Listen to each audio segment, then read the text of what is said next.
Recorded Books and RB Digital present Any Day Now by Robin Carr. Narrated by Therese Plummer. Home is the place where, when you have to go there, they have to take you in. Robert Frost. Chapter 1. So, this is what a new life looks like. Sierra Jones opened her eyes on a sunny Colorado morning to that thought. She'd given this a great deal of consideration. Colorado hadn't been her only option, but she decided it might be the best one. Her brother Cal, with whom she shared a deep bond, was making a life here, and he wanted her to be a part of it. Sierra needed a new place to start over. A place with no bad memories, where she had no history and yet had a strong emotional connection. Her big brother was a powerful pull. When she was a child, it was Cal who'd protected her, loved her unconditionally, cared for her, worried on her behalf. He was 8 years older, but had been more than just her brother. He'd been her best friend. And when he'd left home, or what passed for home, when she was 10 years old, she'd been adrift. When she'd finally made up her mind to give this place a chance, Cal wanted her to come directly to his house. His house in progress, that is. But that didn't sound like a good idea. There was only one bedroom finished so far. And, more important, she wouldn't be a burden to anyone, and absolutely didn't want to be in the way of a new couple who were just feeling their way into marriage. Cal and Maggie had been married less than 6 months and were living in the barn they were converting into a house. Sierra thanked them kindly and said she'd prefer to find her own lodgings and live on her own. A very important part of creating a new life was independence. She didn't want to be accountable to anyone but herself. That's what she'd told them. The truth, hidden protectively in her heart, was that she was afraid to depend on Cal again, as she had when she was a little girl. He had a new family after all. She remembered too well the pain from her childhood when he'd abandoned her. It was awful. Independence was a little frightening. But, she reminded herself, she did have her brother near and willing to lend a hand if she needed anything. Just as she was more than eager to be there for Cal and Maggie. She was 30 years old, and it was high time she built a life that reflected the new woman she was becoming. This was a joyful, challenging, exciting, and terrifying change. If a little lonely at times.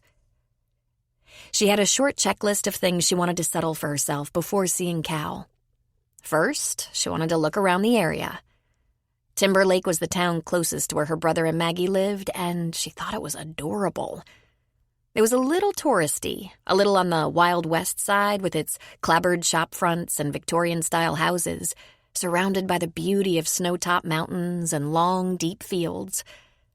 The first day she spent in the small town, there was a herd of elk cantering down the main street. One big bull was bugling at the cows and calves, herding them away from the town and back to grazing land. They were at once majestic and klutzy, wandering in a little confusion through the cars.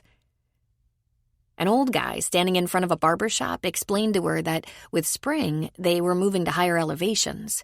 Cows were giving birth, grazing was found in different areas.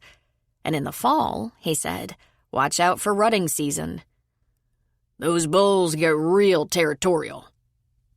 That was all it took for Sierra to begin to hope this would be the right place for her, because her heart beat a little faster just watching that grand herd move through town. The old guy had said, "You don't see that every day." She'd found a comfortable, clean, cheap hostel that would let her pay by the week, and they were just starting to get an influx of students and adventurers who wanted to take advantage of the Colorado springtime. She'd have to share a bathroom, but it wouldn't be the first time. She wasn't fussy, and it would make decent housing until she could find something more permanent. The owner of the hostel, a woman in her 60s called Midge, had said there were rooms and apartments being let by local homeowners all over town. The best part about the hostel? There were people around, yet she would be on her own. She'd found a part-time job right away. The diner needed early morning waitstaff help a couple days a week. They'd lost their main morning waitress, and the owner's wife had been filling in. As it happened, Sierra loved the early morning. The money wasn't great, but it was enough to keep her comfortable, and she had a little savings. The most important thing she'd researched before coming to Colorado was locations and times of AA meetings. She even had an app for her phone. There were regularly scheduled meetings everywhere. In Timberlake and in all the small towns surrounding it, from Breckenridge to Colorado Springs. They were usually held in churches, but there were some in community centers, in office buildings, hospitals, and even clubhouses. She would never be without support. Sierra was 9 months sober. Sierra had reconnected with Cal about 7 months ago, right before he and Maggie married.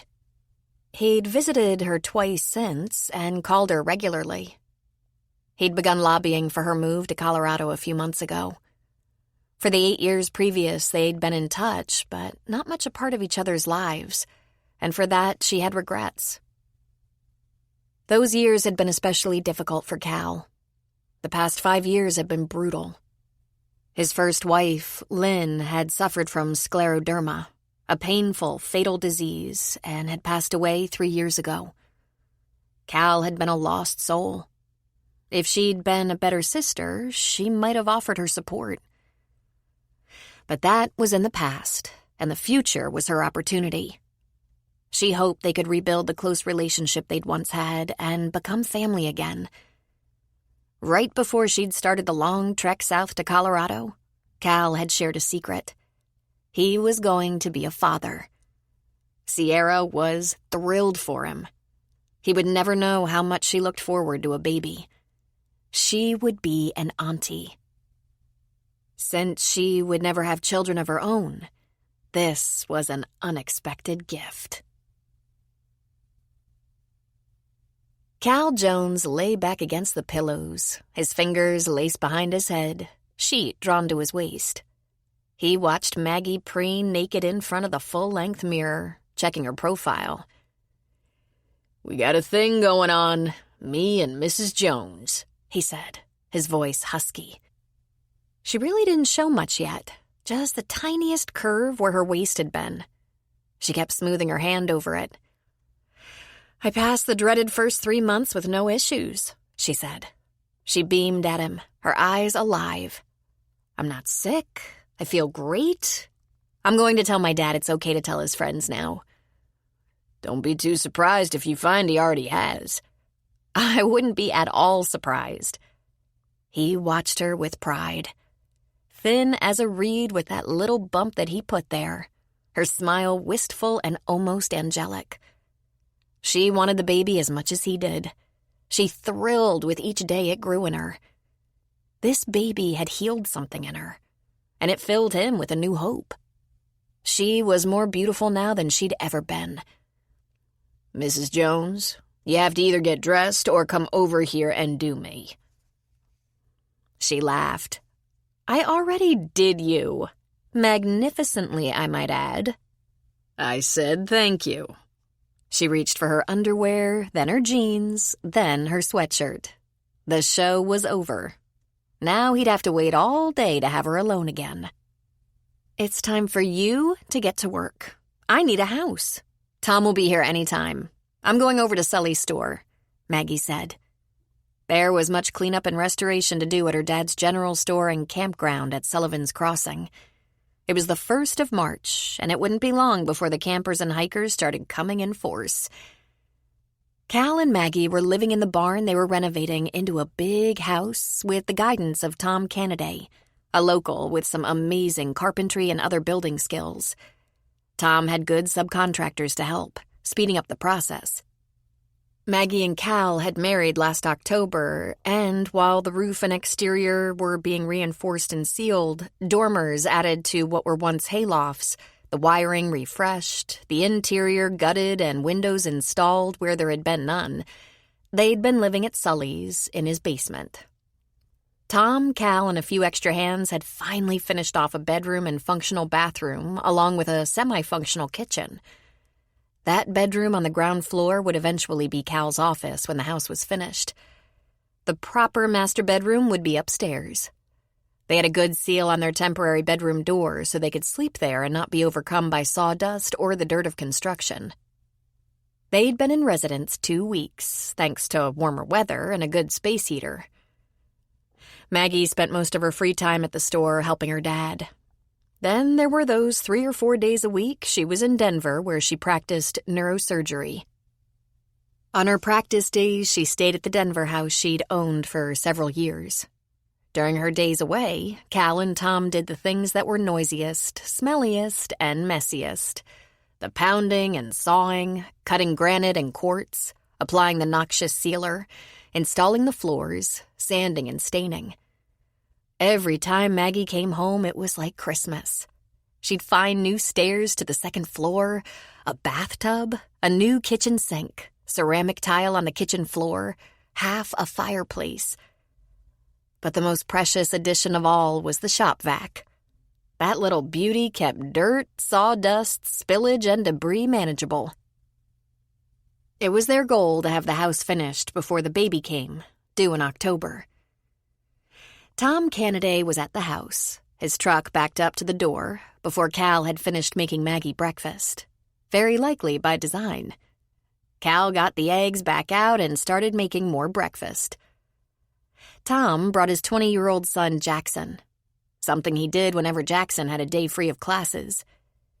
In the cavernous great room, they sat at a long picnic table. Tom had thrown it together and it became the table they ate at, spread plans on, used as a carpenter's bench, a desk when they held meetings. They met with subcontractors there, spread material samples or design renderings on it, looked through catalogs. It was truly multi-purpose. Once Maggie had gone to Sullivan's Crossing, the men were still seated at the picnic table, finishing a second cup of coffee, when there was a knock at the door.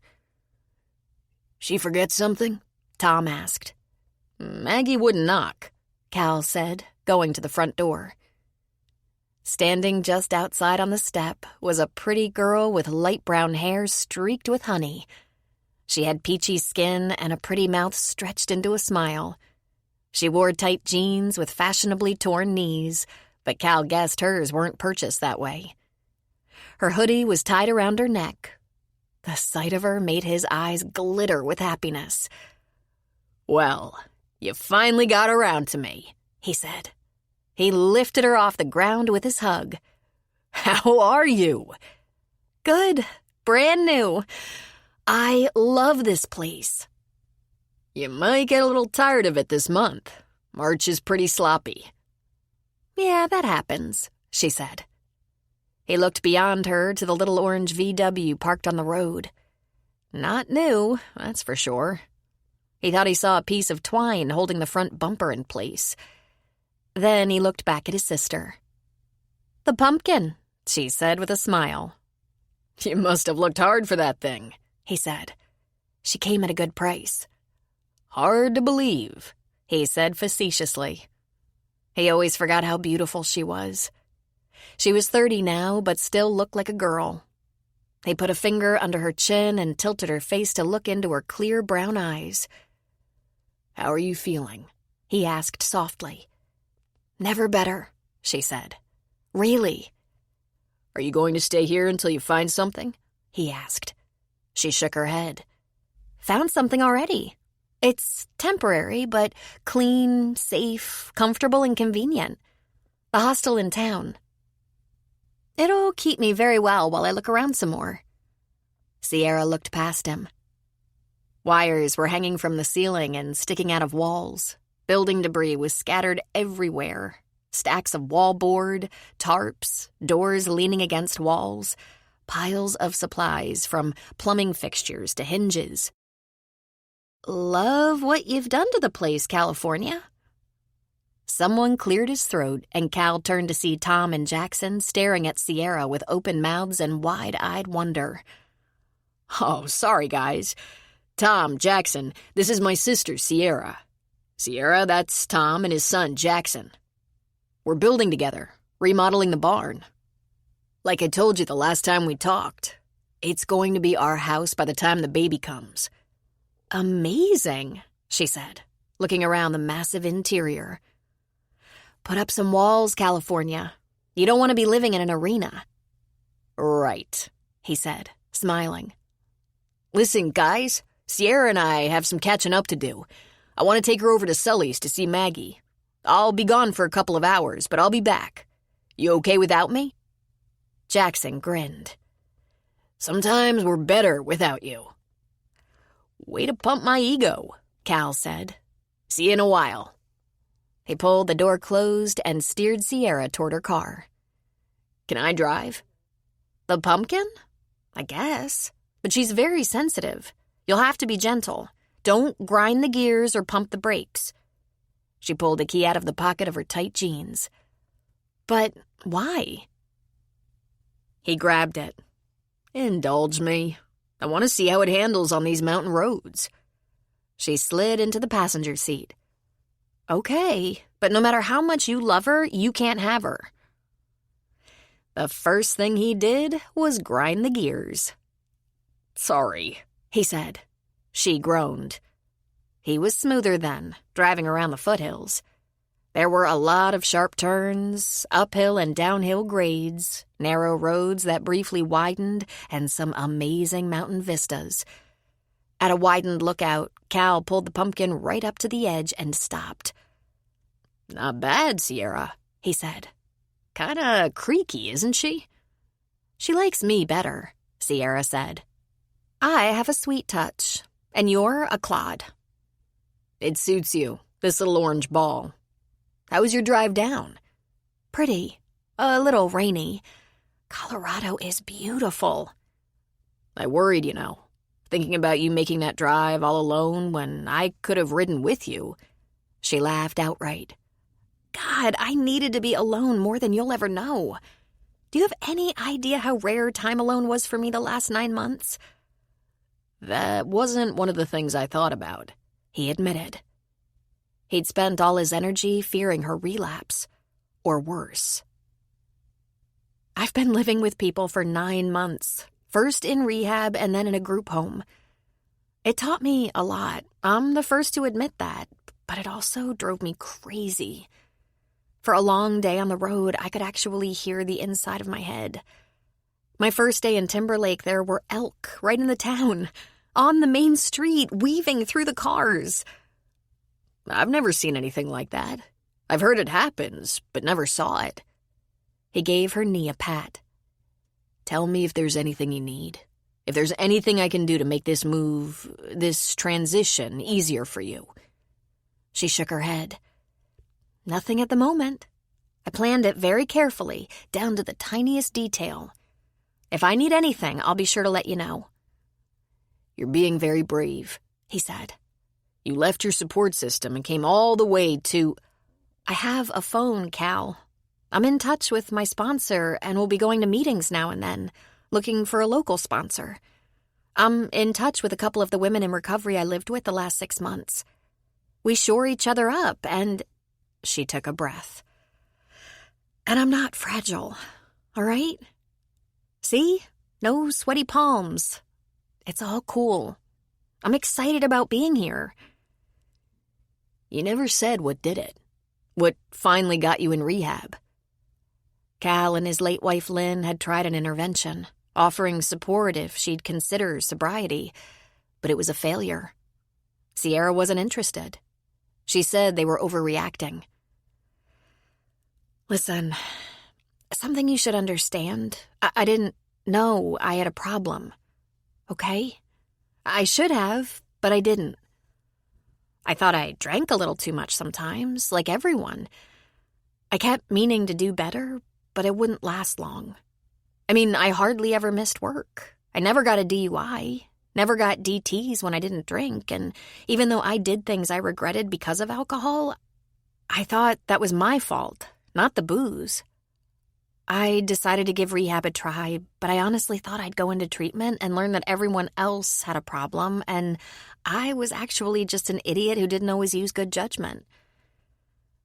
But it didn't work out that way. Now I know all the things I should have known a long time ago."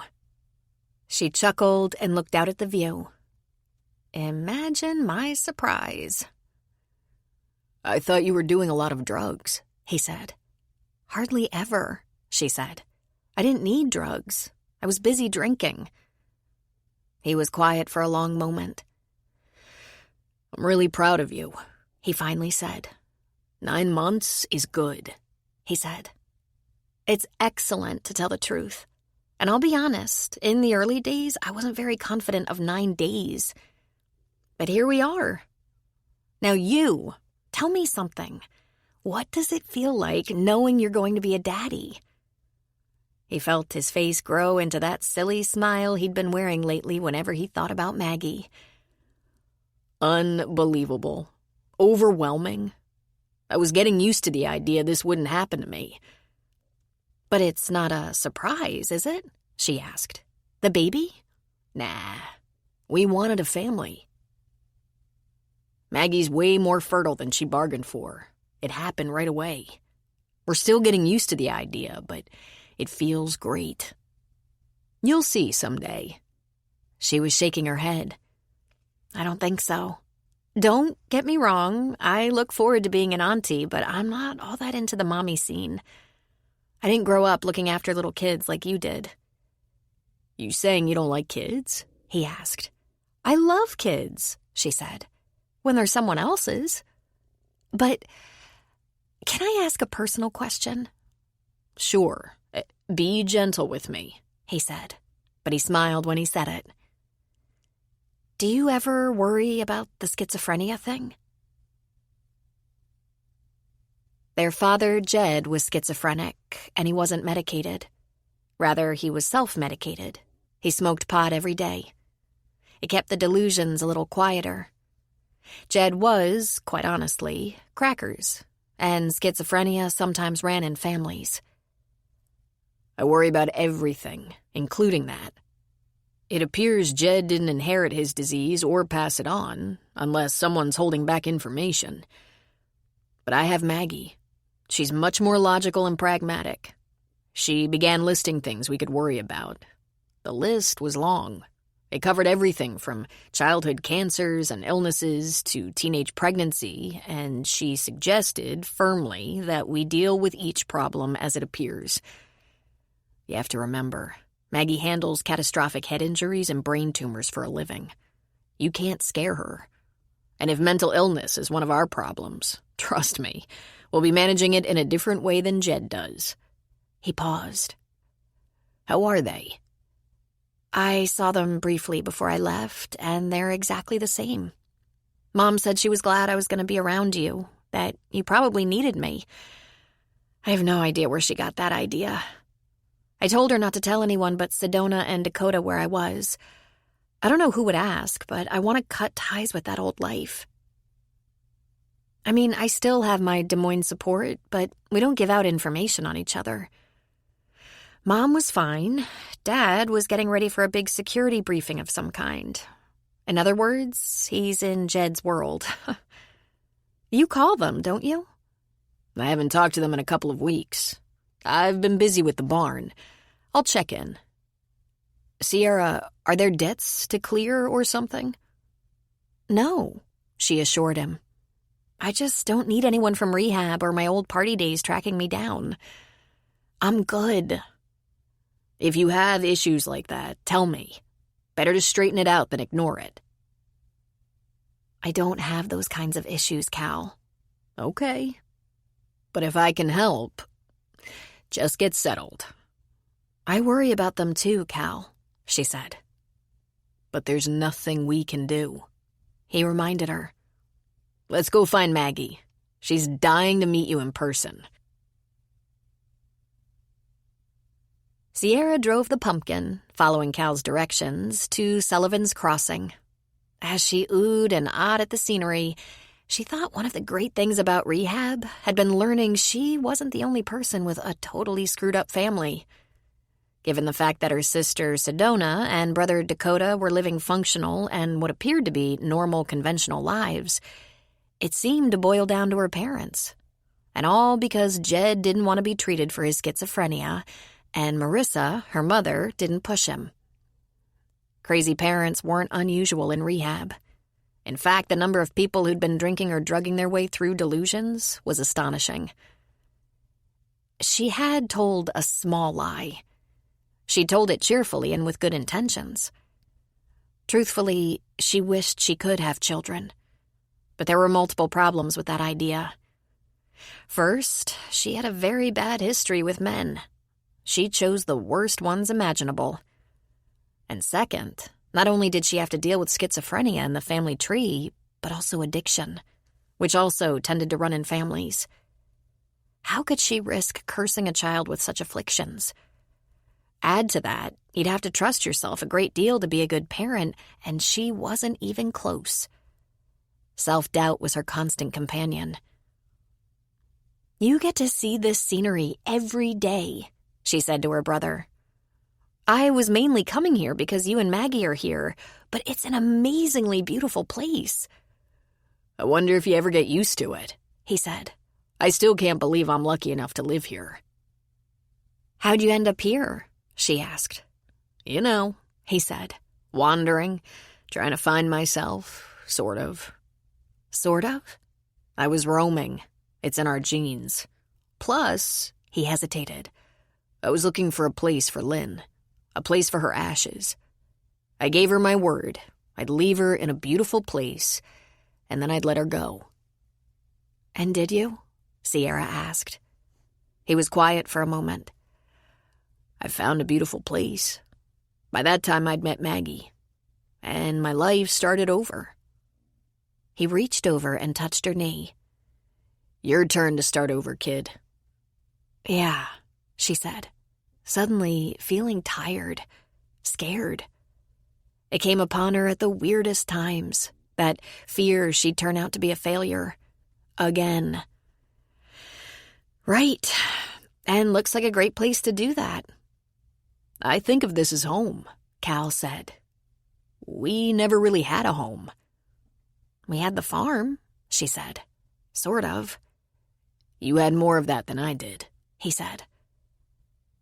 Their parents, who described themselves as free spirits, hippies, free thinkers, and nonconformists, raised their family on the road, living in a bus converted into an RV, but it was really just a disguise. Jed was sick, and Marissa was his enabler and keeper. Marissa's parents had a farm in Iowa, and they landed there quite often, all of them helping on the farm and going to school in Pratt, Iowa, a small farming community. Then they'd take off again, on the road. By the time Sierra was 8, they'd settled on the farm full-time, taking care of the land for Grandma after Grandpa passed away. Cal finished high school there. Then he left to seek his fortune, to go to college with the help of scholarships and loans. She'd been only 10. He passed responsibility for her onto Sedona, next oldest. When Sierra was 12, Sedona left for college. She got herself a full ride and went to a hoity-toity women's university back east. And though she called, she rarely visited. When Sierra was 15, Dakota left, enlisting in the Army at the first opportunity. Then it was just Sierra. Sierra, with Jed and Marissa, counting the minutes until she could get away too. Not long after they all left her, she discovered beer and pot. The crossing, the place where Cal had found his woman and his second chance, did not look anything like Sierra had expected. It was a completely uninhabited campground. Little dirt paths were separated by trees, the foliage just beginning to turn leafy. The sites were dotted with little brick grills here and there. The picnic tables were all lined up by the side of a big old store with a wide porch that stretched the length of the building. There was a woman sweeping the porch. Had to be Maggie. She stopped sweeping, stared at them, smiled, and leaned her broom against the wall. She descended the steps just as they got out of the little car. "Sierra," she said, opening her arms. "How did you know?" She hugged her and then held her away to look at her. "You couldn't be anyone else. You belong to your brother as if you were his twin. Maybe I'll have a daughter and she'll look exactly like you." Sierra blushed. "Would that be a good thing?" "That would be perfect," Maggie said. Difficulties strengthen the mind as well as labor does the body. Seneca. Chapter 2. Sierra learned she'd arrived at the crossing in the middle of some serious cleanup. A skinny old guy named Frank was cleaning and stocking shelves. His wife Enid was giving the kitchen and pantry a good scouring. Sully was cleaning the rain gutters, and when he was done with that, he'd begin repairing and painting picnic tables. Maggie was going to hose down the porch, and then she was intent on raking up the patch of garden behind the house so they could get planting. But everything stopped when Sierra arrived. They gathered on the porch. A table was wiped off, warm buns and hot coffee were brought out for a little visiting, getting to know Sierra. "Don't you do too much," Cal said to Maggie. "Just take care of the bump." "We don't let her do too much," Enid said. "I got my eye on her," Sully said. "Don't know what all the fuss is about," Frank said. "Women been doing it since Eve. Exercise is good for her." "What?" he asked when he noticed everyone was glaring at him. "I just speak the damn truth." "That's a first," Maggie said. "I agree with Frank." "And I bet Frank just stays in trouble, don't you, Frank?" Sierra said. "Young woman, I've been working like a farmhand every day it don't rain," Frank informed her. "About damn time," Sully said. "Tom Cannaday is rounding up some boys from that county road crew he works with. Some fellas who need a little extra cash and can bring their own equipment. They'll give the grounds a good grooming, clean out my trench for the runoff from the snowpack melt, and cart off some heavy trash when they leave. I can fix and paint the picnic tables, spruce up the lavatory, showers, and laundry room. And while the yard crew is here, I'll get 'em to till up that garden." "I always thought running a campground would be easier than this," Sierra said. "Mud season," Maggie informed her. "When the snow melts and the rain plagues us, there's a lot to do to restore the place before the campers start showing up again. We're coming up on spring break and Easter weekend, and from Memorial Day through summer, it's full almost all the time." "Maybe I can help out," Sierra said.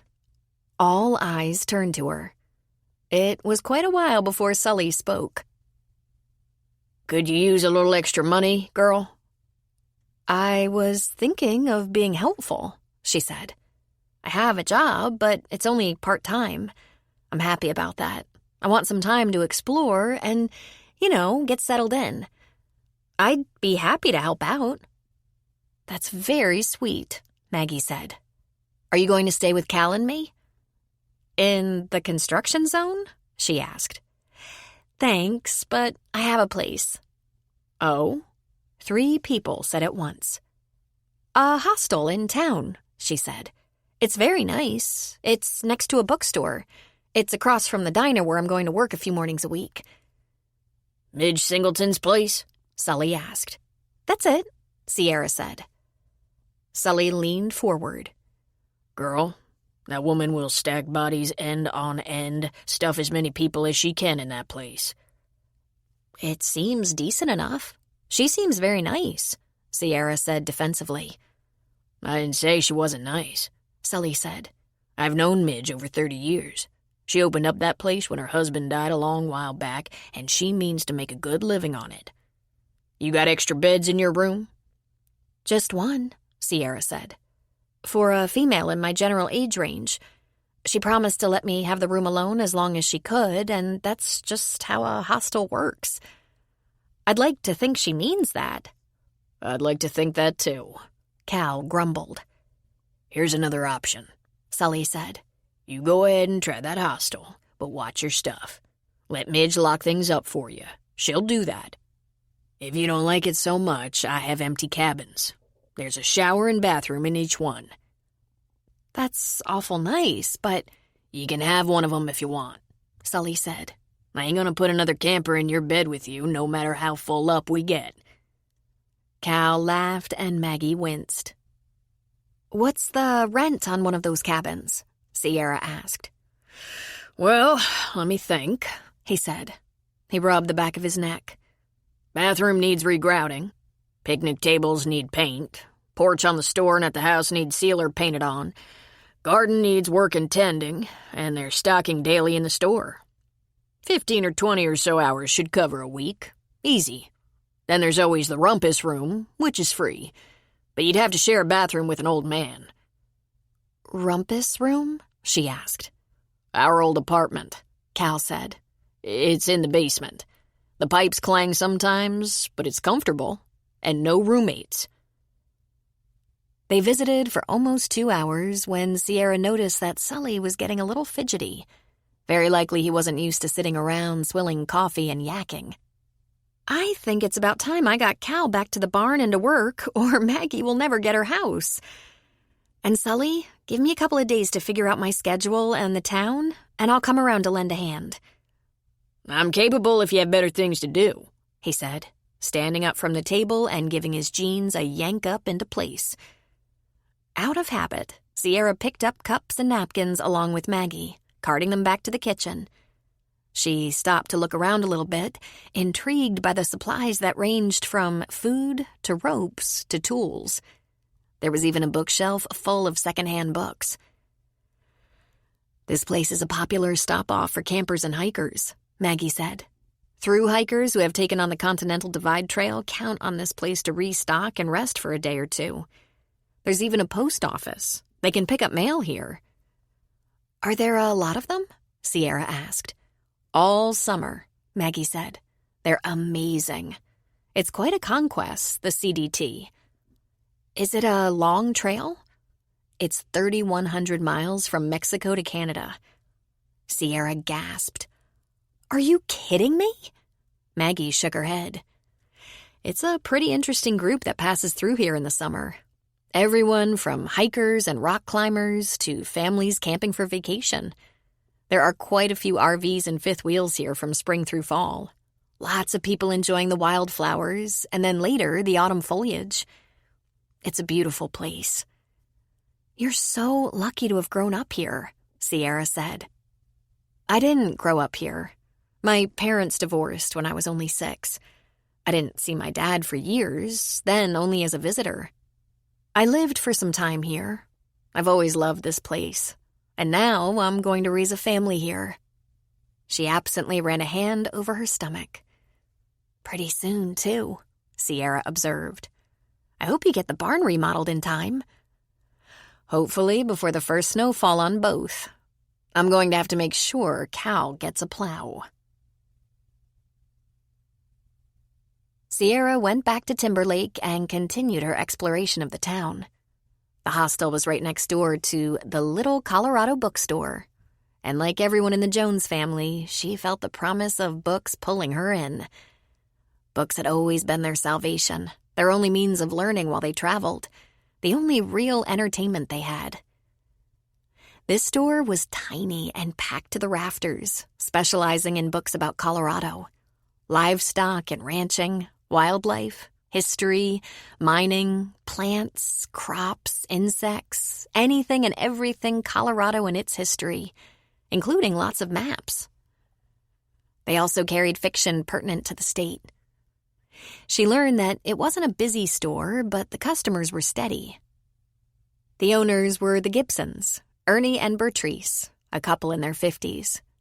They were more than eager to tell her all about the store, founded by Ernie's father a long while back. They liked to work the weekends when tourists were around because they were experts on both the state and the merchandise. They also did a big mail-order business. People contacted them from all over the world to find specialty books and other collectible volumes, valuable maps and papers that the owners had curated over the years. The store had 4 leather armchairs spaced around the stacks where people would sit to page through special books, and there was a long table in the back of the store where patrons could look at maps or loose papers. She noticed a man tucked back in a corner with a big book of maps balanced on his lap. He must have been in his 50s or maybe older, but he had a familiar look about him. His hair was sparse on top, but he had a ponytail. He wore a t-shirt with a peace symbol on it, the popular local fashion of khaki shorts, hiking boots with white socks, and a pair of glasses balanced on his nose. With a start, she realized he looked a little like her father, at least in style. He had that aging hippie aura about him. Growing up with Jed had been filled with challenges, but Sierra loved him deeply. He was like a lost boy at times, and while he could go off on manic delusions for days on end, complex theatrics in which he was the star physicist or inspired prophet, she'd always found him amazing. She was a teenager before she understood that inside his mind must be a maze of confusion. But Jed had always been a gentle man. They were all so lucky that way. He was nonviolent, and if you ignored the fact that his behavior was crazy as a loon, highly functional. And he was sweet to Sierra. She was the baby of the family, and Jed and Cal both doted on her. It was kind of magical in a way.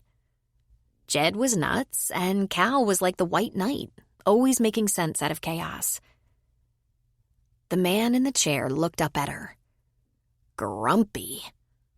So Sierra did what she did best. She smiled at him.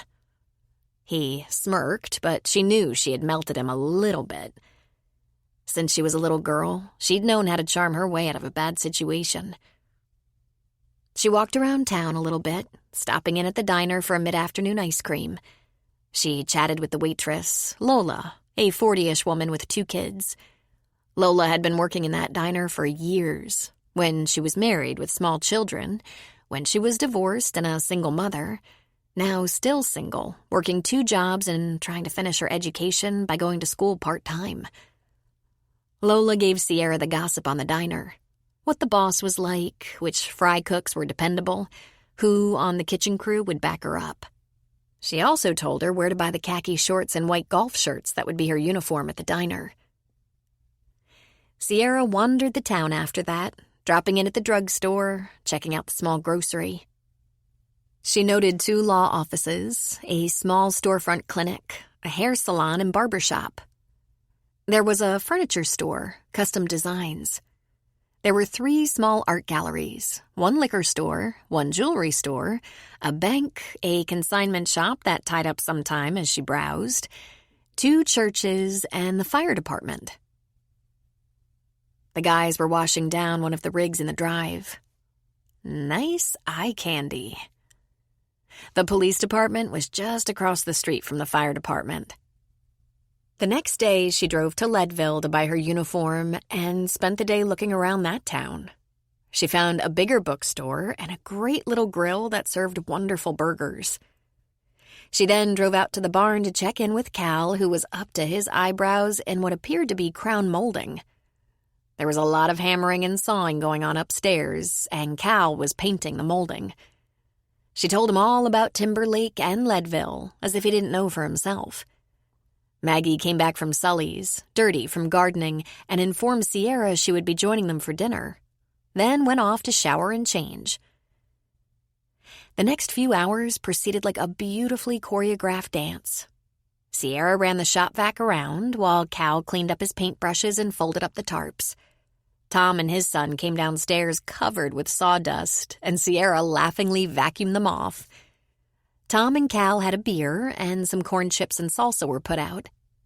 Sierra had a Diet Coke with Jackson, while Maggie, refreshed, fixed herself orange juice. Cal began to putter in the kitchen, getting chicken ready to put on the grill. Tom and Jackson left, and the 3 of them were like a small, cordial family. Maggie told Sierra to be sure to check on Cal while she was in Denver working. The dinner of chicken and vegetables, casually thrown together, was delicious and nutritious. Then the dishes were cleaned up. It was like the fantasies Sierra had. Fantasies of a family, of feeling normal, of belonging. She watched as Cal was kissing Maggie's neck and rubbing her belly. Then she remembered it wasn't really hers. It was their life, and she was a guest. Sierra borrowed trouble and darkness. It was a bad habit. a dirty little secret she kept. "Deep inside, you're very lonely and unhappy," her inner voice reminded her. "I have to get going," she said. "Thanks for dinner and everything." "Don't run off," Maggie said. "Don't you have to get up early and head for Denver?" Sierra asked. "Not that early," she said. "Get some sleep," Sierra said. "I'll see you in a few days." As she drove back to Timberlake, she asked herself, "Can I make this work? Must I always feel like some weird outsider?" She knew that Cal and Maggie weren't doing that to her. When she got back to town, still early in the evening, there seemed to be a lot of activity in the hostel. Sure enough, a group of young girls had come in and they were loud. There was lots of laughing, shouting, talking at the top of their voices. She got to her room and saw a duffel on the second bed in her room, but the rambunctious girls were just a room or two away.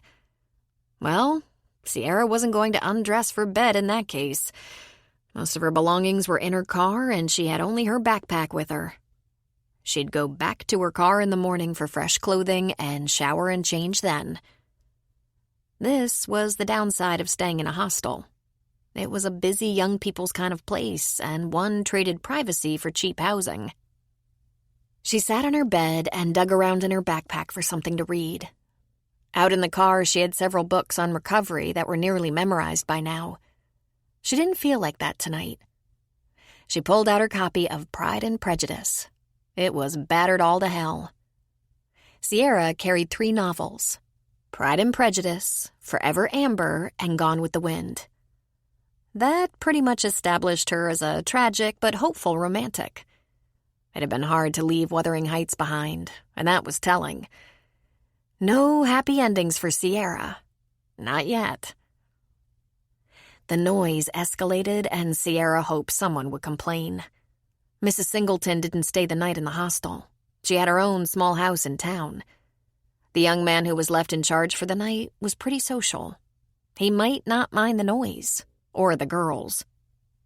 When Sierra had checked in, there were no single rooms, and Mrs. Singleton said that chances were good no one would need a bed in a double, and if anyone did, it would most certainly only be let to a woman. She opened her book, midway, hungry for a little of Mr. Darcy's evolution from aloof snob into a real hero. She put her smartphone on one of her music downloads, her earbuds in her ears, and settled in to ignore the noise of girls having fun. She didn't last long. Less than an hour passed when she went downstairs and told John, the young man in charge, he'd have to do something about the noise. "I've talked to them a couple of times," he said. "College girls. I don't want to ask them to leave if I can avoid it." A little bit later, one of the girls stumbled into the room. She looked about 18. And she was drunk. "Rumi!" she greeted with a slur. "Crap," Sierra said. "You're drunk." "Just a little," she said, then hiccuped. She held out a fifth of whiskey. "Want a little?" Before Sierra could even answer, the girl fell on the bed, face down, dropping the fifth so it spilled onto the rug. "That's that, then," Sierra said, looking back at her book. But the girl stank. The room smelled of whiskey, and she was, of course, snoring like a freight train. The odds were good she'd end up sick. Sierra packed up her things. She went downstairs and right out the door without saying a word to John. She'd work it all out later, ask for a refund. Right now, she was feeling like this whole idea, all this bloody do-it-alone crap, was the biggest mistake of her life. She was on the verge of tears, but Sierra never cried. She punished herself by holding it fiercely and stoically inside. She could call Cal and Maggie, but she didn't want to. What would they think? That Sierra, the emotional cripple, was going to hang on to them forever and they'd never be free? That 3 days in Timberlake and she was falling apart? So much for independence. She'd always be the baby to Cal, even though she was 30 and had done some hard living. She sat on a bench outside the dark barber shop and called her old sponsor and former roommate, Beth. The phone went straight to voicemail. She said, "Just me. Everything is fine." Then she disconnected. Well, so much for that. Her phone rang immediately. Beth. "It's late," Beth said. "What's wrong?" "I'm just a little screwed up. My head is on wrong. I'm staying in a hostel and got a drunk roommate. She can't be 21. Not that that ever stopped me. But I can't be in that smell. I'm sitting on a bench on the main street of this little dinky town, and the only action is down the street at the only bar and grill, and I can't think. I can't move. I don't want this to be a mistake. Maybe I'm not ready. Jesus, it doesn't take much to send me off the rails, I guess." "When did you last go to a meeting?" Beth asked. "It's been a while," she said. "I'm not really settled in yet." "I guess you're not if you're staying in a hostel. Weren't you going to be with your brother?" "I never intended to stay with him," Sierra said. "He's just married 6 months or so, and they're pregnant. I'd be in the way. I want to see him a lot, not live with him. I have to figure this out." "Here's what I want you to do. If there's a meeting tonight, go to it. Then I want you to go to a motel. Worry about money later. Hit the first meeting of the day tomorrow. It might even be a 2-meeting day. No more hostel business. You don't want to be living with a bunch of college kids on a vacation bender." "The lady said they were strict." "Uh-huh," Beth said. "Another thing that never stopped you. Talk to someone at a meeting about a sponsor. You shouldn't fly solo in a new town. You should have someone you can call if only to go for coffee in the next few hours. Are you hungry? Tired?" "Nothing like that. Just depressed. Why? I have no idea. My brother and sister-in-law pulled me right in. This place is beautiful. Some drunk girl stumbled into my bedroom and stank up the place. That's a good reason to be irritated, not depressed." "We don't need a reason," Beth reminded her. "Find a safe, warm place tonight and call me in the morning. Find a meeting." "I will," Sierra said. "I'll wait while you look," Beth said. Sierra gave a heavy sigh. She checked her phone app, a meeting locator. She did a little clicking. "Looks like I missed the last one. 10 o'clock in Leadville, a 30-minute drive. Midnight meeting in Denver, a long drive. But there's a 7 o'clock in the morning. I hate being the new kid." Beth laughed. "Come on, there's a long list of things to hate." "I want to be strong," Sierra said. Beth laughed again. "Good luck with that. That one never works." "We don't pray for control," Sierra recited silently.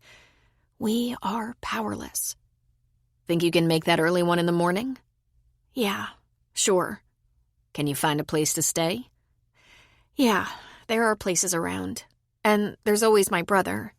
One night wouldn't kill him." "Or you?"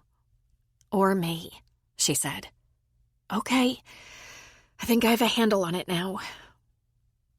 Beth asked her to recite exactly what she was going to do. The little grocery was still open. She'd get some snacks, maybe a pre-made sandwich if they had some. Chips and a soda, maybe a cupcake or something. She'd find a warm, safe place to stay for the night, hit an early meeting, but by morning she'd feel a lot better and have a good plan. It was amazing to her how fast that feeling of hopelessness could come over her. It was usually like this, a stack of relatively small issues. Being the third person at a table, the odd one, her brother kissing his new wife, and the envy she had that he had somehow managed to rebuild his life. She suddenly thought, I will never have that. Then the noise of partying in the hostel, the drunk girl. Any one or even two of those things wouldn't have screwed up her head. Sierra was, if anything, resilient. She knew how to hunker down, breathe deeply, offer up a prayer or two, get through it. She worried that maybe she was given to some mental illness. Not the same as Jed's. She didn't have imaginary friends. But she believed she leaned toward depression. She'd voiced that in a meeting once, and at least 5 people said, "Duh." Impossible as it was for her to comprehend, she was still grieving the loss of her crutch, her best friend, her savior. Of course, that crutch broke under her weight. That friend betrayed her. The savior cast her into hell. She pulled her sleeping bag out of the trunk and put it in the pumpkin's small back seat. Then she went to the grocery. They were just closing up, so she turned on her fake smile and begged a favor. A few snacks if she could be quick. "Got the munchies?" the clerk asked snidely. A huff of laughter escaped her. "I'm not high," she said, incredulous. "I'm staying at the hostel and there's nothing to eat." "Make it quick," he said. Clearly, he didn't believe her. "Sorry for the inconvenience," she said, heading for a refrigerated section that contained a few deli items. She grabbed a sandwich, a couple of hard-boiled eggs, a large kosher pickle, and added a soda and bag of chips on her way out. As an afterthought, she added a couple of candy bars. She wasn't even hungry, but she'd be damned if she'd be caught with nothing on hand.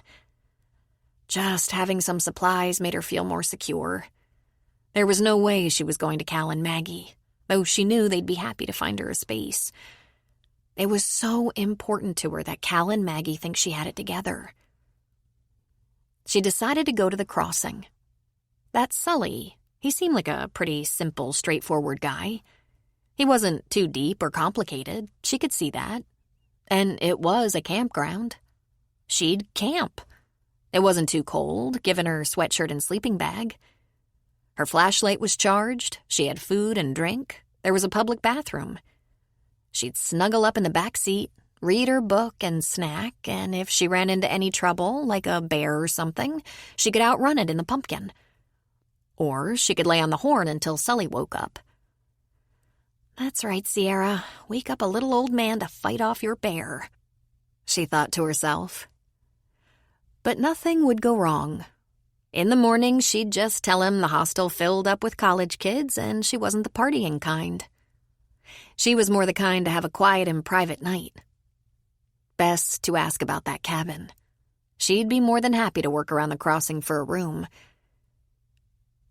Her first surprise was that she could even find the crossing. It was awfully dark on these backcountry roads. It was after 10 and she didn't pass a single car. Fortunately, there was a bright moon and Sully had some lights on at the grounds. There were a couple of small campers and a car parked by one of the cabins, and even in the dark she could see progress had been made on the cleanup in just a matter of days.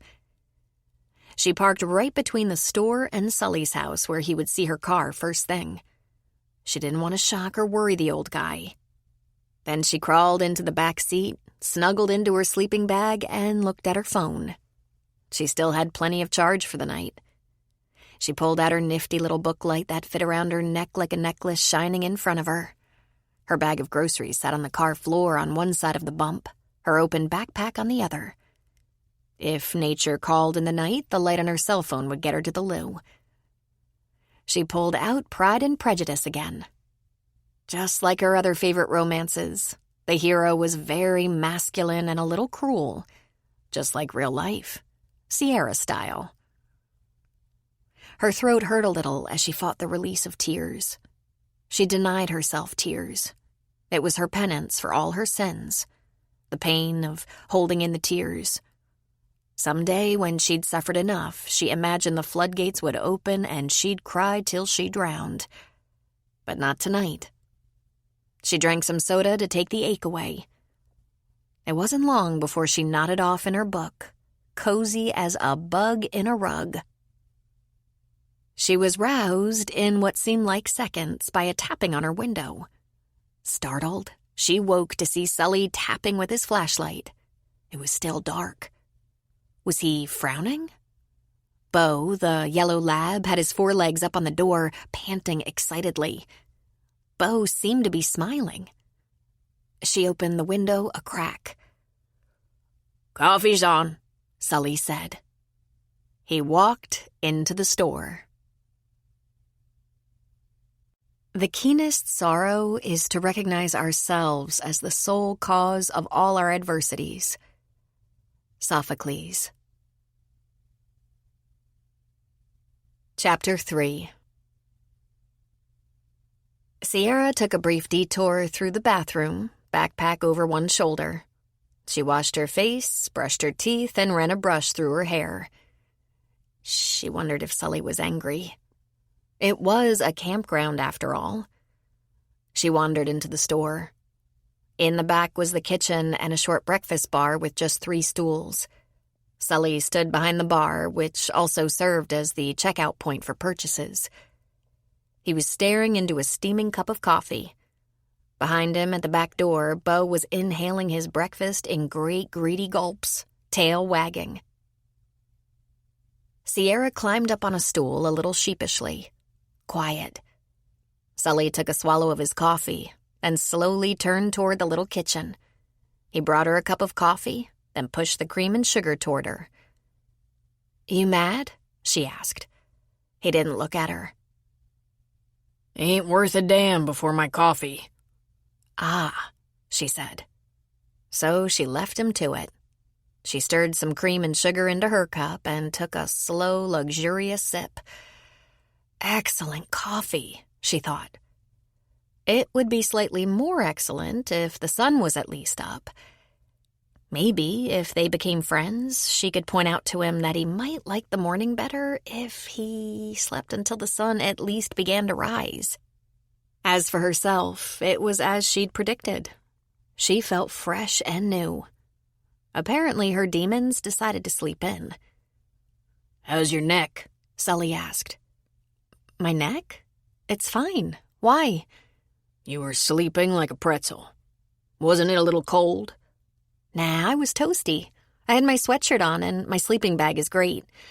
I wouldn't have slept in the car if it was predicted to freeze." "You Joneses," he said. "You really know how to make do." She laughed. "You were right about Mrs. Singleton's hostel. It filled up with college girls who were oh so happy to be on a vacation. They were loud. And I scored a roommate, surprise, surprise. She was drunk and passed out on the bed. I used to be a lot more flexible." "That's so?" he asked. In for a penny, in for a pound, she decided. She was going to be asking for a cabin if he proved tractable, and he was Cal's father-in-law. Well, specifically, I was usually the one who passed out. Sobriety is kind of startling, and at times inconvenient. She took another sip. "You know about me, right?" "Know what about you?" he said, refilling his half-empty cup. She told him her story, the abbreviated version. She was a recovering alcoholic, sober 9 months. She'd been reunited with Cal while she was still in rehab, right before Cal and Maggie got married. She was in AA, the second day standing for Anonymous. "But I figured Cal would have mentioned something about me," she added. "Not a lot," Sully said. She gave a short, unamused laugh. "Someday I'm going to learn to play my cards close to my vest like that." "Did you or didn't you know?" she asked directly. "He mentioned you were in the hospital, and he wanted to visit you before he and Maggie married. I think he wanted to know if you inherited your father's malady, the mental illness." "I wanted to know that too. I didn't." "I guess that's lucky, huh?" "It's not too late," she said. "That's so. And how old was your dad when he succumbed?" Sully asked. "As close as we can figure out, he was in his early 20s, but he had some symptoms he and everyone around him tried to ignore. Like, he was brilliant. I think under his schizophrenia, he's still brilliant. It's just all twisted up." "Your brother seems pretty smart. Is it possible those two things aren't really connected?" "Huh?" she asked. "The smart and the crazy?" Sully asked. She just shrugged. She'd asked herself that a lot, because it was horrible to be afraid of intelligence, especially one's own intelligence. "I got the feeling they aren't the same thing, smart and crazy." There's some autistic kids from a group home come around in the summer. Not a one of them could pass an IQ test of any kind, and some of them are just downright brilliant, you know?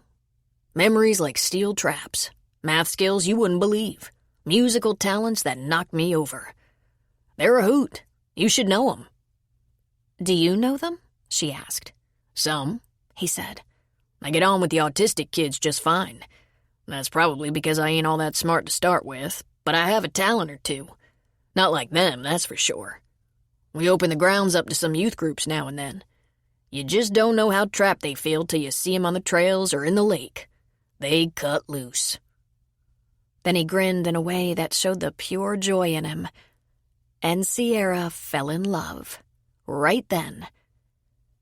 Who told you weren't all that smart? She asked him. The smile stayed. Girl, no one had to tell me. More coffee? No, this is good enough. I don't want to get the wiggles. Listen, about that cabin? It's all cleaned up and ready for you, he said. I knew you'd come around. Besides, I think this place helps. Helps what? He looked reluctant to answer. I don't know. Helps what ails you. I see it happen all the time, and people need all different things. Your brother, for example. I had no idea what he needed, but he hung around, made himself useful now and again, even before I needed a hand. And eventually he stole my daughter right out from under my nose. It worked for me, way back when I came home after the war. Of course, it took a while before I managed to get what I needed. I wasn't that much older than you. Oh? I'd love to hear about that, she said. Well, I think it's boring to everyone but me. I'll tell you one or two things if you'll eat a sticky bun. Deal, she said, smiling. Let me fetch one and put it in the microwave, he said. It's better warm. He took a moment to do that. Then he took her cup away and refilled it anyway, bringing the coffee and pastry to her. My grandpa built this place. He left it to my dad. My dad planned to leave it to me. I didn't have much interest in it, to be honest. I had bigger plans. But my dad needed me home. I could see that. My mother died while I was in Vietnam, and the Red Cross got me home for that, but it wasn't till I was in my 30s that I found a wife and brought her back here. But she was a terrible wife, and I was an even worse husband. In spite of that, we had Maggie. It took 6 years before my wife got fed up and left me. He raised a thick, graying eyebrow. Bored yet? She licked icing off her fingers and shook her head. She took Maggie. I'm the first to admit I was crap for a father. I sulked, yelled, wandered off without a word sometimes, argued over anything. Didn't know beans about school lessons or homework, had no patience, drank too much whenever I got irritated, and I got irritated pretty often. I had a tone of voice, I'm told, that would scare bears off. I treated my dogs better than my family, and it made no sense because I loved my family. Well, the truth is I didn't love Phoebe all that much after the first few months. But then she didn't love me much either. We were wrong for each other from the start. I brood while she fusses. She needles and I yell. Then I sat out here in the store and drank until she was asleep. But I loved Maggie, and I wanted to do right by her. So I had to start my life over. I reckon you have some experience with that, huh? Sierra nodded and licked the sweet icing off her lips. How'd you do it? The hard way. I fished a lot, worked till I dropped, suffered in silence, forced myself to do things I had no use for, like making a bed and washing clothes. It was one thing to keep up the grounds for the customers. Even I wasn't too stupid to know I needed money to eat. But taking care of myself, cleaning my own surroundings, that took willpower. It was a pretty horrible process. But there were some things I had to do if I'd ever have my family back. He rubbed a hand along the back of his neck. I wasn't too keen on having Phoebe back. Jesus, that woman's the biggest pain in the ass. But I thought maybe if there was a God, she'd get hit by a bus or something, and Maggie would come back. I was bound to be ready if that happened. I tried to read. He laughed at himself. I was never going to be as smart as Maggie or even that damn Phoebe, but I was determined not to be a complete dunce. He took a drink of his coffee. I hung up the beer mug. No fanfare, no meetings, no bugles or drum roll. Just retired the mug. She swallowed. Are you a friend of Bill W.'s? How's that? Sully asked. Are you an alcoholic? Hell if I know, he said. It probably depends on who you ask. I didn't have a thing to drink for years, then I had a beer on a hot day, and old Frank, he said I was a damn fool to even think about it. When I was a younger man, I drank too much now and then. More than now and then. I was certainly headed for trouble. It was only a matter of time, and I knew it. Nowadays, I have limits. What I learned, what I wanted to tell you about, I learned I didn't have to go through all the agony I went through. And I'm not talking about liquor. What are you talking about? She asked. What she wanted to ask was, what does this have to do with me? I didn't have to do it all alone, he said. No matter who reached out to me, offered a hand, pulled up a chair to talk a spell, I froze 'em out and went my own way. It was every bit as terrible as I hoped it would be. I wanted to suffer, I guess. But you and Maggie are together now. It took a few years before I was in good enough shape to see her, to take care of her. She's still pissed about that, by the way. Then he laughed. She's a pistol. I guess she comes by it naturally. According to Maggie, I didn't fight for her. What she'd want with a father like me, I have no idea. But by the time Phoebe let her come to visit, I'd laid most of my ghosts to rest. How? She wanted to know. If you didn't go to rehab or meetings or counseling or... Did I say I never went to meetings or counseling? Sully asked. Maybe not the same ones you go to. There's a group of Vietnam vets that look out for each other. That's where I first met Frank, and I ain't got shed of him since. We try to do some nice things for the community, keep an eye out for our brothers. When I found out I was part of a group, things got better. Easier. Just so you know, little girl, you're part of a group. You got people here. Sierra felt that raw scrape in her throat again and took another drink of her coffee to soothe it. And another thing, you got the land, Sully said. Now I'll be the first to admit, I tend to take it for granted. But you get out there on the trail a little bit and you pray to whatever entity you want, whatever great being made these mountains and forests, and I'm not kidding, answers come. I didn't just make it up.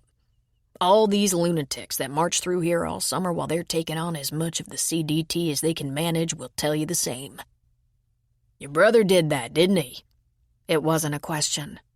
He got out on the trail and had a little nature, then he was square. His head wasn't a corkscrew anymore. Sully, she said, laughing, maybe inappropriately. He was looking for a beautiful place to let his wife's ashes go. They must have found it because he snatched up my daughter the minute he got back. You're not unhappy about that, are you? She asked. Hell no. Those two are giving me a grandchild. If you want the truth, the last man Maggie got herself involved with, I actually feared what it might be if they had a child together. I can't wait to hear that story, she said. That one ain't mine to tell, he said. Something tells me you'd take pleasure in it, she said, finishing the last of her sticky pastry and licking her fingers. The thing that irritated me the most about Maggie's last fella, he didn't seem to take any notice of how lucky he was that Maggie gave him the time of day. Arrogant fool. I bet he's suffering now. Sierra grinned. Despite what you say, I bet you were a wonderful father. I'd like to meet your parents, Sully said. My parents? She asked. Oh, Sully, hasn't Cal told you about Jed and Marissa? They raised us mostly in a converted school bus, on the road. Sometimes we picked vegetables to make ends meet. We hardly went to school. Jed has a serious screw loose. Last time I saw him, he was wearing an aluminum foil beanie on his head. He was the first person to give me a joint. Yet the lot of you came up good. I met your other brother and your sister at the wedding. How do you suppose the lot of you managed to be so normal? And smart?" She shrugged. Aside from Cal, maybe we're not. Sedona is so controlling we can't visit longer than 2 days. And Dakota. No one knows Dakota. He's been to war so many times, he's got to have some serious issues. Then there's me.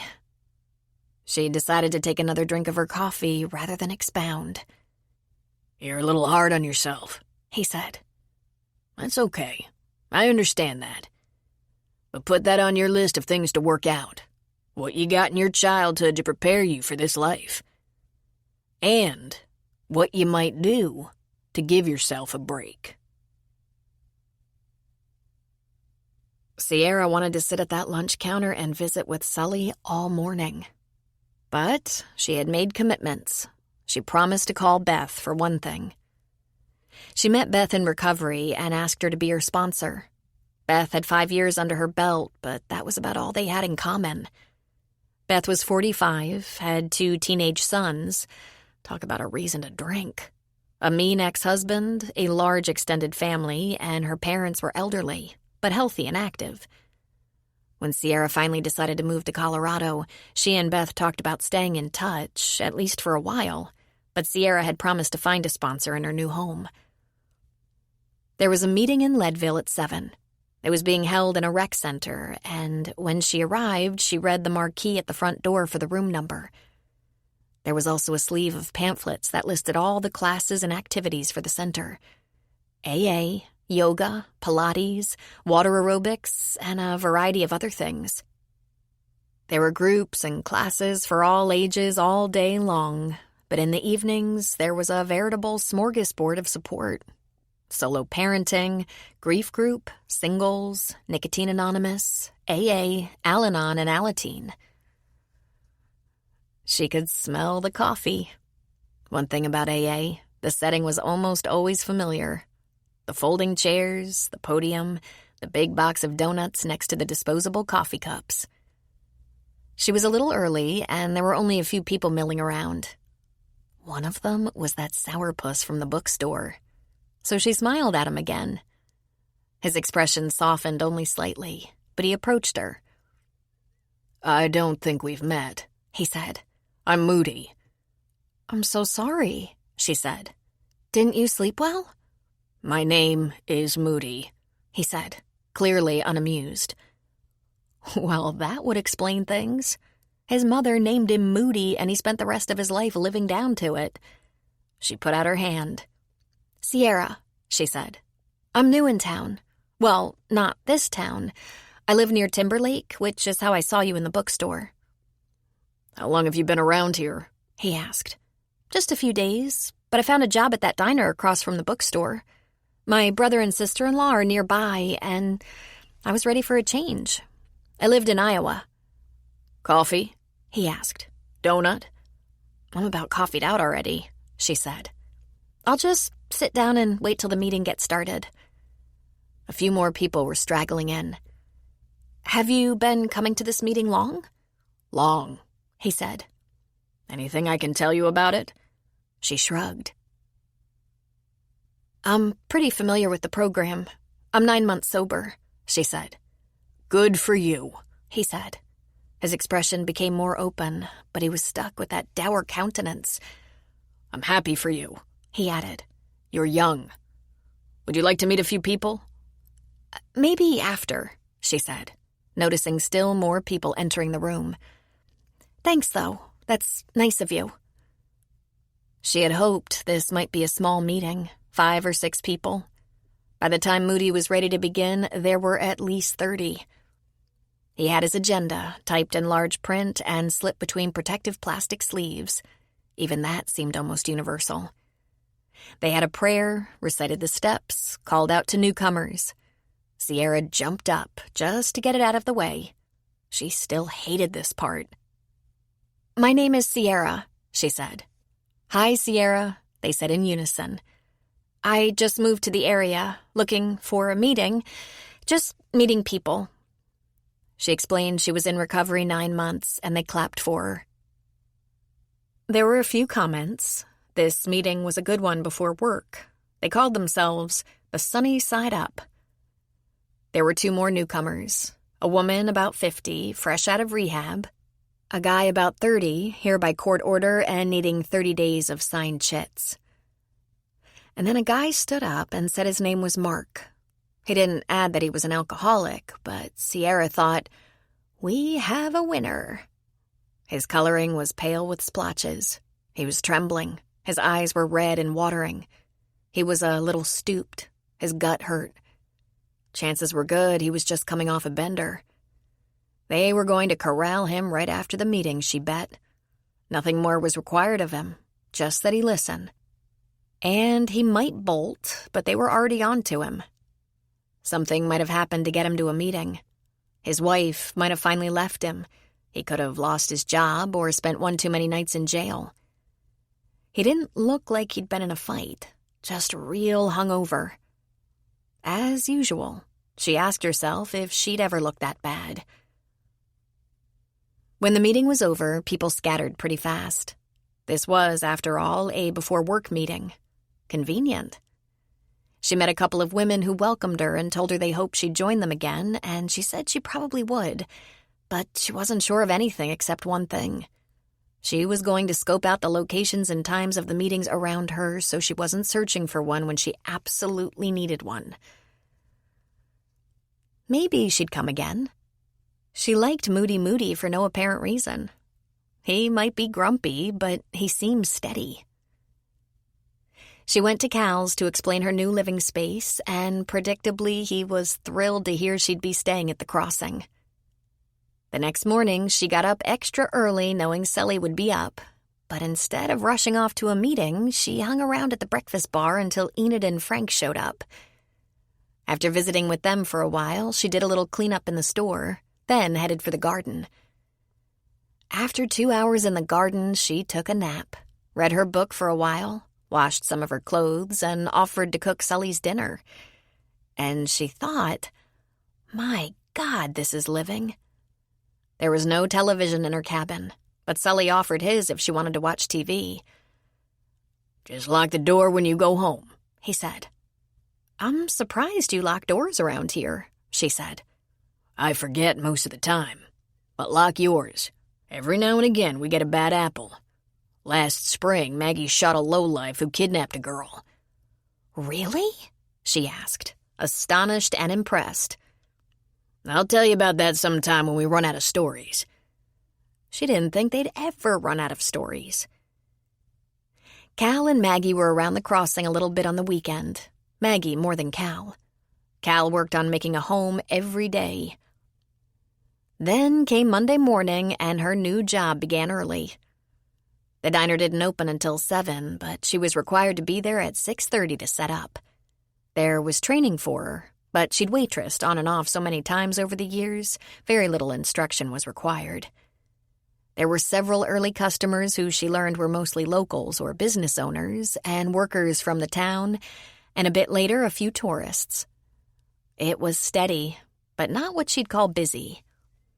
There was competition off the highway and in surrounding towns, bigger places like Applebee's and Denny's. And then at 11, who should come in but Moody? Just the sight of him had her beaming as though she loved him. Someday she'd figure out what it was about her and slightly mean men. Slightly, if she couldn't find a really mean one. She couldn't put this on her brothers or father. Jed Jones might be nuts, but he was sweet, vulnerable. And the boys had always been kind, to women especially. "Isn't this a surprise?" she said to Moody. "You aren't hard to track down," he said, sitting at the counter. "Coffee?" "No thanks," she said. "I'm pretty coffeeed out." "Oh, do you want coffee?" "You're very funny, aren't you?" he asked, not cracking a smile. "To some people," she said, grabbing a mug from under the counter. She poured him a cup. "Anything to eat? Breakfast? Lunch?" Nah, just the coffee. She took a breath. You were tracking me down? He took a sip. No, not really. But then I realized you told me where you worked, and I come by here sometimes. I thought I'd let you know. There's a meeting here in town. 7 on Thursday nights at the church. I go sometimes, depending what's going on. Is that early meeting your home meeting? She asked. I get up early. I like getting it out of the way.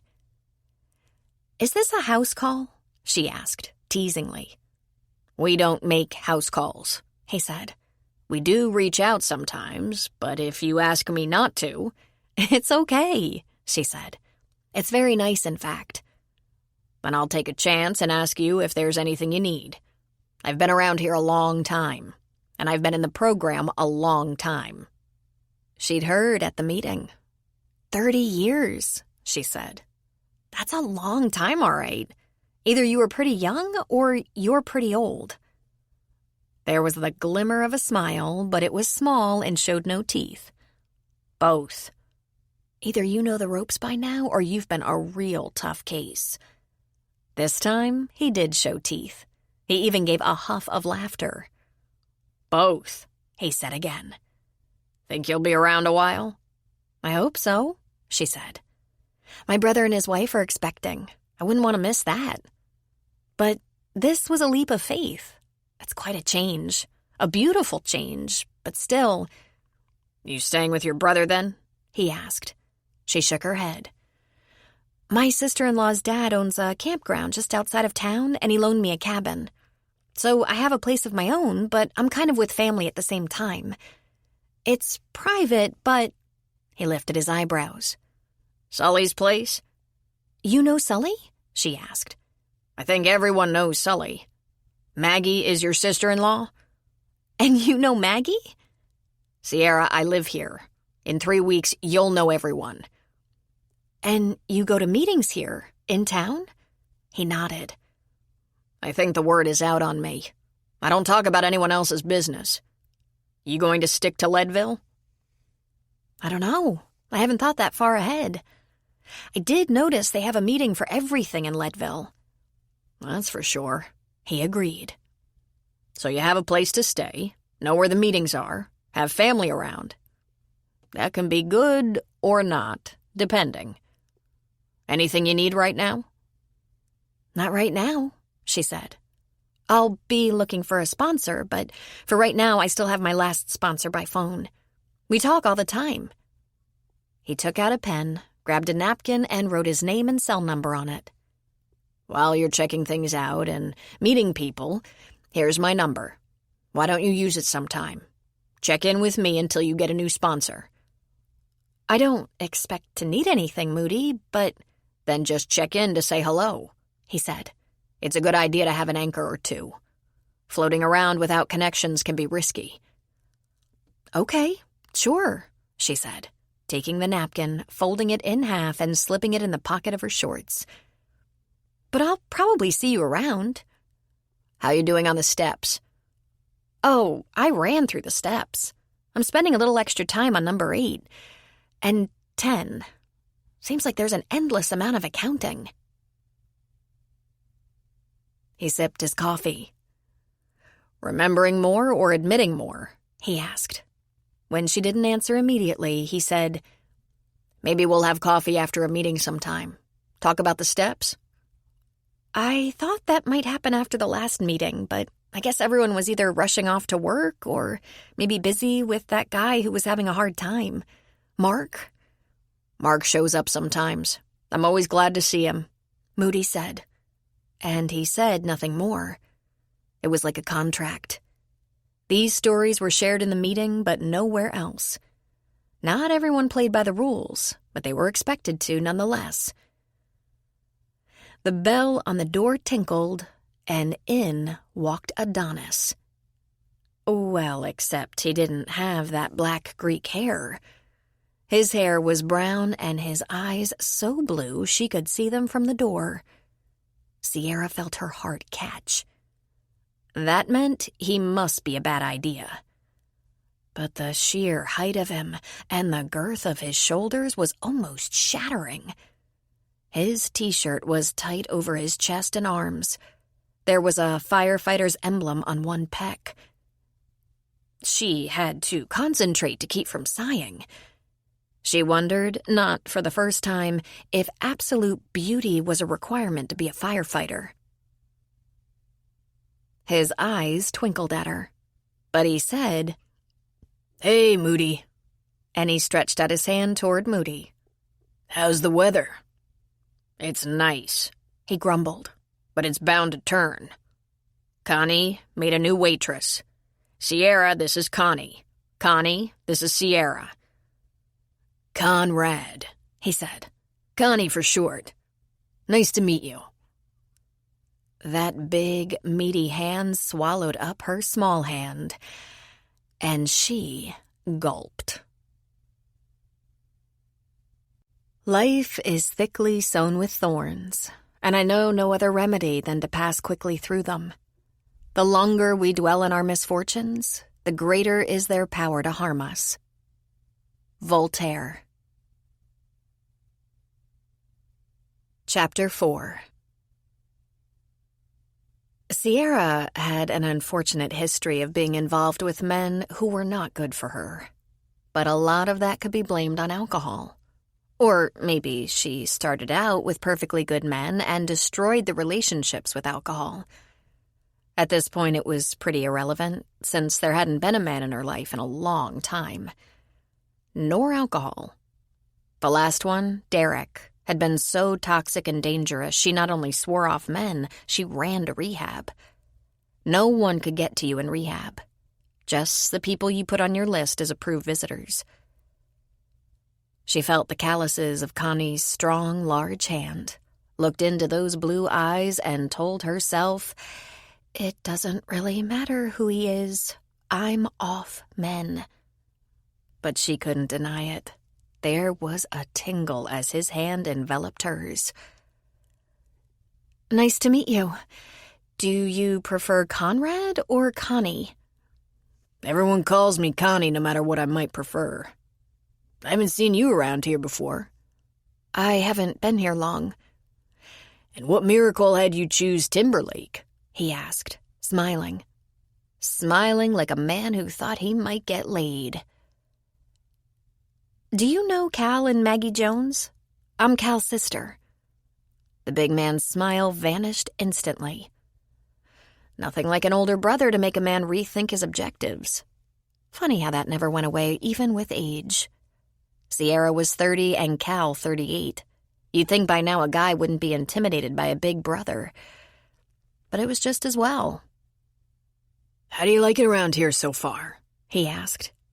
And there was obvious distance in his gaze. His warm blue eyes cooled way down. "It's great.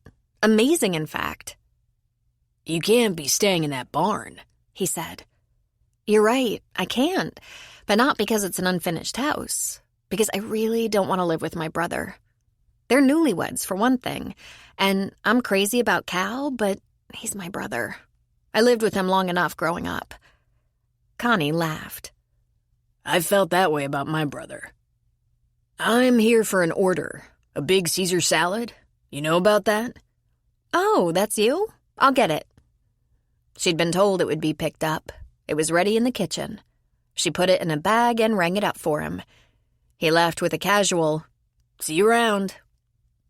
After a few moments passed, Moody said, "Want to have coffee sometime when you're not working? Talk about the program a little bit? Go over steps or something? Take each other's pulse?" Hers was a little amped up at the moment. She focused on Moody. "I was kind of looking for an older woman." "I get that. You never know. I might be good in the short term." "I'll keep that in mind. Thanks." Sierra was off work at 2 and was scheduled to work at least 2 mornings a week. No weekends unless one of the other waitresses asked her to cover for them. The weekends, she was told, were busier in the mornings and the tips better, so the waitresses who'd been there before she was hired wanted those shifts, particularly the students. Her schedule wasn't the least bit taxing. She enjoyed meeting the locals. And, of course, most people knew her brother, and absolutely everyone knew Sully. Sierra had plenty of time after work to do things, like stop by Cal's to check on the progress at his place, then get back to the crossing to see what, if anything, she could do to help Sully. Most of the time, all he wanted was a little company for dinner, which he sometimes convinced Sierra to make for them. Just bear in mind, if it ain't bland and tasteless, I can't eat it. I have to stay heart healthy. I won't live any longer. It'll just seem longer. You're in good hands, she said. I'm very healthy. Now, she thought. And before 2 weeks had passed, she had Sully nearly addicted to her stir-fry. Just chicken, vegetables, broth, and some seasoning. She was allowed soy sauce, but he was off salt. His indulgence was 1 drink before bed, and she couldn't join him, of course. It seemed a reasonable trade to her. 2 weeks, though not very long, had revealed some marvelous changes in the land and in Sierra. First of all, she did contact Moody, and they did meet for coffee a couple of times. As she learned more about him, she was glad she'd let him talk her into it. Moody's name was Arthur Moody, but no one ever addressed him as anything but Moody, including his wife. He was 58 years old, a biology professor at a private university in Aurora, and he was admittedly a late bloomer. I was busy in my 20s when everyone else was trying to get an education and a start in life. My start came later, in my 30s. She could do the math. He had been sober for 30 years. That meant that until the age of 28, he was busy spiraling down. She went to that Thursday evening meeting in Timberlake. She found a nice group waiting there, small but significant. One of them was Frank, Enid's husband. Frank was an old-timer, a vet, a man who earned his stripes the hard way. He might have been surprised to see her because he beamed, putting those snazzy false teeth on display for her. She didn't tell her story yet, even though she was starting to feel at home. But she couldn't help thinking about her story. Every day. What was it, Sierra? The therapist encouraged her to be honest. What finally sent you running to rehab? Well, there was an accident. I wasn't driving, but it was my car. He was driving. He took me out of a bar, took my keys, and was driving me home. He said I was drunk and he was just taking me home. I think he put something in my wine because, seriously, it wasn't that easy for me to get wasted like that. It was still early. I knew we hit something, but I didn't see it happen. He stopped the car and looked and got back in and drove away. He said it was a cyclist, and he left him there. Left him to die. He told me he called the police and said he was a witness, that he saw a woman driver hit a man and leave him. I didn't hear him call the police. I don't know if he did. I don't know if he hit a man or a tree branch or a dog. I was in and out. He told me what he said. I said, but I wasn't driving. And he said, no one will believe you. You have a history. And then he convinced me. In a brutal way. In a terrifying way. He said I would never tell anyone anything, or I'd be sorry. So I left my car in the airport parking garage and took a bus to the bus depot. I ran. I went to the farm, the only place I could think of. Eventually I went into rehab, a place he couldn't find me. Or even if he found me, he couldn't get to me. Spring was upon the land, and the afternoons were often warm and sunny. Just being at the crossing was the best part. Sierra enjoyed watching her sister-in-law grow that little baby inside her, and it filled her with warm family feelings. Being a part of Cal's new family was precious to her. Cal was intent on working on his renovation, but not so much that he couldn't take a few breaks to see his sister. They often sat atop a picnic table by the lake and talked, or they went for a short hike into the thawing hills that surrounded the crossing. Tom Cannaday stopped by the crossing sometimes, maybe for a cup of coffee, maybe a beer after work. His son Jackson came by now and then, sometimes with his dad and sometimes to lend a hand. There were firefighters and search and rescue volunteers and rangers who dropped in on Sully because the drinks were cold and the atmosphere friendly and laid back. "This place just keeps getting better looking," one of the firefighters Sierra had not yet met said, eyeing her keenly. "Did I remember to mention Sierra is Cal's little sister?" Sully asked. There were a few groans in the group, but when Sierra turned her back, someone said, "Hell, I could take Cal." "Be careful of those smoke eaters," Sully said. "They come in 2 flavors. Real gentlemen where women are concerned, or they're dogs. Players. Sometimes it's hard to tell the difference." "We're safe," she said. "I'm not interested in either type." Cal and Maggie didn't question Sierra's assertion that she had no room for dating in her life right now. They had other things on their minds. Not only was picking out slabs of stone for countertops giving them fits, they were tending their bump. "Do we know what we're having yet?" Sierra asked when she noticed a book of baby names sitting out on the picnic table in their great room. "Not yet, but soon," Maggie said.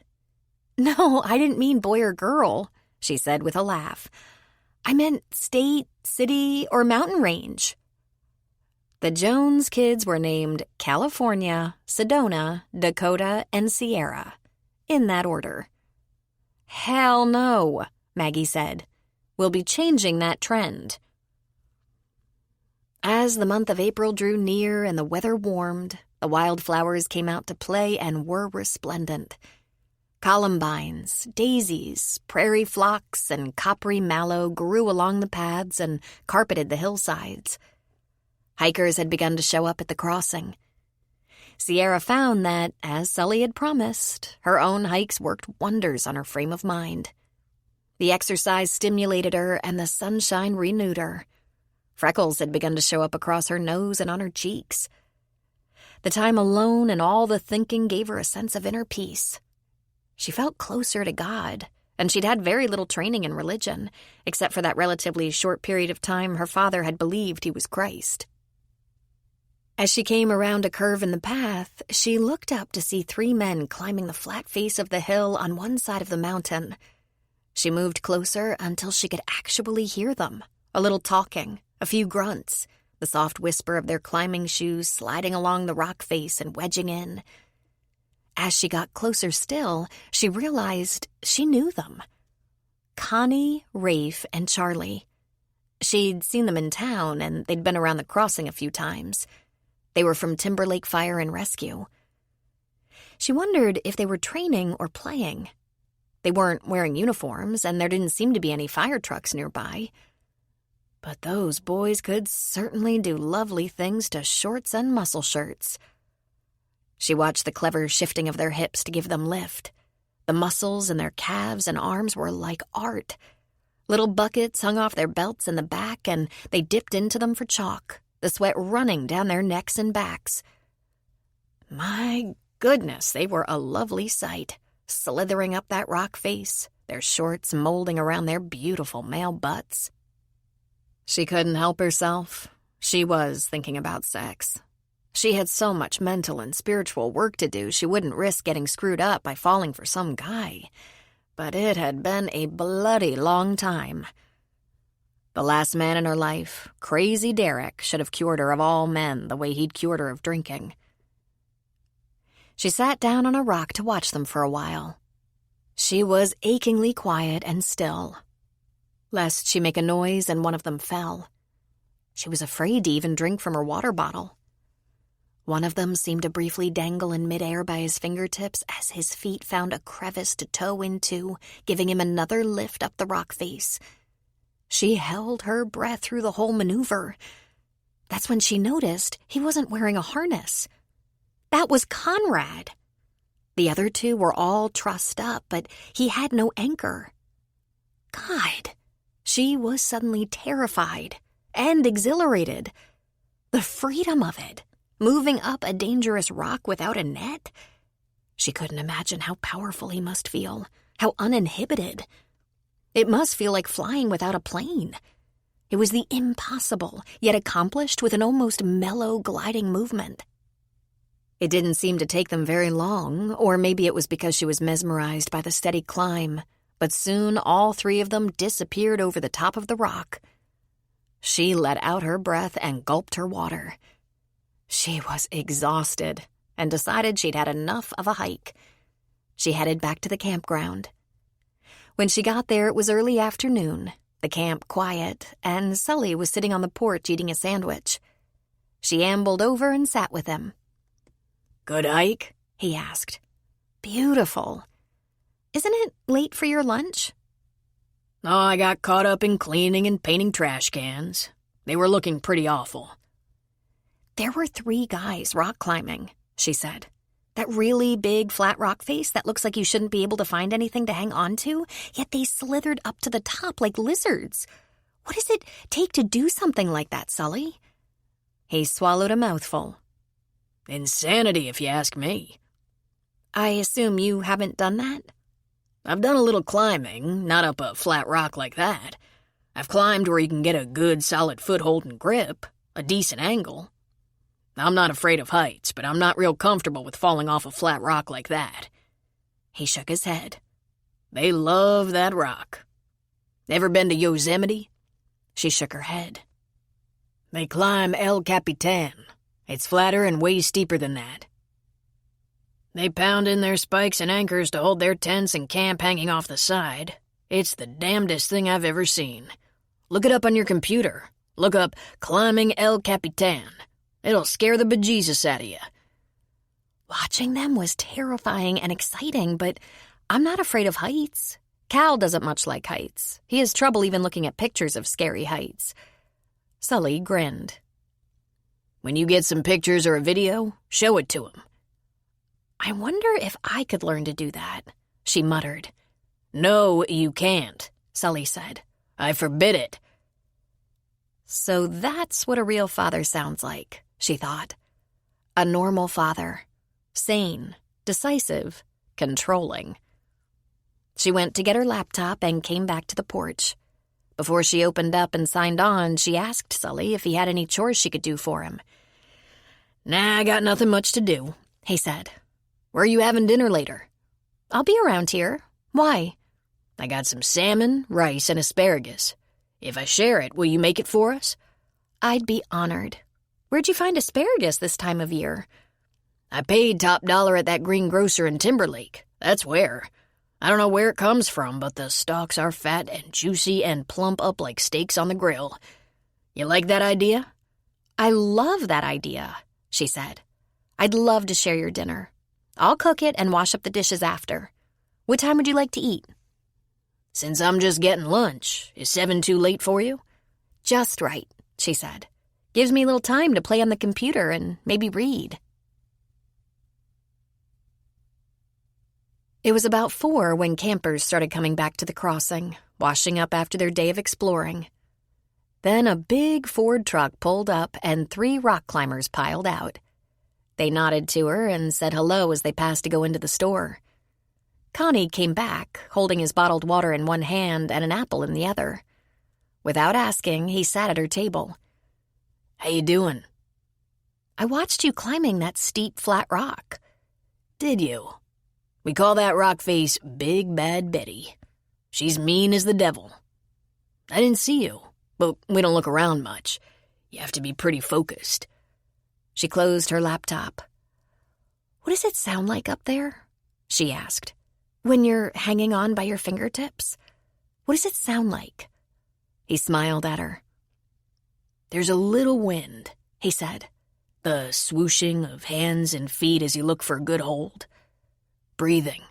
The sound of my breathing is loud in my head. Heart pounding? She wanted to know. No, just a good solid rhythm. You have to like it, feel it, be safe in it, or your diaphragm will slam into your chest, close it up, and bad things happen. No pounding. It's tranquil. Does it make you feel powerful? She asked. It makes me feel independent. self-reliant. Free? Yeah, free. But it takes thinking, planning. I've climbed that rock a lot, and I planned ahead. I know where to go. Even when you climb a new rock, you plan ahead. Look at video, pictures, listen to what climbers say. Try it with a harness and ropes first to see the lay of the rock. And even then, you have to be flexible. Sometimes you have to improvise. But it feels so good. Every grip and hold has to be just right, and when you get it, you know you got it. It's a smart sport. No one can get too much of that feeling. You weren't wearing a harness. I didn't see any ropes. Free solo, he said. As climbing challenges go, it's the best. And when you get to the top? Eureka! Hallelujah! I saw you go over the top and disappear, but I didn't hear anything. He grinned brightly, his eyes twinkling. He had those sweet bedroom eyes sneaking a peek from behind lots of brown lashes. Young girls could buy lashes from him, he had so many. Then we weren't loud enough, he said. Can I learn to do that? Maybe, he said with a shrug. Takes a lot of upper body strength. There's a wall in a gym in Colorado Springs, a good training wall. There are a lot of climbing gyms in Colorado Springs, a lot of trainers. Is it expensive? It doesn't have to be, but you should try a training wall before you do anything else. You might hate it. If you don't hate it, Jackson climbs. I climb. Some of us have extra harnesses and other equipment. But first, the wall. Just as he said this last bit, the other two men came onto the porch. They also sat down. People around here didn't ask if they could join you. They just did. I'll show you how, Rafe said. I'm Rafe. I think we met a couple of weeks ago. And this is Charlie Portman. He peeled a banana, bit off a big chunk, and seemed to swallow it whole. I'll teach you, Rafe said. First the gym, Rafe, Connie insisted. She's little, Rafe said. Hardly any weight to pull up. I could take her up on my back. It'll go easier and you won't waste anyone's day off teaching you if you just try the gym first to see how it feels. That might be the beginning and end of it right there. It just looks so cool, Sierra said. Because it is, Rafe said, tipping a beer to his lips. When he did that, she noticed his wedding ring. Was it a training day for you guys? She asked. Not for Timberlake Station, Rafe said. For Rocky Mountain Volunteer Search and Rescue. Sounds like you're good people to know if I get in trouble, she said. I'll be sure to let you know when I'm ready for a little training. He's married, Connie said. Rafe smiled handsomely. No problem, Sierra. Lisa knows I'd never be interested in another woman. She sighed. Do you have a brother? First, the wall, Connie said. Then I'll show her. That was twice now, Sierra thought. Twice he was warm and friendly, almost flirty. Then it shut down and he became distant and a little cold. The first time was when they met and Moody mentioned Cal. So she wondered if Connie didn't like Cal. But that was crazy. Everyone loved Cal. Then, when Rafe offered to teach her climbing, his eyes went cold again. So probably he didn't like her. She didn't have the best instincts. She knew that about herself. She wasn't likely to ask Sully about a single guy, especially a firefighter. Sully had already passed judgment on those guys. Half gentlemen, half dogs. When a little more time passed and more evidence collected, she'd probably just ask Conrad. The month of April was perfect for Sierra. She went to a gym in Colorado Springs on a couple of her days off and learned how to climb on the wall. Of course, she overdid it and all her muscles ached, but it made her feel so smug. Who knew she could do that? She worked a few mornings and went to a few meetings. She had coffee with Moody and learned he had 4 grown children. She hung out a bit at the little Colorado bookstore, getting to know Ernie and Bertrice, and picking up a few details about her new home. But the best part of her new life was Sully. "Tell me about Maggie shooting someone," she begged. "It was a damn fool thing to do," he said. "Her reasons were right, but her follow-through could have used a little more thought. She saw a young girl she recognized as one of our camper kids in a pickup with a couple of low-life characters, and could tell she wasn't there by choice. So she tricked the driver into taking a cabin. She told him she'd give him a special deal, and turned out he was as stupid as he was bad. Once she had him boxed in, she called the police, but she wasn't inclined to wait on him to get out here, not with that girl in danger. She loaded up my old shotgun and kicked the cabin door in and fired on them." He shook his head. "She could have called me or gone for Cal, but no. Maggie's accustomed to do as she pleases, when she pleases. She had a roll of duct tape in her pocket and had 'em all trussed up before the cops got here." Sierra was speechless, awestruck. What a badass! "Those old boys were big and nasty. They could have rushed her, walked right through that shot and taken her down." "But she shot them first." "Well, one of them anyway. The shots brought me and Cal. It would have been smarter to get us first." "And the little camper girl?" Sierra asked. "Scared to death, but otherwise unharmed. She was separated from her family on the trail north of Leadville, and they grabbed her. I never heard of such a thing happening around here before." "That's creepy, Sully. It's not safe out there?" "Up to that moment, I'd have said there's no safer place than our trails. I hear there's a lot more Forest Service people out there these days than there used to be, on account of that incident. You got anything to protect yourself with?" "I have a little can of pepper spray, the kind single women in the city are known to carry." There were times she considered a handgun, but in the end she was afraid to arm herself too much. What if she was incapacitated and it was used against her? "Might have to fix you up with some real mace, just for my own peace of mind." "Should I stop hiking alone?" He shook his head. "You're not very alone. There are hikers out there, more of them every day. Just don't get too far away." The mace appeared a few days later, but Sierra was a little more vigilant, knowing that story. She admired Maggie more than ever. That's what Sierra had always thought she was, had always aspired to be. A fighter. A fearless ninja warrior. And it did seem the trails grew more crowded, especially on the weekends. She assumed summer would be nearly hectic for the wilderness. Meanwhile, she enjoyed nature more than she ever had before. A herd of elk must have taken up residence on a piece of grazing land nearby because she saw some in the campground in the early mornings. And of course, there were deer now and then, making her drive to Timber Lake very cautious. With her work hours beginning right after dawn, she was bound to see a lot of wildlife, something that made the start of her day very special.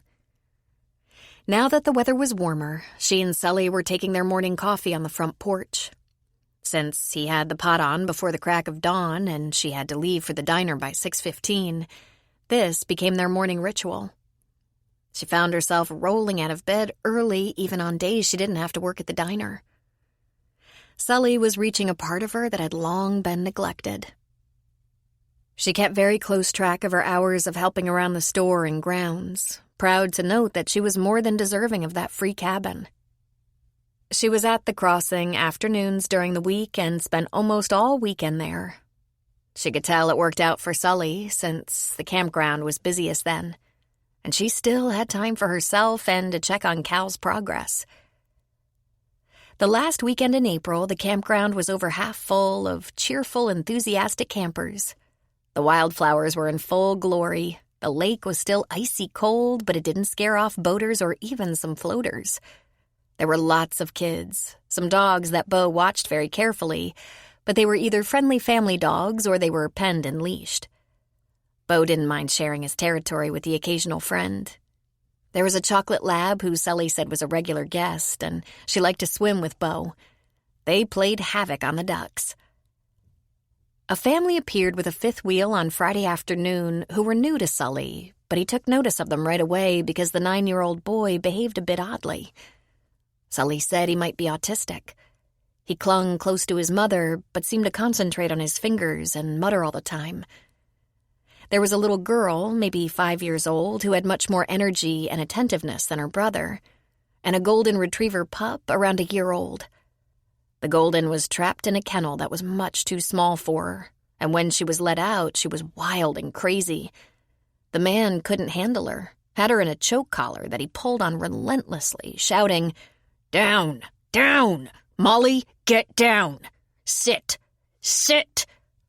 Then he would just chain her to the trailer and she'd strain against her leash. The mother, Anne, and the kids were exploring and playing by the lake, but the father, Chad, preferred his lounge chair under the camper's canopy. The dog spent far too much time in the too small kennel, and her break time was limited to being chained. She was never taken for a run or a walk, and she had a lot to say, barking and whining. Well, she was confined all the time and didn't get any attention or exercise, and she was still a pup. Though nearly full-grown, Chad constantly yelled at the dog. He was, in fact, more irritating than the animal. "Molly, shut up!" His name was Chad Peterson, and he was on Sierra's wrong side right off. He had a big, fancy trailer, but he clearly wasn't camping for recreation, but for relaxation. He was overly friendly, had a big laugh and a loud voice, was very social with his neighbors, and always had a beer in his hand. His wife was the one who took the kids walking to the base of the mountains to pick flowers, or the edge of the lake where they could play with other children. It was his wife who put out the dinner and turned the burgers on the grill and fed the dog. It was Anne who picked up the dog droppings. And when the dog got on Chad's nerves, she was stuffed into that too small kennel. Molly whimpered and whined to be let out. On Saturday afternoon, Sully wandered down to the lake where Anne and the children were. He talked to a few of the women there, including Anne, and when he came back to the store, he reported what he'd learned. "Their boy is autistic, like I figured. He's real antisocial. His dad thought a puppy would help, bring out his personality, even though his wife told him it might have the opposite effect. She's not a service animal, for God's sake. And now that the dog is big and dumb as a puppy, Peterson is frustrated and short-tempered, and rather than admit he might have been wrong, he's determined to whip that puppy into shape. I might have editorialized that last part, but ain't it just obvious?" "That poor little boy," Sierra said. "Doesn't appear the boy knows what's going on with the dog and his dad." Sierra stuck her neck out, probably where she shouldn't. She approached Chad as he sat under his canopy. Bo was with her and sniffed Molly, who was on her chain. "If you invite the dog to have a swim in the afternoon when it's sunny, or take her for a really long walk up the trail, she'll tire out and be less noisy," she suggested. "If you'd keep your dog away, maybe mine wouldn't bark so much." "My dog?" she asked. "This is the owner's dog. This is Bo, and it's Bo's campground. Besides, the dogs like each other. Molly's only barking because she's bored and lonely." "I'll put her back in the kennel," Chad said, standing from his lawn chair. No, please don't. Anyone could see that kennel is too small. I just thought you could use a suggestion, that's all. This place is family-friendly, and that includes pets as long as they're not vicious. She's just playful." "I'm thinking about drowning her," Chad said.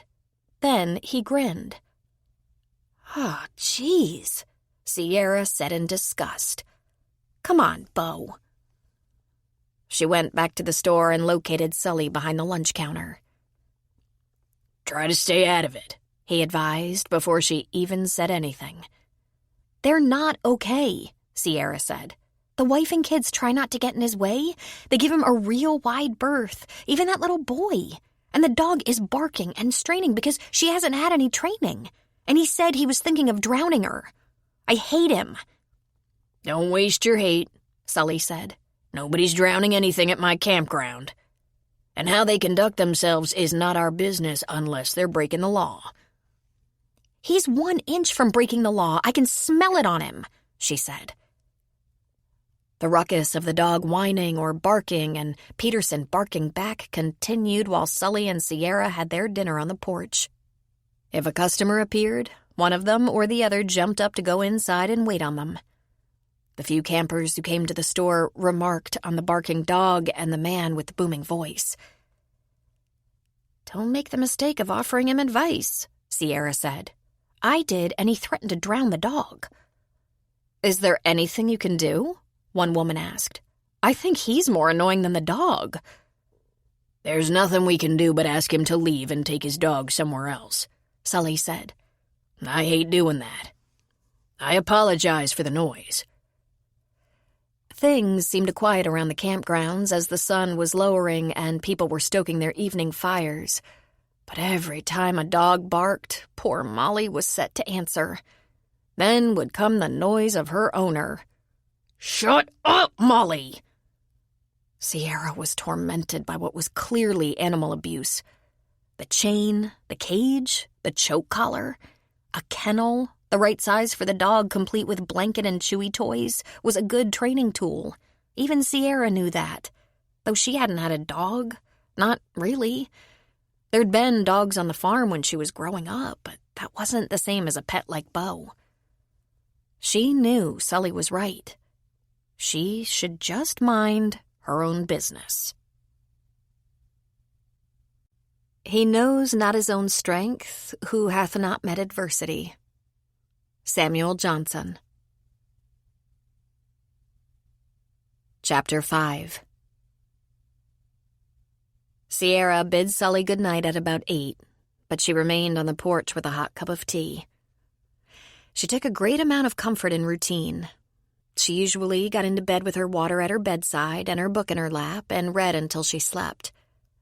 But tonight her routine was screwed because she could hear Molly whimpering, and her heart was breaking. She wandered over to the Peterson campsite and saw that Molly was stuffed into her kennel outside, while the family was inside. The dog cried and let out the occasional yelp. The bluish flickering that indicated a TV in the camper could be seen in the windows, which meant they probably could not hear Molly. She was going to kidnap the dog. No, Sully wouldn't like that, and she was Sully's guest. So she would stay up until the dog finally went silent, and then she would sleep. In the morning, she would report this abuse to someone. She'd figure out who.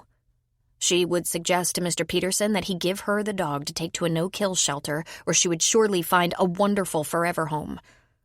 Maybe she would stroke his ego and tell him he was a good man to take on the dog, but it was okay if it didn't work out with a pet. Just do no harm. That's what she'd do. One way or another, she'd separate Molly from the Petersons before they left the campground. She went to her cabin to get a blanket and pillow, and she made herself comfortable in the hammock. Just a couple of spaces away from the Petersons' camper, and a still very lonely and unhappy Molly. Despite the sound of the whimpering dog, Sierra drifted off. She was wrapped up like a burrito in her blanket, snug as could be with the breeze rocking her, when she heard a yelp. She jerked awake. "Just shut the hell up!" Chad loudly demanded. There was another yelp. "I said quiet!" The yelping grew louder. Sierra bolted off the hammock and ran to the campsite where her worst fears were realized. Peterson held the dog by the chain collar and smacked her on the head again and again. "Stop!" Sierra screamed. "Stop that!" "Mind your own goddamn business," he said, hitting the dog again. It took a second to comprehend that he'd behave so, yell so, when he was literally living outside among a large group of campers. "Stop! I swear to God, if you strike that animal again..." He hit her again. Molly cowered and whimpered. Sierra lost it. She threw herself at the man's back, launched on him with her arms around his neck and her legs wrapped around his waist. "You're the animal!" "What the hell?" "Treating a defenseless animal so cruelly, how do you like it?" she said, tightening her arms around his neck. The man shook her violently, but she hung on. He tried prying her arms from around his neck, but there was no giving her. "Beast!" she muttered. animal! Sierra, let loose of that man! At Sully's command, Sierra let go and fell clumsily to the ground, landing on her ass. The fall jolted her for a moment, and then she regained her wits and saw that Anne and her daughter stood in the open door of the camper, while Sully stood a few feet away, one hand leaning on a baseball bat. Peterson huffed a bit to catch his breath. "Good thing you warned her," he said.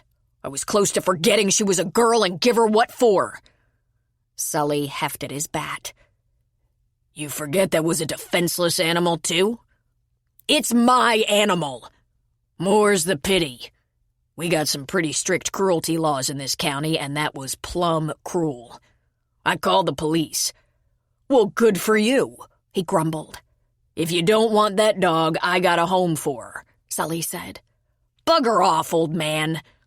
Police chief might take her. He's got 4 Goldens already, but he's mighty fond of 'em and might fancy another. They sleep with him. Take her," Peterson said. "It'll save me the trouble of drowning her." Sierra got to her feet slowly, brushing off her rear end. The very first thing she noticed was Molly sitting docilely beside her miniature kennel, her head cocked to one side with what looked like a satisfied expression on her face. Sierra quickly went to the dog, took her collar in hand, and led her out of the campsite. Peterson went into his camper, out of sight. "Come along," Sully said, heading off for his house, not the store, leaving Sierra and Molly to follow. "I bet you were a lot of trouble to raise." "I was hardly noticeable," Sierra replied. "There's a lot of bullshit if I ever heard any," he said. He didn't go inside, but rather to the front porch of his house. He took a seat in one of the rocking chairs, resting the bat on the ground beside him. "What are we doing?" she asked, standing there. "Have a seat," he said. "Just keep a hand on the dog till she decides it's okay to lay down and relax." "Where's Bo?" she asked, because Bo was usually close to Sully. "I penned him in the bedroom for now. Molly doesn't need the distraction." Sierra sat down next to Sully. They rocked in the dark, and she kept a hand on Molly, gently stroking her. When she'd stop, Molly put her head on Sierra's lap. She was docile as a lamb. "Why are we sitting here?" she finally asked. "I'm awake," Sully said. "Might as well sit up a while longer and see if there's anything to see." "See? See what?" He sighed. "Just give it a few minutes. Patience, Sierra." After a few minutes, she quietly asked, "Do you think the police chief will take the dog?" "I doubt it," he said. "But you said—" "Girl, I say a lot of things." Sierra just fell silent, Molly's head in her lap while she scratched behind the pretty girl's silky ears. She couldn't imagine what they were doing just sitting there, but she took comfort in the fact that Molly wouldn't be back in Peterson's care. Then, in about 15 minutes, it all began to make sense. Chad Peterson started his big extended cab truck, backed it up to the fifth wheel, threw the lawn chairs inside the trailer and his family into the truck, disconnected his hookup, reeled in the canopy, attached the trailer to the truck hitch, and pulled out. "What time is it?" she asked. "Round about 10, Sully said. "Hey, you knew he'd do that, didn't you?" "I had an idea." "You heard the noise when he was hitting her and it woke you." "Sierra, I'm over 70. I sleep in my drawers. You really think I'm spry enough to get my clothes and my boots on and run on over to the campsite in under 5 minutes? I knew it was going to happen, and just like you, I waited on it." "Just like me?" "Didn't you take up watch from the hammock?" "Well, yeah. You knew that?" He nodded in the dark. "Didn't really surprise me." "You think the police will come now?" "I didn't call them," he said. "Didn't want to waste Stan's time. I knew once I called Peterson on it, he'd just pull out." "What does it mean? Does it mean you won't get paid?" "I wouldn't care if it came to that, But as it happens, I took a nice deposit from his credit card. What it means, I reckon, is you now got yourself a dog." Sierra was elated for a moment, until she started thinking about how she didn't know quite what to do with a dog. She knew what not to do. She'd never hurt an animal, but she was no expert in training one. It wasn't until Sully stood up to go to bed, finally, that she asked, "Can I borrow some dog food?" "Just take a bowl with you to your cabin for water, and Molly can have breakfast with Bo in the morning. Time she got on a decent schedule." "Are you going to help me a little bit?" "If I don't, that dog will starve or run off," he said. "Good night, Sierra." It should have come as no surprise. Molly had not had a proper grooming in a while. She slept with Sierra, snuggled up close, quiet and content, and smelly. Fortunately, Sierra had the whole day to herself on Sunday and could not only make sure Molly had a thorough shampoo, but that the linens in her little cabin were also laundered. "We'll just start over," she confided to her new best friend. Molly had to learn some manners for dining with Bo at breakfast. She wanted whatever he was eating, even though it was the same food. It looked like manners could take a while. But Sully coached her to show Molly what to do, then praise her again, then let her perform again. "Someone should have tried that approach with me," she muttered. But Molly, for her part, acted as though she knew who had rescued her. She sat still, wagged and smiled up at Sierra in a way that threatened to melt her heart. Next, it was spa day for Molly, and she was prettified. Sully had an extra collar and leash, and Sierra employed both to try to show her how to walk beside her. And that was going to take forever. Instead, Sully suggested they show her how to come when called. Molly sat beside Bo, Sully hanging on to both dogs while Sierra told them to sit and stay. Then she walked away, turned back, said their names and the command, "Come." Molly very likely did what Bo did, but she did it, and both dogs got a small cookie. "I have to go to work tomorrow," she said. "How will you manage?" "Lots of hands around during the day, Sierra. We'll manage. And if you change your mind, there's a great shelter not far from here. They'd treat her right until a home can be found." "I fought for her," she said. "Let me try. But if it gets too much for you, do you promise to tell me?" "Not a lot seems like too much anymore," he said. "We all deserve a second chance. And I reckon Bo will help train Molly." Sierra came home from work with a few new toys for Molly.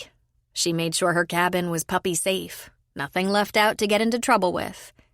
She first walked her, worked with her a little bit, then put her in the cabin with water and 2 new toys and left her for only 20 minutes.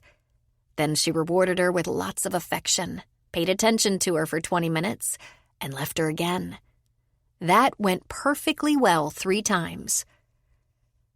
Then Molly chewed off the handle of her circular brush, which had been sitting atop the bureau. Out of reach. "Whose reach?" Sully asked. "Oh, God, this is going to take forever." "Takes a lot longer to raise a human. Be patient." The next day, she brought home a new brush and 2 rawhide chews. The brush went in the drawer, and the rawhide came out only when she left the cabin for a while. Then it was put away again. When she came home from work on Thursday afternoon, Frank was sitting on the porch with Molly. Sierra parked behind the cabin and walked over to the store. When she came around the corner, Frank told Molly, "Here she is, girl." Molly burst out at a dead run and nearly tackled Sierra, jumping on her, licking her face, half barking, half crying as if Sierra had just returned from war. It brought Sierra to her knees. She crooned to the dog, "I'm home! I'm home! I love you too!" And then she let Molly lick her face until she was covered with slobber. "She scratch you or something?" Frank asked when she came up on the porch. "No," she said, wiping her wet face. "No one's ever been that happy to see me." Tom Cannaday was seen around Timberlake all the time since he lived in the neighborhood.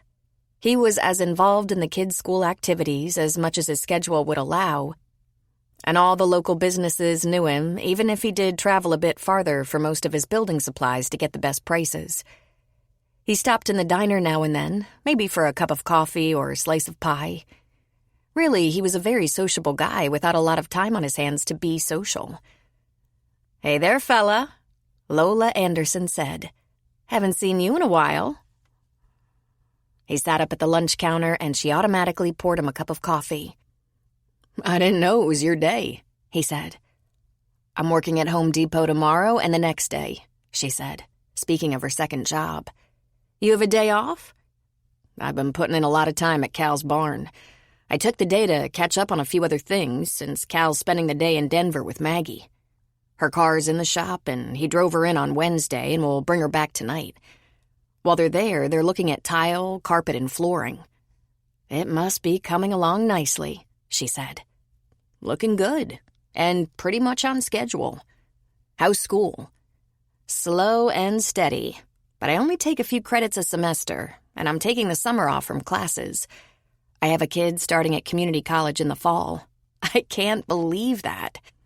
"Tell me about it. Jackson's 20 already, and Nikki starts in the fall. Pretty soon we'll be empty nesters," she said, leaning on the counter.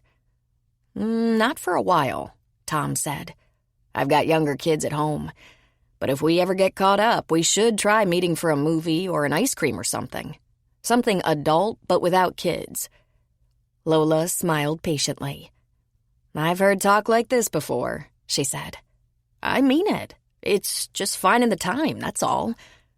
Lola shifted her weight to the other leg. "How's Becky?" "Fine," he said. "Great." But Becky was neither fine nor great, he thought, and he knew exactly why Lola had brought her up. Tom and Becky had been divorced for years, but everyone was of the opinion they were still a couple, that Tom was never going to be finished with that relationship. It was his own fault. He'd been letting Becky come around, visit and stay with him and the kids, and people just assumed they were not quite divorced. That was all changing, but there wasn't a delicate way to explain that. And he liked Lola. He'd known her most of his life. They both grew up around here. The door to the diner opened and Connie Boyle walked in. He was wearing his navy blue fire department shirt. Now, Connie might be a lot younger than Lola, and younger than Tom, for that matter. But Tom didn't miss the way Lola's eyes lit up and how she grinned when she saw him. All the women seemed to have that reaction. He was good-looking, a firefighter, and single. "Hey," he said, sitting at the counter beside Tom. "What's up?" "Not too much. I just grabbed a couple of kids from school, got them home, and started on their chores because they both want to go to friends' houses since there's no school tomorrow. I thought I'd take a run out to Sully's and meet the new family member." "Sierra?" Connie asked. "You haven't met Sierra?" "Not Sierra. Of course I met her. She's been here 2 months already. And I've been at Cal's most days, so I've seen her plenty. It's Molly, the new addition." "There's another sister?" Connie asked. "You haven't heard?" Tom asked with a laugh. "I don't usually get the drop on you when a new female comes to town. Molly's a golden retriever pup, about a year old. Sierra rescued her from an abusive camper." "Oh, this should be good," Lola said. "That explains why she charged out of here the other day when I showed up to relieve her. She never said a word." "Happened about a week ago. Sierra was keeping an eye on the camper because he treated the dog badly. Here's how Sully said it went. The camp quieted down except for the dog, crying and barking from the kennel she was stuffed into, a kennel about big enough for a little cocker spaniel. Sierra didn't even go to her cabin. She hung close by. And when the guy came out of his camper and started beating the dog to shut her up, she challenged him. When he wouldn't stop, she jumped on him. Sully said she hung on him like a tick on his back, and he couldn't shake her off. At the end of a scene right out of a bad movie, the camper and his family left, and Sierra has herself a completely untrained, abused, young, and crazy golden. He sipped his coffee. Gotta be worth seeing. Sierra attacked him? Connie asked. So it's told. No surprise there, I guess. No surprise, Lola said. She might be young and small, but she has no shortage of guts. We like that here. She might be a little stupid, Connie said. What if he turned on her, knocked her senseless just in self-defense? Sully was waiting up, too. He does that when things don't feel right at the campgrounds. He wanders around with his handy-dandy baseball bat, the only weapon he carries. I wonder if he's ever used that thing. How'd you hear about this if you haven't seen the dog? Lola asked. I work with Cal every day. Cal keeps tabs on his sister almost every day. And Maggie is at Sully's on days she's not in Denver. Trust me, there's no shortage of conduits for the news. He drank the last of his coffee and checked his watch. Time to see if the kids ran out on their chores. He put $1 on the counter, gave Connie a slap on the back, and told Lola he'd see her soon. He walked the 2 blocks home. One of these days, he should make good on all his promises to take Lola out. But it was awkward. Ever since Becky left 8 years ago, he'd been acting like a married man even though his wife lived elsewhere. But like every small town, people noticed when she came around, when she stayed a few nights or a weekend. Once one of the old biddies in town asked his Nikki where her mother slept when she visited. Tom told Nikki to politely say, "None of your business, ma'am." But the truth was, Becky slept with him. Even though he knew Becky had boyfriends, knew she wasn't a faithful wife or a wife at all, knew he was just a fool. He'd told himself they were divorced. It was her choice to date, see men. It was his choice not to date or have girlfriends. He'd secretly kept hoping she'd realize she'd been hasty and come back to her family. But everything had changed last year. Last year, when he learned Becky hadn't had boyfriends. Not really. No matter how Becky referred to these men, they were customers. She had explained herself as an escort, just a little company, not necessarily an intimate. No matter what she said, Tom knew what she was. And speak of the devil. When he rounded the curve to his street, whose car was parked in the drive behind his truck but Becky's? She'd stopped warning him of her visits, stopped asking if it would be all right. He hadn't had the heart to tell his kids, not even the oldest ones, not for his sake or Becky's, but for theirs. They loved their mother, and why wouldn't they? She was probably the prettiest, sweetest girl in town. He walked in and found her in the kitchen, rinsing out a coffee cup. She turned toward him, smiled, and said, "Tom." "Where are the kids?" "They're finishing their chores. I told them I'd take them out for pizza if their chores were done." "But unfortunately, you've been called away," Tom said. "You can't do this, Becky." "They miss me. I miss them." "I know, but you can't pretend nothing has changed. At least I can't." "I told you. That's over now." "You do as you please, Becky. But you can't change the past 8 years, and I can't change the way I feel." "Nothing was ever different with us. It had nothing to do with us." He laughed hollowly. "Seriously? Yes, everything changed with us.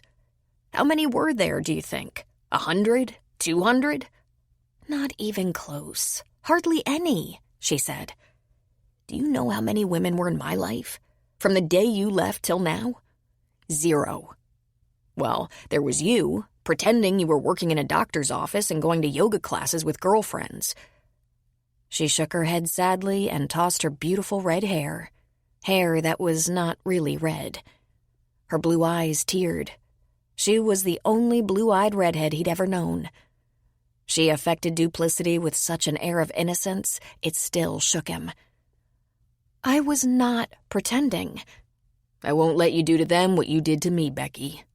You can see them, only here and only if you make plans with me first. And you can't spend the night anymore." "I'll sleep with the girls." "No, Becky. No. Don't force my hand." "Why are you doing this to me?" she asked, a catch in her voice. He almost laughed. She was arrested 3 times for solicitation and thought that having the charges vacated, the 3rd time with the help of Cal Jones, criminal defense attorney, meant it never happened. But it had happened. I'm not going to talk about this now with our youngest 2 kids upstairs. Take them to pizza and then tell them you can't stay. Leave. Or I'll tell them now. Tell them why I don't agree to let you spend the night or let them stay with you. I'll tell them. I'm going to have to tell them eventually. Even though it's all in the past? Well, I can't be really sure of that, can I? It's in the past until you're arrested again, right? It must be nice to have never made a mistake, she said in a mere whisper. He gave a huff of laughter. Oh, I've made plenty, and you know that. I just never had to be bailed out for any of them. His youngest son, Zach, came bounding downstairs. I'm done, he announced. I'm almost done, his 14-year-old daughter Brenda called from upstairs. And I'd like a life, Tom thought. I'd like a chance to start over, even though I waited too long. He admitted it was his fault. He'd been naive, and because he always loved Becky so much, he stayed in denial about the fact that she had moved on. She was no help, coming back again and again, sleeping in their marriage bed, giving the pretense that she was still at least partly into the marriage. Yes, he had foolishly hoped, but it had been almost a year since that last arrest, and he was cured of all naivete. He'd finished the grief and torment and feelings of betrayal, and all he wanted now was to have a normal life. If he could just remember what that was. Lola fed her sons, 18-year-old Cole and 16-year-old Trace, at the diner. Some nights she left them dinner, some nights they went to their grandparents' house, some nights they went out with their dad, Dave, from whom she'd been divorced for 10 years. She and Dave got along fine as long as they spent very little time together. Dave was on wife number 4, and by now her sons were done with all the steps and halves. Once, every couple of weeks, maybe, Dave would take them out for pizza or a burger, and that was about it. He never was any good with support payments, but sometimes she could guilt him into buying something the boys needed, like gear for school sports. He was basically a good-natured deadbeat dad and serial marrier, someone she'd never been able to count on. It was Friday night and prom was coming up. Cole was going with his girlfriend Jen. Jen was on the prom committee, and it was a big deal. Cole worked part-time for the grocer down the street. Trace worked part-time at the grill, mostly bussing and cleanup. They were letting him take orders now and then, but he couldn't serve alcohol. He was too young. The boys had good, hard jobs that helped Lola in convincing them to continue their education so they wouldn't be unpacking vegetables and washing dishes for life. Just as she was doing for herself, finally getting her degree. She'd worked in nearly every small business around Timberlake and a couple in Leadville since she was 16, and she hoped to remain in the area as a teacher, even though those jobs were hard to come by. Elementary school was her first choice. The most important thing to Lola was that she liked her life as a single woman. 10 years post-divorce, she was settled. She was very busy, had plenty of friends. Her mom and dad were close by and in good health. Her little house was comfortable and easy to take care of, and as far as she was concerned, there was nothing missing. It was true, there was no man in her life. She'd had a few dates over the years, and they were only dates. She'd gone skiing with a recently divorced dentist, and they'd had a good time, but there were no sparks. One of her professors took her out a few times. He was considerably older, and the relationship had not progressed, which was just as she'd have it. She'd gone out with a firefighter or two, but it had been friendly and casual, and they still saw each other around town. She wasn't looking for a lover, didn't really need another friend. Lola was confident, energetic, funny, and smart. She knew this about herself. What she wasn't was pretty. She was overweight. Her massive curly black hair was beginning to thread with gray, though she was barely 40. And even though she got enough sleep, she had dark circles under her eyes. She'd never quite figured out how to shape her brows right, and she wasn't good with her crazy hair, so she kept it short. Short and shapeless, but for the loose curls. She only bothered with makeup for special occasions, namely the dentist, the professor, and 2 firefighters. But she wouldn't mind having a male friend, someone she was really comfortable with. She didn't care about falling in love and had absolutely no illusions about a second marriage. The last time she was in love was Dave, and that had been a disaster. But a kind guy to hang out with, a companion, that would be nice. In fact, the one man who intrigued her was Tom Cannaday. Unfortunately, he was clearly still very screwed up about his divorce, and if there was anything Lola wanted less than a man, it was a man's baggage. But what she loved about Tom was that he never complained. His ex-wife had left him with 4 kids to raise on his own, and he shouldered the responsibility, took it on and got it done, was a great parent, remained positive and happy as though he, too, liked his life. She wondered if it was true, what they said, that he'd never really accepted the divorce, that his incredibly beautiful ex-wife still paid regular conjugal visits. Because if that were true, then they had nothing in common after all. If you can find a path with no obstacles, it probably doesn't lead anywhere. Frank A. Clark. Chapter 6. "Wait until you see this," Sierra told Cal proudly. "Molly, sit." Molly sat. "Amazing," Cal said. Is she ready for the circus? "Shut up. This dog is in recovery. She needs patience and affection and lots of positive reinforcement." What has she chewed up lately? She's had a good week, Sully said. She only chewed up a pair of leather repelling gloves that were hanging on the bottom hook over there by the door, and a pair of my socks that were sticking out of my shoes on the back porch. Oh, and she got a paperback, but it was ready for the recycle anyway. That's all we know of. If we x-ray her, we might find a ton of stuff. So Sierra has a new toy, Cal said with a grin. Sierra didn't care one bit if they made fun of her, as long as they were very sweet to Molly. Everyone treated Molly like a precious gift, and it was obvious in the dog's behavior that she'd never experienced anything like it before. She was a lovable pest. She leaned against people for a pat, brought people gifts, usually one of her toys, but sometimes something she'd stolen, laid her head in their laps, and sometimes just sat in front of someone, anyone, and barked until they gave her some attention. Sierra had a new friend, and she thought her adorable. That first week she'd been in a panic that Molly might wander off and get lost, but as it turned out, there were 2 secret weapons at her disposal.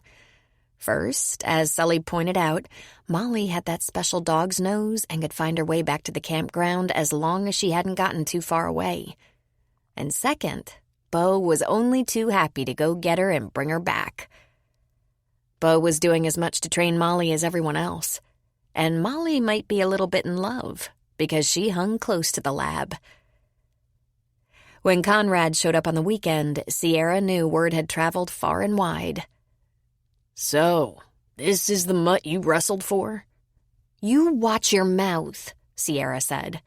"I don't think there's anything but golden in her. Do not offend her or she won't like you. She has shown excellent taste so far." Connie clicked his teeth, dangled his hand at his side, and Molly wagged her tail enthusiastically and went right to him, nudging his hand for a pet. "She might have a little slut in her," Sierra muttered.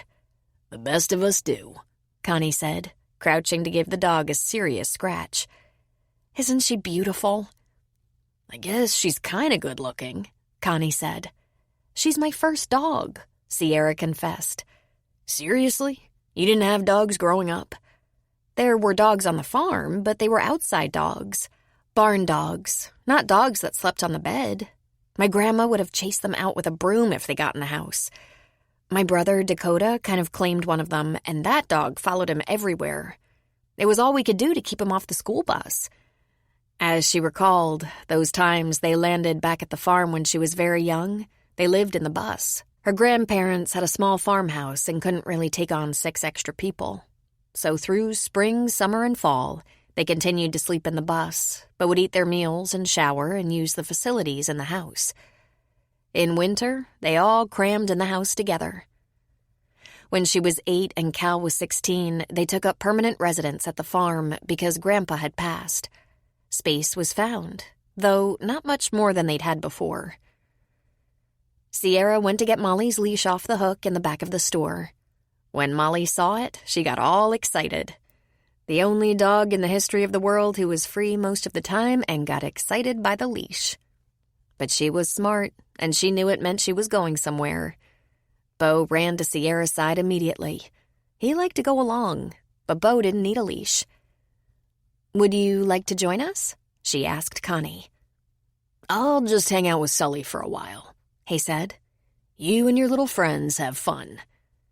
"We certainly will," she said, heading across the yard for one of the trails. Connie went into the store and found Sully stocking shelves. "Need a hand?" he asked. "I got it," Sully said. "Grab a cup of coffee. Holler when you're ready for boxes from the storeroom. You know I like to show off my big muscles." "Just seen you show off the one between your ears, son," he said. "Besides, there don't seem to be any pretty young women around at the moment." "I'll just practice then." Connie positioned himself at the lunch counter where he could visit with Enid and be handy when Sully started toting big boxes of supplies out of the back storeroom. Conrad Boyle was 33 and had grown up in and around Timberlake. For a while, his family lived in Leadville when they'd found a good rental house there. Then they moved back to Timberlake when Connie was in first grade and his mom and dad had divorced. When his mom remarried, they'd stayed in that house and his stepfather moved in with them. Connie wouldn't call his growing-up years hard, but they were at least inconvenient and at times very difficult. First off, his father and then his stepfather had both been brutish, angry men, while his mother was a kind, hard-working, even-tempered woman. To this day, Connie didn't understand why his mother couldn't find better men to marry. And if she couldn't, then why didn't she just live as a single woman? "You'll understand someday, Connie," his mother, Janie, said. Right then and there, he decided that if he didn't find a good woman, one with whom he had mutual respect and happiness, he wasn't going to do it. He did not ever come to understand, as his mother promised he would. His mother might not be gorgeous, but she was certainly attractive, had a nice figure, a pretty smile, and a sunny disposition. Both his father and stepfather were verbally abusive, and while they did work steady, they did as little around the house as possible, yet their demands seemed constant. "Conrad, you get that garage cleaned yet? Help your mother in the kitchen. I never saw anyone as lazy as you. That's your yard, kid. Every Saturday come hell or high water. Why the hell ain't that driveway shoveled? You're a fucking idiot. If I can put food on the table, you can at least keep ahead of your chores." To add to Connie's misery growing up, he was small. Hard to believe looking at him now. He was small and he had a girl's name. Everyone always called him Connie. Even if he corrected them and said, "It's Conrad," they'd still call him Connie. He felt like a boy named Sue. He had to defend himself a lot. There were guys in his class who had the shadow of a beard in 6th grade, but his growth didn't kick in until he was 15. It was like that summer between 9th and 10th grade, his feet grew from size 7 to 11. Testosterone descended on him, and he shot up. Thank God. His mother divorced his father when Connie was 6, and his stepfather when Connie was 17, not quite finished with high school. He had a half-brother, Bernard, who they called Beaner, 10 years younger than Connie. And with that second divorce, his mother got a job in Denver and took 7-year-old Beaner with her. Connie stayed in Timberlake and moved in with his buddy, Rafe's family, even though they had 5 kids. It was where he'd been hanging out whenever he could anyway. Rafe's mother, Marguerite Vadas, said she'd always kind of wanted 6 kids, so it was perfect. And at the Vadas home, Connie found the kind of family life he admired and wished he could emulate. Carlos Vadas, a cook and outdoorsman, loved kids. It was a revelation to Connie that just the simple action of enjoying one's family could make home life nearly perfect. It wasn't flawless. It wasn't without its tense or grumpy moments. It certainly wasn't without arguments. Just the fights over the bathroom alone could be staggering. But it just wasn't challenging all the time. No one held a grudge, and the single most important thing, no one seemed to walk on eggshells or brace themselves for the next blow-up. He never once heard Carlos Varas complain about the work of feeding his family, or ridicule his children, or call them names. The Varas kids, like all kids, could be lazy about their chores, and Carlos would say things like, "I think someone wants to go to homecoming and have a new dress, but she doesn't like doing the dishes. I think that's not the way it works, does it?" Or, "I hear someone wants to use his mama's car on the weekend, but he isn't so interested in mowing and trimming. Do I have that right?" And of course, everyone got in trouble sometimes. "No phone, then. Maybe if you have no phone, you have no opportunity to make plans that will only get you in trouble." Or, "You don't like that curfew of midnight? I think you will like 11 better. Yes?" Connie realized he developed an idea of the kind of life he wanted from the neighbors. It was as simple as that. Carlos and Marguerite were not as attractive as his mother and father had been, yet were far more affectionate. They were always playing on the same team when it came to the kids. Connie wanted that, a wife he could love and depend on into old age. He'd wanted that until he thought he had it and had lost it in a most miserable and humiliating way. Now he was trying to figure out what kind of life he could have instead. Connie had stayed on in Timberlake, taking a few college courses, joining the volunteer search team and training until there was an opening in the fire department, and he tested right alongside his best friend Rafe. They were both 25 when they were hired, and it seemed they were junior firefighters forever. When he was 27, he met Alyssa. She was cutting hair in Timberlake, and she was hot. She was tall and leggy, big-breasted with long, thick dark hair, dark eyes, and ruby lips that were full and delicious. Connie was suddenly needing a lot of haircuts. They began to date, and Connie fell in love. Hard. He'd found the one. He'd bought some land just outside of town, a beautiful acre in the foothills, not even half paid for. While he and Alyssa talked marriage and children, he began to build her a house. Well, he was having it built, but he took great pride in being involved and helping. It was a small house to start, but it was designed for future add-ons.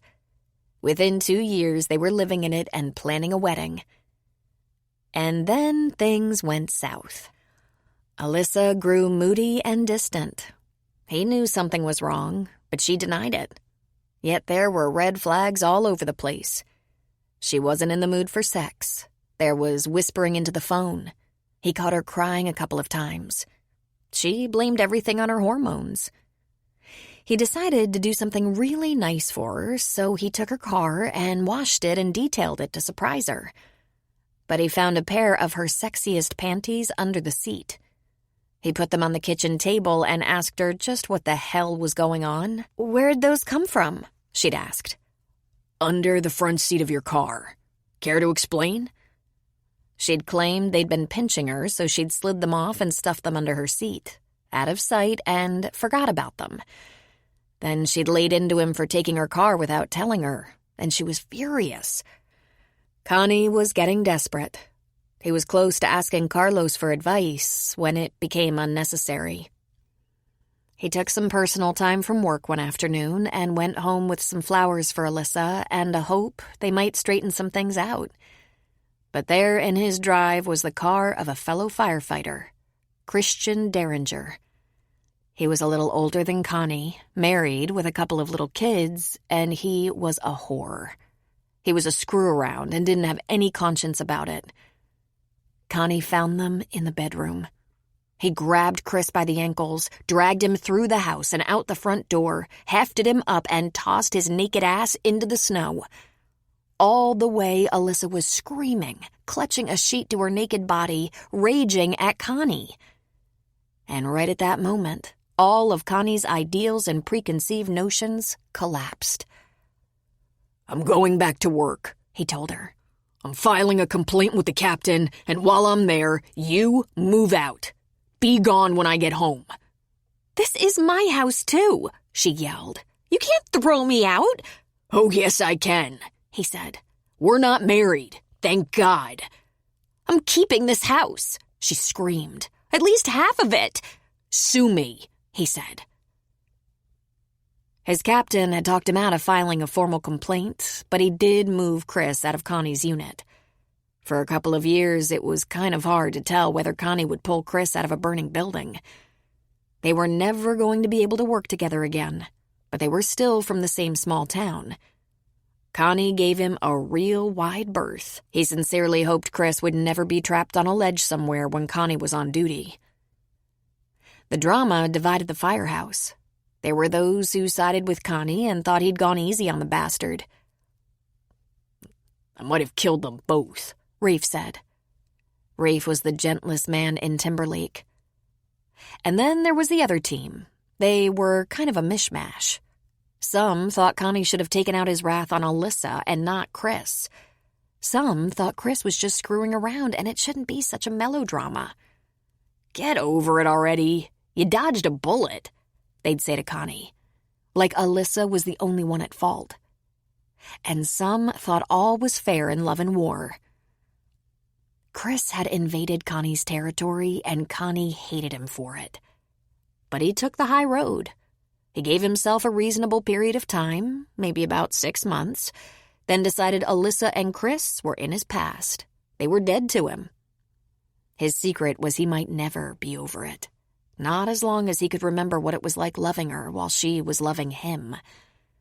But as far as others could tell, he'd moved on. Of course, Chris stayed married, kept running around on his wife, and Alyssa was still cutting hair in Timberlake. They couldn't help but run into each other. And after a year or so, Connie told her he wasn't angry anymore. "Connie, it's the biggest mistake of my life," she'd said with tears in her eyes. "Can't we try again? We weren't married after all." And he had said, "No. I can forgive you for what you did, but we won't be trying again." Connie dated quite a bit. Hardly ever the same girl for 3 dates. Always a beautiful girl. He had no trouble getting girls and no interest in being tied down. He half wanted, half feared getting that feeling again. That lurch in the heart, that dazed brain, the fuzzy vision and lightness in the head. Rationally, he didn't want to believe his one and only chance was Alyssa, who would be so coolly and easily unfaithful. Emotionally, he had no interest in going through that again. Was it even imaginable that he would trust again? Not likely. Sierra had to keep reminding Molly to stay with her. She had to keep reminding Beau, for that matter. Beau was a trailblazer. He liked to get out ahead of them and nose around. She wasn't sure what she'd do if Beau cornered an elk, buck, or a bear. She had the small canister of mace in her vest pocket, but she didn't think it would do much good on an angry bear. She had dog treats in the other pocket and her water in her backpack. She kept telling Molly how good she was, how well she was doing, stopping every so often to work on voice commands. They were starting to experiment with down. She had to add a little incentive, a gentle push on the head until Molly was in the down position. And she couldn't help but fantasize her dog becoming the best trained dog in the universe. Of course, Sully only said, "Let her get to be about 4 years old and you might really have something. Those Goldens are the best-natured dogs." The walks, at least one a day, and sometimes 2 if she didn't have to work at the diner, were good for the dogs. They were both less trouble, calmer. Well, except for bunny chasing. She probably shouldn't have, but she hadn't been able to resist letting Molly join Beau on a little chase. It just filled Molly with such joy. But Molly's chasing days were now done. The problem came when the dogs had actually caught one. Bo, being older and better trained, just loped off to find Sully and present his catch, and Bo soft-mouthed his catch so Sully could just release the bunny, usually back behind the garden shed. But Molly had brought Sierra a bunny that had been mortally bitten. "Oh, God! What do I do now?" Sierra had wailed, horrified. "Dig a hole," Sully had said. "City girl." Well, she was the farthest thing from a city girl, but there were parts of this country living that were alien to her, and difficult. But it was still better than the life she had lived before. Out here, on one of the many paths and trails that led into the mountains, it was easy for Sierra to let her mind wander. Gratitude was almost automatic, something that was a struggle under other circumstances. When she was out here in nature, she could think about how lucky she was to be alive. When she'd been struggling in the city, in rehab, at work, it was too easy for her to feel sorry for herself. Addicts had the market cornered on self-pity. They were experts at it. She and the dogs were well out in the wilderness on a very good, well-traveled trail when it happened. She stepped in a hole, her ankle twisted, and she heard it crinkle almost like tissue paper. Crunch, crunch, crunch. "Shit," she said as she landed on her butt. Molly immediately began licking her face. "Not now, Molly," she said. She sat there a minute, trying to assess the damage. It didn't really hurt, but she knew it was probably time to go home. So she called Bo, who came trotting back to her. "Sorry, kids, but I think I might have sprained my ankle. At least." She hoisted herself up and stepped gingerly on her right foot, and pain shot up her leg to her knee. "Whoa," she said. "Damn." She took a few careful steps, only able to set her injured foot on her toes. She bit her lip and went slowly and carefully. She was only a half hour out from the campground, so if she went slowly, carefully, she could get there. She could probably slide on her butt, and it would only take her... Hell, it would take most of the day. She took 10 slow steps, and the pain brought tears to her eyes. "Holy macaroni," she said to her companions. "Too bad one of you isn't a horse." 10 minutes and maybe 100 steps later, she sat on a boulder. She rolled down her sock and looked at her ankle. It was already swollen and was turning a very unhealthy color. She decided she'd just wait a while. Someone would be along. There were lots of hikers around. Then she heard thunder. "Perfect," she said. In 5 minutes, she felt the first drops. As far as she could remember, there hadn't been a cloud in the sky when she set out on her hike. And now there would be no hikers coming along. It was going to be a long, wet afternoon waiting until someone noticed they'd been gone too long.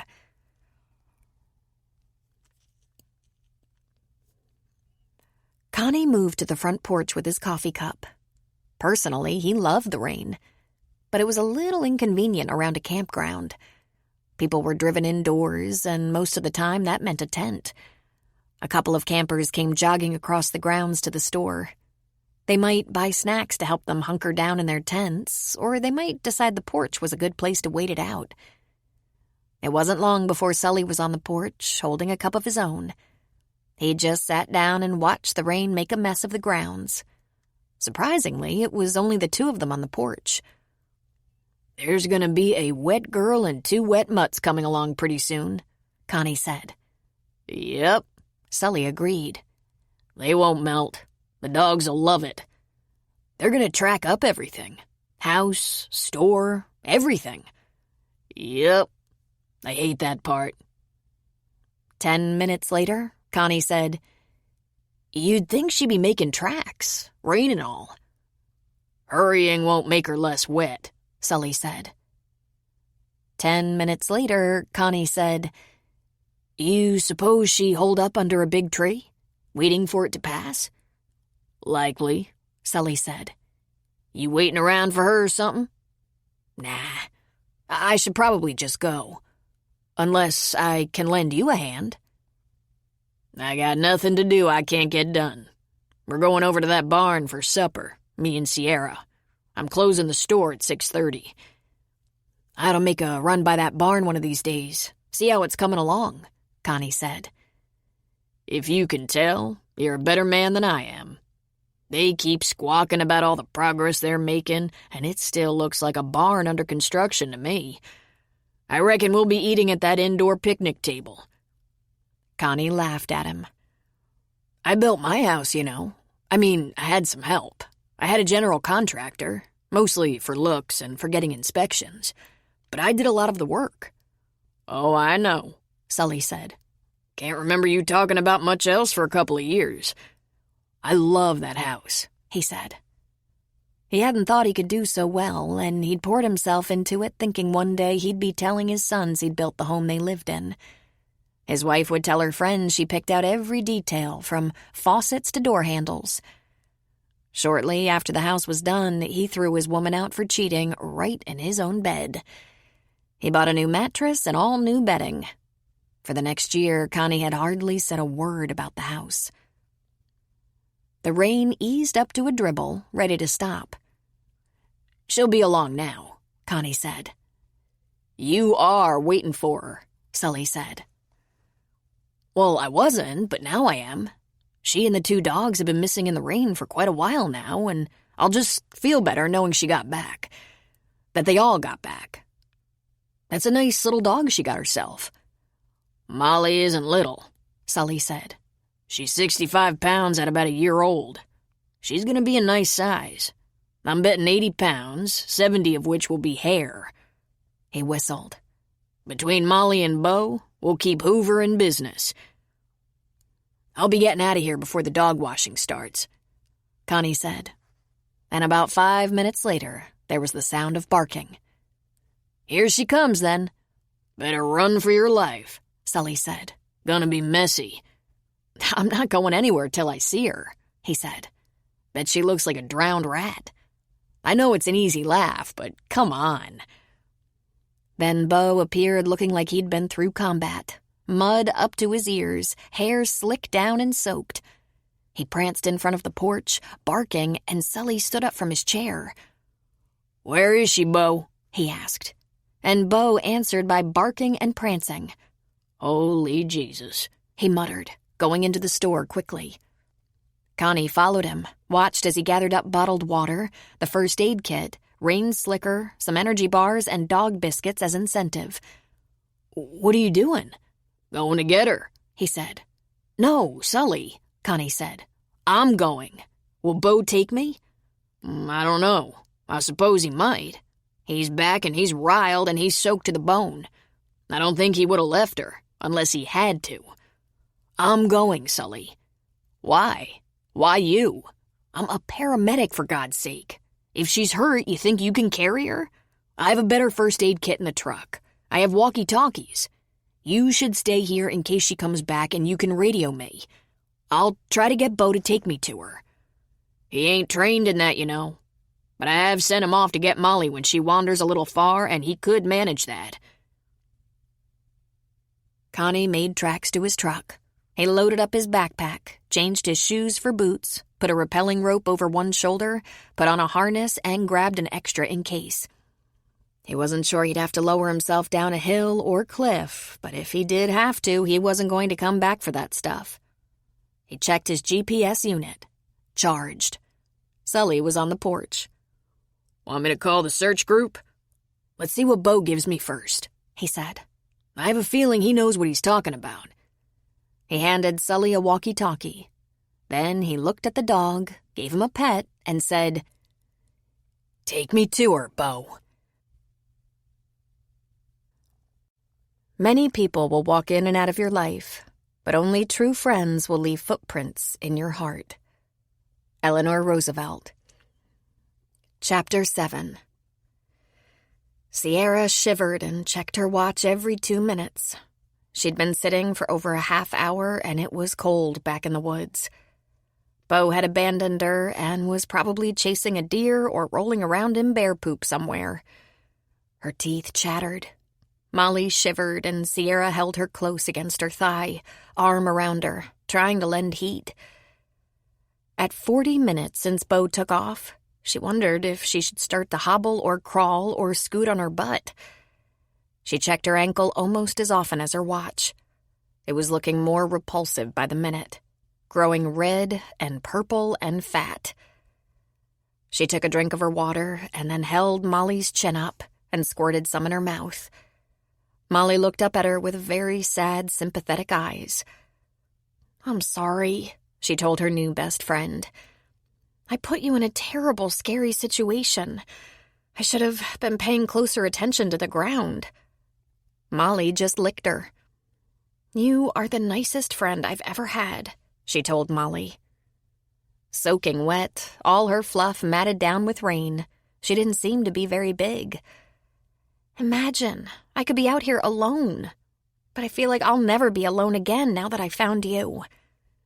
"You're not alone now either," a voice said. She jumped in sudden fear and looked up to see Connie and Bo standing on the trail not too far away. She grabbed her chest, tried to slow her lurching heart. "What's up, Sierra?" She sat on a rock and lifted her foot toward him. "I fell. I messed up my ankle, I guess. I tried walking on it, and I can, but I looked around for a strong stick or branch I could use like a cane, but no luck." Connie came forward and shed his backpack, rope, and extra harness. He knelt in front of her and lifted her foot, pulling down the sock to look at her ankle. He gently turned it back and forth, and she winced. "Crap," he said. "What an ugly mess." He dug around in his backpack and brought out an ace bandage. "Were you going climbing?" she asked, noting the ropes and harness. "Nope, I was coming after you." "What's the rope and everything for?" He met her eyes, and once again she was startled by the beautiful robin's egg blue. "I didn't know where I'd find you, Sierra. You could have been at the bottom of a ravine or something." He pulled a walkie-talkie off his belt. "I got her, Sully. She hurt her ankle. I'll bring her back." "You need transport?" Sully's raspy voice asked into the radio. "No, I'll transport her." "How are you going to do that?" Sierra asked. "Are you going to cut down tree branches and build a litter and drag me home?" "No, I'm going to piggyback you," he said. "The preferred method is the fireman's carry over the shoulder, but a half hour of that would just about ruin you." He unlaced her hiking boot. "I'm going to wrap this ankle to help get the swelling under control, but I'm not taking the boot off. You might not get it back on, and it'll be easier to carry while it's on your foot. When we get back to Sully's, we'll elevate it, put ice on it, and I'll wrap it properly. We might have to go get an x-ray." "Do you think I broke it?" "You'll need an x-ray to know that, Sierra. You have water?" "Yes," she said, holding out her bottle. He took it and shared it with Bo, who had done a lot of running lately. Then he gave Bo and Molly a couple of treats. "Did Bo fetch you?" she asked. "I didn't have many options, but I thought he might be able to get himself home. He's familiar with the trails out here." "He did. I think we got ourselves a search animal. Or maybe just a smart animal. I don't know. But he did come for Sully, and he brought me to you." I couldn't let Molly go. I thought she'd probably follow Bo, but what if she didn't? I couldn't go find her if she got lost. He finished wrapping up her ankle. "Are you in a lot of pain?" "Only when I step on it, and then zowie." He dug around in his backpack and came out with 2 bottles of water, handing them to her. Then he stuffed the rope and harness in his backpack. He took the pack behind the rock she'd been sitting on and hid it behind a bush. He covered it with his rain slicker. "What are you doing?" "I don't need the extra weight. I'll come back for it later or tomorrow. You about ready to go home?" Her teeth chattered and she nodded. "You'll warm up a little with my body heat," he said. He crouched in front of her. "You're in charge of the water, for me and the dogs. Put it in your backpack and climb on. Piggyback." "Oh, I don't know, Connie. What am I going to do if I break your back?" He threw her a look over his shoulder that said, Don't be ridiculous. Let's think about this, she said. You don't have to impress me. I know you're very strong. If I could just lean on you...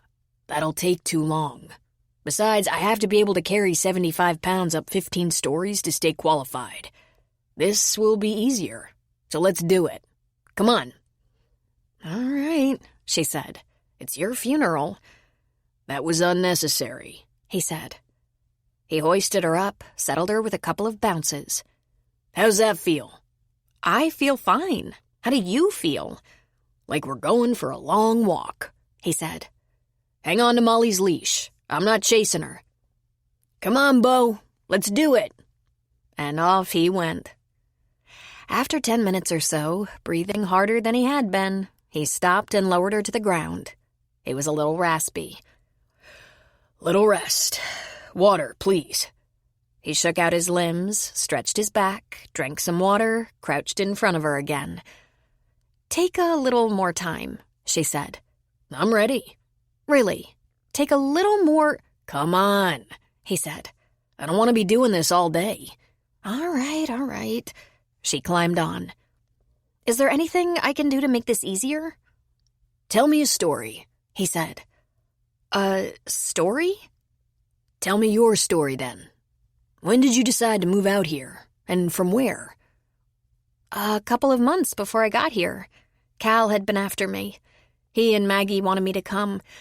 I wasn't sure that was a good idea, so I thought about it for a while. But you came. From where? And why? You're very nosy, she said.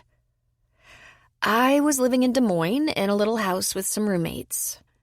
My parents live on a farm in the southern part of the state.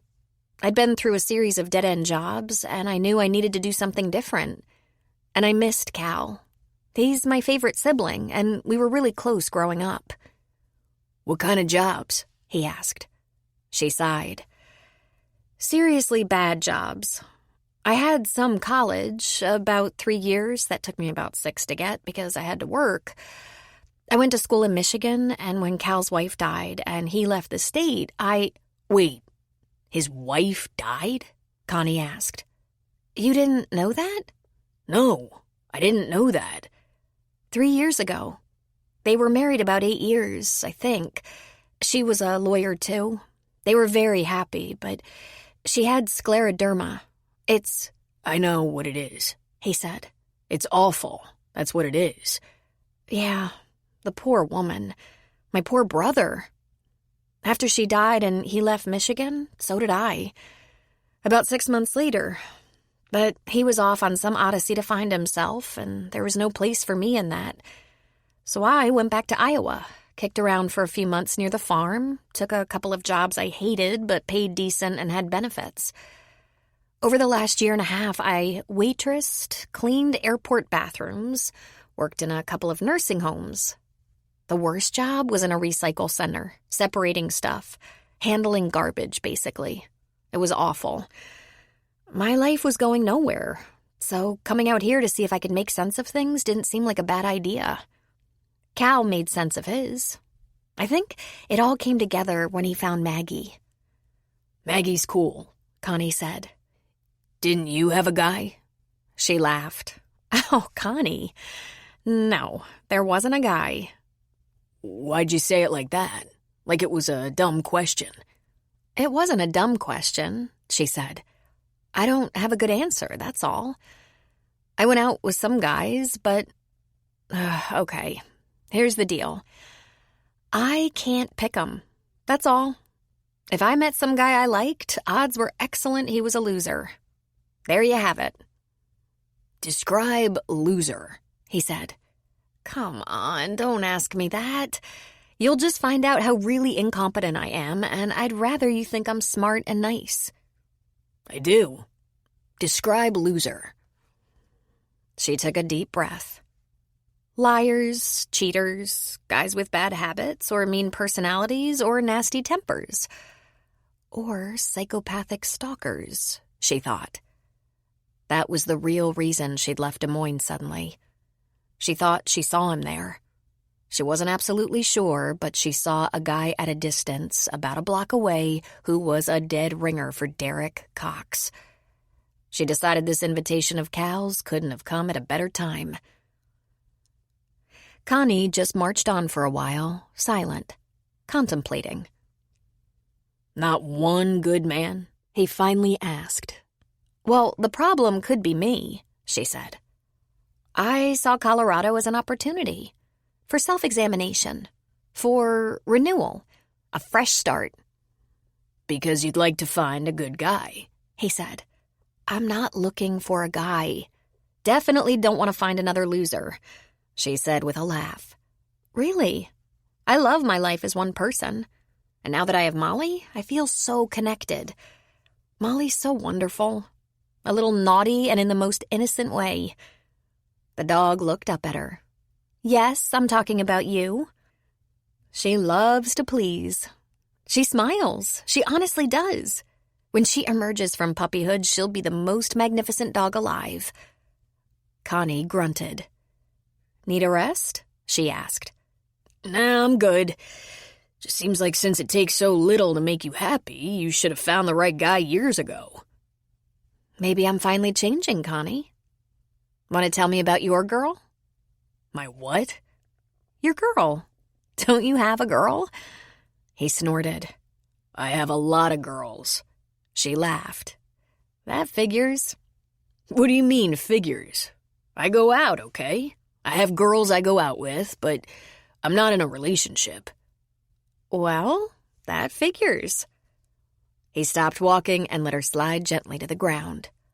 Water, he said. She pulled a bottle out of her pack and watched as he took a drink, then squirted water in both dogs' mouths. He went through his shaking out limbs and stretching maneuvers again, took a few deep breaths, a little more water, then presented his back. Up you go. Are we almost back? She asked. Not far now, he said. And off he went. A few minutes passed before he said anything. I had a girl a few years ago. Couple of years ago, I guess. It didn't work out. Sierra didn't say anything. I guess she had a short attention span. I don't need to know, Sierra said. Someone else came along, got her attention, and that was the end of that. Since then, I've just been going out for fun. Just friends, you know? There hasn't been anyone serious, is all I'm saying. Okay, fine. You don't have to explain. I know. I'm not explaining. I'm telling you because you told me, and that's what people do. Stop it. You're going to get all out of breath. I'm fine. He went quiet again. We might have that in common, you know. What? Not being able to pick 'em. Then it's probably good we're not picking any right now, she said. I never saw it coming, he said. Really?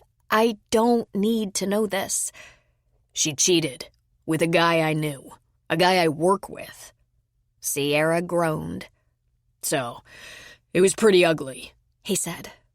But that was a couple of years ago, and I don't even think about it anymore. I can see that, she said.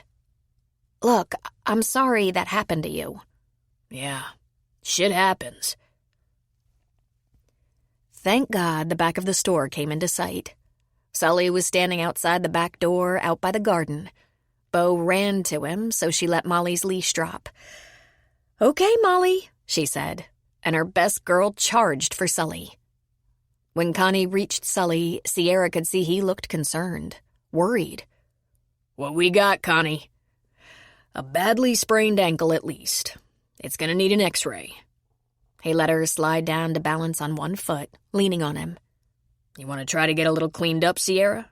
I'll tote you over to the cabin, and if you can clean up and change out of your wet clothes without putting weight on your ankle, you can. Or I can help you. I've seen a lot of naked girls. He grinned. She made a face. I'll manage, she said. I hate for you to go to any more trouble. Really, if you walk on it, you could have bigger problems. You shouldn't walk on it. I can take her for an x-ray, Connie, Sully said. They see me in that urgent care all the time. Connie said. He grinned. I'm influential there. You just worry about the store and call Cal. You might be late for dinner. She'll probably be on crutches. And you'll have to see about Molly. I think Molly and Bo, they might need a little extra food and water. Sully picked up Molly's leash and looked down at the two wagging, smiling dogs. They look ecstatic to me. Oh, Sully, I'm sorry. They're filthy, and I bet they stink. Maybe if you call Cal, he'll help out, Sierra said. I ain't crippled, Sully said. I've been washing dogs since before you were born. Come on, you two. Connie presented his back. Up you go. Let's get this done. And he carried her off to her cabin. I'll call the urgent care in town and let them know we're coming. Luckily, they have an X-ray. Can you get along on your own? Hopping and using furniture to hold yourself off that foot? I got it, she said. Thanks. Connie felt like an idiot. He had no idea why he'd made so many lame comments to Sierra. He had a lot of girls? Since when? His last serious girl cheated with a guy he worked with. Why not just direct her to the Facebook crap that had been posted at the time? He'd seen a lot of girls naked? Very classy, Connie. Sierra cleaned up, and Connie took her to the urgent care in Timberlake. He'd called ahead so the technician took an X-ray, and the urgent care doctors said it looked like a bad sprain. He said he'd send the films over to the orthopedic surgeon to see if he found anything more than that. The prescription was a wrap, ice, elevation, stay off it for a couple of weeks, at least. I'm a waitress, Sierra said. Not for 2 or 3 weeks. You don't want to ignore this, screw it up, and limp for the rest of your life. I'll write you an excuse so your boss doesn't fire you. And a prescription for pain meds, the doctor said. Okay, she said. I don't need pain meds. You might, he said. I'll give you the prescription, and if you need it, you'll have it. And that was it. Connie stopped by the firehouse to change into some dry, clean clothes he had in his locker and had her back at the crossing by 7 p.m. Cal and Maggie were there. Maggie was setting one of the tables on the front porch. It appeared they'd brought dinner because Sierra had an injury. Cal came out to Connie's truck and plucked Sierra out of the passenger seat and carried her up to the porch. Connie had wanted to do that. Instead, he followed, carrying her crutches. Looks like you're all set, Connie said. Cal, she got a prescription for pain meds, but she didn't want to fill it. I'm fine, Sierra said. But by the look on her face, she was barely fine. I'd get the pills just to have them. I just need ice and elevation. I'll see you later then. Oh, no you don't, Maggie said. I set a place for you. You're having dinner with us. I'm kind of... He sniffed in the general direction of his armpit. I changed, but I didn't want to waste time on a shower. We're all hard-working people here, Sully said as he came out of the store with a steaming casserole dish for the table. Besides, my nose has been dead about 10 years now. My eyes and ears are struggling to catch up with my nose. Sit down, Connie, Maggie said. She was adjusting Sierra's foot up on a chair. You should get a whiff of me after about 6 hours inside a skull. It's amazing. Right now, she said, sniffing her sleeve. I smell like wet dog. And we owe you at least dinner. Maybe dinner and a movie. Okay, it's your funeral, Connie said.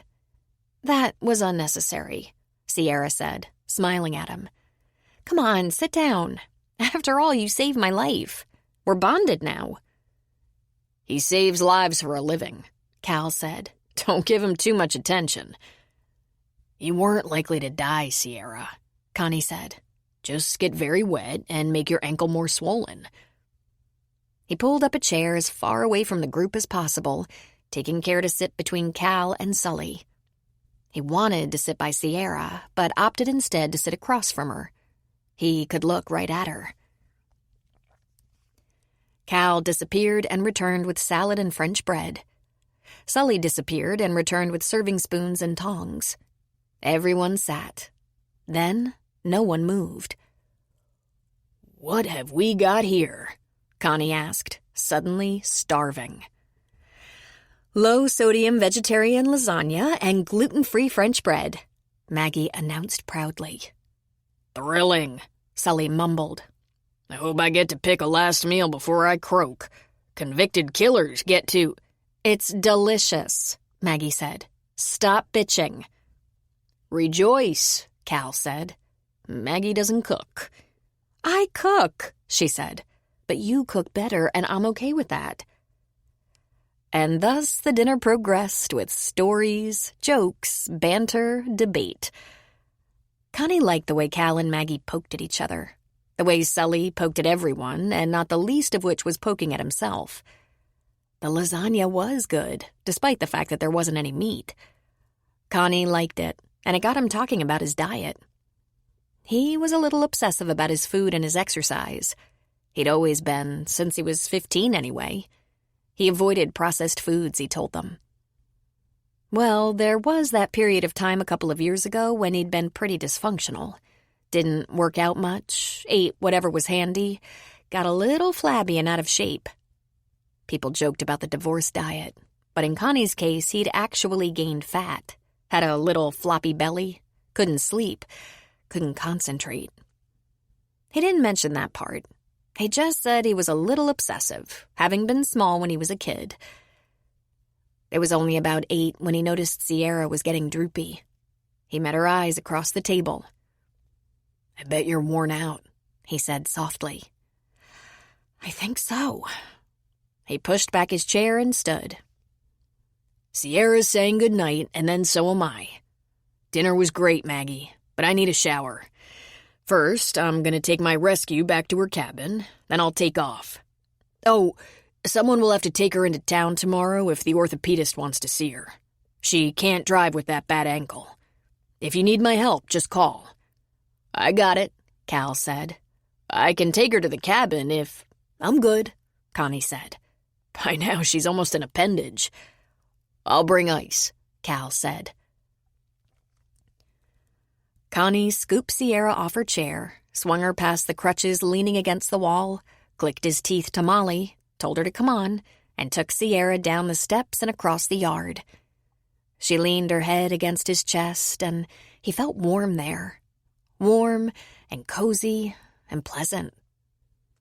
"You're going to sleep good tonight," he said, resisting the urge to drop a kiss on her head. "You're going to sleep even better," she said. Then she yawned. "Listen, about before, all that stuff about my ex, I don't know why I brought that up. It didn't mean that much, you know? It's so over I can hardly remember her face. She's still working in Timberlake, and I run into her sometimes, but if it wasn't for that, I wouldn't even recognize her." "I thought nothing of it," Sierra said. "But what I told you about attracting losers? It's real. So stand clear. It's possible that if I like you, it turns you into a loser." He laughed. "I'm not worried. I'm kind of stuck with who I am." "Thank you for helping me today," she said. "No big deal," he said. "Connie, you carried me on your back for over a mile." "Like Cal said, it's what I do. Don't give me too much attention for it." He put her down in front of the little cabin. "You'll be okay now. Your brother's bringing ice. I have to work the next couple of days, but if you need something, I can get a few hours of personal time." "I have Cal, and Sully, and Maggie, too. She doesn't go back to Denver for a few days." "Well, you're in good hands then," he said, backing away. "Have a good sleep." "You too." He headed for his truck. He passed Cal, who had an ice pack and Sierra's crutches. There was very little activity around the grounds, a few campfires here and there. There was a couple down near the lake. They seemed almost wrapped around each other, and Connie envied them. He was suddenly melancholy. He liked Sierra. She'd been up against his back or in his arms for a long time today, and it had been perfect. And she, like him, had no confidence real love would ever find her. He understood the feeling. But damn, he wasn't ready. He might never be ready. He'd been getting by just fine. So why now? Why her? "Look out, Connie," he told himself. "Looks like you're going down." Sierra leaned on her door, feeling cold. Molly sat patiently beside her. They both watched Connie walk away, and Sierra noted he did not have a swagger. Nope, just an even, powerful, confident stride. His back was straight, his legs long, his waist narrow. His arms must be sore, she thought. His back must ache. Even though she wasn't heavy, he'd carried her for so long. And until today, she thought his words sometimes had a little bite in them. But today, he was nothing but sweet. He regretted mentioning the ex, and she knew what that meant. He was still stung. He thought they had something in common. That failure to find a good partner. Ha! He had no idea. She hadn't even thought about falling in love. She'd just been looking for a guy, and back in her drinking days, just about any man would do. They usually turned out to be creeps and users and liars. But not unlike she had been. Then that last one, the one she'd let into her life, the one who put her in danger, the one who left her in trouble. That one made her realize she'd been in no shape to have a man in her life. Not until she could stand on her own 2 feet, use actual clear-headed judgment, would she deserve the kind of man she really wanted, needed, could love for real. At dinner, they told the story of how Maggie was lowered over a cliff to save Jackson Canaday, who had fallen, cracked his skull, and lay unconscious on a precipice 300 feet from the ground. If he came to and rolled around, he'd have fallen the rest of the way and be dead. If Maggie hadn't been lowered down there to drill holes in his skull with an ordinary shop drill, he'd be dead. If the rope that dangled her down to that ledge had given way, she'd be dead. And then Connie and his paramedic team had gone after her, pulling her and the injured Jackson to safety. He'd just looked at his dinner, shy, modest. How many times a week was he a superhero? She wondered. How many women had he carried out of a burning house or across the trail for an hour? Because she wanted to be the only one. She made no sense to herself. Cal was walking toward her. He smiled as he passed Connie. She took the crutches and let him into her cabin, and he waited for her to get in her pajamas, a t-shirt and boxers, then propped her foot up on a pillow and gently covered it with the ice pack. He pulled a couple of pills out of his pocket. "Motrin," he said. "Maggie checked with the urgent care, and you can have 2 more. Won't wig you out or hurt your tummy since you had a nice dinner." She called urgent care? Uh-huh. Dr. Maggie is on a first-name basis with every doctor and nurse in town. I know you don't mess around with the other stuff, but don't suffer, Sierra. Call if you need something. Maggie can fix you up. Maybe something better than Motrin, but non-addictive. Is your phone charged? All charged. Will you please fill the water bowl for Molly? Sure. Can you think of anything you need? She shook her head. I'll give you a call tomorrow, maybe around lunchtime. If you need to go to town, I can take you. You can call the boss at the diner, right? He's going to fire me, she said. Tell him you've got a good lawyer. She gave him a weak smile. Aw, you're very tired, Cal said. I'm gonna get out of here. He gave Molly a pat and then watched as the dog got up on the bed beside Sierra, cuddling close. He just smiled and shook his head. Be sure to call if you need me, he said. It's just a sprained ankle, Cal, she reminded him. Call for any reason. Just go home, she said. Listen, stop moping and feeling sorry for yourself. You're gonna be fine. And in case you're wondering, Connie is a good guy. He's okay. She nodded and Cal slipped out the door. But I'm not, she said to Molly. Out of suffering have emerged the strongest souls. The most massive characters are seared with scars. Edwin H. Chapin. Chapter 8. Connie knew it was going to seem a little obvious, but he went out to the crossing the next 3 days. His first excuse was he had to pick up that backpack he'd hidden when he went to find Sierra. Then he wanted to check on her, maybe give the dogs a little workout so they'd be less restless. Then he said he'd just spend time with her since she couldn't go anywhere. The first day she was down, feeling bad about what her injury meant for other people. Byron, who she couldn't help at the diner. Sully, who she couldn't help at the crossing. The dogs, who were being neglected by her. The next day she felt better. The swelling was down, and after talking with Byron, she was cheerier. With summer so close, school would be out soon, and he would have a surplus of waitresses and could cover the mornings. The third day, the campground wasn't very populated, and she was feeling better about taking a rest. "Don't you have to work?" she asked him.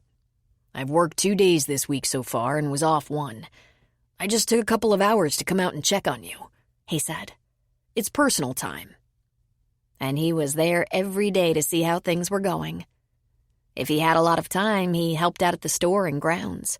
If he didn't, he spent an hour or so visiting and then left. After a week had passed, he drove her into town to see her doctor. The doctor told her she could drive as long as she didn't put all her weight on that ankle. That cheered her up considerably. "You don't have to keep coming out here to check on me," she told him. "I check on Sully a lot anyway," he said. "Sully needs checking on?" she asked. "No more than you," he said. "If you don't want to be friends, say so. I'll make sure to only talk to Sully and the dogs." She looked at him with a crooked smile. "Friends?" "We barely know each other. But if you want to consider something more than friends, we can keep that in mind for later." "Ha!" she laughed. "You're playing me." "Don't be ridiculous," he said. "I wouldn't know where to start." What he was doing was moving really, really slowly, so he wouldn't find himself falling for her and then ending up in the same bucket of shit like he had with Alyssa. Since Sierra was getting around pretty well, he went to the crossing a couple of times to find she wasn't even there. She'd been running some errands, Sully said. She'd gone to Cal's to check out the barn and to Leadville to poke around. But when she was there, they'd stake out a piece of sunshine and talk for an hour or so. She asked him when he decided to become a fireman. "That's a little murky," he said. "I wanted to be a firefighter since I was about 4, but I also wanted to be a cowboy, an astronaut, and a hobo." "Hobo?" she asked with an incredulous laugh. "You know, just a backpack in the open road. But I was a very scrawny kid. I just didn't grow for a long time, and I got sick a lot. Winter colds and stuff. I got teased a lot, picked on a lot. My dad was the worst. He picked on everybody. So I wanted to be someone big and strong and someone everyone looked up to." "And here you are," she said. "Everybody loves Connie." "Nah," he said. "Oh, they do. But never mind that. So, you were scrawny and picked on, and then..." "Then, finally, I grew. Not a moment too soon, that's for sure. But I hit 15 and bam, instant hormones. My mother said I grew 6 inches in 1 year, and I don't know about that, but my feet were awful big. I played sports, worked out a lot, and in my senior year I thought, yeah, I think I'll be a firefighter. But you can't do that at 17, and it takes a lot of preparation. I worked all over the place, mostly physical jobs. I worked as a furniture mover, a trucker, ranch hand, you name it. I took a few college courses. Rafe and I did almost everything together. We got jobs together, went to school together, applied to the fire department together. And that's it, really. The history of Connie Boyle." "That's a work history. What about the other stuff? Did you go to prom?" "Yeah, I went to prom. I was a football player. It was practically the law. Didn't you?" She shook her head. My situation was a little different than yours. But let's get back to you. How are things with you and your dad now? That one made him a little uncomfortable. He looked away for a moment. Then he met her eyes. My dad was a dick. He was mean to my mother and me. My mom divorced him when I was 6, and even as a little kid, I was not sorry to see him go, even though my mom cried all the time for months. Then she did something I'll never understand. She married another dick. Another mean, snotty, verbally abusive asshole. Why would she do that? She said I'd understand someday, but I do not understand and hope I never do. Sadly, I get it. People do it all the time, not on purpose. I don't know why we do it, but some of us are magnets to mean assholes. Luckily for you, when women are picking out their husband, they should look at how that guy treats his mother, not how he was treated by his father. But I guess at some point, all family relationships matter. Did you have good family relationships? He asked her. I did, actually. But there were extenuating circumstances. Like the fact that my dad has struggled with mental illness his whole adult life. That's a little hard to work around. I guess so, he said emphatically. Want to go out to dinner? Maybe Colorado Springs? No, she said, laughing. Too soon? Way, she said. Okay. Want to go down by the lake? Okay, she said, starting to get up. Stay put, he said. I'm going to get a beer. I'm not working tonight. You want something?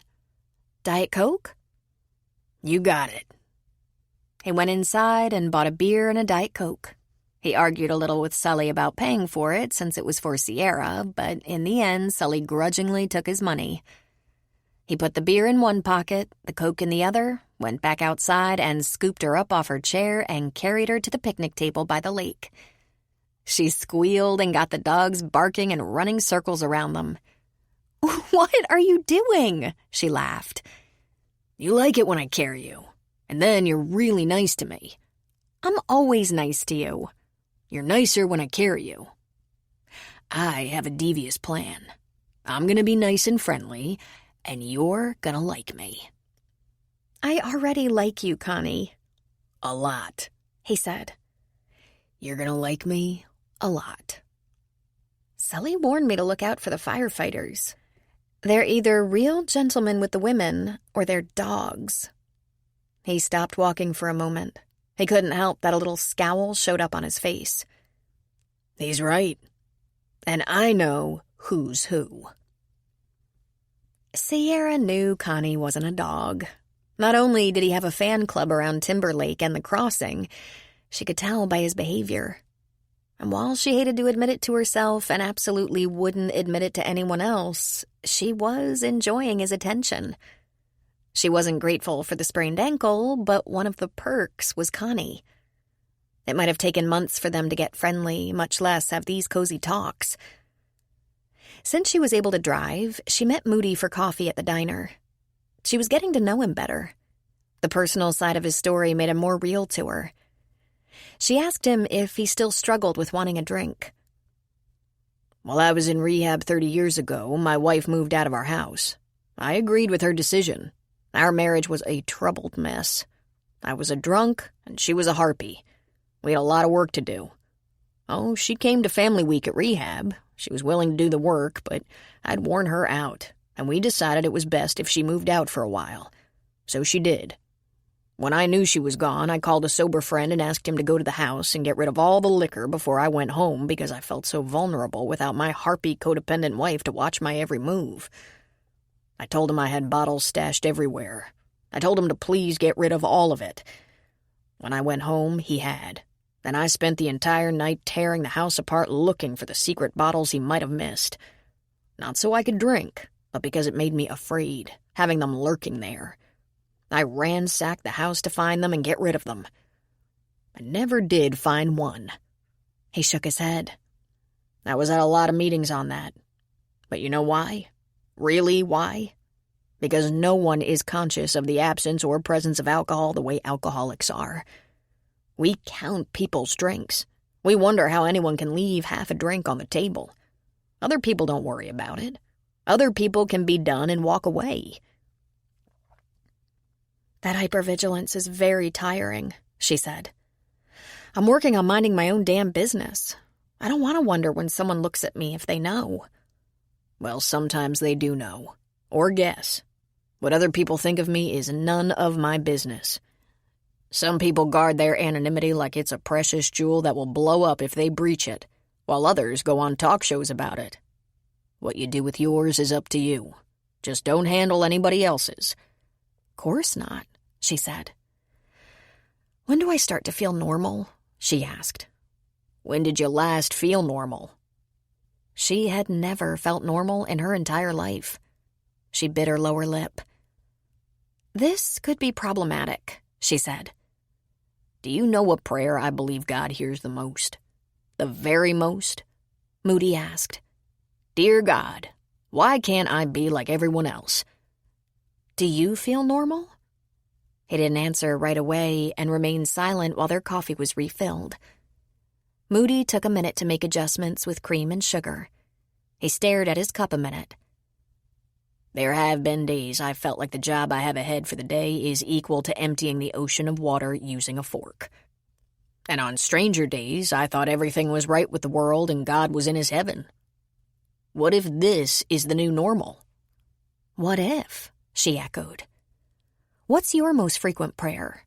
To not drink?" "Nah, I'm not going to drink, but I'm vigilant lest I forget. My favorite prayer is, 'Dear God, I'll pedal if you'll steer.'" "I like that," she said. "I like that very much." "It's yours. It wasn't copyrighted." 2 weeks passed with Sierra on crutches, her ankle feeling better all the time, the bruising going from purple to a yellowish blue with a hint of green. She was diligent about keeping it elevated as much as possible, staying on her crutches when walking, but she was in only the slightest discomfort, unless she accidentally put weight on it. Sierra decided to look around a Colorado Springs mall since she had the time. She'd been to the city before when she went to a rock climbing gym, but that was the extent of her exploration. She even located a meeting over there, and if there was time, she might attend after shopping. But what she was really interested in was spending a couple of hours checking out the clothing stores, the only bookstore in the mall, and maybe doing a little people watching. It had been a long time since she'd been in a department store. She looked through some clothes and actually bought a pair of shorts, but that's where she stopped, because trying them on had been more trouble than it was worth. She spent an hour in the bookstore, which was heaven. She bought a copy of Wuthering Heights because she was weak. It was one of her staple reads, and it didn't feel right not having it with her. As almost an afterthought, she bought something for Cal. Well, for Cal and Maggie. A little unisex onesie that said, "Auntie's Favorite" on it.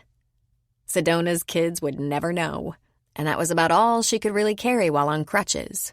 In fact, mall walking on crutches was about all the exercise she could take, and she headed in the direction of the exit. And then she saw him. Was it him? She was looking at a man's back, but it sure looked like him. The devil Derek Cox, the man who'd changed her life in every way. It was the same thick brown hair curling at the collar of his powder blue shirt. The same type of shirt he wore a lot because it emphasized his physique, which was impressive. It was tight-fitting, the sleeves too tight at the biceps. That was a year ago, her mind argued. And aren't there lots of shirts like that?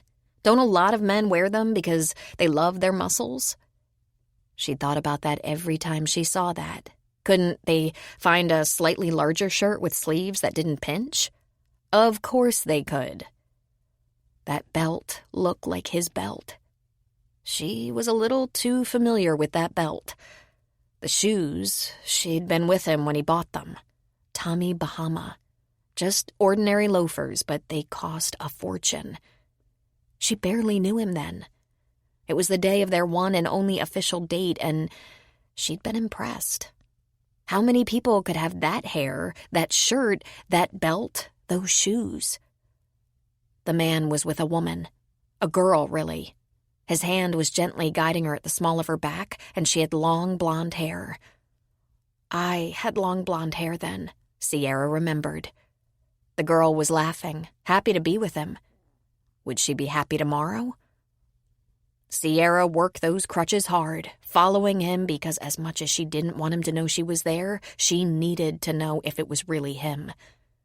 She moved over to the side of the mall walkway, closer to the storefronts in case she had to dart inside to avoid him. She tried to stay a little bit out of sight. That gait, the way he walked, it had to be him. His heels lifted a little more than necessary with each step. The swagger. His confidence showed in his walk. He was headed for the same exit she would use, but she followed anyway. She kept what she thought was a safe distance. He didn't know she was in Colorado. And why would he be looking for her at this late date? The man reached the exit door, and he turned toward his companion. Derek, the bastard, didn't have a nose that big. Did he? She was frozen. Her eyes were probably huge. She didn't know if it was him or not. He turned to look over his shoulder. Typical. She remembered thinking that was odd about him, always looking behind himself like that, careful to see if anyone was following him, looking at him, looking for him. She thought it was odd until he committed a crime. Then she got it. Before she could study the face more closely, she turned her face away, looking down, her brown hair making a canopy over her profile, concealing her. She waited a few long seconds. She slowly turned, peeking through the strands of her hair. Gone. She had... Your well-being matters. That's why we include soft moments like this to help you feel centered and calm. Thank you for joining us today.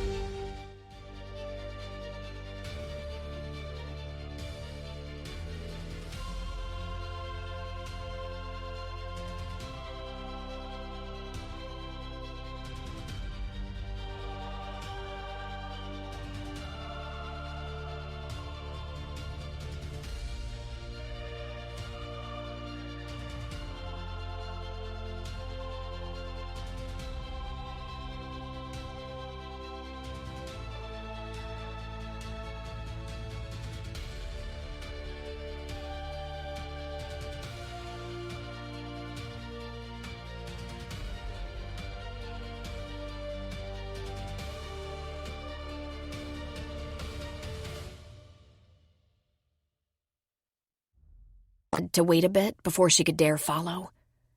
Maybe it was him. Just in case it was him, he must not see her. He would come right to her, smiling as though they were friends, long-lost friends. He would talk fast, smile broadly, maneuver her away from help or escape, mesmerize her and manipulate her, try to make her think he's okay. Not just okay, but good for her. By the time she got to the exit doors, there was no sign of them. She watched the parking lot from inside the glass doors. She didn't recognize any people or vehicles. Maybe I've just lost my mind, she said to herself. That's when she realized she'd dropped her packages somewhere. They were gone. She went back the way she'd come. No sign of them. A mall security guard directed her to the lost and found. There were no packages turned in, of course, but they took her name and cell number. She decided to leave. She sat in the pumpkin for a while, devastated over the loss of a book, a pair of shorts, and a onesie. Her throat burned. Or maybe it was over almost seeing the most dangerous man she'd ever known.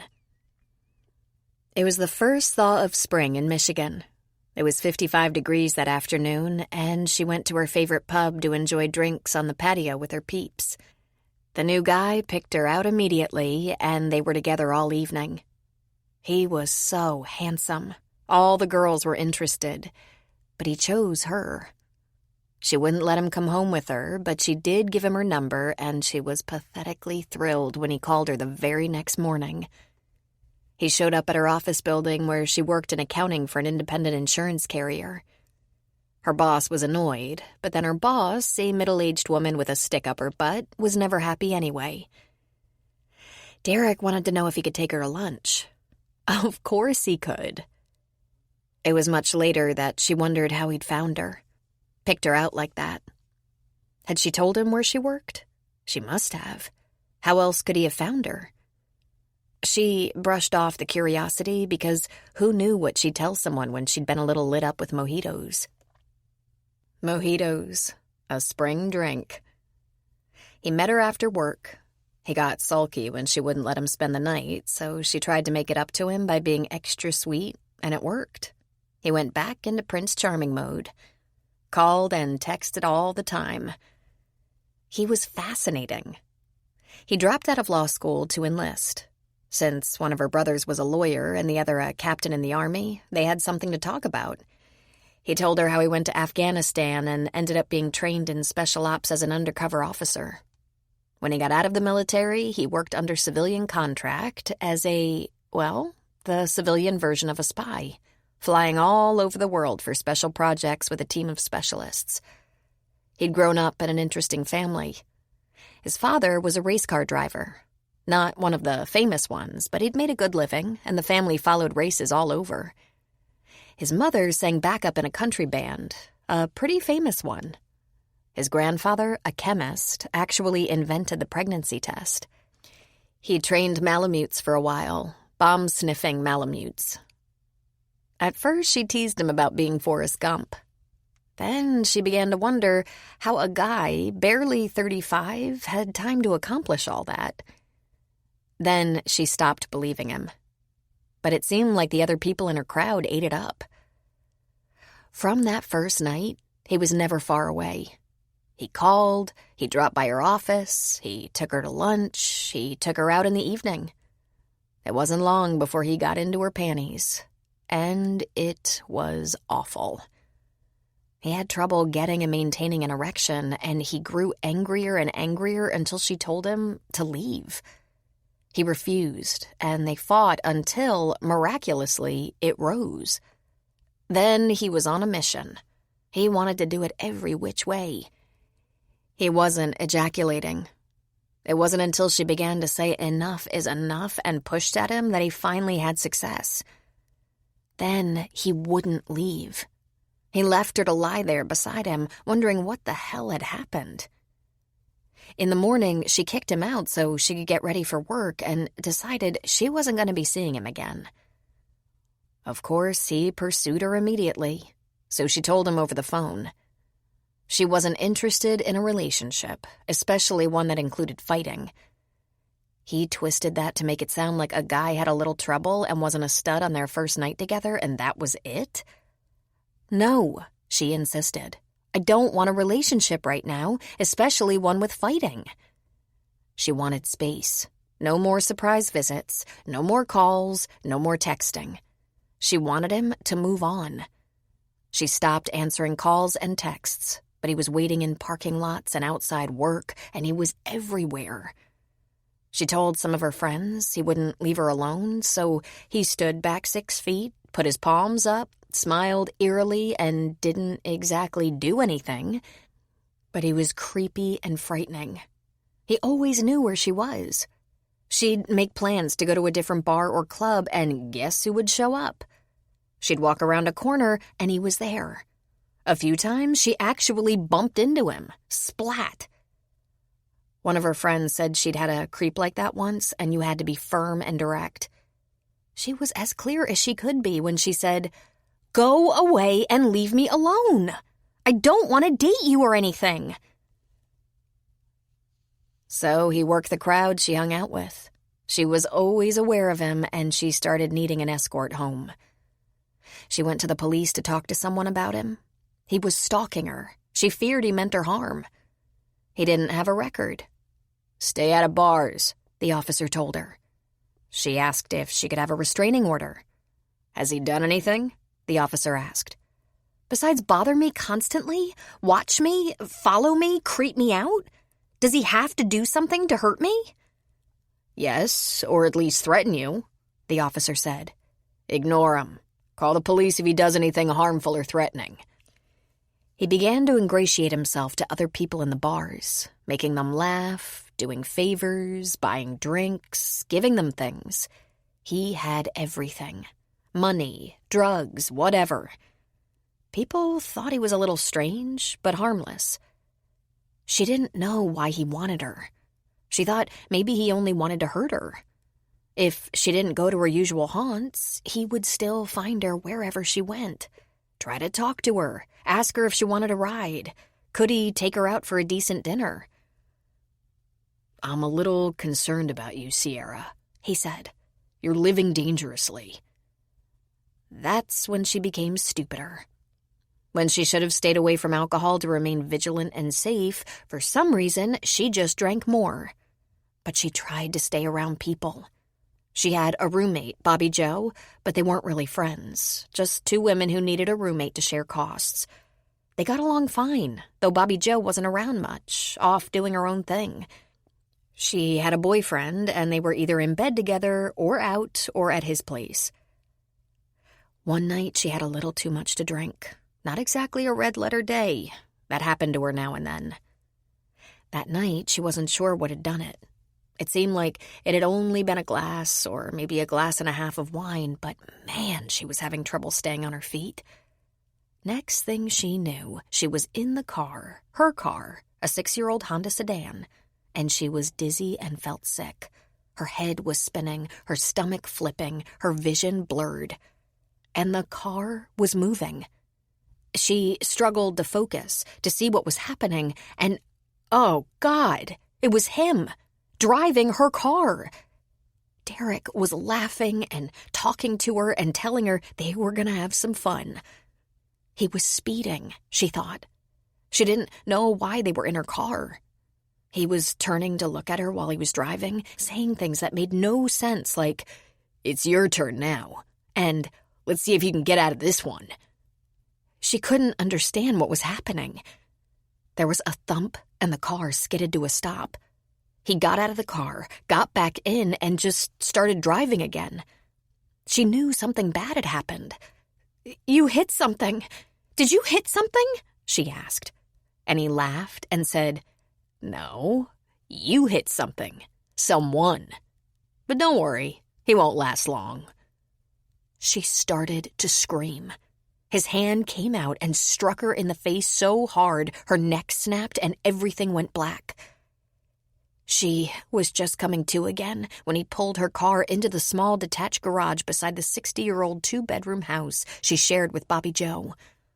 And when she struggled against her seatbelt, she saw that her roommate's car was gone, and Derek was pulling down the garage door. She was trapped with a madman. "You'll never forget me now," he said. She couldn't keep doing this. Most of the way back to Timberlake, she tried out Moody's prayer, promising to pedal if God would steer. Seeping through the murky mess of her brain, through the fear and paranoia, she found herself driving toward Cal. It was approaching dinner time, and she realized Maggie was in Denver. She made a deal with herself.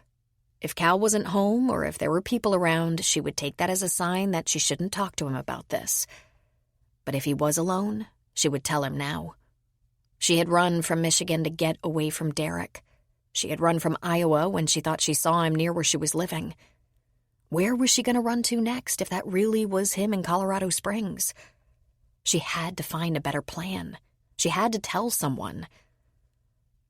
She pulled up to the barn and saw that only Cal's truck was parked outside. The front door of the barn stood open, and she could hear the shop vac at work. She sat in the pumpkin for a little while, contemplating.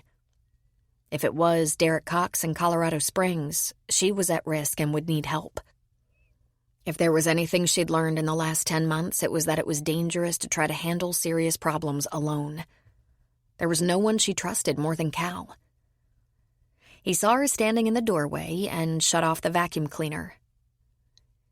"Hey, you're getting around pretty well there," he said, smiling. "I have to talk to you about something. Something very serious. It's the hardest thing I've ever done, I think. Telling you this." Sit down. Relax. Just say whatever you have to say. You know I'm on your side. I know.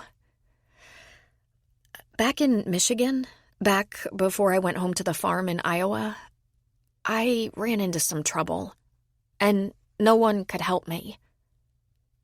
Go ahead, he said. Something to drink? Arsenic? He chuckled and went to the refrigerator, getting 2 sodas for them. Sit, he said. Take your time. I have to get home to Molly soon. Just do it, Sierra. Tell me what you came to tell me.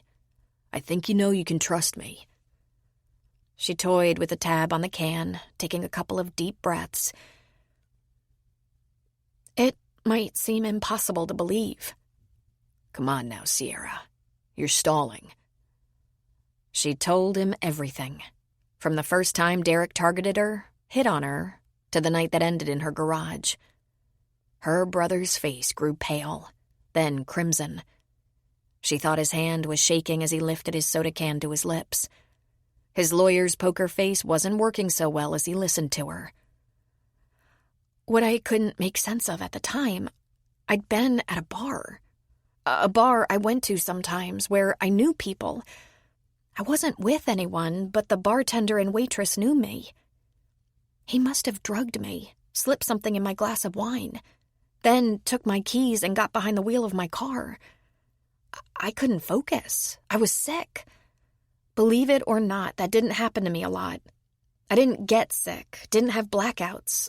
I just got really stupid, unsteady, made bad choices, and had a terrible hangover the next day. This was different. He must have drugged me. He left you in the garage? She looked down at the table where they sat. After he beat me and raped me, she said quietly. She couldn't look at her brother. She hated that she had shame when she hadn't done anything wrong. He left me there, walked out, closed the garage door, and just walked away. I never saw him again. Well, I thought I saw him a number of times, but I'm not sure if it's a mirage made up of my fear or if he really found me. What did you do that night? Just what you're not supposed to do. I showered. I tried to treat the cuts and bruises. But then I realized what he'd done and went to a clinic. They did a rape kit, but I wouldn't talk to the police. They took some pictures. I know I should have gone to the police, but I was just too afraid. Of him. I'd been to the police before. They weren't helpful. I'd asked them for a restraining order. They couldn't give you a restraining order because he annoyed you or scared you. There had to be a crime or a threat. An obvious threat. The clinic said they'd be keeping that rape kit for a while. Give me the name of some counselors, a crisis center. They gave me some phone numbers, did some cultures and blood panel, wrote me a prescription for a morning after pill, which I wasn't going to need. I was on birth control. But they said I could call in with my patient number and get the test results and, if needed, get treated for any sexually transmitted disease. What did you do? I went home. I decided I had to get out of town. I was all done there. I thought at the very least he'd drug me, beat me, and rape me again. I was afraid he'd kill me or something, and I was afraid he'd hit someone out on the road. My memory was spotty, but I remember something happened, and I don't know where we were. Seems like we weren't in the neighborhood. I don't think we were on the highway. There was a dent and a really long scrape in the fender. I thought about checking with the police to find out if anything happened. Instead, I packed a duffel, drove to the airport, to long-term parking, and left the car. I took a bus to Iowa. I owed money on that car, and I abandoned it. I didn't say goodbye to anyone, and I turned off the phone, afraid of who might call me. Did you tell anyone about Iowa? Does he know about our parents, and that they're in Iowa? Cal asked. She shook her head. I didn't talk about our parents. Not a lot to brag about there, huh? Once I told my roommate I wanted to go to California. She smiled sheepishly. I did want to. And here I am. Sierra called Sully to say she'd stopped to see Cal, then stayed about an hour. She finished her story and her cola and left to see about her dog before it got much later. Sully was holding dinner to have with her. Letting her leave, letting her crutch her way out into the dusk, was hard for Cal. She seemed so small, so alone. He held her for a long time before she pried herself away. He'd asked her if the event of thinking she saw this dangerous man from her past made her want to drink, and she'd said, "Just the opposite. That was another life, and I have no desire to go back.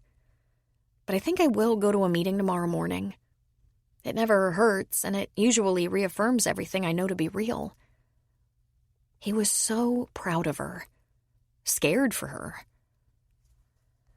But thinking I saw him made me realize, what if it was him? If not now, someday.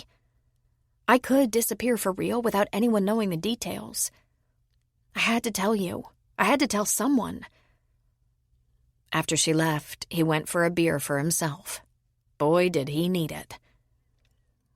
Cal wasn't sure if Sierra had ever paid attention to it or not, but he had been one of the hottest criminal defense attorneys in Michigan. He was doing a little lawyering here in Colorado, but nothing too high profile.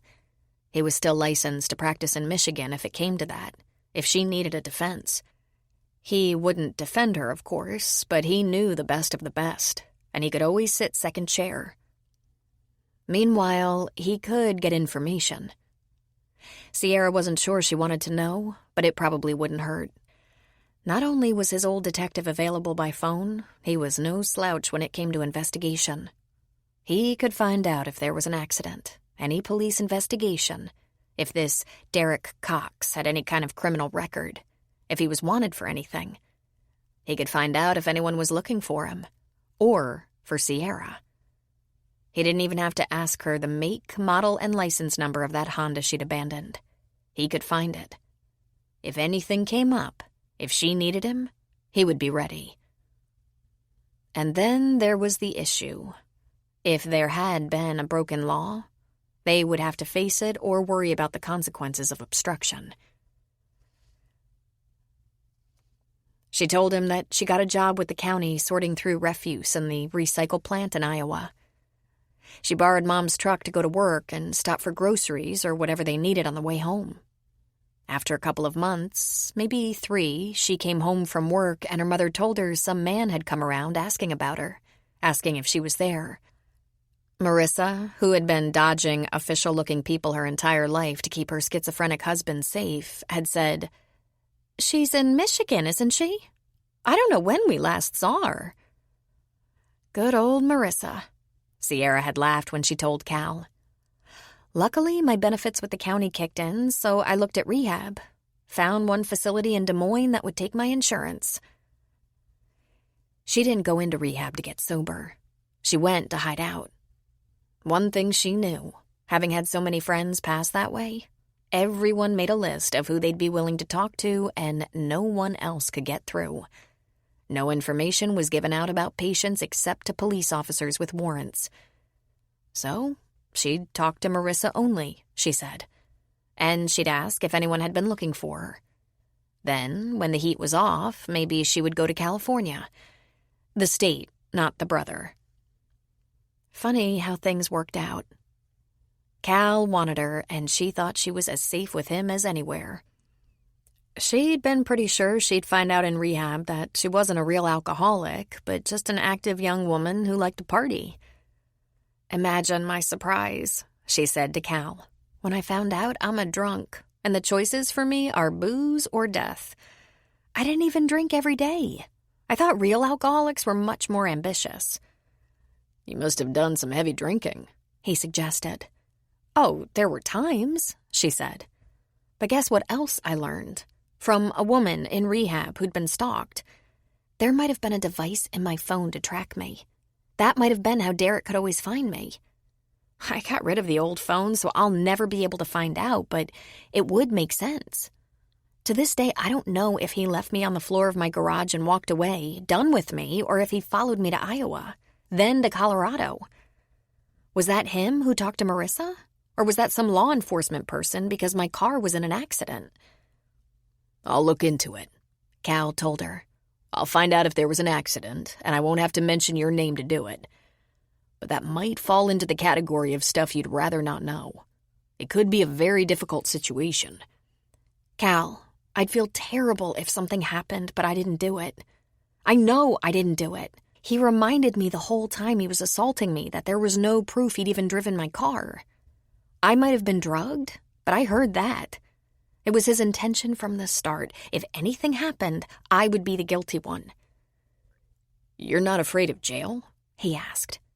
"You didn't hide out in rehab because you're afraid of possible jail." She looked at him, her eyes so large and liquid. Wasn't I clear?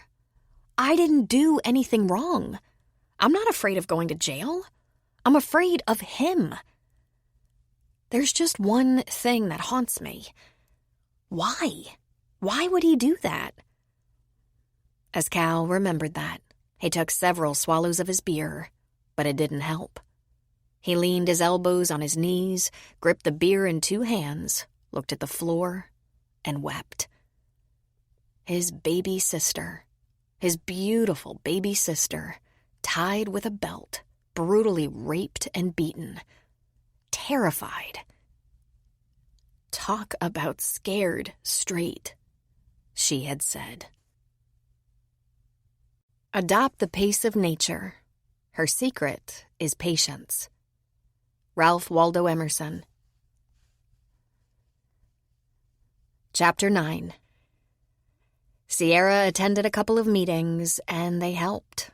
She wasn't sure exactly how, but she always came away with a feeling of peace and comfort, as if her decision was reaffirmed. It hadn't always been that way. In the early days, she fought it hard, got all stirred up and anxious. But eventually, she looked forward to a good meeting, knowing something would be said or done that would set her right. She stopped at the Leadville bookstore and bought a copy of Wuthering Heights, more determined than ever to have it now.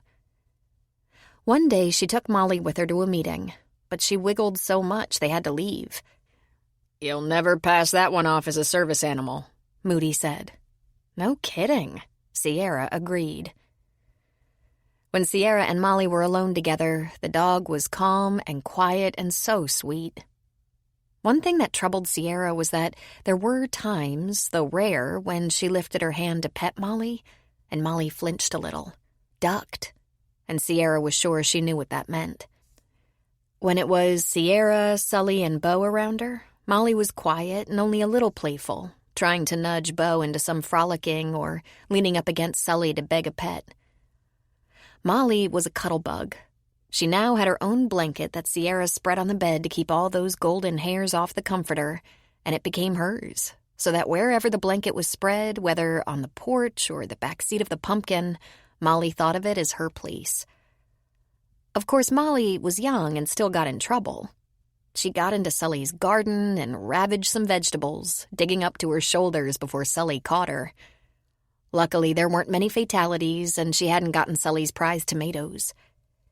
She ate a few more socks, kept jumping in the lake and coming out all full of mud and weeds, and barked too much when she was left alone. She has separation anxiety, Sierra told Sully. Sierra and Molly took comfort in each other. They were both in need of a friend, a safe harbor, a confidant.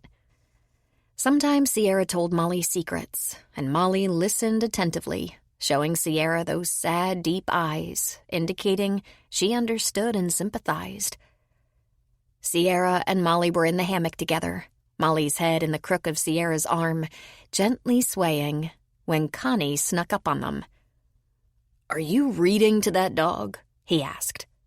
Sierra and Molly both jumped in surprise, and Sierra closed her book while Molly started wiggling and struggling to get out of the hammock. But Connie just started petting her behind the ears and settled her. "She likes it when I read to her," Sierra said.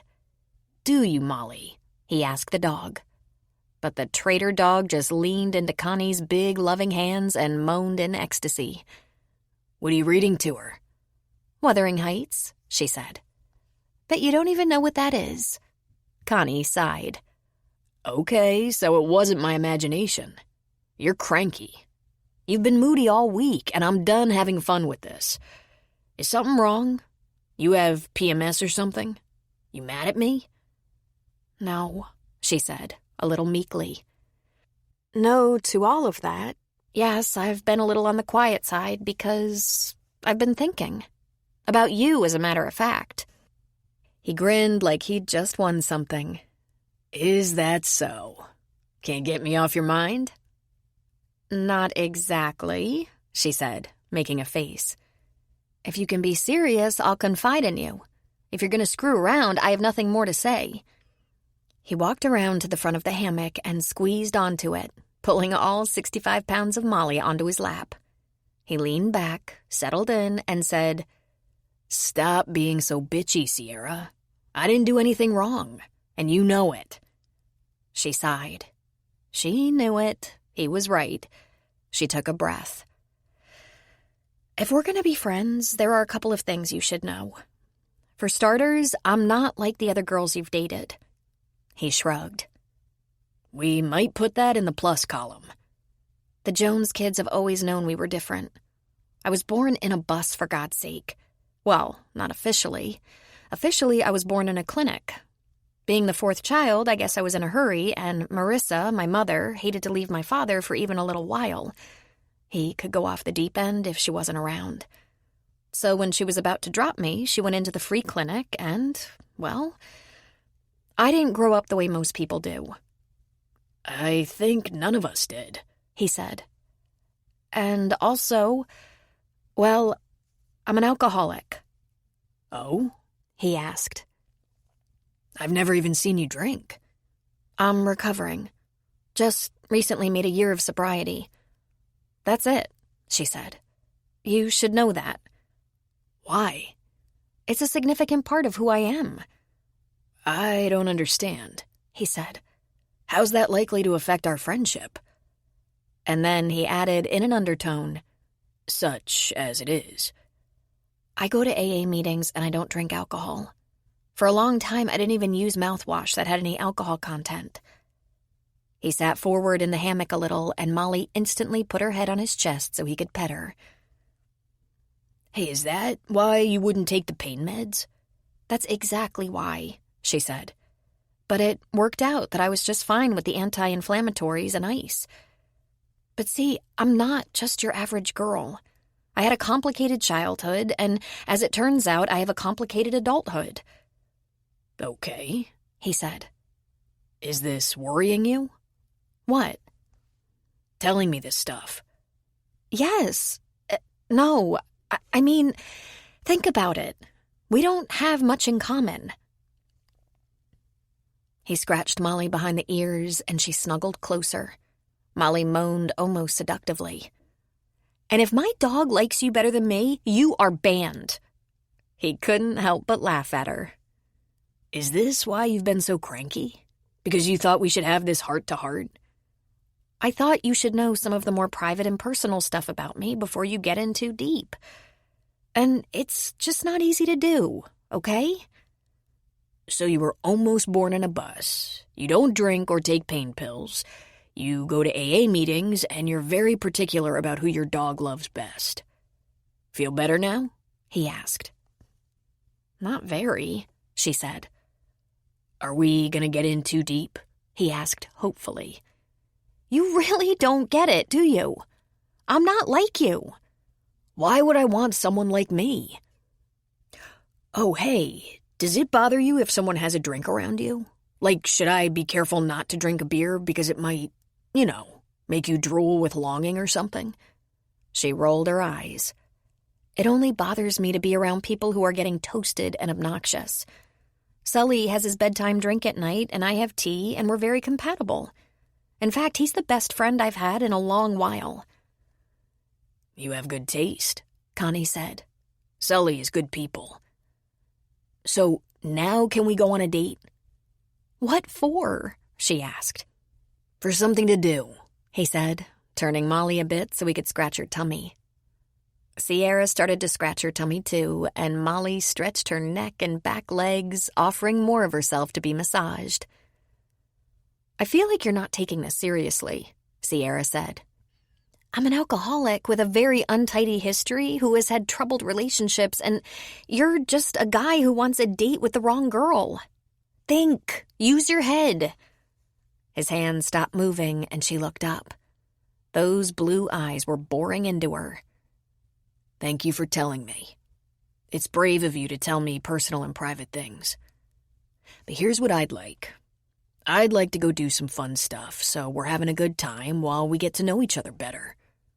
I like what I know about you so far, and you like what you know about me because you act like it and because it put you in a terrible mood worrying about telling me personal stuff. I figured that's because it's important to you that I like you. And I do. So let's not worry about that anymore. And after we have some time together and you believe that I like you for yourself, you're totally unlike anybody else self who was almost born in a bus and can't get near liquor, then maybe we'll get closer and make out like teenagers.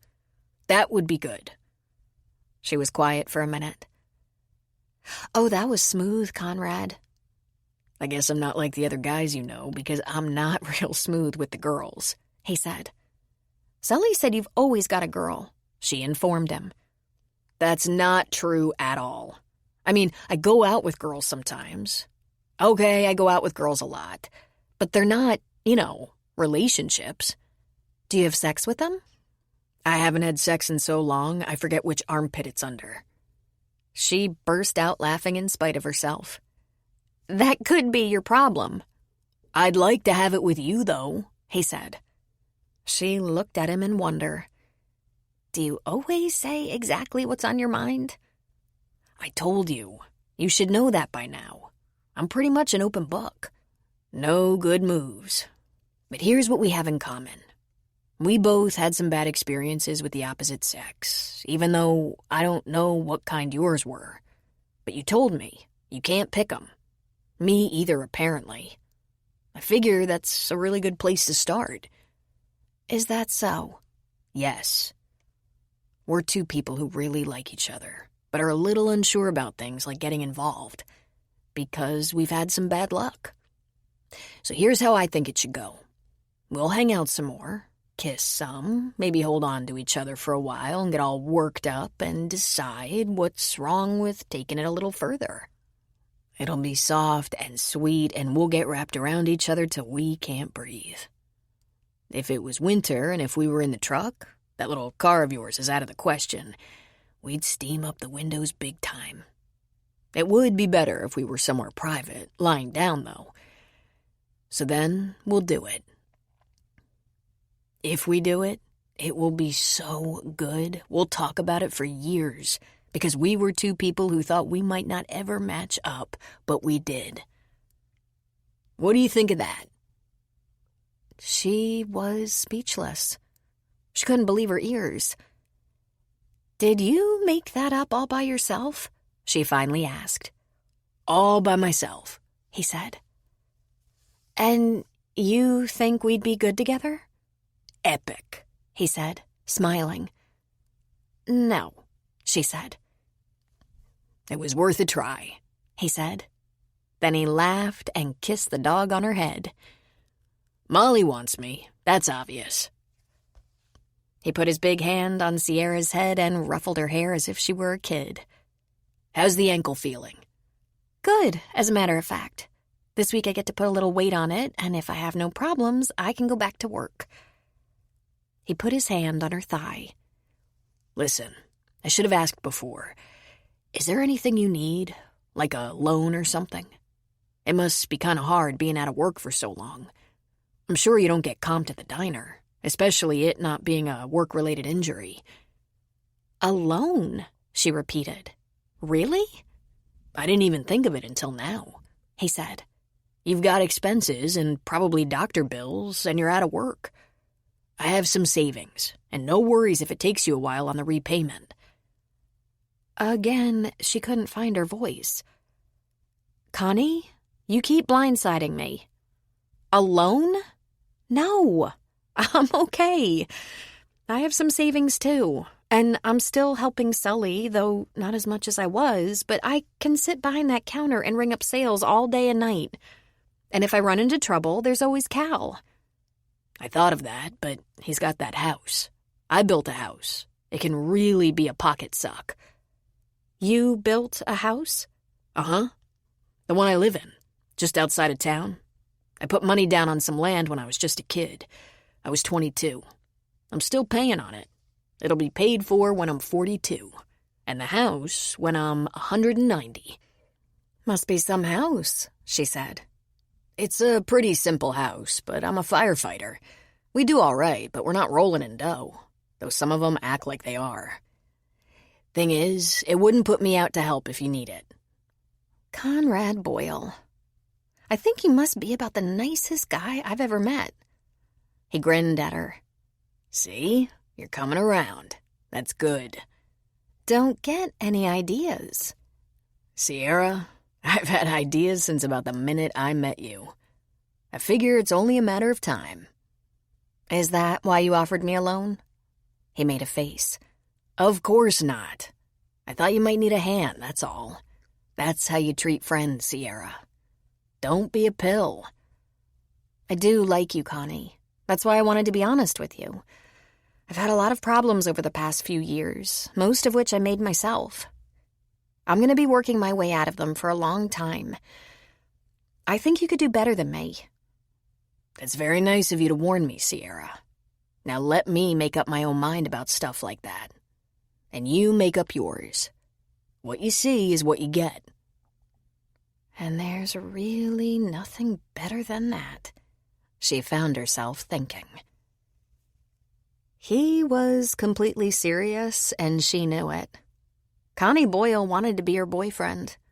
And frankly, she didn't know when she'd had an offer so good. He was completely unfazed by her confessions and seemed to like her just the same. He was, in fact, the first normal guy she'd been attracted to since she was about 14.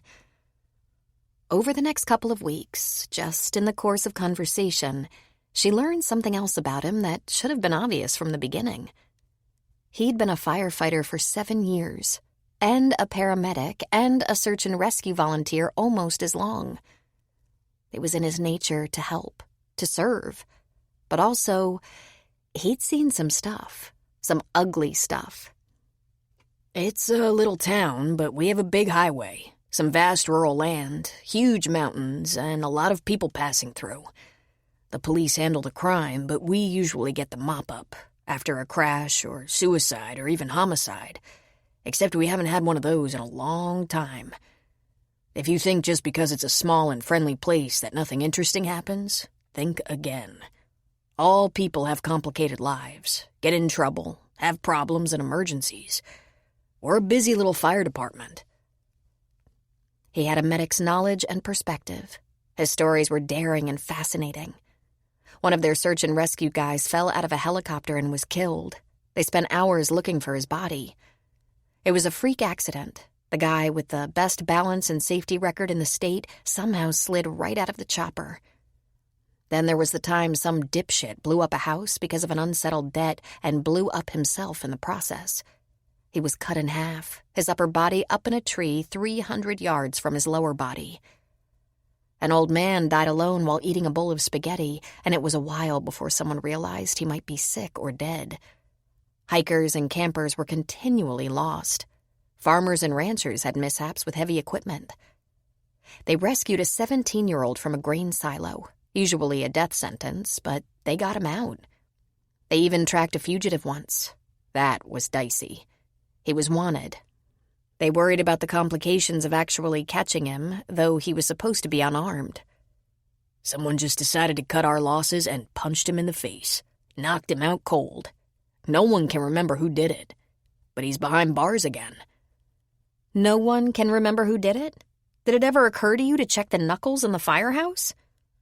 With a twinkle in his eye, he said, I guess not. Sierra lived for stories of his work, and she realized her first impression of him was correct. He was a pretty simple man with some shining qualities. He was honest and loyal, and he was incredibly gentle. especially with Molly. Yet there was no doubting his profound strength. She began to think of him as her gentle giant. One day he showed up around lunchtime and asked her if she could go for a short hike. She told him that might be pushing her luck on her ankle, and he said, "I thought we'd go piggyback and take the dogs. Just a half-mile, maybe less." "Why?" "I haven't had my workout today, and, well, it's a good way to stay in shape and get close to you. Let's go. Just a half-mile. Come on." It was his plot from the beginning to get her up against his body like that. And they talked while he hiked. Then he put her down to rest and pulled her around to his front, put his hands on her waist, and said, "Come on, Sierra. Quit stalling." She put her arms around his neck and met his lips softly.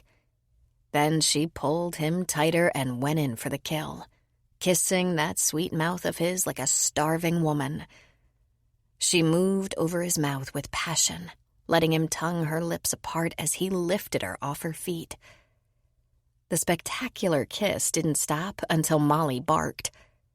He broke away from her lips, but didn't set her back on her feet. "Hello," he said. "You planned that." "Very well, it seems." "It was just a kiss," she told him. "One of the best I've had," he said. "Hit me again." She did, because the best part of him was that he was playful, and she was a little hooked on it. She hadn't been kissed in such a long time and kissed so thoroughly. Maybe never. What would Moody say? But no, she was not telling Moody or anyone. She was just going to enjoy Connie while she could, before any new disasters befell her. He put her on her feet. "Told you," he said. "Good idea." "Well," she said, breathless, "that's where the ideas stop. I'm not going any further with you." "Water, please," he said. She handed him a bottle, and he took a long drink, then shared with the dogs. "Ah," he said. "Take your time, Sierra. I'm stronger than I look. I can wait you out. But I bet pretty soon we're gonna do it." "I don't know about that," she said. "But a word of advice? That armpit thing you've got ideas about? Forget it." And he roared with laughter. Tom Cannaday took a potted geranium to Lola's house. Except for the time 10 years ago or so that he did a little remodel work for her on the house, he hadn't been there. He'd been aware of the place, though. It sat on the high part of town, and Lola had lived in it with her kids since the boys were babies. They were still pretty young when she divorced, and she stayed on. From the talks they'd had in the diner, or when he went to Home Depot where she also worked, he knew that she'd done many of the repairs and upgrades in the house herself. In fact, one of the reasons she loved working at Home Depot was her love of remodeling. The employee discount came in handy. Every time he'd driven by, he admired the look of the place, as only a man who'd done most of the building and remodeling of his own could. It was Sunday afternoon. His kids had all scattered and knew they had to be home by 5 for dinner. He hadn't mentioned to Lola that he'd be dropping by, and he expected either no one would be home or everyone would be, and he'd be interrupting family time. 2 teenage boys bouncing off the walls. His hands trembled. He couldn't remember the last time he'd done something like this. Never, he thought. Never, because he'd married Becky when he was just a kid and had never in his adult life courted a woman. He rang the bell, but all was silent inside. He waited, but there was no sound, no movement. Just as well. He put the potted plant on the table between 2 wicker chairs on the porch and headed down the steps. There was no card or anything. Sometime next week he'd tell her he was the one who left it. "Tom?" He jumped in surprise. Lola came around the corner of the house. She wore rolled-up jeans, an oversized man's shirt with the sleeves rolled up, sneakers, and gardening gloves. Her dark hair was pulled back and covered with a straw hat. "You scared me," he said. "Did you ring the bell?" He nodded. I brought you a plant, he said. You did? Why? He shrugged, feeling kind of dumb. There were a couple of them on sale at the garden store, so I got one for myself and one for you. I should have called, but I can't stay anyway. Of course you can stay, she said, coming up on the porch. This is lovely, thank you. And perfect. I love geraniums. She pulled off her gloves. Let's have a glass of lemonade, shall we? Aren't you busy? Not really. The boys are fishing with my dad and won't be home till sunset. I was in the garden. I have some nice vegetables coming in. I'll go in and get us some drinks. Is the porch okay? The weather's so nice, I hate to waste it inside. The porch is great, he said. And then he breathed a giant sigh of relief, which she caught because she laughed. I'll be right back, she said. He waited patiently. He felt like a 13-year-old boy when all he wanted in the world was for once in his life to be a little slick with a lady. And so he laughed to himself. Who was he kidding? He'd never been like that. In fact, he didn't really want to be. He sure hadn't bought a red geranium in an attempt to sweep Lola off her feet.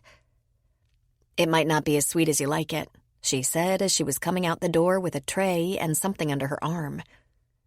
She held the tray with 2 glasses and a plate in one hand and with the other snapped open a small serving table. She put it in front of them, set down the tray, and took the chair opposite him. You really have good timing. I was about ready for a break. She handed him a glass. I think this is the first time you've been to my house. I did some work in the kitchen for you about 10 years ago or so, he said. That's right. Now I remember. That was a long time ago, she said with a laugh. She took a drink from her glass. This is a nice surprise. Thank you for the plant. I should have called, he said again. Why'd you come over? She asked. I mean, this has never happened before. I don't know, he said. Wait, I don't know why I said that. I do know why.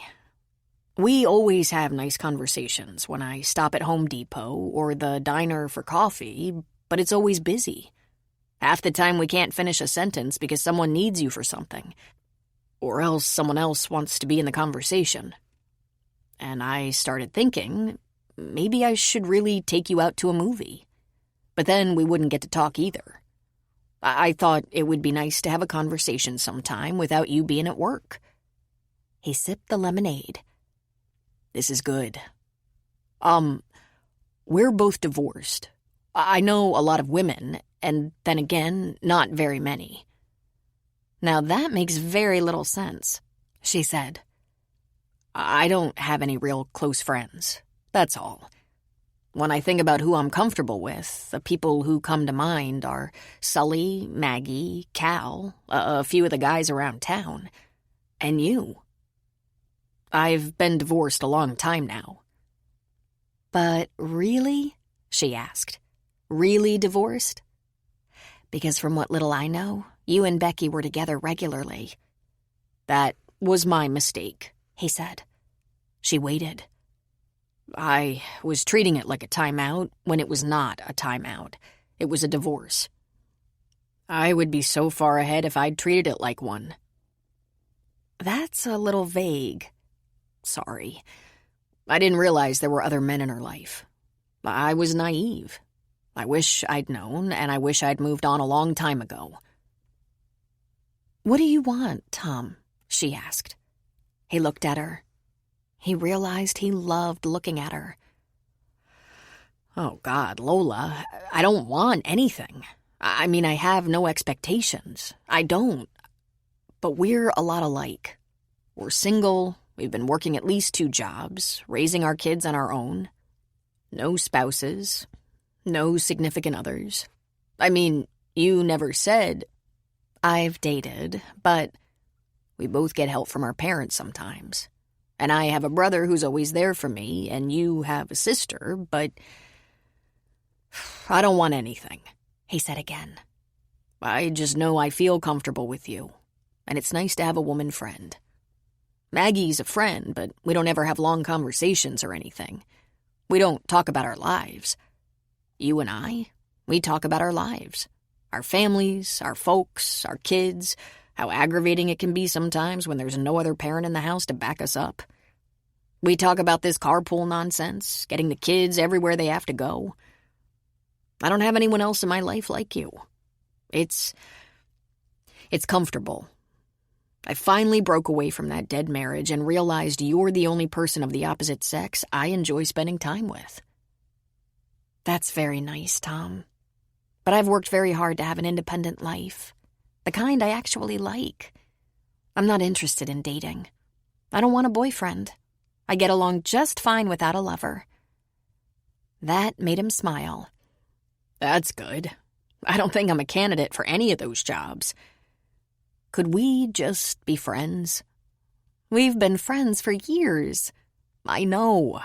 Don't you think it's a little weird the only time we ever talk is when you're at work? It's where I am. And you're also here. So, Lola, how's school going? She sighed as if she found this clumsy. I'm taking a little time off. Summer, you know? Though I could pick up some classes if I wanted to. But with the kids around more. How long before you get your degree? Elementary ed, isn't it?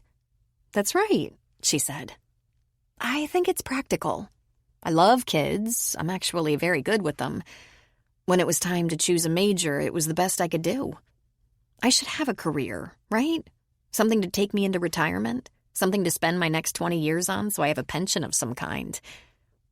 I guess so. Have you ever thought about that? About teaching school? He said. He laughed. After all the years of homework I've invested in, I probably could. If I spend about 20 more years doing seasonal work for the county, I'll qualify for a pension. My work schedule is pretty crazy. So many different jobs. But it works for me with 4 kids to chase around. You like it, though? She asked.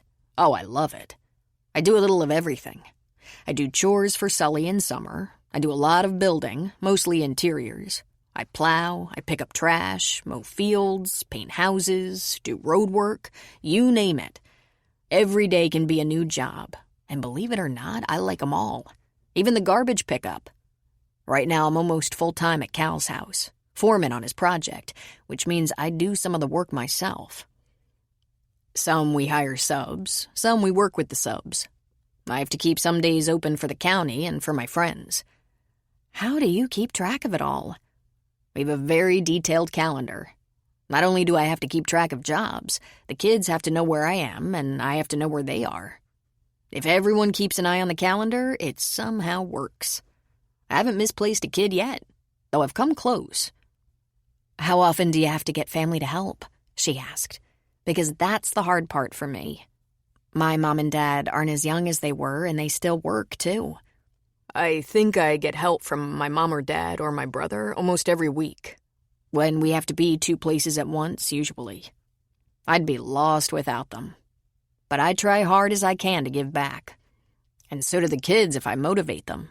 As in, I promise not to hate them, or ground them, or confiscate phones. You know, there are 2 things those phones do for me that are priceless. They let the kids stay in touch so I always know where they are, and they're great contraband for confiscation. He laughed. Those kids will do anything to keep their phones. I know. I have the same situation. You know how I'd really love to spend my time till retirement? If money were no object? How? Flipping houses, she said, grinning. As in flipping houses? As in buying fixer-uppers, remodeling, selling them. Not only do I get a discount at Home Depot, you can't imagine the stuff I've learned there. I've done that twice, he said. Took way too much time, but if I could do it full-time, it could make money. I lost money on the first one, but I learned a lot and doubled my money on the second one. Have you ever thought about doing it again? She asked brightly. Lola, I'm thinking about ways to make money all the time. Those kids aren't going to stop eating up money until they qualify for Social Security. They talked about his remodel of his big house, his remodel jobs elsewhere. She talked about some of the work she'd done on her old house and how much she'd enjoyed the work. She had to hire help for some things, but she was hands-on for most of it. She did her own landscaping, and her garden was plentiful. Tom didn't have time for much of a garden. Just keeping the yard looking decent was a big enough job, and he had a big house on a small lot. They talked about the stress of managing college tuition for the kids, how difficult it could be having an ex-spouse who wasn't exactly on a visitation or support payment schedule, the guilt of needing to rely on family support. And then it was 4 o'clock. Tom realized he'd been on her porch more than 2 hours, checking texts from kids now and then. I better get going. I insisted everyone be home before 5. We're going to my folks for dinner. And I have a chicken to burn for our dinner. I remodeled the bathroom almost totally by myself, but I'm dangerous in the kitchen. Good cooks have to have time to putter, and I'm always on the move. I know what you mean. He stood up. You know when you asked me what I want? Yeah? This, he said. I wanted this. Thanks. It's the best 2 hours I've had in a long time. Well, go ahead and buy me another geranium sometime. A man cannot be comfortable without his own approval. Mark Twain. Chapter 10. Conrad had been feeling pretty good about himself. He supposed the secret was out. He liked Sierra. If he wasn't at the diner to see her, he was out at the crossing. He'd spent a little time in the hammock with her, helped her in the garden. They'd started harvesting the first crop. He talked her into helping him work out by climbing onto his back while he hiked a while. His reward was usually several amazing kisses. She was completely off the crutches now, but by the end of a long day, her ankle was sore, and she might favor it a little. No hiking yet, but Conrad didn't mind carrying all the weight. Literally. He was walking down the street from the firehouse to the grocery to pick up a couple of things for lunch when he was called from behind. "Connie?" He turned to see exactly who he knew he'd see. Alyssa. It always shook him a little bit when he saw her. She was still so gorgeous. She was statuesque and exotic with her dark hair, dark eyes. There was a time when they were a couple that he couldn't believe a woman as beautiful as Alyssa was with him. But then she hadn't really been with him, had she? When he'd caught her and Chris in bed, she'd been defiant, angry, and remorseless. He'd been stunned by what he thought was her stark indifference to their relationship, but he would learn soon after that ugly day. Alyssa thought she was making a trade, that she'd leave Conrad's house only to move in with her new lover, Chris. But Christian Derringer was not going to leave his wife, and young Mrs. Derringer was not going to throw out her husband. The look of rage and rebellion turned to regret and shame as Alyssa begged Connie for forgiveness. But no, he was not ever going through something like that again. All he'd had to do was think back over her strange behavior, her panties under the car seat, her whispering into the phone, and he'd quickly realized she'd been unfaithful for a long time before he realized it. As he looked at her now, standing on the sidewalk, twisting her hands in front of her, her eyes wet with tears, she didn't look so powerful. So bold. She looked so sad. She was 5'10". For a woman of her stature, to appear vulnerable was momentarily jarring. She must have seen him walk by the beauty shop. She was still wearing her smock. "What is it, Alyssa?" he asked. "It's my mother," she said, one large tear spilling over. "Connie, it's my mom. She's so sick. She's dying." "What?" he asked. "What do you mean?" "She was sick, and they ran a lot of tests, and she just got sicker and sicker, and we were so worried, but by the time they narrowed it down to pancreatic cancer, it had grown and metastasized." She bit a knuckle as another great tear escaped and rolled down her cheek. What will I do without her? I can't get by without her. Conrad was filled with sympathy. He was still very close to his mother. He saw her regularly and talked to her at least every other day.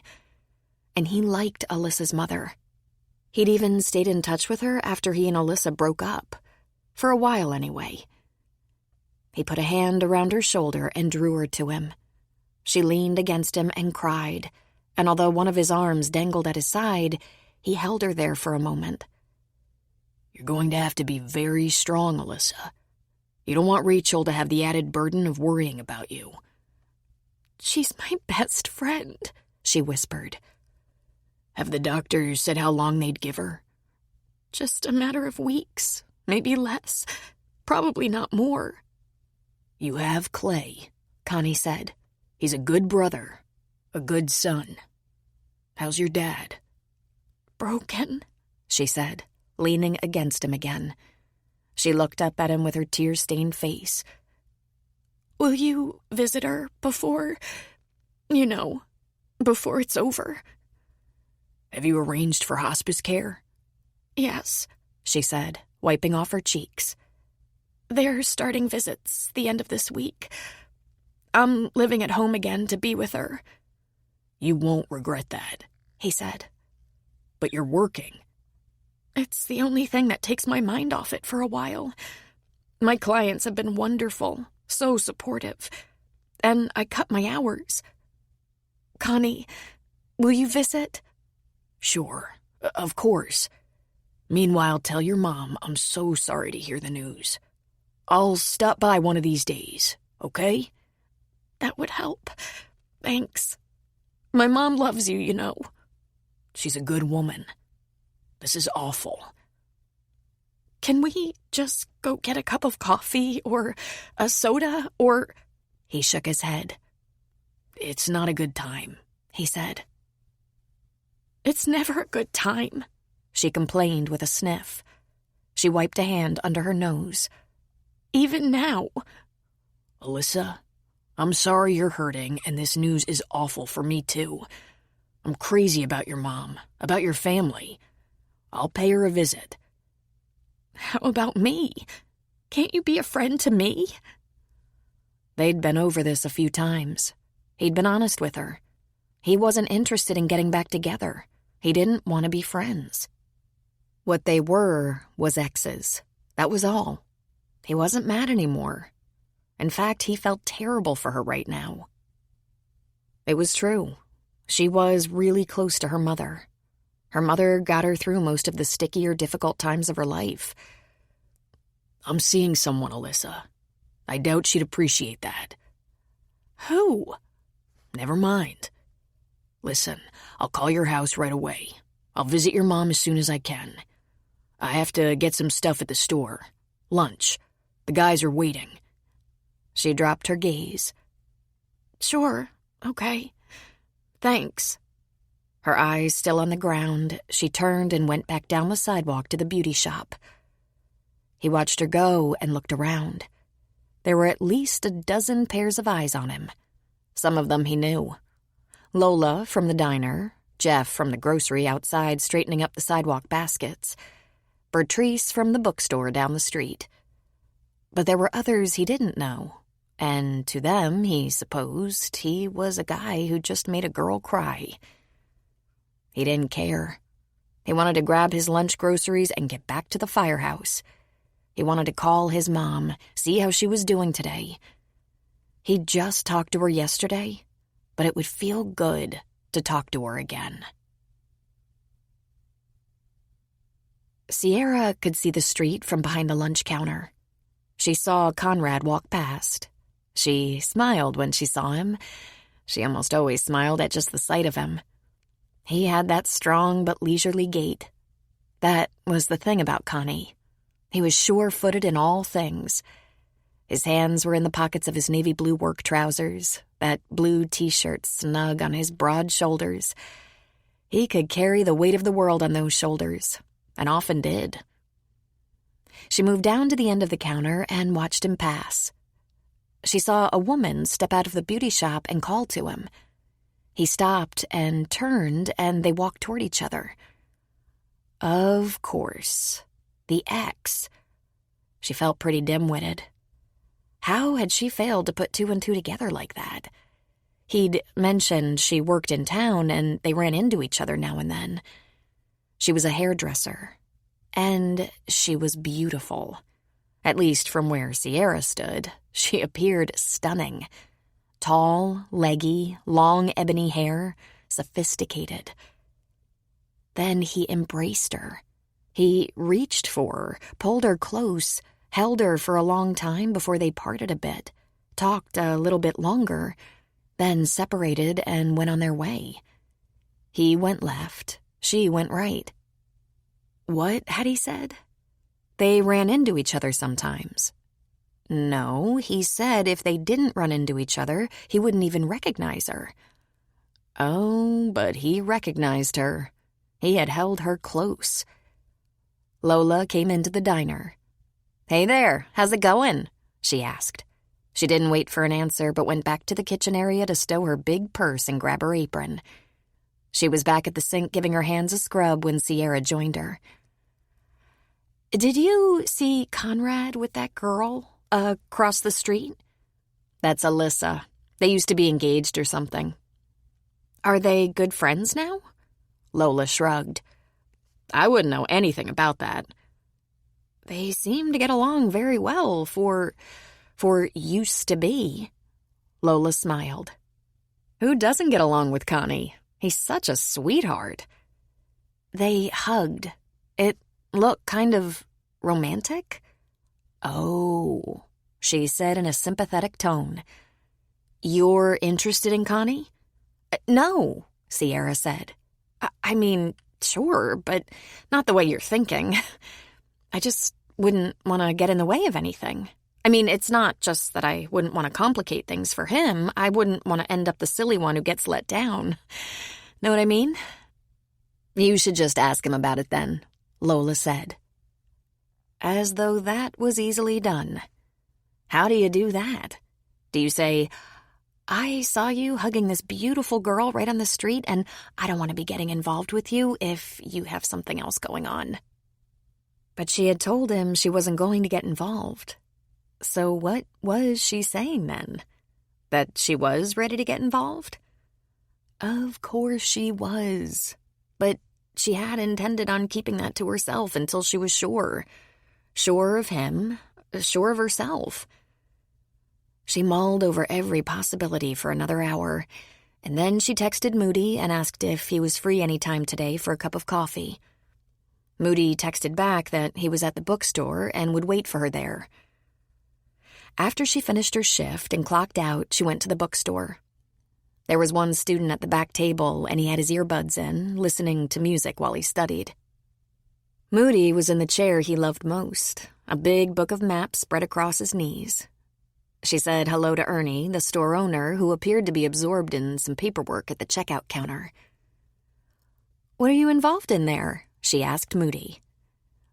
"Abandoned mines," he said. "I love abandoned mines. I have dark fantasies of falling into them or digging people out of them. Do you have any idea how many abandoned mines there are in Colorado?" She leaned a hip against a shelf. "No idea whatsoever." "Would 23,000 surprise you?" She actually stood straighter. "Geez, I'd better watch my step." "You want to talk about something?" "I want advice on something. I've been kind of seeing someone. Nothing serious, but still, I'm a little emotionally involved, I guess. And I don't want to get hurt or get in the way or get in trouble. So here's the thing." She tried her best to explain about Conrad, who'd become her friend and lately her kissing friend. It was getting a little warm, she said. Tempting. And then she saw... "Ah, Jesus. Is this a girl problem? A romance problem? I hate these things. I'm no good at this. I've been married to Mrs. Moody since I was 9 years old, approximately." "I have a program," she said. You're my sponsor. Here's what I know. You shouldn't start a new relationship for about a year after sobriety. You're still too green, too fragile. But you're a year sober, right? Right. Then if you get in one, it has to be a relationship in balance with your program or it'll end up too rocky. If you get involved with another alcoholic, they might understand your program and they might have all the same shortcomings and character flaws. It can be supportive or it can be a sinking ship. That's all I know. I hate romance. Oh, great. Lucky Mrs. Moody. She shares your pain, Moody said. Just ask him. Honesty and directness usually works when all else fails. And use your instincts. They might be a little faulty, she said. That excuse isn't going to work much longer, he admonished. Your instincts are pretty good, far as I can tell. You got out of that hostel when it turned drunk. You rescued the dog. You're good friends with Sully, and I don't know what Conrad has going on, but I always liked him and felt like he was a straight shooter. Ask him. What would I say? Say something like, "You've been kissing me, and I saw you hug a girl. Want to explain?" It would sound something like that. Then you have to judge it, decide if you believe it. Huh, she said. I was looking for something more along the lines of a guarantee. Oh, were you? You came to the wrong place, sister. I knew I needed a woman for a sponsor. That might come yet, he said. Walk on across the street to that firehouse and find them. Those boys only work now and then. Most of the time, they're doing firehouse chores. He can break away to talk to you. Then maybe you can settle down and get it off your mind. I'm not exactly upset, she argued. Aren't you? All I'm saying is, get it out of your gut before it festers. He looked back at his big book and ran his finger along some lines on the map. More than 20 abandoned mines right in here. Moody, you are a wealth of wisdom.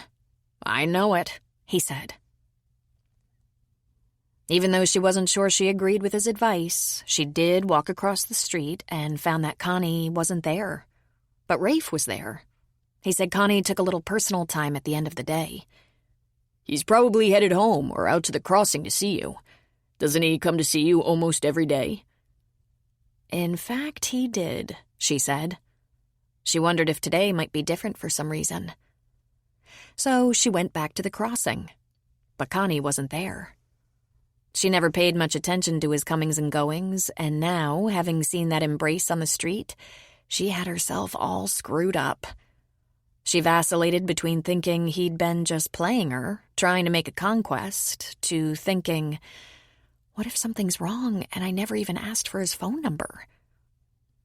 I have his phone number, Sully said.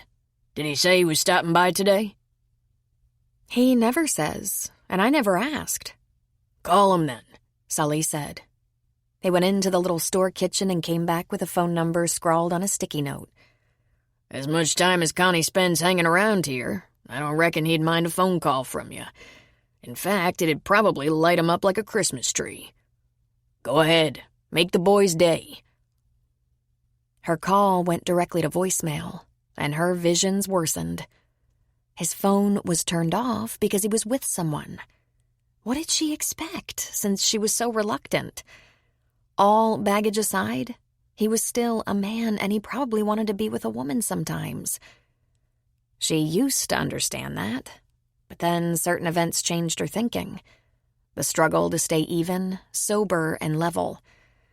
She'd stopped going from high to low, from emotionally dead to emotionally wild.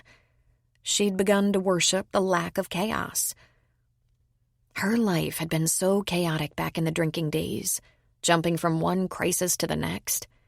And at the moment, she was feeling unsteady, as if all that messy uncertainty was creeping back. In the end, it was only the need to reclaim order in her mind and her heart that moved her to do what she did.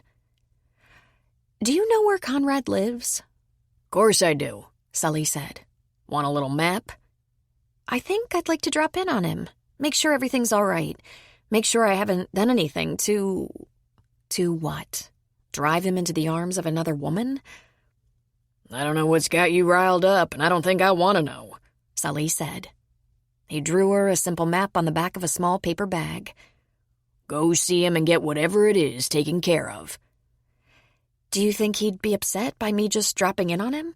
Well, he drops in on me all the time, so that would be kind of narrow-minded, wouldn't it? I'll take Molly with me. She loves to go in the car. Sierra set out on what was to be a short and beautiful drive just north of Timberlake. The summer sun was about to start setting. The hillsides were lush. The late afternoon warm and a little sultry from the humidity. The roads weren't very well marked, but she only had to make a few turns, and Sully had gotten the distances between them very accurate. She found herself in a rural neighborhood, the houses spaced by a couple of acres. And at the drive to Connie's house, there was a sign. Boyle. She drove toward it. It was a sweet house. It was a small ranch with a garage and a circular drive in front. There was a very small porch at the front door and a couple of potted plants by the steps. There was a bay window, the shutters open. There didn't appear to be any lights on in the house. It wasn't dark because the sun was just beginning to sink in the west, but it looked as though no one was home. That gave Sierra unspoken permission to just sit and take in the house. The house told the story of a man who'd crafted his own living space, a man who took pride in his home. Yet this was just a young, single man. A physical and darling man who lived life on the edge. Did he want a place to come home to that would embrace him? The lawn was well cared for, and the house was brick with wood trim. Like many Colorado houses, there was a screen door to let the cool spring and summer air flow through. She imagined there might be a kitchen window over the sink that would be open to let the breeze escape. There were some flowers planted along the edge of the front walk and a freestanding brick mailbox that matched the brick of the house. Details were obviously labored over. Brown brick with matching garden border and brick circular drive. Flawless white window trim that appeared meticulously maintained, edging along the drive. The house was surrounded by trees, many of them aspen, their silver leaves twinkling in the breeze. Molly came up into the front seat, sitting next to Sierra. They looked at Connie's house together. To Sierra, a house represented so much. Stability, safety, family. It symbolized something she thought she might never have, something she'd always longed for. She came here for the nearest thing to family she could have, Cal and Maggie. And she hit the jackpot.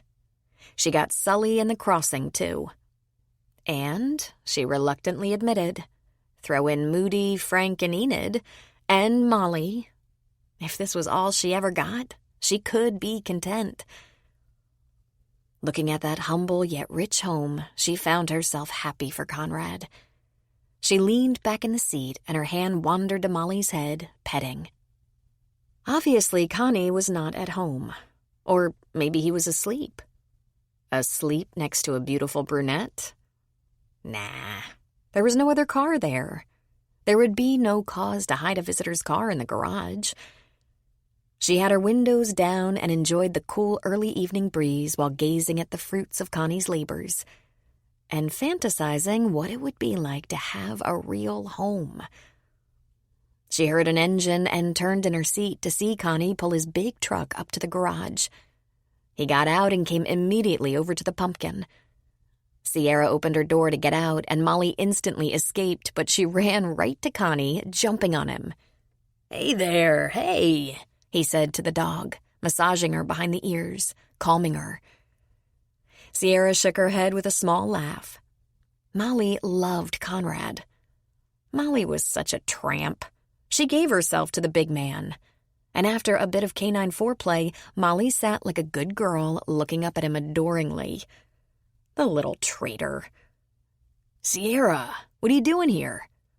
"I just wanted to make sure everything was okay," she said. "I went to the firehouse to see you, and you'd gone. You weren't at the crossing today, and I called you and there was no answer." "I was at the crossing," he said. "I just came from there. Sully said he told you how to get to my house. I came right away. I thought I might pass you on the road. You were at the crossing? I'm there all the time, or haven't you noticed? I realized I was taking that for granted because the first time you weren't there, I didn't even have your phone number so I could call and see if everything was all right. Sierra, everyone has my phone number. Yeah, except me. So Sully gave me the number and it went right to voicemail. He yanked it out of his pocket and looked at it. Oh, I had my ringer off. But you didn't leave a message? He asked. Or a text? What's going on with us? Why can't we have a normal relationship? I don't know, she said tiredly. It's probably me. I told you, I'm no good at this. He laid his hands on her shoulders and looked down into her eyes. Why were you looking for me? He asked. Why'd you have your phone off? I went to see my mom, he said. I wasn't planning to, but I saw I could steal a couple of hours from work at the end of the day, so I called her. She was free at 4 when she got off work. I drove to Denver to see her. I hadn't seen her in a while. I talk to her all the time, but I haven't seen her in a month or maybe 2. We just spent about an hour together, that's all. I must have forgot to turn my ringer back on. Your mom? She asked. Yeah, she's great. I'll take you to meet her one of these days. If you want to. Sierra laughed at herself, feeling foolish. Oh, Connie, she said. He rubbed the knuckle of his index finger down her cheek. So, you were looking for me. You've never done that before. Should I take that as a good sign? You have no idea what I thought, she said with some embarrassment. Oh? What did you think? I saw you with that woman, she said. I guess I jumped to conclusions. What woman? He asked, his brow furrowed. Lola said that was your ex-girlfriend. You were hugging her. You must be on very good terms with her. Huh? He asked. Oh, you mean Alyssa? No, he said, shaking his head. I wouldn't say we're on very good terms. I mean, I behave when I see her. We were horrible to each other right after we broke up, but like I told you, that was a while ago. Over 2 years at least. But today, she wanted to tell me something. Her mom, who I always liked a lot, has cancer and she's in the final stages. Alyssa has always been close with her mom and she was all messed up about it, which I guess anyone would be. It was terrible news and I felt sorry for her. Oh, she said. Oh, I'm sorry. She asked me if I'd visit her, and I said sure I would. You will? Yeah, he said. It's the decent thing to do. Like I said, she's a very nice lady. But it had the worst effect on me, hearing that. I went back to work and couldn't stop thinking about my mom. My mom has not had an easy life. She's had 2 lousy, abusive husbands, never had an extra dollar to spend, but she was always there for me, you know? Always pulling for me, having long talks with me about every stupid pissant problem I thought I had.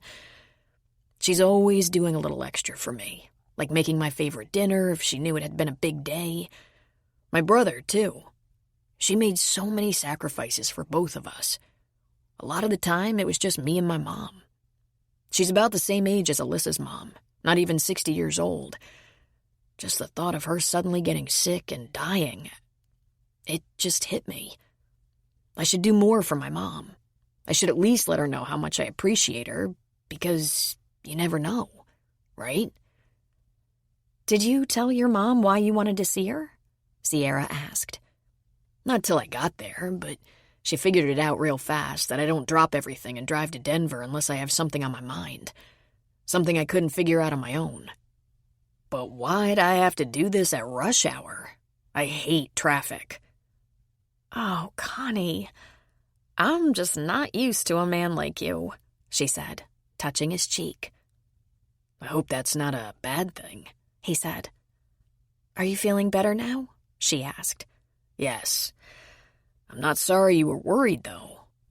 Thought I was going to make another run at Alyssa, did you? he asked with an evil grin. For a minute, I did, she said with a laugh. She's very beautiful. So are you, he said. I'm a little woodland creature compared to her, she said. A gopher next to a gazelle.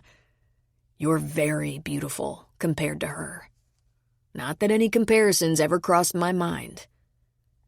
Sierra, get this straight. Alyssa doesn't tempt me. Not in the smallest way. How can I say this without sounding like an ass? I'm glad she screwed it up, because now I can see it wasn't right. He shook his head. I don't even think of her as a friend. But she wants to get back together with you, doesn't she? I don't know. She did before, but I shut that down. And if she still does, it's not my problem. It's not possible. She just looked at his beautiful face for a moment. Molly nosed her hand, looking for a little attention. You went to see your mom, and I thought you were with another girl. I'm flattered, but I'm really not that guy. So, since you're here, want to come inside? Yes, she said. Can Molly come too? All your family is welcome, he said. If I loved you less, I might be able to talk about it more. Jane Austen. Chapter 11. Connie scooped her up, called to Molly, and carried Sierra over the threshold and into his house. He stopped just inside the closed door. I guess you can tell I wasn't expecting company. His clean laundry was dumped on the couch for folding. 2 pairs of running shoes and a pair of boots sat on the floor where they'd been kicked off. There was a small dinette in the breakfast nook, and each one of the 4 chairs held up a jacket or down vest. Molly was off, nosing around the place, probably looking for something to chew on. It has that lived-in look, she said.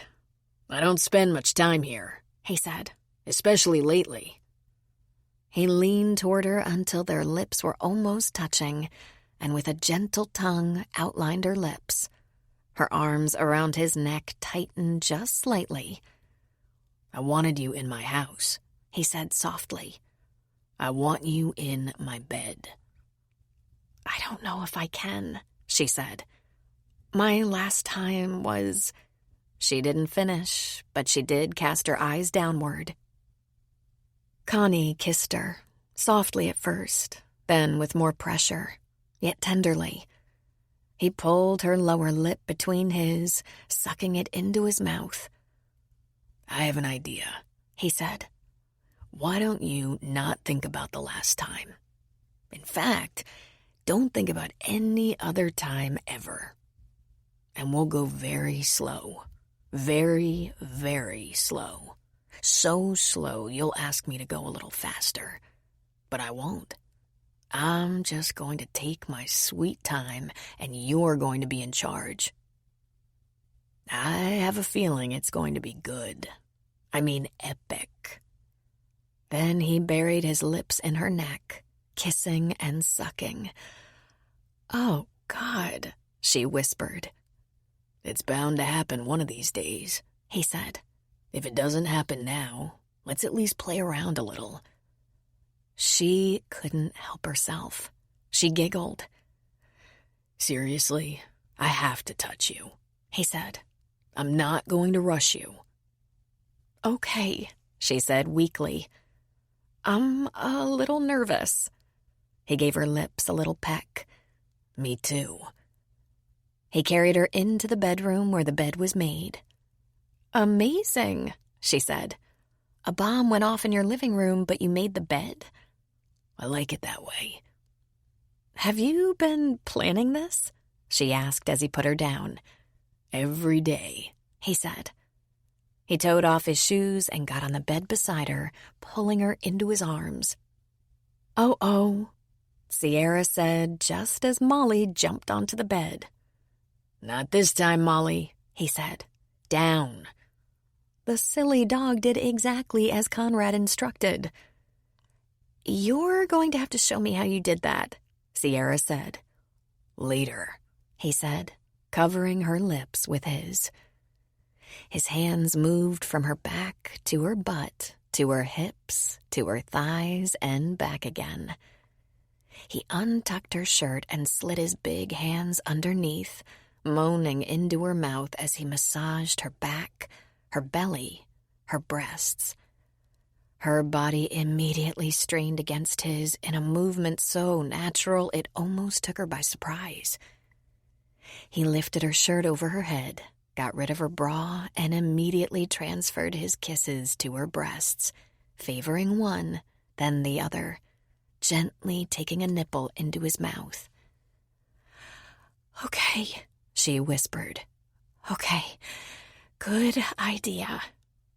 "Told you," he said, unzipping her shorts. He took so long in starting to slide them over her hips that she got in his way and did it herself, bringing a throaty laugh from him. He filled his big hands with her round butt, pulling her against him. He was hard as a rock and ready, and very big. "Oh boy," she whispered. She felt him through his pants and then, almost in a panic, had to get her hand on him just to be sure he was human. She unbuttoned his pants and, not taking nearly the time or care he had, shoved them out of the way. He kicked them off and rolled away just enough to get rid of his shirt. Then he pulled her against his chest and hummed. "And here we are," she thought. "Right where I want to be, pressed up against the most beautiful man, his large hands both stimulating and comforting." She was safe. She was protected. She lifted a leg onto his hip. "I need a condom," he said. "Please." "I don't want to let go," he said. "They're in the drawer, your side." "I don't want to let go either," she said. He rose over her and looked into her eyes. He smoothed back her hair. "You're making it very hard to go slow," he said. "I'm having a hard time with that myself," she said. "Please, suit up." He leaned over, reached for the drawer, and located the condoms. He got one out of the wrapper as quickly as possible and rolled it on. Pushing her onto her back, he touched her from her shoulder to her thighs, slowly, in even strokes. Then he let his fingers slide gently between her legs, first giving that small erogenous knob a little attention, then deeper, finding her more than ready. Then he was looking into her eyes again. "Sierra, I think you want more." "Oh, boy, do I." "I think I have to have a taste," he said. "My mouth is watering." "Not too much," she said. "I'm not gonna be able to wait for you if you do too much of that." He laughed, his blue eyes twinkling. "I don't care if you wait for me. You think I'll have trouble catching up?" He kissed his way down her body, taking his time at her breasts, licking and stroking, his finger busy in her soft center all the while. Somehow, without removing his hand from her tender parts, his tongue was there. His tongue was in her while his finger worked her. "Oh, God," she said. And then she lost it. There was an explosion that lifted her off the bed and caused her insides to tighten and pulse. She was awash in spasms, so he just went at her harder until she pressed her thighs so hard against his head she wondered how he could breathe. It was an almost unbearably long orgasm that eventually slowed, and her breath was coming hard and fast. Connie slowly worked his way up her body to her lips. "Oops," she whispered. "That was nice," he said, giving her a series of short kisses. "That was better than nice," she said. She could feel him pulsing against her belly, and she immediately had a hunger to have him fill her. Reaching her hand between their bodies, she began to stroke him. "Come on," she said, spreading her legs under him. "Come on, I don't want to wait anymore." "You didn't wait," he said, tonguing her lips apart. "I don't want to wait again," she said. "I want you." He was completely still for a moment. "I like the sound of that," he said. She held him in her hand and guided him until he made a slow, deep entry, then held her still for a moment. He pinched his eyes closed and seemed to luxuriate in the moment. He finally moved, his hand under her butt, his lips on hers. He lifted her to him as he took a few slow, deep strokes. Then he dived into her. Her heels dug into the bed as she pushed back against him. And it happened again. Her orgasm came fast and hard, and he pulsed inside her, making it yet stronger and tighter. They clenched together for a long time, their bodies slick and feverish. "Whoa," Connie said. "Holy shit," Sierra said. "Epic," he whispered, kissing her. Then a sound came from the floor, and they both looked to see Molly on her back, having what looked like a wrestling match with one of Connie's socks in her mouth. Molly was apparently oblivious to everything but the sock, just as Conrad and Sierra had been oblivious. "Oh, I'm so sorry," Sierra said. "You're kidding me, right? I'll buy her a case of socks." He rolled onto his side, bringing her with him. "I want to tell you a couple of things." "Listen, I'm not ready to—" "You don't have to be ready for anything, Sierra. I just want you to know a couple of things for your peace of mind. I'm a simple guy, and that happened between us because you're important to me. When someone's important to me, they're safe with me. I won't ever lie to you. I won't be with other women, and I won't hurt you. At least, I'll try to never hurt you. You can trust me, Sierra. You can count on me. But I'm not taking hostages. If anything about this, about us, doesn't feel right or good, all you have to do is tell me." Inexplicably, she felt her eyes tear. She hadn't cried in so long she thought she had dried up forever. "Do you have any idea how sweet you are?" she asked in a soft voice. "I'm just an ordinary guy, Sierra. I like my life just fine. I like it better with you, but that's my issue, not yours. You tell me what you need, and I'll do my best, okay?" She shook her head. "I won't lie to you either." "Thank you for this," he said, pulling her close. "I think I was a lot more ready than you were, so thank you." "Conrad, you are very welcome." She shifted her hips a little. "Very welcome." Sierra hadn't slept with a man she truly cared about in so long, she couldn't remember when. Maybe never. No, that wasn't right. She'd had a few relationships that lasted a while, maybe 3 or 4 months. They were troubled, of course, because she was troubled. Unstable and difficult and all over the emotional map. She hadn't slept with a man like Connie, a sweet and kind man who just happened to be a blockbuster in bed. She curled up beside him, her head on his arm, soothed by his calloused hand gently stroking her. The bed dipped as Molly tried to take her place between them, but Connie said, "No, you have to get on one side or another. Right over here." "Oh, Jesus, that nose is cold." Sierra giggled. "You think it's funny?" Connie said. "I was goosed." She giggled more. Sometime in the night, she heard his phone ring, and her paranoia kicked into gear, even though she was the one naked and sated beside him. Some woman, she thought, Making a booty call? No, Sully, she's not lost in the woods. No, Molly isn't lost either. Good night, then. Sully? She asked.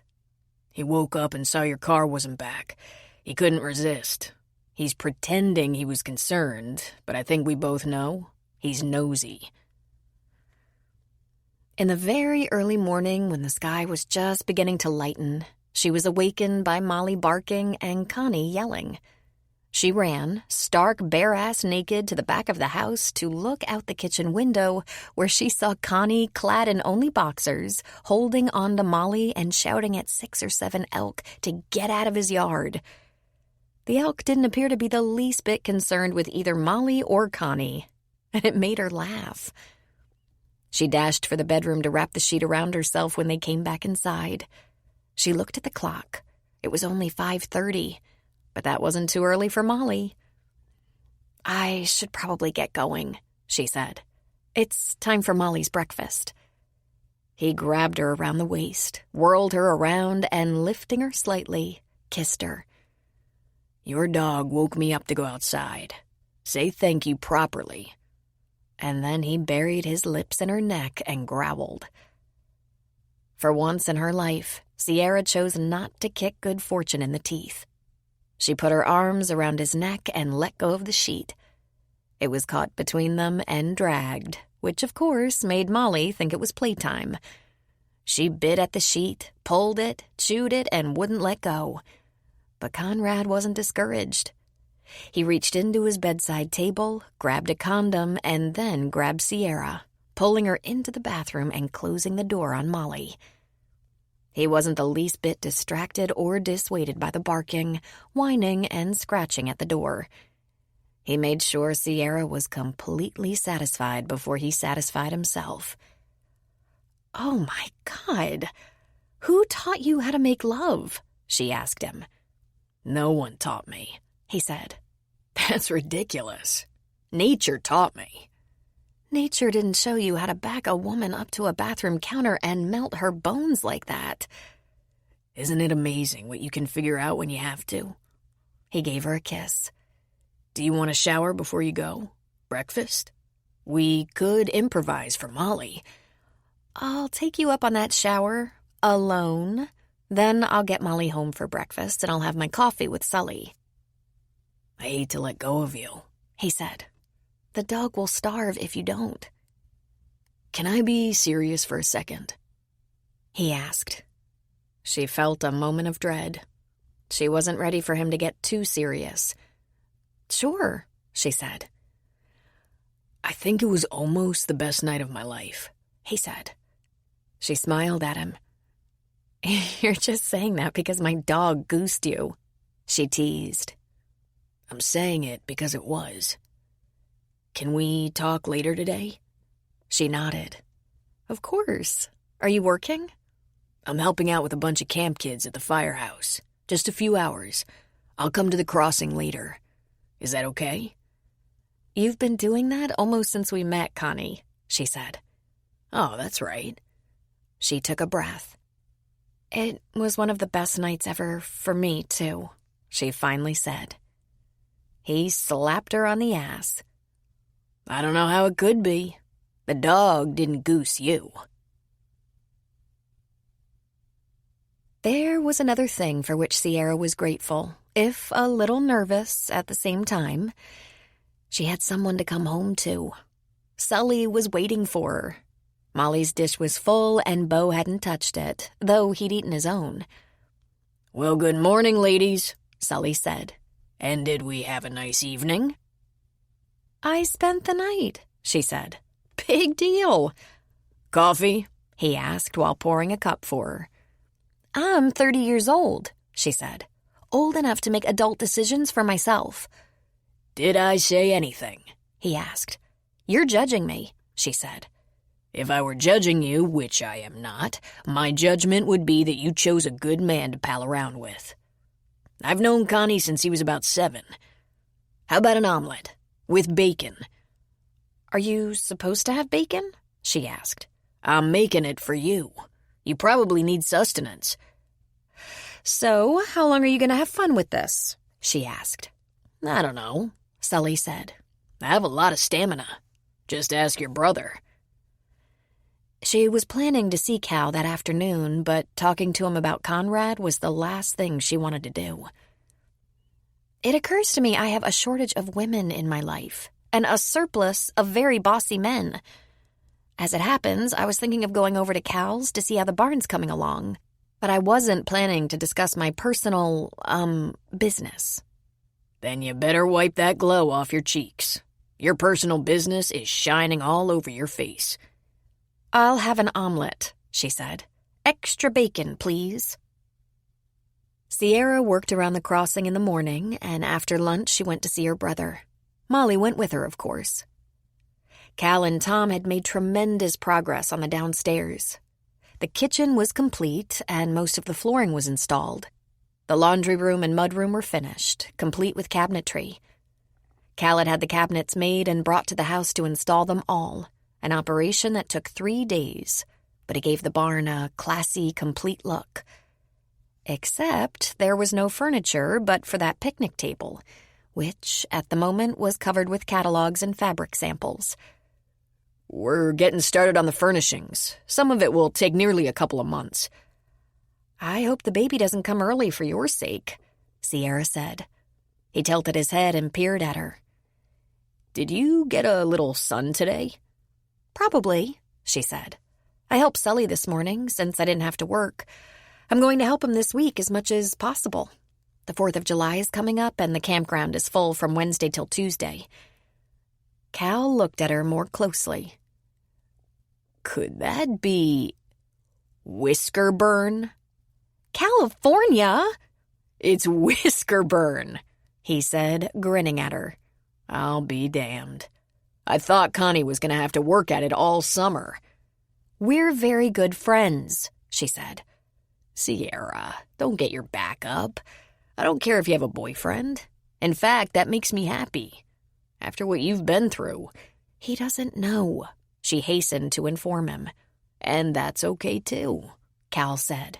I haven't even told Maggie. I probably will, eventually. Or you will. But it broke my heart, just like it broke yours. And I want you to have a chance to heal. He's not my boyfriend, she said. He's my good friend. I don't care, Sierra. As long as you feel good about it, whatever it is. I don't know Conrad that well, but Maggie does, and Maggie loves him. After they talked a while longer, after Cal pointed out every seam in the floor, every door frame and hinge, every fancy cabinet with slide-out shelves and special drawers with dividers, they hugged and said goodbye. Sierra held the door of the pumpkin open for Molly to jump in the back seat. She looked at her rosy cheeks in the rearview mirror and said to Molly, "It's okay if we have a boyfriend as long as he's a good boyfriend." And Molly smiled. Connie was at the store when she got back to the crossing. He was loading some trash into the back of his truck for Sully. "What's going on?" she asked him. I was just hanging out, waiting for you to come back, and I told Sully I'd take this to the dump on my way home. How's the barn look? It's starting to look great. They've been at work on it for 8 months, and it looks like they're going to make it. Are you hanging around for a little while? Sure. Wanna come home with me? Have dinner? I'm sure you'll sympathize, but I'm a little tired. He grinned proudly. You have plans? She shook her head. Just dinner with Sully. I bet you could stay if you want to. I'll just have something cold to drink, then get to the dump. If you change your mind, you have my number. I'm staying home tonight. Other than tired, you doing okay today? Excellent, she said. I'm taking a little teasing from Mr. Sullivan. Are you? He hasn't said a word. What could he say to get to me? I won the lottery. I'm the luckiest man alive. And how were the camp kids today? She asked him. It was so much fun, he said. He put a hand at her back and turned her toward the store and pushed her gently in that direction. They were all over the rig, screwing around with the hoses, trying on the hats, and one kid even got his hands on turnouts and boots. We gave them lunch, talked to them about fire safety, about campfires and wildfires, and I'm pretty sure we have 14 wannabe firefighters, 7 of them girls. How old were these kids? Camp kids. They were ages 8 to 11. I always forget how much energy they have. Then to make sure they wouldn't slow down, we made ice cream sundaes. They're going to wiggle all night, till they pass out. Do you always volunteer to deal with the kids? Only if it's convenient, but most of the other guys have kids. Maybe they get enough of them at home. I like the kids, unless they're brats. I have a hard time with the brats. But you love kids, she said. I love kids, but mostly good kids. They helped themselves to cold drinks and sat on the porch. Within a couple of minutes, Sully was with them and had a lot of questions about Cal's progress on the barn. So Sierra described everything right down to the hardwood floors that weren't really wood, but porcelain that looked like wood. And according to Cal, it doesn't require any maintenance like the wood does. After a couple of cold drinks, Sully was ready to make dinner and convinced Sierra to help and Connie to stay. They worked together to grill fish and vegetables, a staple to their diets. And when dinner and dishes were done, Connie was ready to go. "Walk me to my truck," he said to Sierra. He kissed her goodbye, deeply, letting her know with his lips and embrace how much he'd like more. But he told her to sleep well. Sierra and Sully hung out together until the sun was nearly down. The grounds were quiet, the dogs peaceful. Sully had his nightcap and Sierra her tea, and Sully said goodnight. Just in case you're inclined to worry, I think I'm going to take Molly out for the rest of the evening. I'll be fine. "The rest of the evening or night?" he asked. Whatever feels right at the time. I'll have my phone if you need me. "I've gotten by over 70 years without you. Enjoy yourself." She drove with the windows down, Molly hanging her head out and letting the wind billow her lips. She'd felt a smile inside of herself all day long. She couldn't help it. She felt strangely renewed. She'd enjoyed physical love that felt clean and pure. Sex without a price or consequence with a man who made no demands and respected her speed or the lack. He respected her space and her body, and he didn't push her. He was honorable. He had integrity. She'd forgotten such men existed. Indeed, in her world, they'd been very rare and they'd never been hers. She wasn't sure why, but Connie cared about her, and she was falling for him. Molly was barking the second she got out of the car. Sierra ran the short distance to the front door, but it opened before she could knock. She threw her arms around Connie's neck and kissed him. "Is this a booty call?" he asked, smiling. She nodded. You don't have company or anything, do you? "I left you less than 2 hours ago. You think I have a booty call speed dial?" You don't? "Sierra, this is my first booty call. Am I gonna like it?" I can almost guarantee it, she said. Sierra slept so soundly she never heard a sound. When she rolled over in the early morning, Molly was sleeping where Connie had been. She said, "Well, good morning," and Molly burped in her face. "Nice," Sierra said. "What have you done with my boyfriend?"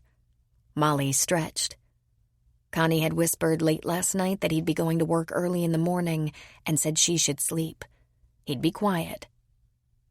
Sierra was typically an early riser and had fully expected to stir when he left the bed, but instead she slept deeply. She thought he said he'd be leaving at 6. She looked at the bedside clock. 7. She'd missed morning coffee with Sully by a couple of hours. She slid out of bed and grabbed her t-shirt off the floor. She headed for the kitchen, but paused for a second. Connie's house wasn't big like Cal's, but it was an open plan. Living room, kitchen, breakfast bar, dining area, all together. and it was immaculate. No more clothes hanging over chairs or tossed on the furniture. The kitchen shone. The carpet had vacuum tracks. There was a note on the counter. I hope you slept in. There's coffee ready. Just flip the switch. Molly was fed and has been outside. Call me when you're up. Love, C. She looked down at her dog. You've been fed? Molly wagged.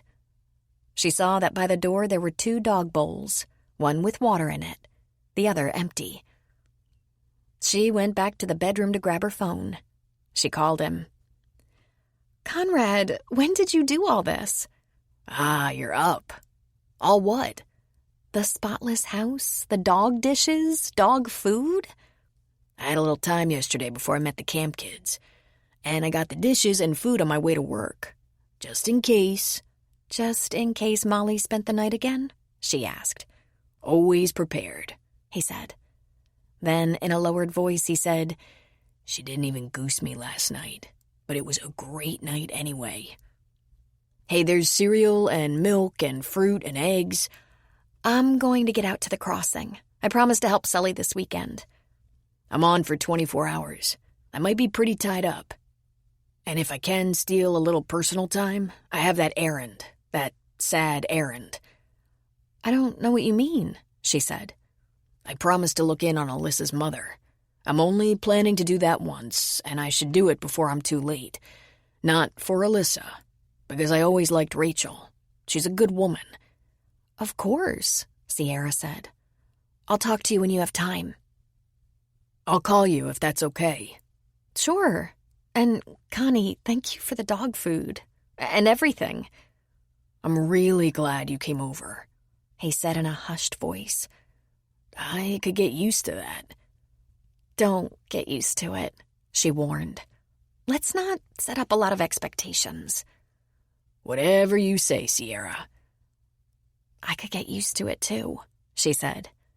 I just don't want to put a hex on it. I have rotten luck with men, you know. So you say. But I can't stop smiling. If that's rotten luck, bring it on. Be willing to have it so. Acceptance of what has happened is the first step to overcoming the consequences of any misfortune. William James.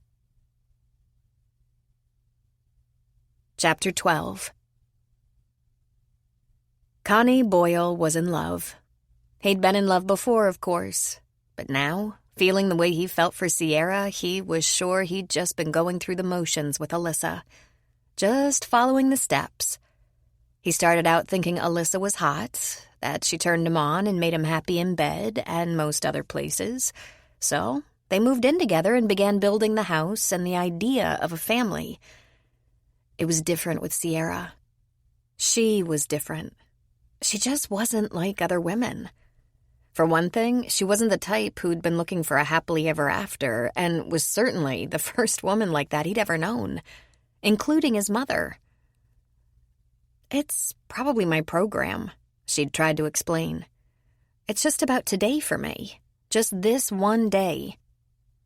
Sometimes it's very hard to work, remembering to live in the moment, and other times it's such a relief, such a blessing.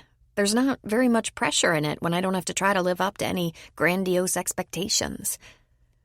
No big plans for the future, then? He had asked. I'm trying to be careful about that.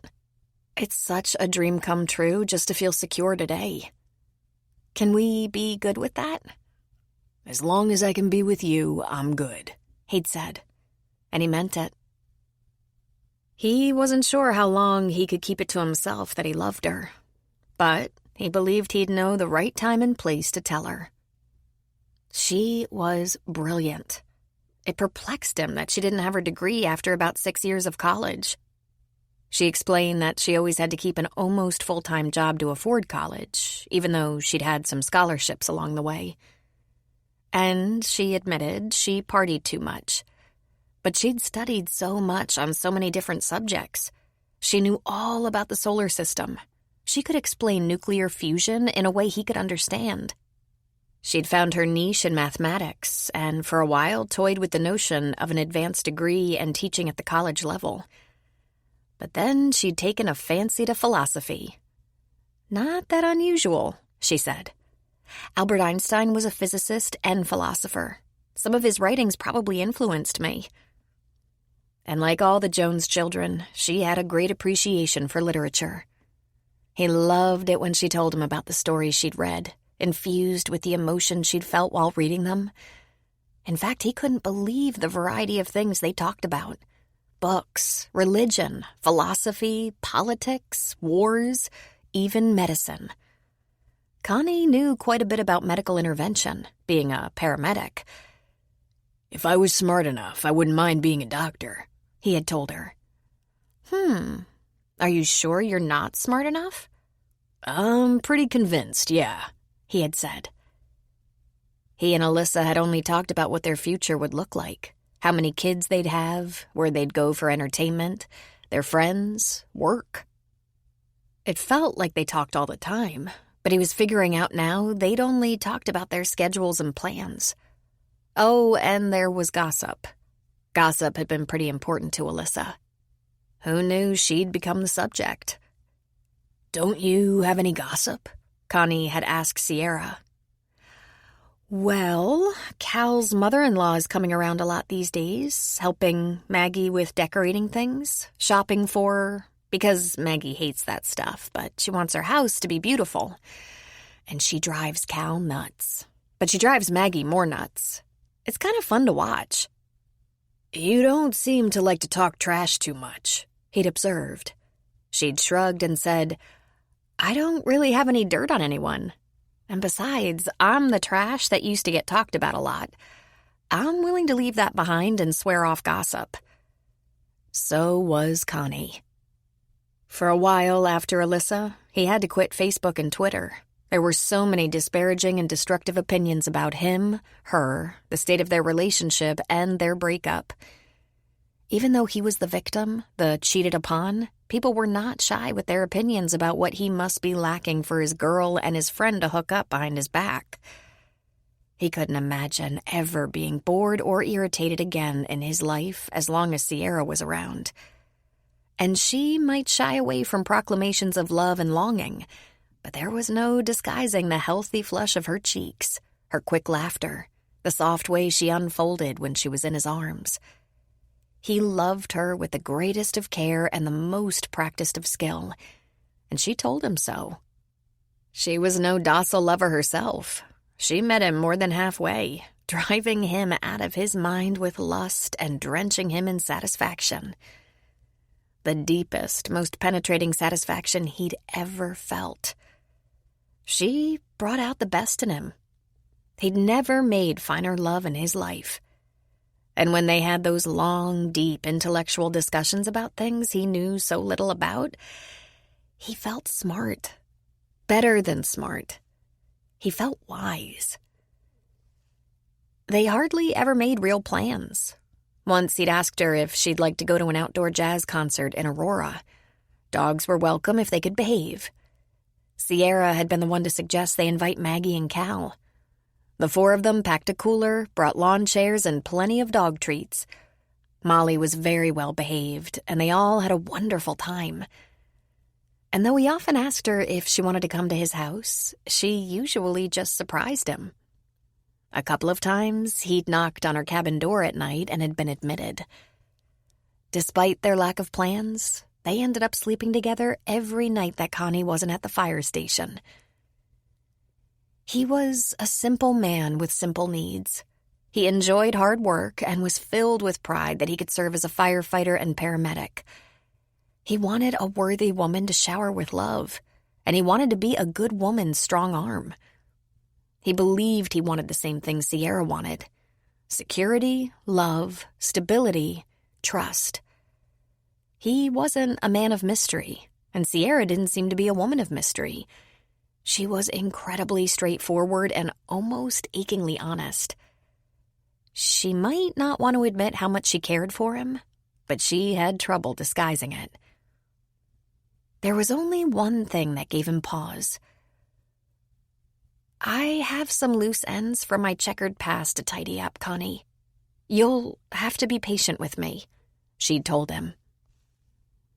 Tell me if I can help, he had said. I'm afraid it's up to me. I hope you can resolve whatever it is, and I'll wait as long as it takes. Just know I'm on your side, no matter what.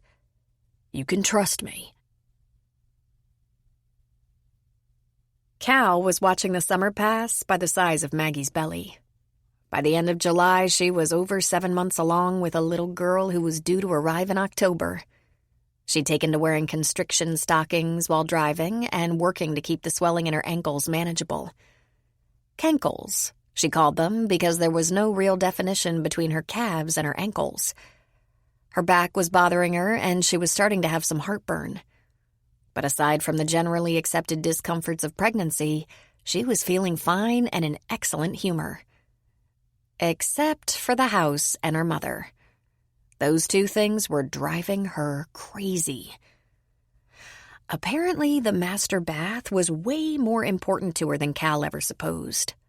The tub that had been installed was way too big. The base built around the tub was huge, leaving the space in the master bath small enough that they might have to shimmy around each other en route to the enormous walk-in closet or the shower. "We'll be crowded," she said. "Much too large," Maggie's mother Phoebe agreed. "It'll be fine," Cal said. "When it's done, you'll love it." "It's a fucking monument," Maggie said. "I want it out." "Who are you and what have you done to my wife?" Cal asked. And that was nothing to the fits the bathroom countertop was giving her, or the quartz he'd chosen for the hearth. "What were you going for here?" she asked him. "Brutally ugly or just nauseating?" "Hey, I tried, all right? I didn't want to bother you." "Stop trying and ask me." Because of these developments, Sully wasn't getting much of Maggie's help around the crossing. Maggie was spending all her days off working with Phoebe, and Phoebe's decorator trying to either improve or replace some of Cal's installations. "I might be a little cranky," Maggie admitted. "I want a whole house when the baby comes. And it's my own fault. I didn't get involved enough. Plus, I want this baby to have a name when she gets here." "How about Portland?" he said, joking. "I told you, no geographical references."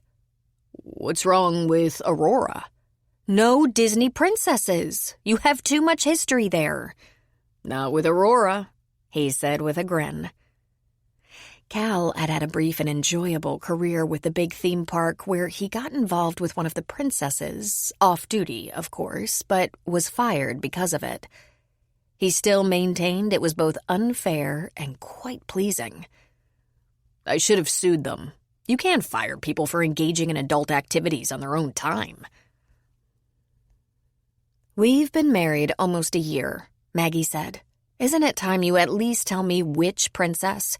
"Never. If I told you, you'd never get that image out of your head. Too risky." Cal thought he had the perfect marriage, but had lately stumbled on a few minor flaws while turning the barn into a house with Maggie. "I hate chaos," he said. "I was getting along fine with Tom." "I work in regular chaos," Maggie reminded him. "I'm a born crisis manager." "Can you manage Phoebe then? She drives me crazy." "I tried to warn you," Maggie said. "But like it or not, she's getting things done. Things I hate doing, like shopping." It was true. Phoebe, with her decorator Janet, gathered up things from dishes to rugs to paintings and brought them to the barn for Maggie's approval. And if Cal was extremely diplomatic, he could weigh in. Not only did Cal find Phoebe irritating, the way Janet placated her and trotted after her like a faithful pup made him want to shake her. Then J.C. Kent, the OB and Maggie's best friend, said, "I think you might be doing too much. Your blood pressure is up a little, and I don't want it to get higher. You need longer rest periods, shorter surgeries. You can't stand in the operating room for 9 hours anymore. You have to lie down and put your feet up a few times a day. Cut out the salt. no heavy lifting, and lower the stress. Cal agreed. Maggie had too much on her plate. She was fretting over the house, helping Sully every free minute she had, and working in Denver 3 days a week. Maggie agreed to cut her work hours slightly. She was seeing patients in the office more often, passing off the more complicated surgeries to one of her partners, and she was no longer taking emergency room on call. Cal talked to his sister. "You've been helping Sully a lot at the crossing. I don't want to overload you too, but is there any more time in your schedule so you can spell Maggie out there? We can work out pay, of course. Sully doesn't like to admit it, but he needs help, especially in summer when he's full of campers. He's no kid." "Really? He does very well, but it's been so busy," Sierra said. "I can cut back on my hours at the diner. The high school girls are begging for more time. Let me see what I can do." "Just be sure you have plenty of time for your own life," he said. "You have important stuff, too." Sierra laughed.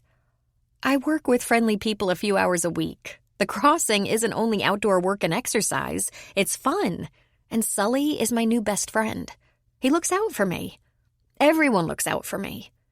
I even have a nice boyfriend. Cal, my life has never been this good." "Really?" he asked, shocked and yet wondering why he was shocked.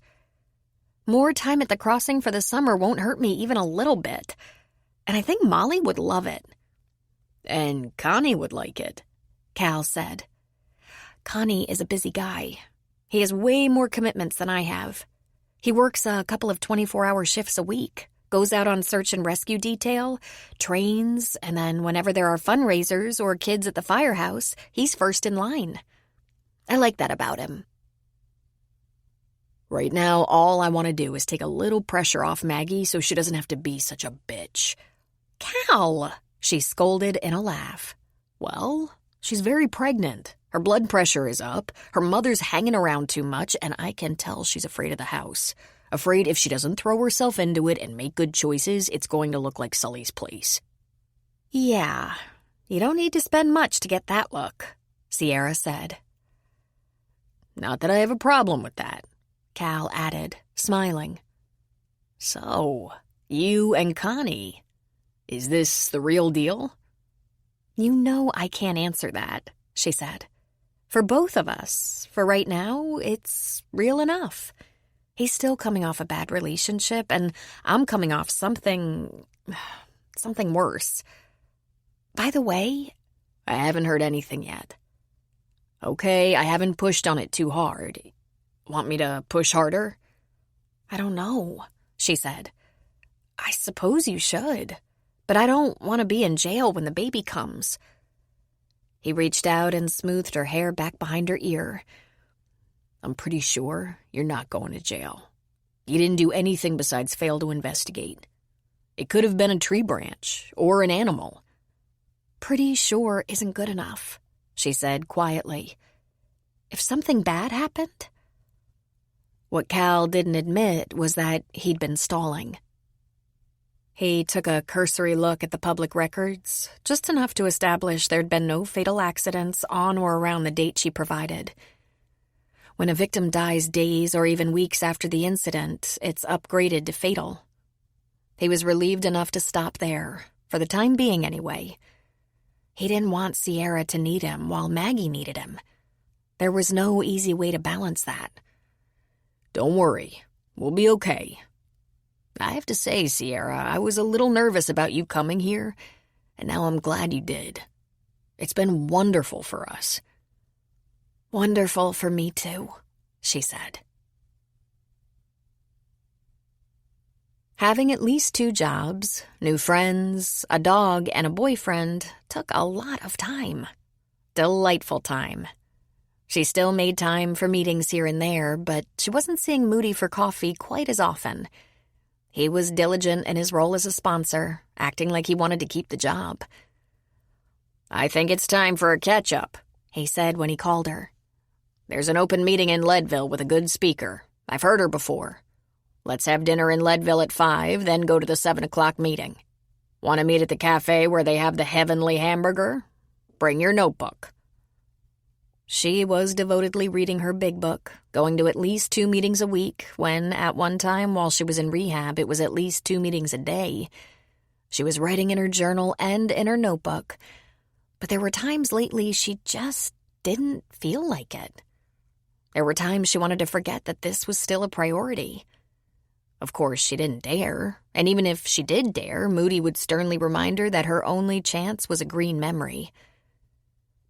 She went to the cafe early, and with a cup of coffee on the side, she opened up her notebook and did a little review. She wasn't just a girl who partied too much.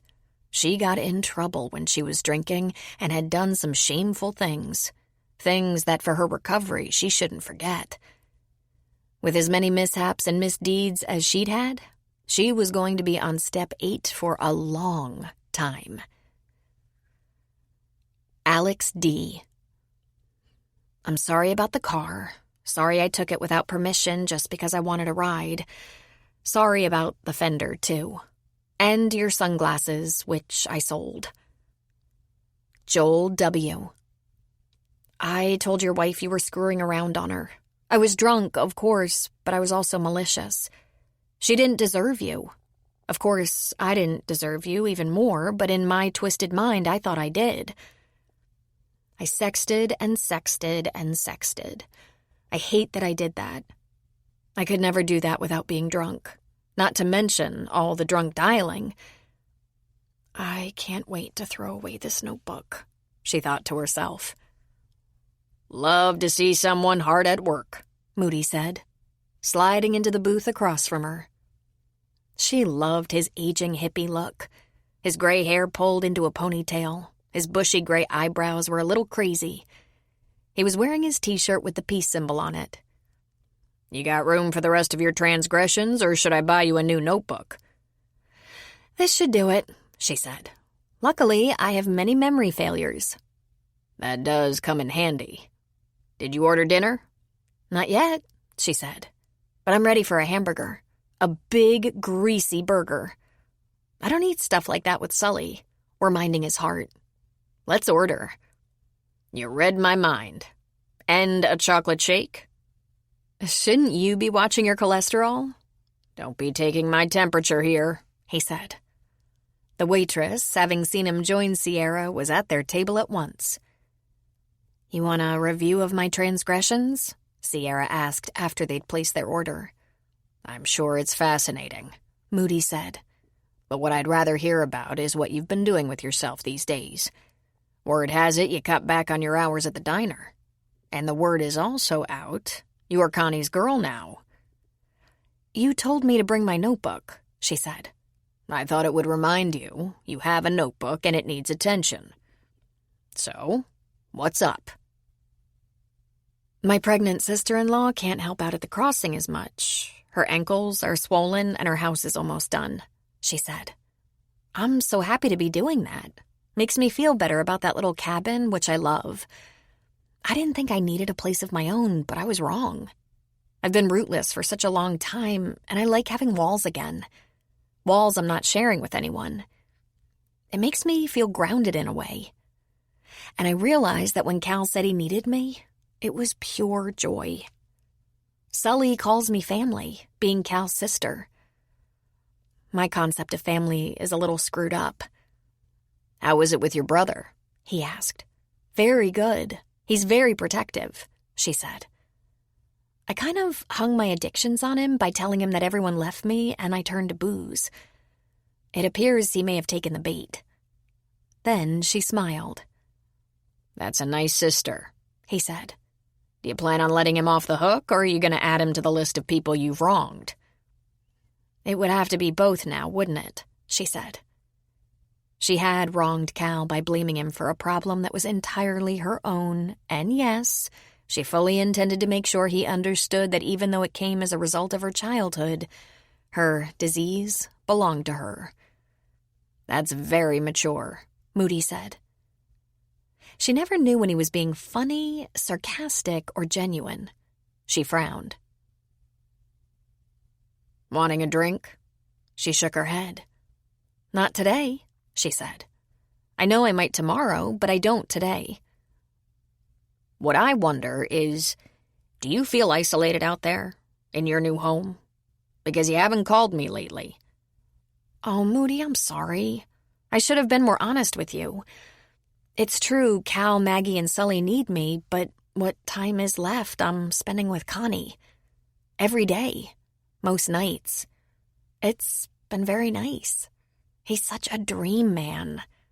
"I like Connie," he said. "Can't say I know him well, but he seems okay." "He's okay," she assured him. "I haven't given him a lot of specifics, but I have told him that I'm in recovery." She bit her lower lip. "I kind of hate for him to know the whole story. I think he gets it, that I'm an alcoholic, but he's not much of a drinker himself. He really has no idea." "I don't know how important he is to you," Moody said. "But we're only as sick as our secrets," she finished for him. "I've tried not to think about it too much, as if I could keep it casual, but he's important to me." "You have over a year of sobriety now," Moody said. "You'll always be on thin ice, but the good news is with hard work it's going to get thicker. You've done a lot of good work. It's okay to take a little pride in that." "Do you?" she asked. "I do," he admitted. "Cautiously, honestly, humbly. My new normal."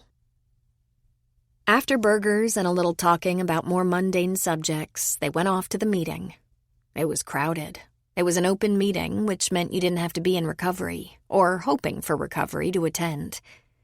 People she knew from the closed meetings were there with friends or family. There were the curious who weren't of a mind to commit. The speaker for the evening was a beautiful woman with a big laugh, an obvious sense of style, and an amazing dimpled smile. She was in her mid-30s, had clear eyes, straight teeth, a rosy complexion, and thick, healthy mahogany hair. She wore jeans, boots, and a leather jacket that was to die for. People were greeting her, introducing themselves, anxious to meet her like she was a celebrity. Apparently, she was well known on this meeting circuit.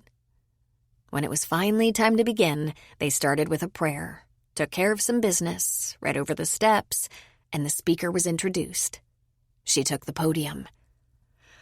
"Hi, my name is Neely, and I'm an alcoholic." "Hi, Neely," the room responded as one.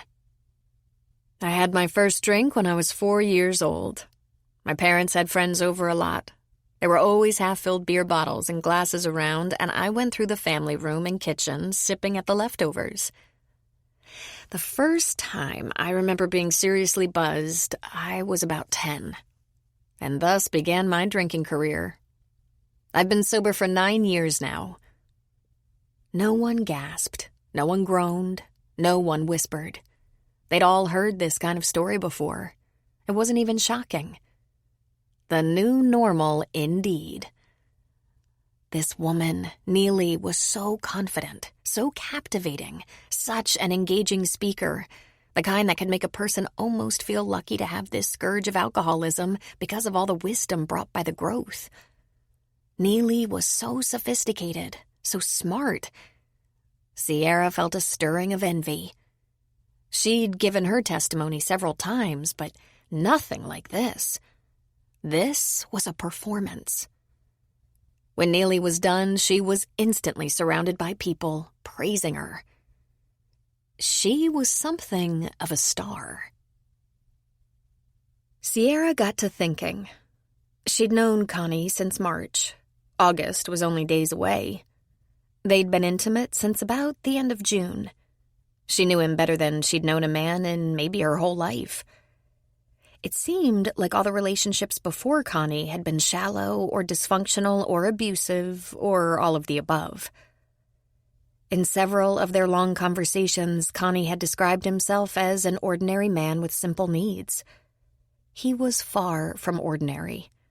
He was a first responder, a hero, a decisive man of action.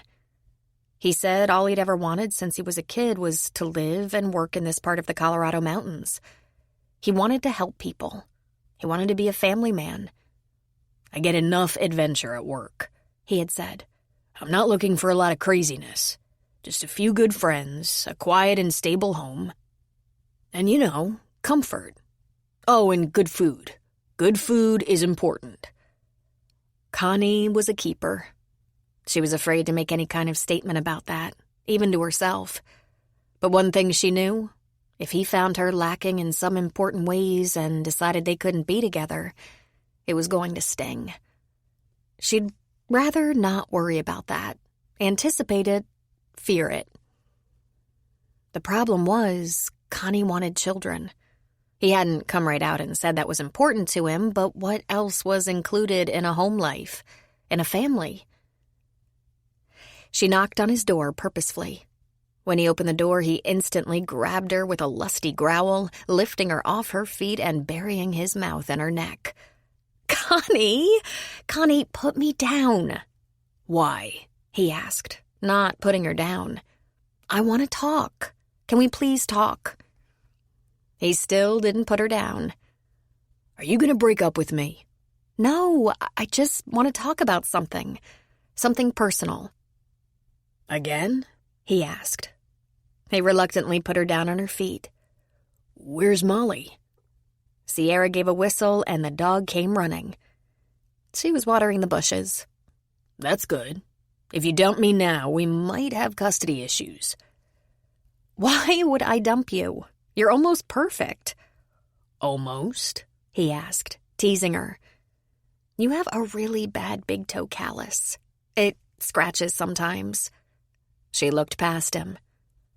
Are you cooking? I'm making cookies. We have more camp kids tomorrow. He leaned down and kissed her neck. You want to talk, huh? Yes, she said, closing the door behind her. Molly ran straight to her water dish, always filled for her. Maybe we should do it first so I can concentrate, he said. Maybe we should get this over with so I can feel better. It's very scary revealing myself a little at a time like this. Always worrying that you're going to have overload and say, that's it, too much. That made him smile. You worry about that? Of course. You know I'm happy. I know you're happy. Let's sit at the table. She walked past him and pulled out a chair. Wow, those cookies smell good. I was going to bring you some tonight if you didn't come over. Do you want some now? No. Right now, I want to tell you a couple of things. Then you can think about what I've told you and decide if you really want to be in this, whatever this is, relationship. He crossed his big arms over his chest. We talk for hours, do it like bunnies, laugh our butts off, tell each other stories, bare our souls. It's a relationship, Sierra. You're gonna have to come to terms with that. Well, that's a fact. So, I told you, I'm an alcoholic. One of my steps is to list all the people I wronged because of my drinking, and the list became very long because I was clearly out of control. I might not have admitted it at the time, but I was. I did some bad things. I think you want to tell me what bad things so I can say, okay, that's in the past, then we can get on with things. You think it's just a big funny thing, and it's not. I had a real taste for one-night stands. I had no judgment. Married men were not off limits. I was impulsive and reckless. I borrowed a car without permission once, thank God it was only once, and hit a pole in a parking lot. I dented the bumper. I'd get 2 drinks in me and say any damn thing that came into my head. Kind of like I do, but without alcohol assistance. When you do it, it's kind of cute, she said. I already made amends for a lot of my transgressions. All the drunk dialing, sexting, rumor spreading, character assassination, and I'm truly sorry and embarrassed. And you know I'm not ready to look too far into the future yet. But before we go any further, I have to tell you something important. She paused and took a deep breath. I can't have children. His face took on a very pained expression. Oh, Sierra. I'm sorry." He reached across the table to take her hand. "What was it? Congenital? Something happened?" No, nothing like that. Well, something like that, actually. There are the hereditary issues. My schizophrenic father, then add addiction to that. Any child of mine would have the cards stacked against it. Both those conditions tend to run in families. I've decided I won't be having children." He was quiet for a moment. "That must have been such a hard decision for you," he finally said, his voice soothing. "It was the obvious choice," she said. "But I know how much you love kids." "I do like kids," he said. "Did you think telling me this was going to change how I feel about you?" "I'm not going to change my mind," she said. He just looked at her for a long time. "Come here, Sierra," he said, pulling on her hand. "Come on, come here." He pulled on her until she got up from the table and came around to his side. He pushed back from the table and pulled her down to his lap. "Listen, we're both going to bring some baggage to this, to us. Why don't we just take it one day at a time, huh?" "Are you kidding me?" she asked with a laugh. "Oh, I get it. You alcoholics think you're the only ones who thought of that strategy," he said. "It's gotten us both through some of the hard stuff we've had to deal with. You're not the only one with some burdens, okay? So you've decided it's better if you don't have children. I get it. I'm not going to try to change your mind." "I know you want a family," she said. "Before we spend one more day—" "Sierra, up until I met you, I wasn't sure I'd ever even have another girlfriend. The last one kind of wrecked me. And I'll be the first to admit I wasn't exactly open to the idea. But then I met you. At first you scared me. You're pretty confident. That's a good thing, but it scares the boys." "Me? I have so little confidence." "Okay, then you have determination. You act like you don't need anybody." "It's true. I act like that," she said. "It's kind of a defense mechanism." He smiled at her, his hand casually rubbing her thigh. "It's a good one. Scared me for a while, but then I got to know you. I think you're a good person who came through some hard times. I think the important part there is that you came through, not that you had hard times. I know you can't change people, and I wouldn't try, but people change themselves all the time. When they want to. Sierra, I don't care if you had troubles in the past." "I was trouble, Connie." "Okay, you did some things you had to apologize for. Good on you that you apologized. And I guess you learned a few things. I'm not going to give you up just because you used to be a bad girl. What matters is what kind of girl you are now. And now, you're almost perfect. You don't even have a nasty callus on your big toe." He smiled at her. "You can't have the kind of life you want with someone like me." "I can have exactly the kind of life I want with someone like you," he said. "I know it makes you nervous to think about promises and commitments to the future, so we don't have to go there. I know you'll completely wig out if I tell you I love you." "You can't be sure of something like that. It's too soon. You don't know me yet. Not really. When you get to know me, you'll—" "I'll let you say it first, okay? Just relax. I'm not going to hurt you, trick you, back you into a corner, try to change you or smother you. I'm going to be with you just the way you are. I like the way you are." He gave her a small kiss. "It doesn't hurt that you think I'm perfect, except for the toe." "I like you so much, I don't want you to get stuck with a bad girlfriend," she said. "Then never leave me," he said. "Just one thing. Don't worry that you're going to scare me away by telling me all you've been through, or all the bad things you did." He leaned his forehead against her forehead. "Sexting, huh? "Oh, God," she said, closing her eyes. "Are you still doing that?" he asked. "Under the right circumstances?" No, of course not. "That's kind of too bad," he said with an evil grin. She laughed. "Here's what we should do. We should go in the bedroom, do Boom Boom for a while, then come back out here and have ice cream with warm chocolate chip cookies. Then, if we want to, we can have more Boom Boom." And the fact that I will never have children? She pushed. "If you are worried about your genetics, there are an awful lot of kids in this world without parents. You never know what the future really holds." Boom Boom? She repeated with a laugh. You're kind of a sex maniac. You know that. "So are you," he said. "Want me to carry you?" Yes, she said. Our greatest glory is not in never falling, but in rising every time we fall. Confucius. Chapter 13. One evening, when Connie was tied up at the firehouse, Sierra decided to attend a meeting in Leadville. She was running a little late, but people were still grabbing up coffee and cookies. Sugar had traditionally been the alcoholic's friend.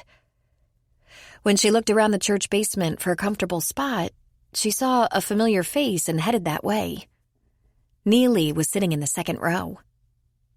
"You're still around?" she asked, taking the chair beside Neely. "I am. I'm sorry, you're—" "Sierra," she said, putting out her hand. "I heard you speak a week or two ago, and I thought you were doing some traveling, speaking at meetings, going to conferences, roundups, and that sort of thing." "I've been doing a lot of that, yes. Steering committee, women's conference committee, lots of AA work. Now it's time for a little personal work. And I like this place." "It's a good place," Sierra agreed. "I wonder," Neely said, looking a bit contemplative. "Do you have time for pie and coffee afterward?" "Sure I do," she said. From that moment, Sierra was concentrating more on Neely than on the speaker. Will spoke first, and she'd heard him before. She loved listening to him, as a matter of fact. Sober 20 years and so steady, but so aware of his roots and addiction and what it had cost. Then Sophie, sober 6 years and one of the lucky ones. Sobriety had saved her and her family before any irreparable damage. Then Jennifer, 60 years old and sober 2 years, still struggling mightily, hanging on by the skin of her teeth. Every day and sometimes every hour was a miserable battle for her, but she used all the tools available, many meetings, more than one sponsor, a treatment facility, counseling, family support. But Sierra was thinking about Neely, filled with admiration and a little awe. Neely was so beautiful and confident. She was taller than Sierra, about 5'8", and fit. Her hair was thick, rich brown, shoulder length, and swayed when she nodded her head. She was smart. Just her presentation at that open meeting was so impressive. Emotional and funny and wise, like the poster girl for recovery. She was older than Sierra and had found her sobriety at a younger age. Sierra admired and envied her. She had a kind of reverence for her. Neely was the kind of person she'd fantasized having as a sponsor, not Moody. And before she even really knew Neely, she was immediately thinking of that possibility. And speak of the devil, Moody was there. This wasn't his usual meeting. He tended to like the early morning meeting. He sat in his usual place, third row, far left seat, like he was ready to make a break for it. Sierra didn't want to talk to Moody tonight because she didn't want him to horn in on their pie and coffee, which Sierra was already hoping would actually turn into a meal. She wasn't hungry, but she didn't want her date with Neely to go by too fast. Still, she did the right thing and checked in with Moody, saying hello. And then, because duplicity was a definite enemy to sobriety, she told Moody she was going out for coffee with Neely. And he had said, "Good for you." I'm so glad to get out of there, Neely said as they were leaving. How would you like to meet at that Denny's by the highway? Is that too far away for you? No, perfect, Sierra said, though it was in the opposite direction of the crossing. Glad to get out of there. Neely was like a cheerleader for AA, super involved, traveling on a speaking circuit, visiting open meetings, sitting on boards. Even Moody, who was moody, never said he was glad a meeting was over. They went in their own cars, and she couldn't help but notice Neely had a really nice late-model Lexus. When they were seated in a booth in the restaurant, Neely ordered coffee for both of them. Sierra couldn't even remember when she last had a girlfriend. At least she had Connie these days, the best friend she'd ever had. But there was something about a girlfriend that hit all the right buttons. Connie was great, and she was completely grateful for him, but there were girl things he would never get, like cramps, to name just one. She'd managed to hook up with all the wrong people since she was about 14. And once she'd gotten into AA and met people like herself, she'd gotten close to a few, but it always felt a little forced. She wanted to feel some chemistry, a strong connection, someone she could really hang on to for ballast. It had felt close a couple of times, but not exciting enough. What did you mean you couldn't wait to get out of there? Sierra asked. No, I don't know, Neely said, stirring sugar into her coffee. I know how important it is for me, but there are times I've just heard enough and would rather be doing something else. Then she flashed her gorgeous movie star smile. Like this. Like this, Sierra echoed. How long have you lived here, Sierra? Oh, not very long. I got here in March, so it's been 5 months. I'm from Iowa. My folks live on a farm in Iowa, but my older brother is here, and I wanted to be near family, but not on a farm in Iowa. I've lived in Vail for the past few years, but I'm originally from Connecticut, Neely said. I just love it here. Plus, I wanted to get away from the whole family. They're all pretty bad for me. I'm thinking of moving, but not out of Colorado. There was a relationship I had to end. A destructive relationship. Do we all have destructive relationships? Sierra heard herself ask. At least one. I attract them like magnets. Don't you? She shook her head. I haven't been involved with anyone in a long time, Sierra said. And then she wondered why she didn't mention Connie. If you don't mind me asking, what do you do for work? Nothing at the moment, but I'm looking to start a small business. I'm not ready to talk about it yet, but that's why I'm scouting around a little bit. Looking for just the right place. What kind of business? Sierra instantly asked. Neely grinned beautifully. Did it go right over your head that I'm not talking about it yet? Sorry, she said. I guess it did. Let's just say a specialty shop, and I'll tell you more when things start to fall into place. See, my crazy family did one nice thing for me. They left me a little nest egg. If I'm smart, and I am smart, I can turn it into a larger nest egg and take care of myself without ever relying on anyone again. That would be so nice, Sierra said. So who do you rely on? Neely asked. Well, no one, really, she said. And then she wondered why she had said that. She relied on lots of people. She just wasn't financially supported by them at the moment, but only because she didn't need much to live on. But I have a lot of nice people nearby if I ever run into trouble. My brother and sister-in-law, my sister-in-law's dad, people I've met around town, and, well, I've been seeing a very nice guy. He's a paramedic and firefighter. Oh, sounds hot. I got involved with a guy right after rehab, just a few months sober, and all we did was drive each other crazy until I left him. Then I did it again and again and again. I'm recovering and running from another one right now. I'm still tempted by the wrong people, Neely said. I'm starting to think that the only men who are safe for me are the ones I'm not attracted to. She'd picked herself a young businessman, she explained, a broker of commodities, a respectable guy who had sophisticated friends, and they drank and used worse than the low life she'd known before. There was a radiologist, didn't drink at all, and what a supreme asshole.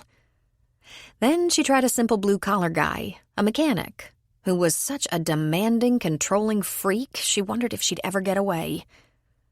A school teacher, a librarian, and get this, a minister. I think he was the worst of all. "And through all that, you didn't drink?" Sierra asked, kind of astonished. 9 years. Come on, didn't I have enough problems? And then she laughed. Sierra was captivated. She told Neely things she hadn't told anyone in quite a while. Things she hadn't told Moody. A lot of them straight out of her notebook. Neely identified, understood, added her own stuff, and even though Sierra had experienced that before, there was something about Neely that was so engaging. She felt like a spark ignited inside her. It was, she realized, that female chemistry and friendship that was almost like falling in love. Her nerves of feeling unworthy had shifted to the excitement of being chosen. They laughed until tears rolled down their cheeks. They whispered, trading in secrets. They made promises to each other to do this again and again. Neely did something that Sierra recognized but didn't want to acknowledge, a kind of leap to intimacy. "We should take a little road trip up to Montana for a few days," she said. She was ready to go on a trip with Sierra. They barely knew each other. Or how about Santa Fe? It's wonderful this time of year. And I could stand to look at their shops, for business reasons, of course. And she laughed. "Well, that sounds great, but my brother is counting on me, and I have a dog, Molly. She's such a baby when I leave her." "A dog?" Neely said as if appalled. "Does she shed?" "Oh, yes. Sully, the owner of the place I'm staying, says she's 90% hair." Neely curled her lip. "I'm not much of a dog person." "You like cats?" Sierra asked. "I like goldfish," she said, grinning naughtily. "As long as someone else is feeding them and cleaning the bowl." Sierra was aware that was about the fourth red flag that she was choosing to ignore. She'd been reluctant to mention her boyfriend when he was very important to her. She pretended not to rely on anyone when she did, every day. Neely invited her on a trip, though they'd only met once for pie and coffee. Neely didn't much care for dogs. Most women were experienced in negotiating friendships, but Sierra knew she wasn't.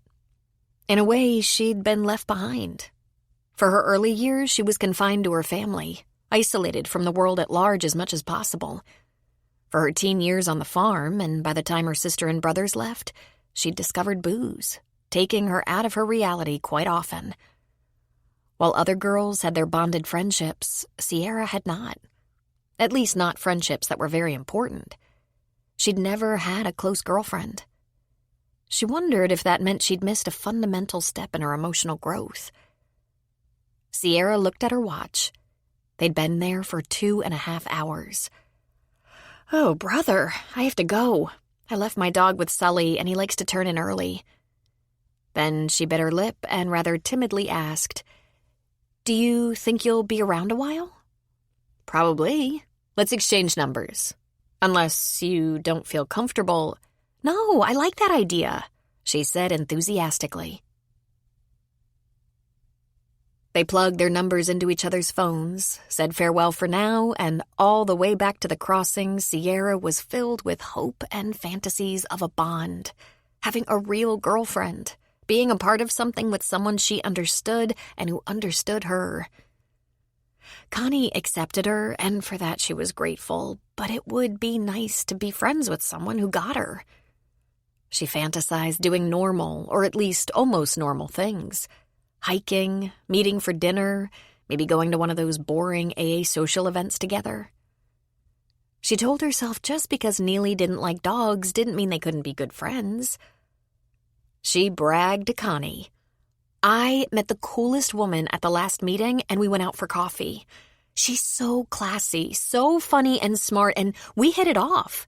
Do you know how long it's been since I've had a close girlfriend? Almost never. Aren't you and Maggie close? He asked. We're getting closer, but Maggie doesn't really understand me the way Neely does. Neely has been through it all, and she's so much fun. Good for you, babe. When Sierra didn't hear from Neely for 3 days, she called her. Hey, Neely, how's it going? Who is this? It's Sierra. Just thought I'd check on you and see how you're getting by. Oh, yeah, pretty busy. Can I call you back? Sure. There was a faint beeping on Sierra's cell phone as Neely signed off. She might have been in the middle of something important, Sierra thought. Or maybe she'd been at a meeting somewhere. But when Neely didn't call back, Sierra sulked. She grieved a loss she hadn't even had. Then she abandoned her dreams of having a best girlfriend. When she explained this to Connie, he just frowned. Kinda sounds like she wasn't very genuine, he said. Know what bothered me most of all? Sierra asked. She doesn't like animals. Her lip curled when I told her about Molly, and I still wanted to be her friend. Maybe she's allergic, Connie said. She's not, Sierra said, even though she didn't know that for sure. When Tom asked Cal if he could bring a friend by the barn to have a look at what they were doing, the answer was simple. Of course, Tom. You're as invested in this remodel as I am. He wasn't expecting Tom to bring a woman. Cal was introduced to Lola and found himself squinting at her, trying to remember where he'd seen her before. Home Depot, she supplied. We've seen each other there, though I don't think we've officially met. Sorry, Cal. I should have told you it was Lola. I didn't even think of it. That's no problem. So we're a couple of months of finishing work away from being done here, but we're living here. As long as I keep the worksite clean. The upstairs master and bath are nearly finished. We're close down here. Maggie's ordering stuff. Don't even ask me what stuff.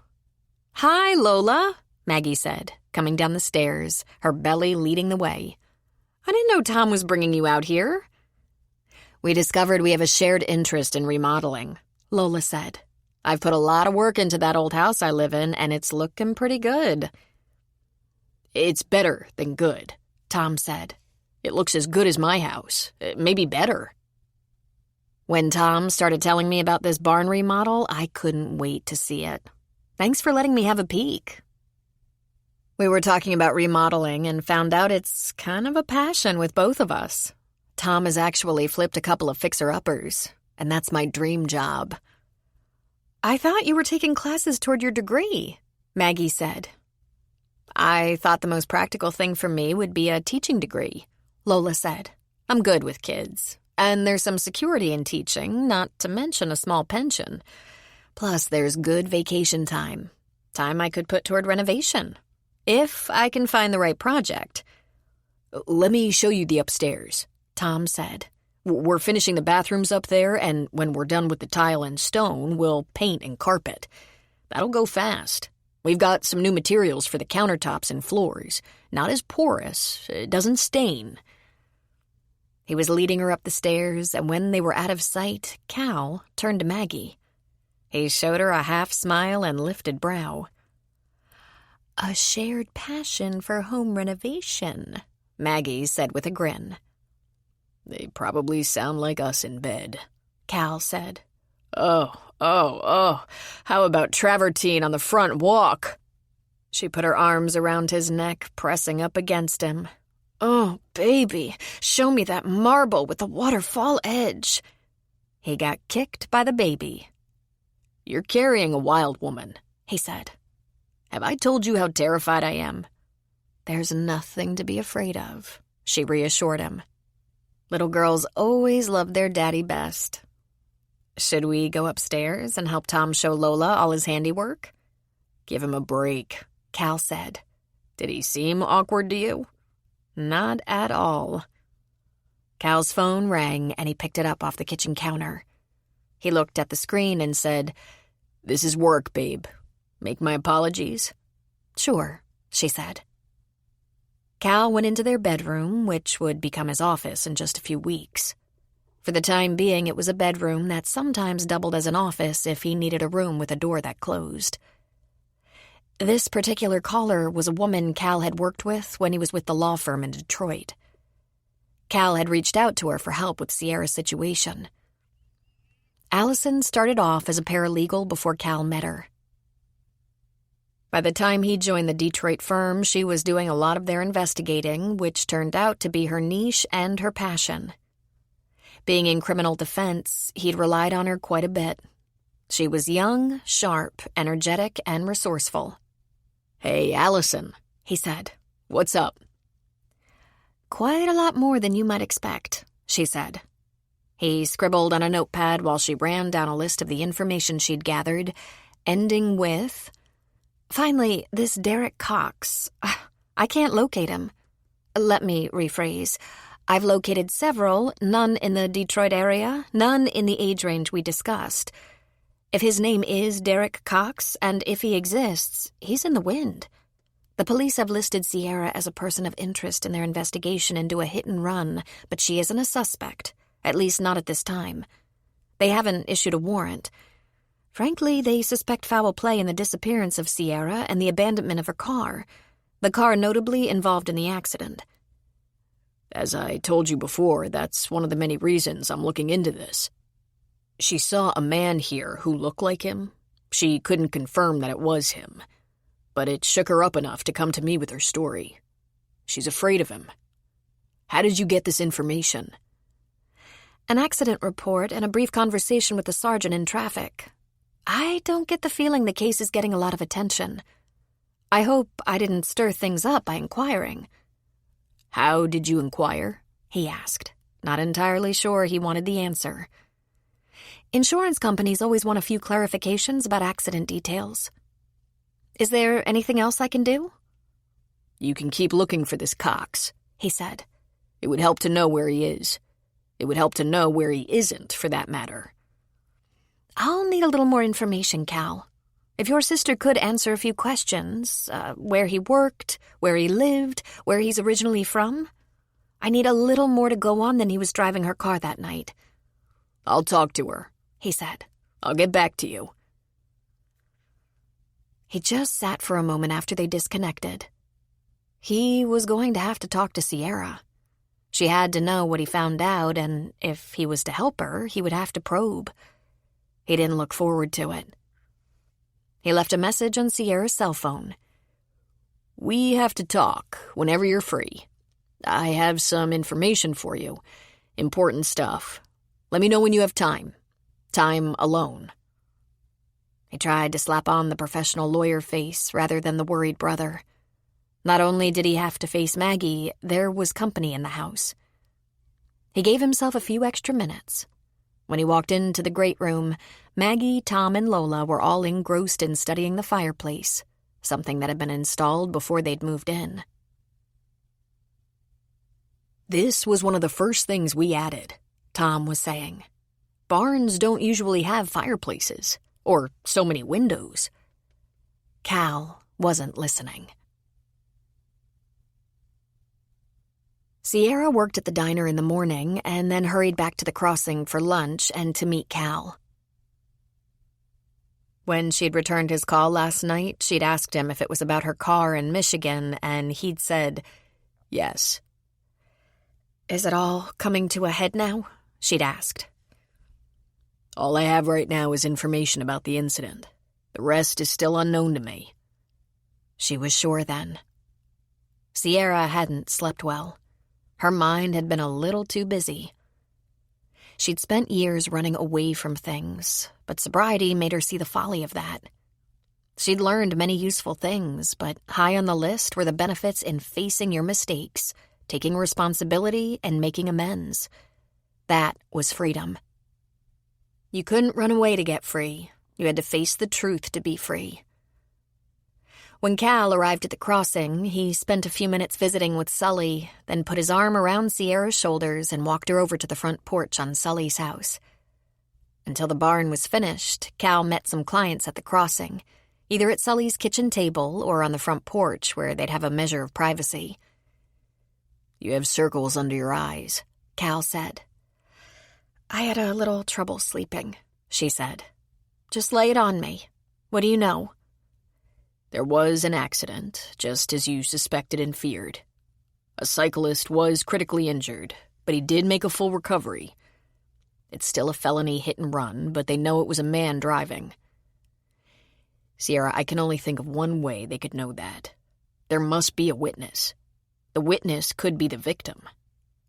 I hired the detective I worked with at my old firm. She knows how to surf the public record documents, arrests and accidents, that sort of thing. She also knows how to finesse information by pretending to be an insurance agent, a banker, a lawyer.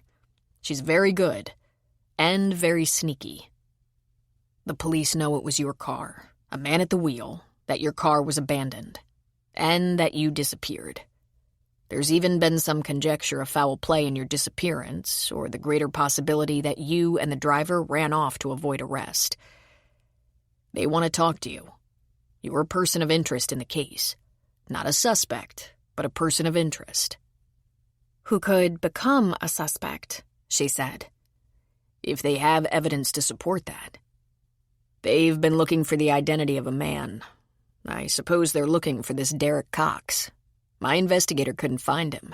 She needs more information, like where he worked, lived, where he grew up, where his family is. Anything at all to heat up his trail. Provide a map of sorts. I hate to put you through this, but can you tell me everything again? We need to have as many details as possible." She closed her eyes and rubbed her temples. "He said so many things. He said he'd made money in real estate, but I knew tons of people who were licensed realtors, and even busting their butts, it was hard to make money. He said he ran a messenger service for a couple of years, and that's how he made all his connections. He also said he had owned a small valet parking service and made a bundle that way, but before all that, he said he'd been in the military and gone to Afghanistan." "You know what I think? I think he was lying about everything. I think he was dealing. He always had something, usually pot. Sometimes he had ecstasy and oxy. He said he was from Maine. He said he was from California. I never went to his apartment. He said he lived 3 blocks from me, but who knows if that's true. I didn't even date him. I hung out with him and other people, mostly a bar crowd, and he came by work to take me to lunch. I'll give you the names of some of my so-called friends, but they weren't close friends. It's not like we knew each other's families. They weren't friends from school or anything. I just hung out with him at the bar a couple of times, talked to him on the phone, then we had one official date. I let him come home with me once, just once, and that's when things got weird." "Weird how?" "I didn't get it until much later. He couldn't get it up. He had trouble. I told him it was all right and to just forget it, but he was so angry. He wanted to keep trying. It was when I pushed at him and told him I was done. Boing! Then he couldn't complete. He can't get it up in a normal situation. He liked that I wasn't into it. Then he didn't want to leave. He was rough. I couldn't get rid of him until morning, and then he showed up at the office where I worked with flowers. Flowers, like we'd had a lovely romantic evening, which we hadn't. He called and called. He said he was sorry, and that's never happened to him before, which now I know is bullshit. I told him to settle down. We weren't engaged, just casual friends, and he got worse. Calling, showing up where I was, parking out in front of my house, hanging out in parking lots waiting for me. I finally got mad and told him I didn't want to see him or talk to him again, but he didn't back off. Every time I turned around, there he was. When I talked to the police and asked them if they could do anything, they were perfectly nice. They told me to be careful, to stop answering my phone if it was him, and to call the police if he became threatening. I blocked his number. I dropped Facebook. I deleted his emails, and he couldn't get a text through. Then came that night. How long did this go on? Cal asked, making notes. Only a couple of weeks, that's all. I talked to him at a bar. I gave him my number. I talked to him on the phone about 3 times. I saw him for lunch, at the bar after work a few times, and there were lots of people around. People I saw after work all the time. People you worked with? A couple of them came from the company I worked for. I hadn't had the job that long, didn't know too many people. I found the people who liked to go out right away. I had a talent for it. She laughed hollowly. I was doing clerical work for Union Insurance. I need some names, Sierra. Sure, I can give you the names of some friends. My old roommate and her boyfriend. My old boss, but she was a battle axe and I never shared anything about my life with her. She hated me. I wasn't crazy about her. I wasn't the best employee. In those 2 weeks, did you ever learn anything more about the guy? Can you think of anything? She shook her head. Just the stuff I told you. He had a lot of stories, a lot of jokes. He buddied up to people. He gave them dope, like pot or ecstasy. They couldn't understand why I didn't want to hang out with him. After all, he was so much fun and he liked me. It was awful. I didn't want to explain why I knew he was bad news. Think about it and make me a list. Any connections that could give us information about the guy, because he's gone. And I'd like your permission to tell Maggie about this. She's very good at confidences, so don't worry about that. Why do you have to tell her? She asked, feeling her eyes brighten with tears she knew she wouldn't be able to shed. Because, Sierra, we have to go back. You have to talk to the police. They're looking for you. They want to question you. I'm sure they want to know how the accident happened. Maybe they hope you can get them to the guy. Why? The guy he hit recovered. Can't we just stay away? Here's the deal, Sierra. They know it was your car. They know you've disappeared. They know there was a felony hit and run. If you know they're looking for you in a felony investigation and you don't come forward, they can hit you with obstruction. Or you can wait till they find you, and it can sneak up on you. At the most inconvenient moment, you can find yourself taken into custody for questioning, and I want to be with you. I don't want that to happen while I'm busy having a baby. Let me tell Maggie why I have to go back with you, and let's get this done. And what if we get there and they lock me up? She asked. Cooperating now is the safest thing to do. Once you tell the police where you are and how you can be reached, they probably won't restrict you. I don't think they will anyway. You're not their primary suspect. Who could be a witness? She asked, frowning in confusion. Cal shook his head. Another motorist? Maybe even the victim? Cal, he drove a red Nissan GT, a sports car. It was almost new, candy apple red. That might help, but it's a popular car. They're going to ask you why you ran if you weren't driving the car. Can they make me press charges against him? Seeing him again terrifies me. Cal just locked eyes with her, looking at her steadily. You might have to be braver than you've ever been. If I thought there was an easier way, I'd tell you. She laughed without humor. Eventually, you always have to pay the bill. It wasn't your fault, Cal said. Oh, I know that, she said. But running away made me feel like a victim. And by saying nothing, I hid him. And because I was too afraid of him to act, he might be getting away with everything. Now I have to ask myself, how many people has he hurt in this past year? What are we going to do about that? Cal asked her. I'm going to tell the truth. And pray.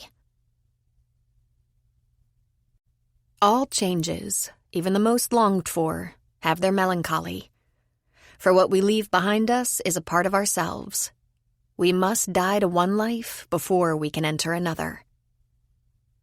Anatole France. Chapter 14.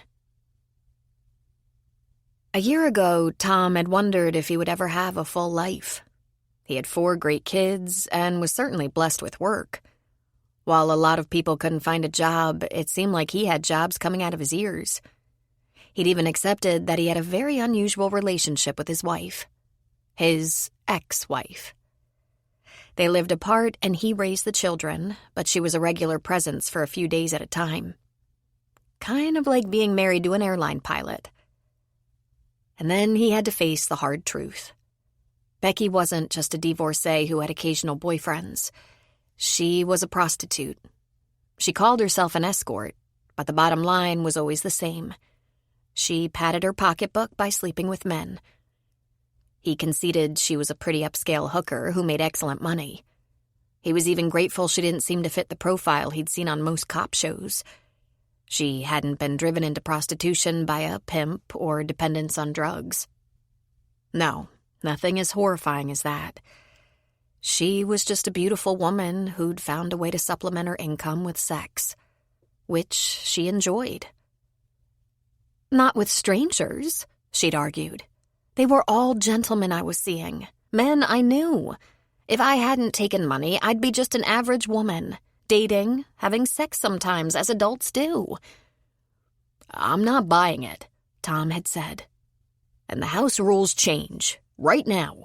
The kids aren't going to your place anymore, and you're not spending the night here. You can't do that, she said. They're my kids, too. We do this my way, or I'll tell them. No, don't. They're too young to understand. Becky, I'm too young to understand. He shot back. Fine. I've stopped that job anyway. I don't believe it, he said. You've been lying to me for years. Why would I believe you now? So here's the deal. You can visit the kids here with my supervision as long as you make plans ahead of time. No overnights. What am I supposed to tell them? She asked. Tell them you're very busy with your second job. And if you run into trouble with that second job again, don't call me. Call your lawyer. He knew that was the right thing to do, but the action took some getting used to. Up to that moment, he'd had someone in his life, at least now and then. First, he had to deal with the shock and hurt it caused him. Then there was the loneliness. Then the dread of telling his kids. They'd be devastated, he was sure. He knew he'd have to tell them someday. But they barely noticed their mom was hardly around anymore. They were busy kids. They were a busy family. Every hour was accounted for. They had a lot of responsibility with school and their extracurricular activities. He'd dealt with the disappointment. He'd always had a passion for Becky, but knowing the wide range her affections had traveled, his urges where she was concerned were gone. He'd finally adjusted to the shock. He could thank Cal for some of that. Cal, who had represented Becky in court, had a unique perspective. Given my line of work, I've been professionally acquainted with a number of working women. You should pardon the expression. I've always thought the law's unbalanced in the emphasis, discriminating against women. They should be going after the pimps, traffickers, and Johns before the working girls. I don't care who an adult has sex with, but I do care about human trafficking, kidnapping, child abuse, extortion, human bondage, slavery, etc. A good old-fashioned hooker exercising some discrimination, her own boundaries, minding health and safety. He'd shrugged. You'd care if you were her husband, Tom had said. Cal had clamped a hand on his shoulder and said, for at least the 10th time, Good thing you haven't been married to her for about 8 years then. So then Tom had to face the embarrassing truth, that he'd been willing to forgive and forget anything because he wanted his wife home, his wife who hadn't been his wife in years. But now there was Lola. He'd known her almost his whole life. She was a couple of years older than Tom, had been ahead of him in school. Tom had grown up on a local ranch. His dad kept cows and grew alfalfa. Her dad worked in the hardware and farm equipment store. They'd both married too young, had nothing much in common as couples, divorced, and became single parents, too busy for much socializing. Now he was looking at Lola in a whole new way. The reason being, he was a one-woman man, period. When he thought of Becky as his wife, even his part-time wife, his eyes just wouldn't stray. Once he let go of that notion, he realized how much he liked Lola. Rather, he realized all the things he liked about her. Her curly dark hair, her rosy cheeks, her pleasantly round figure, her large dark eyes. She had red lips and a ready laugh. She was funny. He'd always known all these things about Lola, but he hadn't appreciated them before. People loved her. She'd been a fixture in the diner and Home Depot for so many years. Everyone knew her, and everyone liked talking to her when they stopped at the diner for coffee or an ice cream sundae, or maybe Home Depot for paint or home repair supplies.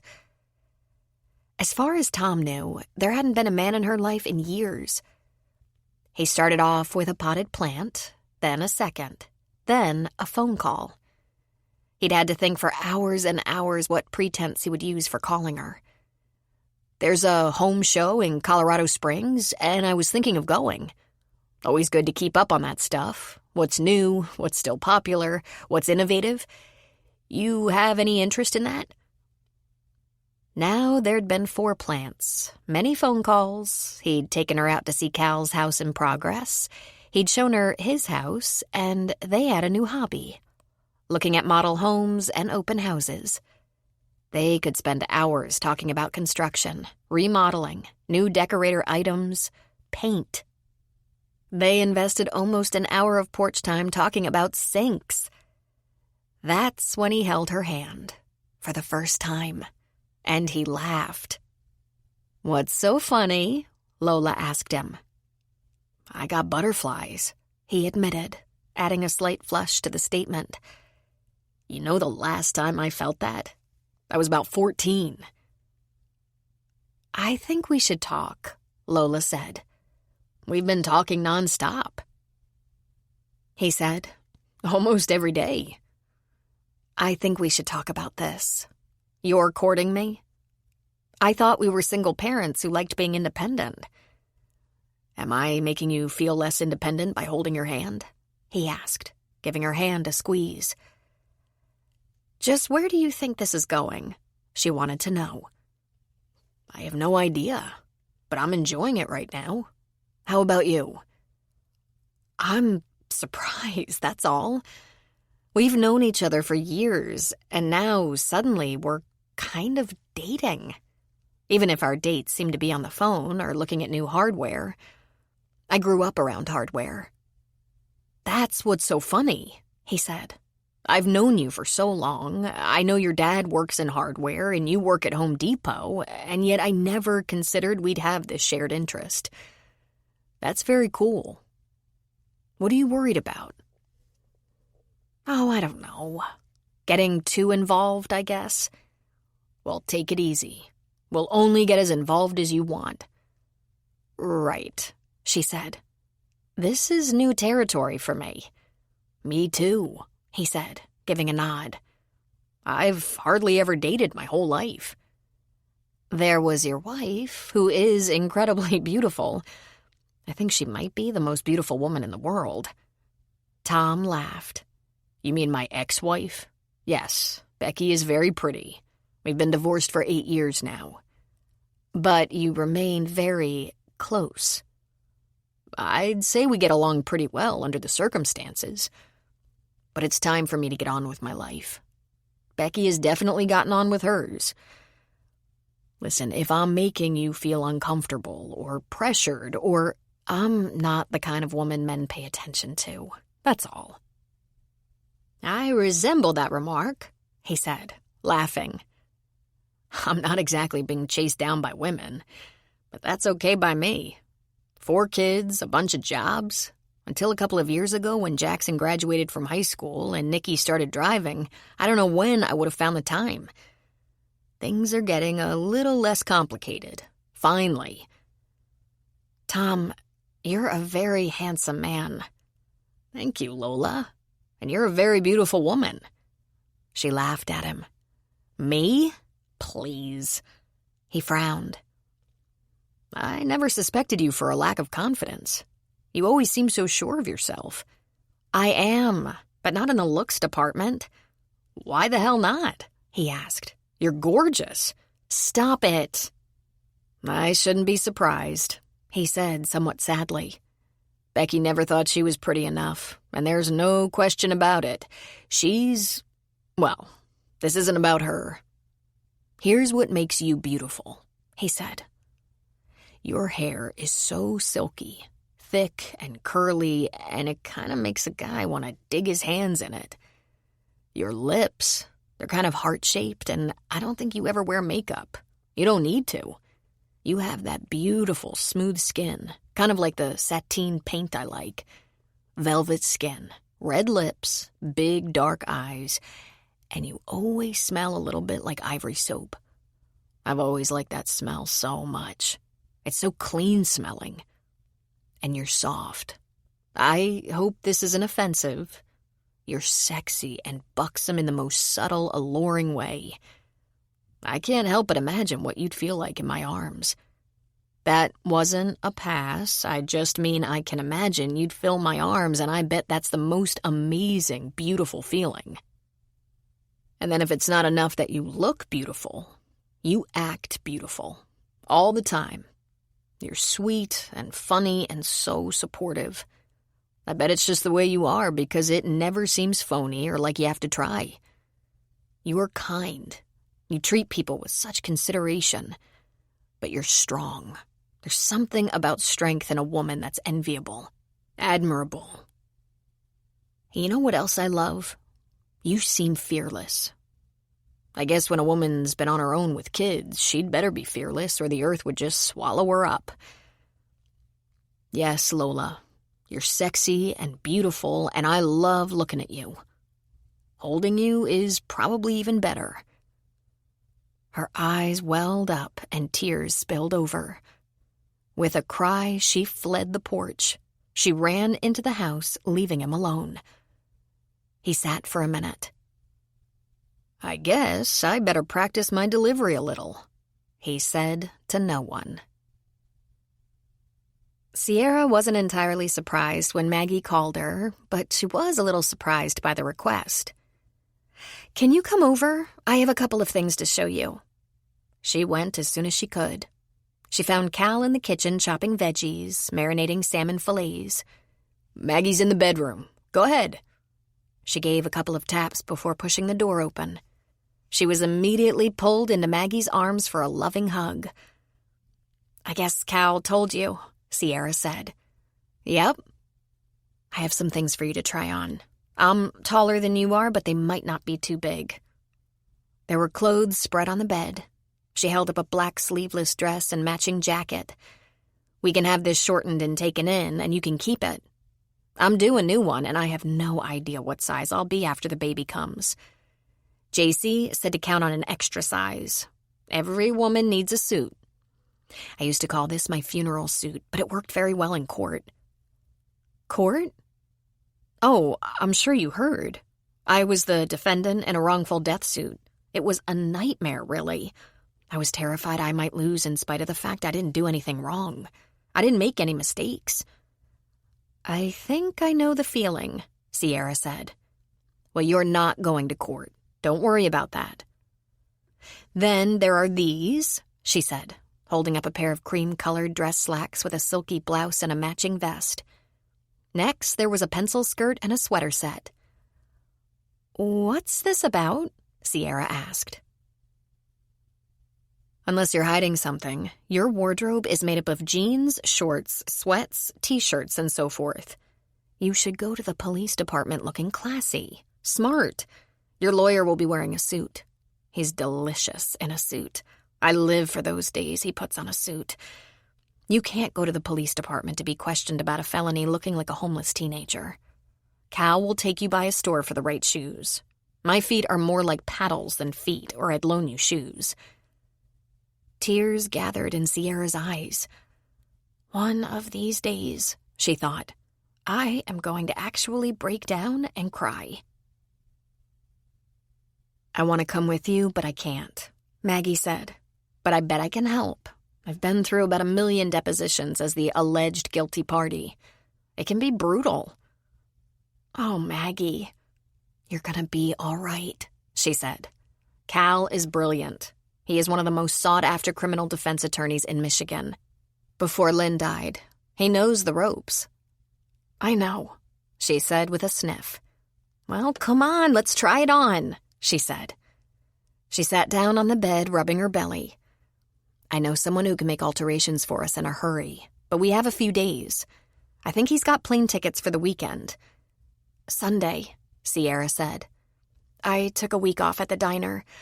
I said it was a legal matter, that I had an accident over a year ago and there's a deposition for a lawsuit, but that I wasn't in trouble. I hope that's true. A week. Those high school waitresses are getting all the time they need. She pulled her shirt off over her head. If they fire you, we'll find something else. Maybe something better, Maggie said. Don't worry about stuff like that. This is survival. We're all gonna back you up. Off came the shorts. She slipped the little black dress over her head and turned around for Maggie to zip up the back. Wow, Maggie said. That's close. I think we need to take it in a little bit, right up the side seams, and raise the hem a couple of inches. It has to fit right and be the exact right length. You can't wear it too short or too long. Cal says when you're perceived as guilty, you don't go to court with tight, revealing clothes. But it's even worse if you try to look Amish. Style and taste, that's the prescription. Whether people realize it or not, their first impressions are hard to erase. Sierra put on the jacket, which seemed to fit in the shoulders. A little hem in the sleeves, they're a little too long, Maggie said. We might be okay on the length. What do you think? Sierra turned in front of the mirror. It's beautiful, Maggie. Thank you. I never would have thought of this. What I'd wear was the furthest thing from my mind. I bet you're terrified, Maggie said. I certainly was for my lawsuits, and I'm pretty brave. There are so many parts of this adventure that scare me, I can't even describe, Sierra said. It feels like a problem with a lot of moving parts. Sierra, have you had counseling? Sierra nodded. It came up in rehab. I cheated. I didn't tell the whole story. Well, I wasn't sure of the whole story. I suspected we hit something, and he acted like we hit a person, but I hoped he was just trying to terrify me. Sexual assault came up a lot in rehab. She shook her head sadly. I never would have imagined how hard it is, how much shame is involved in rape. I haven't experienced it, thank God, but I've learned a lot about it. Sierra, I'm just so damn sorry. Thanks. But now it's time to be accountable. I'd rather not be, but I'm afraid there aren't any options. He needs to be accountable, Maggie said. He's a criminal. Yeah. She tried on the pants and blouse. Only a hem was needed. Is Sully taking care of Molly? I would be glad to, but I'll be in Denver for a couple of days. I haven't talked to Sully yet, but I'm sure he'd be happy to. He loves her. She's kind of a handful, though. What about Connie? Maggie asked, her voice soft. Sierra shrugged. He knows about a lot of my checkered past, but I didn't have the nerve to tell him this one. Why? Maggie asked. Sierra lifted her chin. I get that it's not my fault, but it's very hard not to feel dirty. It's like he stained me, and I can't get the stain off. Oh, baby, Maggie said. You have to live it off, one day at a time, just like everything else. But there's one thing I think you should consider. While you're going through this, while you're in Michigan, let's get you set up with some counseling. Cal knows who to ask, how to find the best person. That's worth considering, but I'm hoping not to be with the police too long, Sierra said. Hopefully I'll spend a couple of hours answering questions and tell them where I can be reached, then come home. She smiled. Home. I like thinking of this as home, and I've only been here since March. Can I ask a personal question? Maggie said. You think I have anything personal left? Sierra asked. Did you have a full medical workup after the assault? The very next morning, I went to a women's clinic. They did a rape kit, even though I had showered. Since I wouldn't go to the police, I have no idea what's become of it. But I was tested for STDs. If I'd gone to the police, the kit would have been preserved in evidence. But that didn't happen. I had a follow-up exam a few months later and was treated for an STD. Then there was a checkup to make sure that was taken care of. All clear. How about depression? Maggie asked. I ran the gamut. Depression, anxiety, insomnia, you name it. It's the rare person who doesn't flirt with all the disorders. It's also the rare person who doesn't bring a lot of crap in addition to addiction to the program. I have a feeling that now I'm going to get to do all of that again. For a while, anyway. I'll talk to Cal about lining up some counseling, just in case. You don't have to go through this alone. Sierra folded up the clothes she'd be taking to the dry cleaner in Leadville who did alterations. Maggie had given her the name. She stayed for dinner with Cal and Maggie and learned that Cal had already put in a call to an old colleague of his, a woman who had an extremely good reputation in criminal law. I'm going with you to the police, but I wanted to give her a heads up. We won't call her unless we have legal issues. Normally, I would advise any client of mine not to talk to the police, at least not without a lawyer. But under the circumstances, I think the best course is cooperation. I'll be there to be sure the questions you answer are directed at solving the felony hit and run, not at turning you into the suspect. We'll cooperate because you're the victim. Could they charge me with obstruction? They could, but they'd have to prove you knew you were hiding something. You can't really obstruct if you don't know the facts yourself. You were very specific. You were fleeing the rapist, not the law. You can't tell them what you can't remember, what you didn't see. I'm so afraid I'm going to screw this up somehow, she said. I'll be right there, Cal said. Just remember the 4 magic words. I want my lawyer. Don't take any questions, no matter how casual, without me present. If you run into a police officer in the ladies' room and she asks you a question, use the 4 magic words, no matter what. You've done this a lot, I guess, she said. It's been a while, he said, but it's like riding a bike. Sierra called Connie, and she was invited over without hesitation. Molly started to wag and whine the second Connie's house came into view. As usual, he didn't even wait for her to knock. He opened the door, slid an arm around her, and simultaneously gave Molly a pat. I have ice cream, he said. Maybe we can have some, she said. Something's come up. I'm going to have to be out of town for a few days. Oh? He said, pulling her into the house. Get out the ice cream. I'll tell you about it. Bowls? He asked, heading for the kitchen. You only use bowls with your parents and grandparents and with your warm cookies, she said. With your girl, 2 spoons and a carton. In bed? He asked hopefully.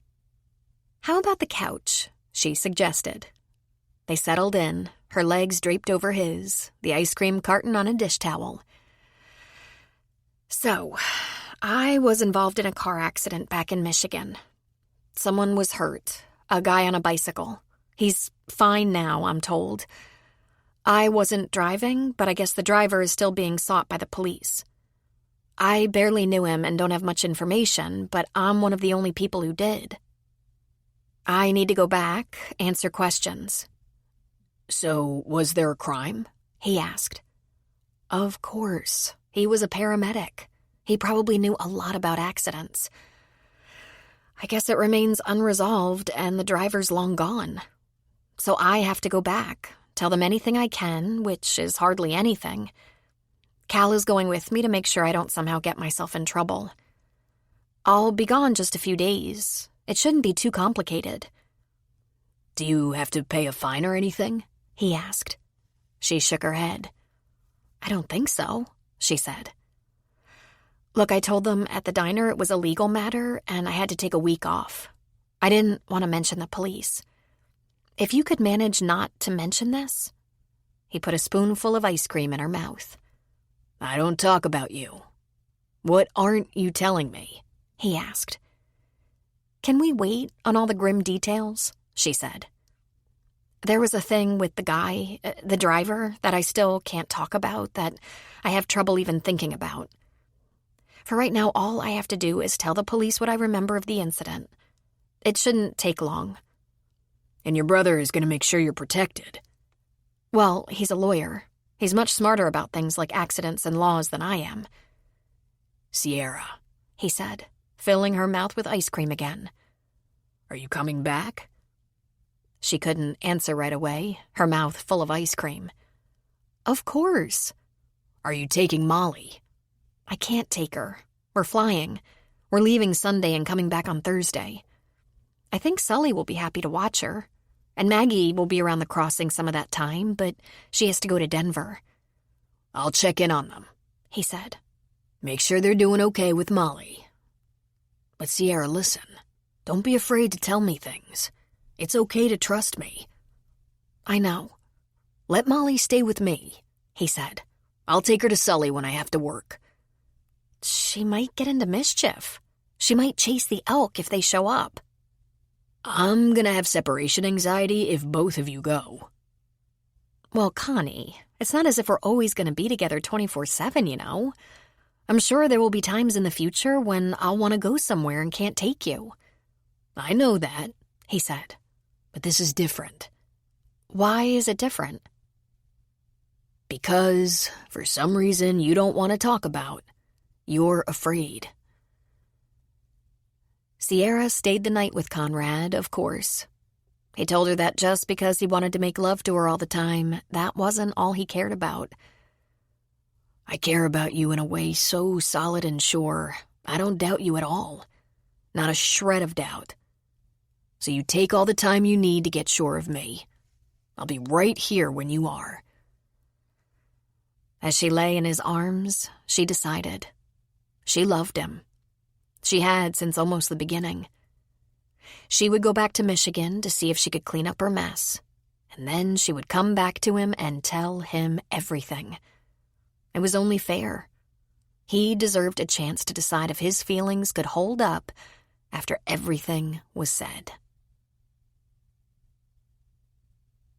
What greater thing is there for human souls than to feel that they are joined for life, to be with each other in silent, unspeakable memories? George Eliot. Chapter 15.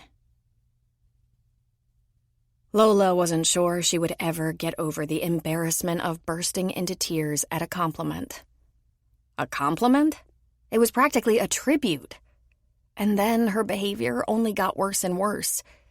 She wouldn't answer Tom's knock at her door because she was nearly sobbing. When he called her later that night, she begged him to forgive her, but to let it go and not talk about it. Cole was working that night, but Trace asked her what was wrong, and she said she had a headache and wanted to go to bed early. Typical of a 16-year-old boy, he didn't push that excuse because he really didn't want to know if his mother had some kind of girl problem. Lola had been enjoying Tom's company so much. It was all right with her that they were only going to be friends. In fact, it was better that way. They had plenty to talk about, laugh about, even argue about, though if they disagreed, it was always friendly. They had shared interests. Having someone of the opposite sex to talk to met a need for Lola. She didn't need a lover or a partner or a husband, but she was human. It was nice to have a man for a friend. And if they were just friends, there was no room for disappointment or dashed hopes. Then he held her hand and remarked on her attractiveness.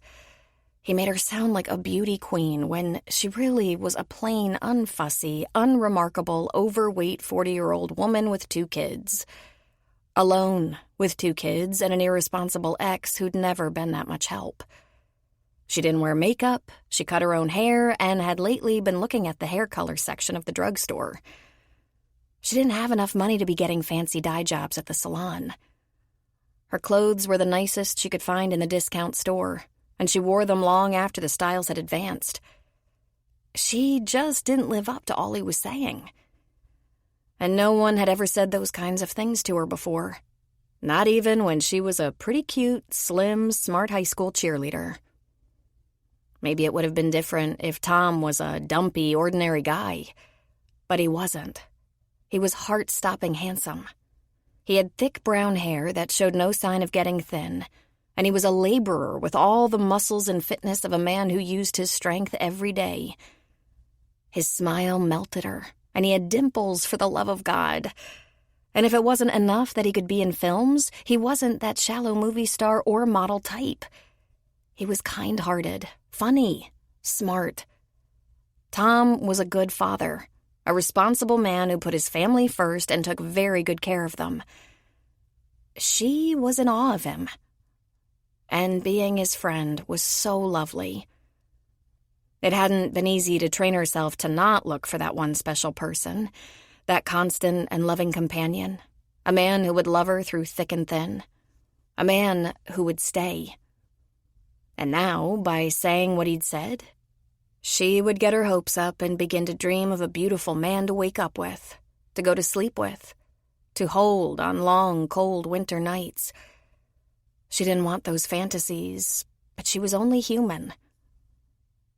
Tom came into the diner the next day, and they talked of ordinary things. He told her what his kids had planned for after dinner. She told him about the kitchen remodel she'd seen on the home channel. "Are you feeling better, Lola?" he finally asked her. "Yes, thank you. I apologize for the other day. I don't know what happened to me. I must have been emotional for no reason and didn't even know it. Besides, I think it's best if we don't talk about it." "Maybe we should talk about it," he said. "I don't think it's okay that hearing nice things makes you cry. I'll get paranoid." "We decided, didn't we, that we're just going to be friends?" she said. "Well, I don't remember talking about that. But here's how I feel. I want to be at least friends. I can't complicate my life with romantic notions and ridiculous ideas." "Then don't," he said. "But my gosh, let's go ahead and enjoy ourselves." "You don't understand, Tom. I don't want to make a fool of myself by letting myself be taken in by a lot of sweet talk that isn't ever going anywhere." "Okay, understandable. But I can't imagine you ever being foolish. That's one of the best things about you. You're so sensible and smart." She rolled her eyes. Another compliment, and the kind that could really get to her, praising her practicality and brains. "You shouldn't talk like that. What if that kind of talk undermines our perfectly great friendship?" "Why would it? I can't see how being admired can hurt you." "I told you. You wouldn't understand." She looked around the diner and saw they were mostly alone. If she kept her voice down, she could get away with speaking her mind. "All right, listen to me. I'm 40. I'm ordinary. I'm fat. I'm a single mother of 2 sons and have a useless ex-husband. A lot of baggage there." He laughed at her. "You're going to tell me about baggage? And you are not fat. Don't say that about yourself. You're perfect." "Now see? Stop that. Talk like that makes me uncomfortable, and it's not going to get you laid." He grinned. "Lola, you can't scare me with that. I've been not laid most of my life." He let out a big laugh. "I can't understand why it makes you so unhappy to hear nice things about yourself." "Because it's the first time," she blurted. He tilted his head and looked into her eyes, and they got a little wet. "Damn it, I'm not gonna cry. Listen, if we're friends, I guess I can be completely honest with you." "Sure, of course. I'm not used to that kind of talk, all right? Even my own husband didn't lay that kind of mush on me. I can count on one hand the number of dates I've had since my divorce, mostly first dates. They were very unsatisfactory dates. So maybe you can understand that I'm not likely to take it very seriously. And I really don't want to be let down, okay? I just don't want to start to believe a lot of malarkey and then try to pick myself up and brush myself off, get emotionally strong again, and learn how to like being completely alone.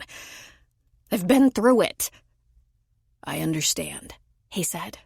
So have I. Then let's agree. No more of that bullshit. Let's at least be honest with each other. Do you like me, Lola? He asked. Of course. Why do you think it's a struggle? All right, he said. I'll be more careful with what I say. Thank you, she said. She didn't hear from him the next day, and she was sad about that, but she admitted to herself that it was probably for the best. And the next day, he didn't drop by Home Depot. And he didn't call that night. Well, she might have pissed him off. She was kind of rough on him, calling his sweet talk bullshit and telling him he wouldn't get laid. Maybe that wasn't his intention anyway. Maybe she'd offended him with her assumptions. But she missed Tom and his silly potted plants. He was so sensible. Just couldn't bring himself to waste money on fresh-cut flowers. Potted plants lived longer and could be transplanted. She missed his phone calls, which always started out with some contrived question. She wanted to go to home shows with him. Then, at about 8, the doorbell rang. When she opened the door, he was there, a little dusty, like he'd been working. He was slapping his cap against his thigh. "Hi," she said. Are your kids home? He asked. She shook her head. Why? Oh, I could probably use a little help. I brought you a plant. She broke into an unexpected grin. He'd brought her a plant. Maybe they could salvage their friendship after all. "A plant?" she said. He stepped aside. His truck was parked at the curb, and sticking out the back was the foliage of an aspen.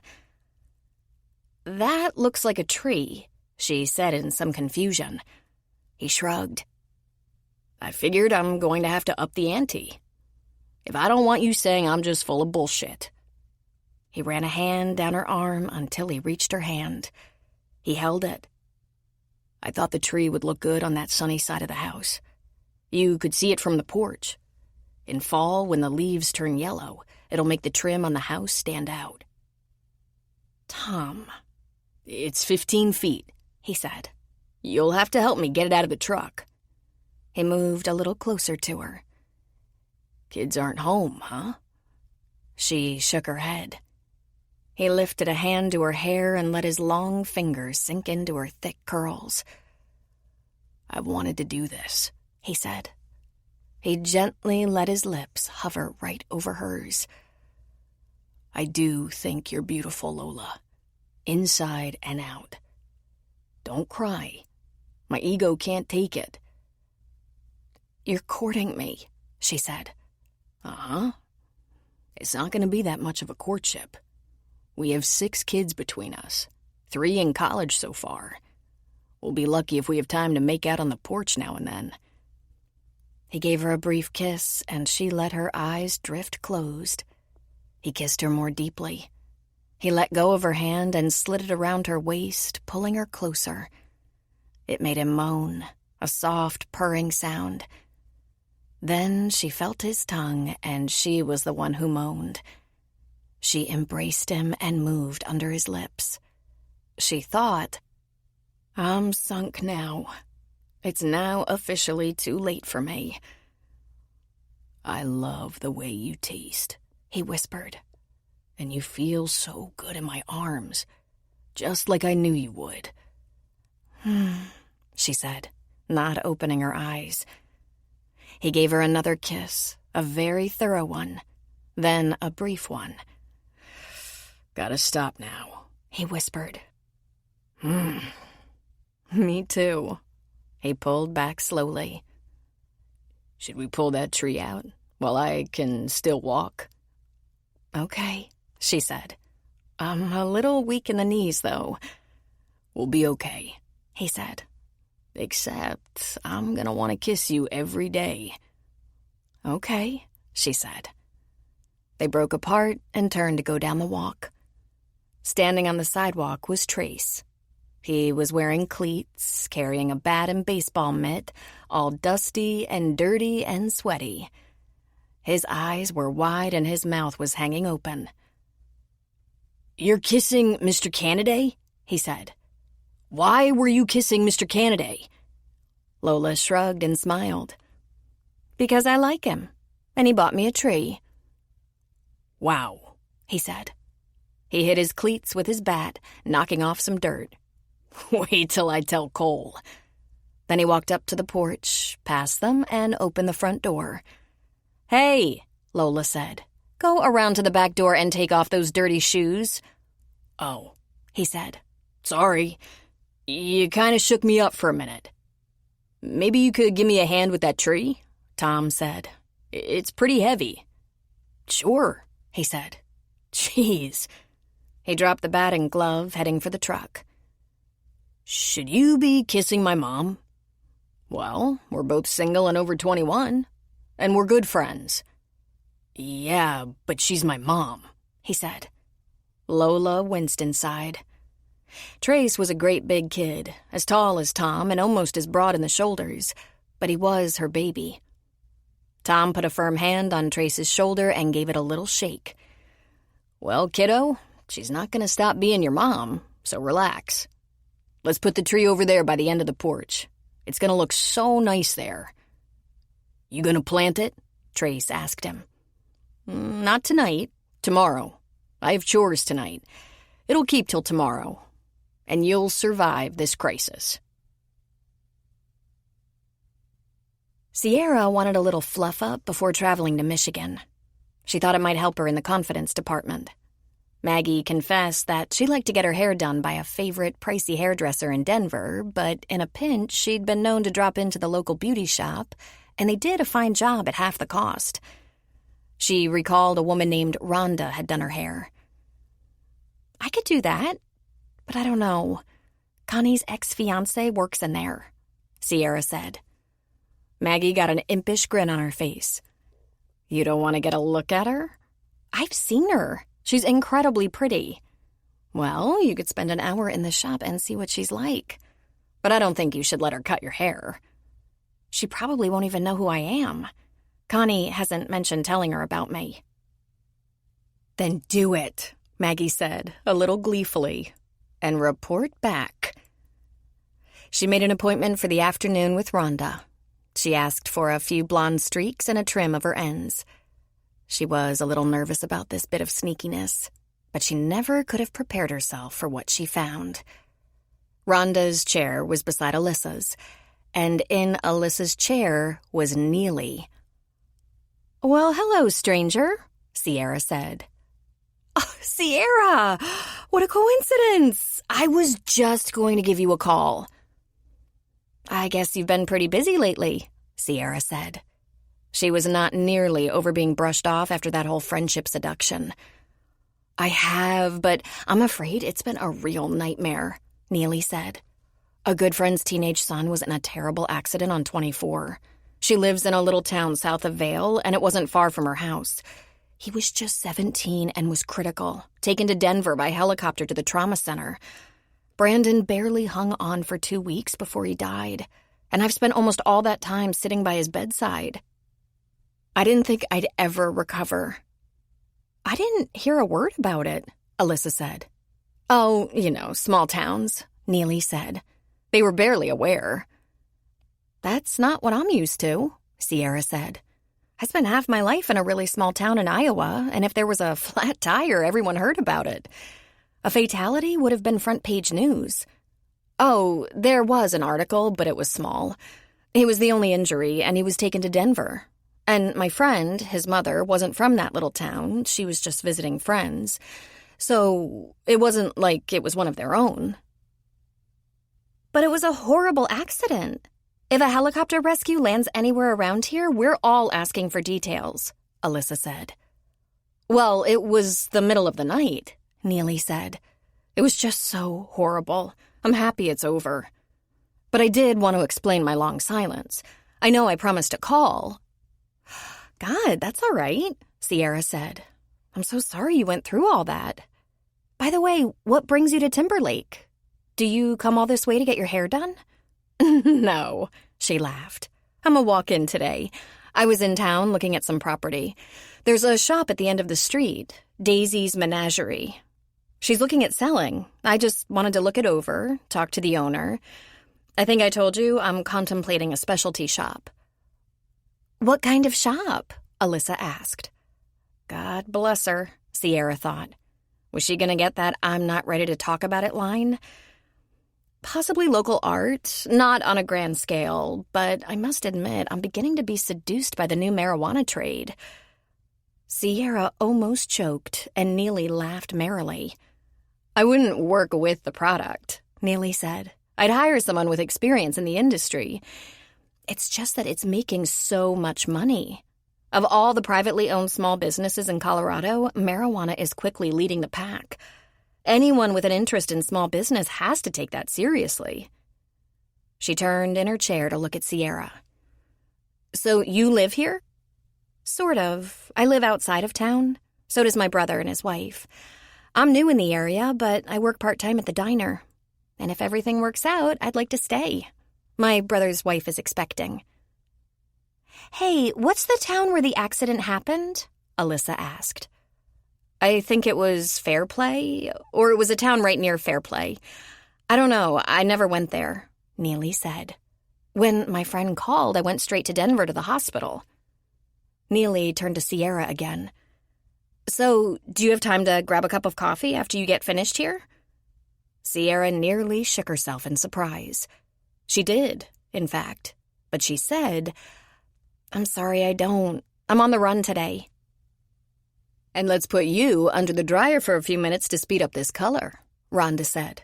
Girl, you do have the prettiest hair, and healthy. Want me to take off about an inch or less? An inch is fine, Sierra said.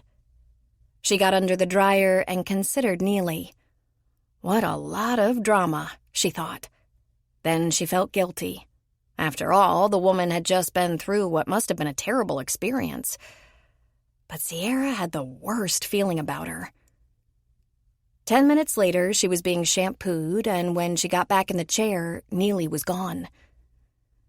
She said to tell you goodbye, and she'll give you a call. She had to run, Alyssa said. Thanks, she said. Neely wanted to have coffee, but didn't even have time to say goodbye. Have you been friends for a long time? Alyssa asked while she was sweeping up the clippings on the floor. No, Sierra said. I just met her a month ago. Really? She said you wanted her to make a trip to Santa Fe with you, but she wasn't sure how she'd find the time. She said that? Sierra asked, dumbfounded. She sure did. Why? Was it a secret? No, it was... Sierra stopped herself. Better to not make this any more complicated. No, not a secret. I don't think I can find the time either. She seems like a lot of fun, Alyssa said. Weird about that accident, though. What's weird? Alyssa leaned on her broom. I've lived here almost my whole life. There were a couple of vacationers from somewhere back east killed on 289 a few years ago. A young couple. Their car was obliterated by a big rig. There were pictures in the paper and on the internet. It was on the evening news. Complete strangers put so many wreaths and crosses and stuffed toys by the side of the road it looked like a monument.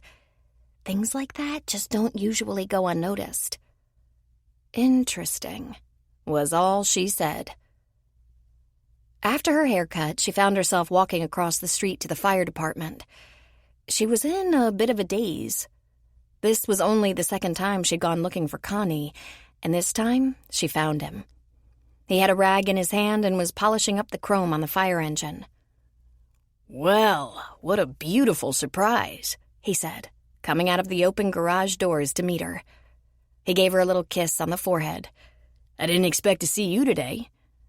I was just getting my hair trimmed, and the strangest thing happened. She told him the story. Connie frowned. She made that whole thing up, he said. She know your boyfriend is a paramedic? I told her I was seeing a fireman. If there's a fatality anywhere near my territory, don't you think I'd know? Well, I don't know. Rescue flight was called out, Sierra. 60 miles from here. Maybe she got the location wrong? I'll check the logs on the computer. In fact, you can do that. It's a matter of public record, and the Colorado State Patrol can confirm. What do you know about it? 17-year-old boy driving. His first name was Brandon. The car was supposedly hit by a truck. He lay critical in a hospital in Denver for 2 weeks before he passed away. A few weeks ago. And she said it happened on 24. Is that a highway? Yep. The one most of us take to Denver. Come on in. Have a water or soda or something. I'll look it up. It won't take 2 minutes. I'll just wait, she said. I'm gonna pick up my clothes and get organized so I can be ready to go in the early morning. But I'll see you tonight. Of course. Rafe came out to the front of the firehouse after Connie left and said hi. Connie said he's looking up something for you. How you doing? Great. And how are Lisa and the kids? Excellent. Grandma's coming for a visit before summer's over. They'll shop for school clothes. She loves to do that. My mom likes to get in on some of that, too. I'll probably take 'em all out on the lake a few times. They made small talk for a few minutes before Connie was back. Will you give us a minute, Rafe? Connie asked. Sure. See you later, Sierra. Nothing, Connie said. Maybe it was farther away than she thought? He shook his head. Statewide. No fatal involving a 17-year-old boy. What if she had his age wrong? There were 40 fatalities in the whole month, and one 16-year-old boy died. In Pueblo. No 17-year-olds. That's as close as it came. And there's no obit for a boy named Brandon. Maybe I didn't get the details right, Sierra said, completely confused. She made it up, honey. Why would she do that? Sierra said. Who knows why people make up wild stories? For attention? To get out of something they don't want to do? Some people just can't help it. They'd make up a lie when the truth is more interesting. I don't know about you, but when someone flat out lies to me, I don't trust them anymore. I just don't get it, she said. That's the woman you really wanted to be friends with, right? The one who let you down? The one who doesn't like animals? Yep. My advice? Back away slowly. He who has a why to live can bear almost any how. Friedrich Nietzsche. Chapter 16. Sierra and Cal left for Denver to catch a plane early in the morning on Sunday. She left from Connie's house. A couple of hours after she left, Connie decided, it being Sunday, he'd drive to Denver too. But he was going to see his mother. He called her to let her know he'd be driving up from Timberlake. When he got there, he and Molly went to the door. Janie Chambers opened the front door and beamed. "Well now, who is this?" she asked, bending to pet Molly. Her name's Molly, he said. I'm dog-sitting for a friend. She's beautiful. She's very excited. It was a longer drive than she's used to, I think. Only then did Janie hug her son. It's been a while. I made us lunch. I'm sorry, but Beaner said he couldn't come over. He had some plans he didn't think he should cancel. Just between you and me, I bet he's going to be out on the lake with friends. That's okay, he said. I wasn't staging a family reunion or anything. I'll catch up with him. But he's okay? He's great, Connie. He's so busy with work and school and friends that I hardly see him anymore. This house is just a stopping-off place for him. But come in the kitchen and tell me what you've been doing. Does your friend need a bowl of water? Yeah, thanks. Janie set down a bowl of water and Molly went after it greedily. Now she's gonna want to go out, Connie said. What's up with work? He politely asked while she fixed them a couple of drinks. She had coffee and got Connie a large cola. Janie told him about some of the cases she was working on. She was an insurance adjuster. She surveyed accidents and other damage to try to put together estimates for their clients. Then she asked him about work, and he told her about a few of their recent emergencies. Fortunately, all came out all right. Isn't it funny the way we both ended up in professions that deal with accidents? She asked. Want to go ahead and tell me what's on your mind? She asked. There's nothing specific, he said. The friend whose dog this is, it's a girl, a woman.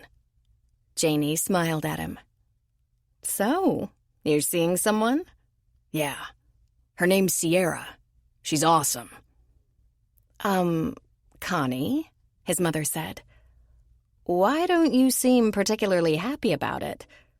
Oh, I am, he said. I've never even known a girl like Sierra. Woman.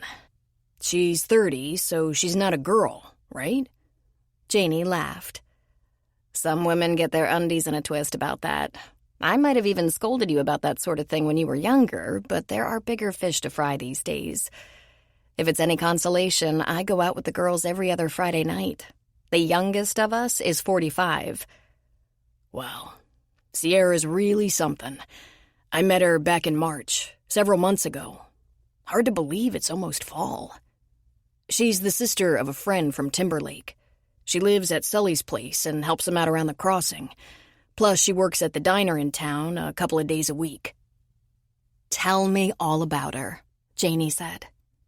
Well, she's pretty, of course, but not flashy at all.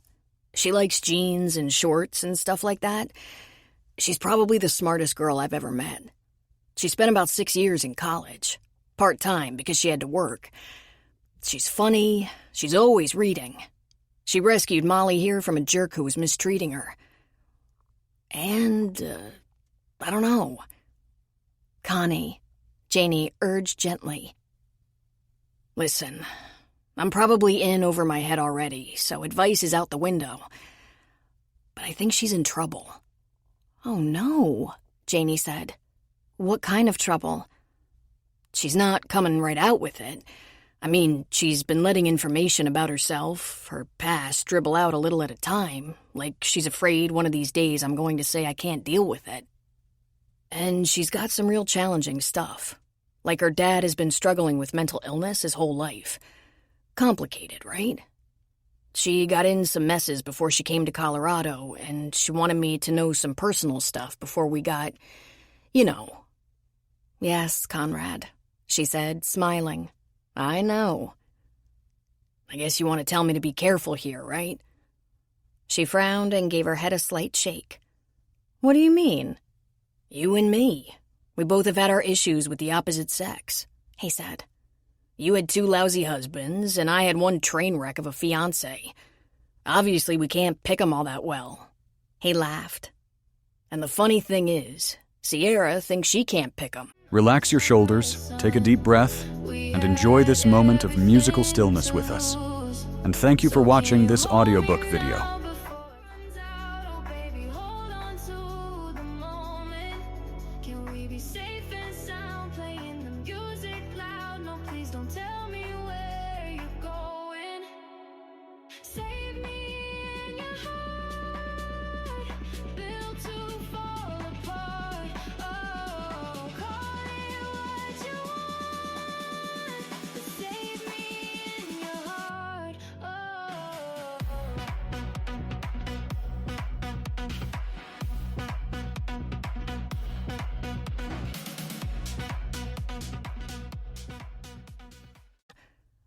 Well, obviously her luck is changing, Janie said.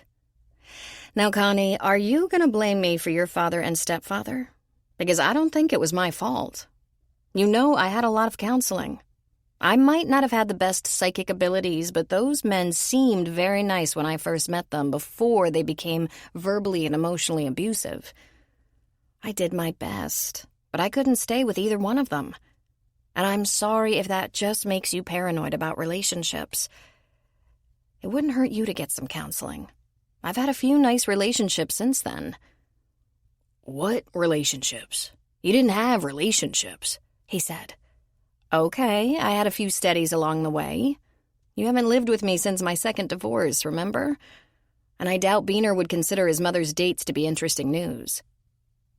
I've been seeing a very nice man for the last couple of years, and Ted is a good, kind, respectful man, and he makes me very happy. Believe me, my radar is on. I'm happy with Ted." "Ted?" Connie said. His mother was 57. "You're just friends." Janie rolled her eyes. "I admit we're not a very exciting couple, but we're not dead yet. I'm just sorry I didn't meet a man like Ted decades ago. But then Ted even confesses he probably wasn't the best husband on record as a younger man." She smiled. "I kind of like that he doesn't blame his ex-wife for everything." "Why don't you get married then? Why don't you live together?" "Well, Connie, we might, now that you mention it. We talk about marriage sometimes. Maybe we're a little set in our ways, and Ted has his own kids and grandkids to look out for. He helps them all out a lot. I've been in this little house for 16 years, since Beaner was in elementary school. I'm not sure I'm anxious to share my space with a boyfriend." "And I never lived here," Connie said. "I know. It was kind of hard for me, but I think you made a good decision. The Vadas family was such a great family for you. Not just Rafe, but his parents, too. I was struggling to get on my feet and glad you didn't have to struggle, too. Can you imagine changing schools your senior year? Plus living with a recently divorced mother who was always an emotional wreck?" "You weren't," he said. "You seemed relieved to be rid of that SOB." "I was that, too," she said with a smile. "What's this all got to do with your girl?" He took a breath. "She scares me to death." "You?" she asked with a laugh. "You're not afraid of anything, and that usually scares me." "I don't want to make another mistake, but I think I'm too late. I don't think I have it in me to back away from her now. I'm pretty sure I love her, and I have a bad track record." "Connie, it makes perfect sense for you to look at that last relationship and try to understand how you could have known it wasn't right for you.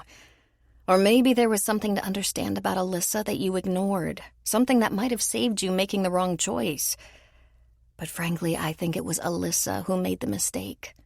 She arched her eyebrows. "How's that working out for her?"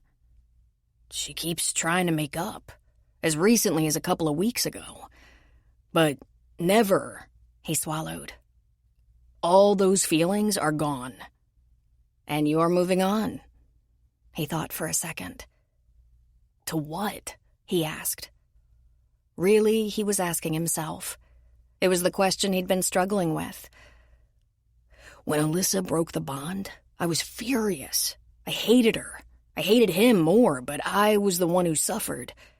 Chris Derringer sure didn't seem to suffer, and he didn't change his ways either." He laughed without humor. "Oh man, did I suffer. No one wanted to come anywhere near me. I was loaded for bear. I was humiliated and betrayed and half insane. I was so angry. I got depressed. I got out of shape and gained 20 pounds or so. So much for the divorce diet." "I remember," she said. "You always did take comfort in food. I can completely understand that you don't want to go through something like that again." "But see, I wouldn't. I don't feel about Sierra the way I felt about Alyssa. In fact, if I were a real asshole, I'd thank Alyssa for cutting me loose. When I broke up with Alyssa, I didn't want to die. I wanted to kill someone. It's different with Sierra. She already feels so much a part of me. If I'm wrong and lose her, it would be so much worse. It would be like..." He stopped himself. He was starting to feel like a wimp, like a weakling. "You'll do the right thing," Janie said. "How do you know?" he asked. "Whatever you do, Connie, it will be from the heart. If there's one thing you've always been, it's honest. Sometimes too honest for your own good, but absolutely honest. He was a little lost inside his head, hearing a conversation with himself that he wasn't likely to ever share with his mother. When Alyssa left, he'd said to her, "What the fuck? Wasn't I good to you?" If he somehow lost Sierra, he would ask, "Didn't I love you with everything I had?" With Alyssa, it had been pride. Sierra felt like the other half of his heart. He would do anything for her. He'd do anything to save her. "Be sure to tell her how you feel about her," his mother said.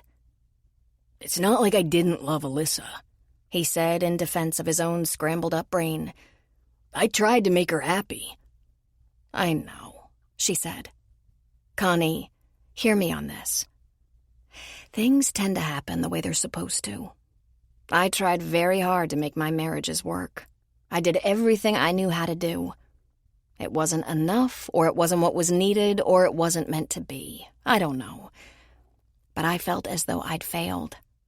Now I feel as though everything went just as it was supposed to. I'm happy with my life." "You just follow your heart," she said to him. "You'll do the right thing." Then she laughed. "There's no stopping you anyway. You're hell-bent." He smiled in spite of himself. "I am," he admitted. "She was kind of mean to me at first. She doesn't put up with much. I think when she rescued the dog, she had me." On cue, Molly put her head on his thigh, ready for reassurance. "She never really had a dog before. She lived on a farm and said there were dogs, but they weren't really pets. They were farm dogs. Not the same thing. But this dog, Sierra reads to the damn dog, and the dog loves it." You can tell a lot about a person by things like that. "I think she's in trouble," he said again. "She went back to Michigan to straighten out something to do with an accident. She wouldn't give me the details, but she took her brother with her, and he's a lawyer, so I think it's sticky. I want to protect her if I can. I want to be there for her if she needs me. I don't want to let her down. I don't know what to do." "You'll know," she said. "Listen to that inside voice. You'll know." "I better go," he said, starting to rise. "Sit down, Connie," she said. "You just got here. We're going to have lunch." He left a couple of hours later. He took a picture of Molly and texted it to Sierra, but she didn't respond. Later, he texted a selfie with Molly and said, "We miss you." Nothing. The next day, he drove out to the crossing and asked Sully if he'd heard from either Sierra or Cal, and he said he hadn't. But Maggie said they'd made it to Detroit safely. He wanted to ask Maggie for more details, but used all his willpower not to. Maggie was getting very pregnant, and he didn't want to act like they should be worried. But he left Sierra a voicemail. "I hope everything's all right. Call me if you need me." Nothing. It seemed as though there'd been a lot of tension surrounding Sierra's and Cal's preparation to leave town. Maggie bit her lower lip a lot and looked at them with worry. Sully was morose and frowning. Moody suggested she locate meetings in the area and pack her inspirational books. And Connie was a little too cheerful, as if he was making a real effort. "Why is everyone acting so strangely?" Sierra asked Cal. "Maggie, because she knows how hard it must be to face this event from your past. The rest of them sense it's something more serious than a little car accident. We pick up each other's vibes." "I better get a handle on that," she said. "I don't want the police picking up any vibes." "Don't worry about it. The only one you've got going on is terror, and it's all right if they know you're afraid." They checked into a nice Westin, and Cal took her out to dinner in a classy restaurant, which she just couldn't appreciate under the circumstances. In fact, she was too gnarled up inside to even respond to Connie's texts. Monday morning, donned in her hand-me-down dress and new pumps, they headed for the police department. They had an appointment with a detective who was assigned the case. They met with 2 detectives in plain clothes in an office. Detective Swenson was young, maybe 35, and the other, Detective Lundquist, looked like he should retire. He had to be in his 60s, with silver hair and a grandfatherly paunch. It was the younger man who questioned her. The questions began slowly and were disarmingly superficial. Full name, date of birth. Where were you on April 22nd, 2015? Who were you with? His full name and address. Who were your friends? Their full names. Sierra didn't know where Derek Cox lived. There weren't too many friends during that time. She gave information about her roommate, her last address, a couple of people from work. Several people she knew by their first names only because they were regulars at her favorite bar, Charlie's. Can we please get to the reason you wanted to interview Ms. Jones? Cal suggested firmly. Why weren't you at your favorite pub that night, the night of the 22nd? You were seen at Flynn's, is that right? I was avoiding Derek Cox. He was pestering me, and I thought he was following me. I just wanted to be left alone. But you were with him that night. He was there. He was everywhere I went, it seemed like. I wanted to turn and leave, but he saw me, and I didn't want him to follow me into the parking lot. I didn't sit with him. I picked a place in the corner near the bar, alone. And you didn't talk to him? She shook her head, and the detective said, Verbal answers for the tape, please. No, I didn't talk to him. I almost left, but I didn't want to leave alone because I was nervous, and that night I didn't seem to know the people there. I mean, I knew the bartender, the waitress, but not the customers. I thought he might follow me out. I told you, I felt he was stalking me. But after about an hour, he came over to the table and sat down and tried to make conversation. And you were drinking that night? I wasn't drunk, she said. I'd had a couple of glasses of wine, and it hit me really hard. All of a sudden, I was losing focus, getting really woozy, thinking about a cab, thinking about a cup of coffee and a cab. Did you usually do that? Drink coffee, call a cab? I didn't usually get drunk on 2 glasses of wine. He drugged me. He must have put something in my wine because I hadn't had that much to drink. She smiled sadly. I could really hold my liquor. Can you still hold your liquor? I haven't had a drink in over a year, she said. I'm in AA now, in recovery. How about your drug use? You don't have to answer that, Cal said. You're not on trial. These questions are supposed to pertain to a felony hit and run involving your car. Whether you ever took drugs is not relevant. That you didn't take drugs that night is relevant. It's okay. I rarely did drugs. A little pot here and there. And ecstasy once. I didn't like it.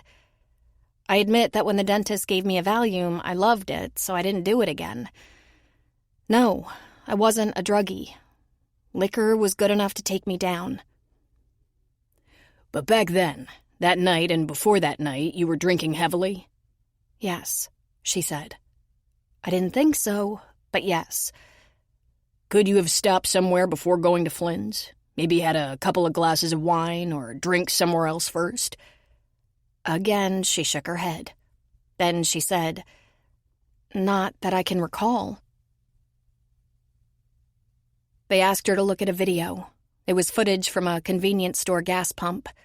A man got out of the car, put gas in the tank, smiled, and then laughed at something.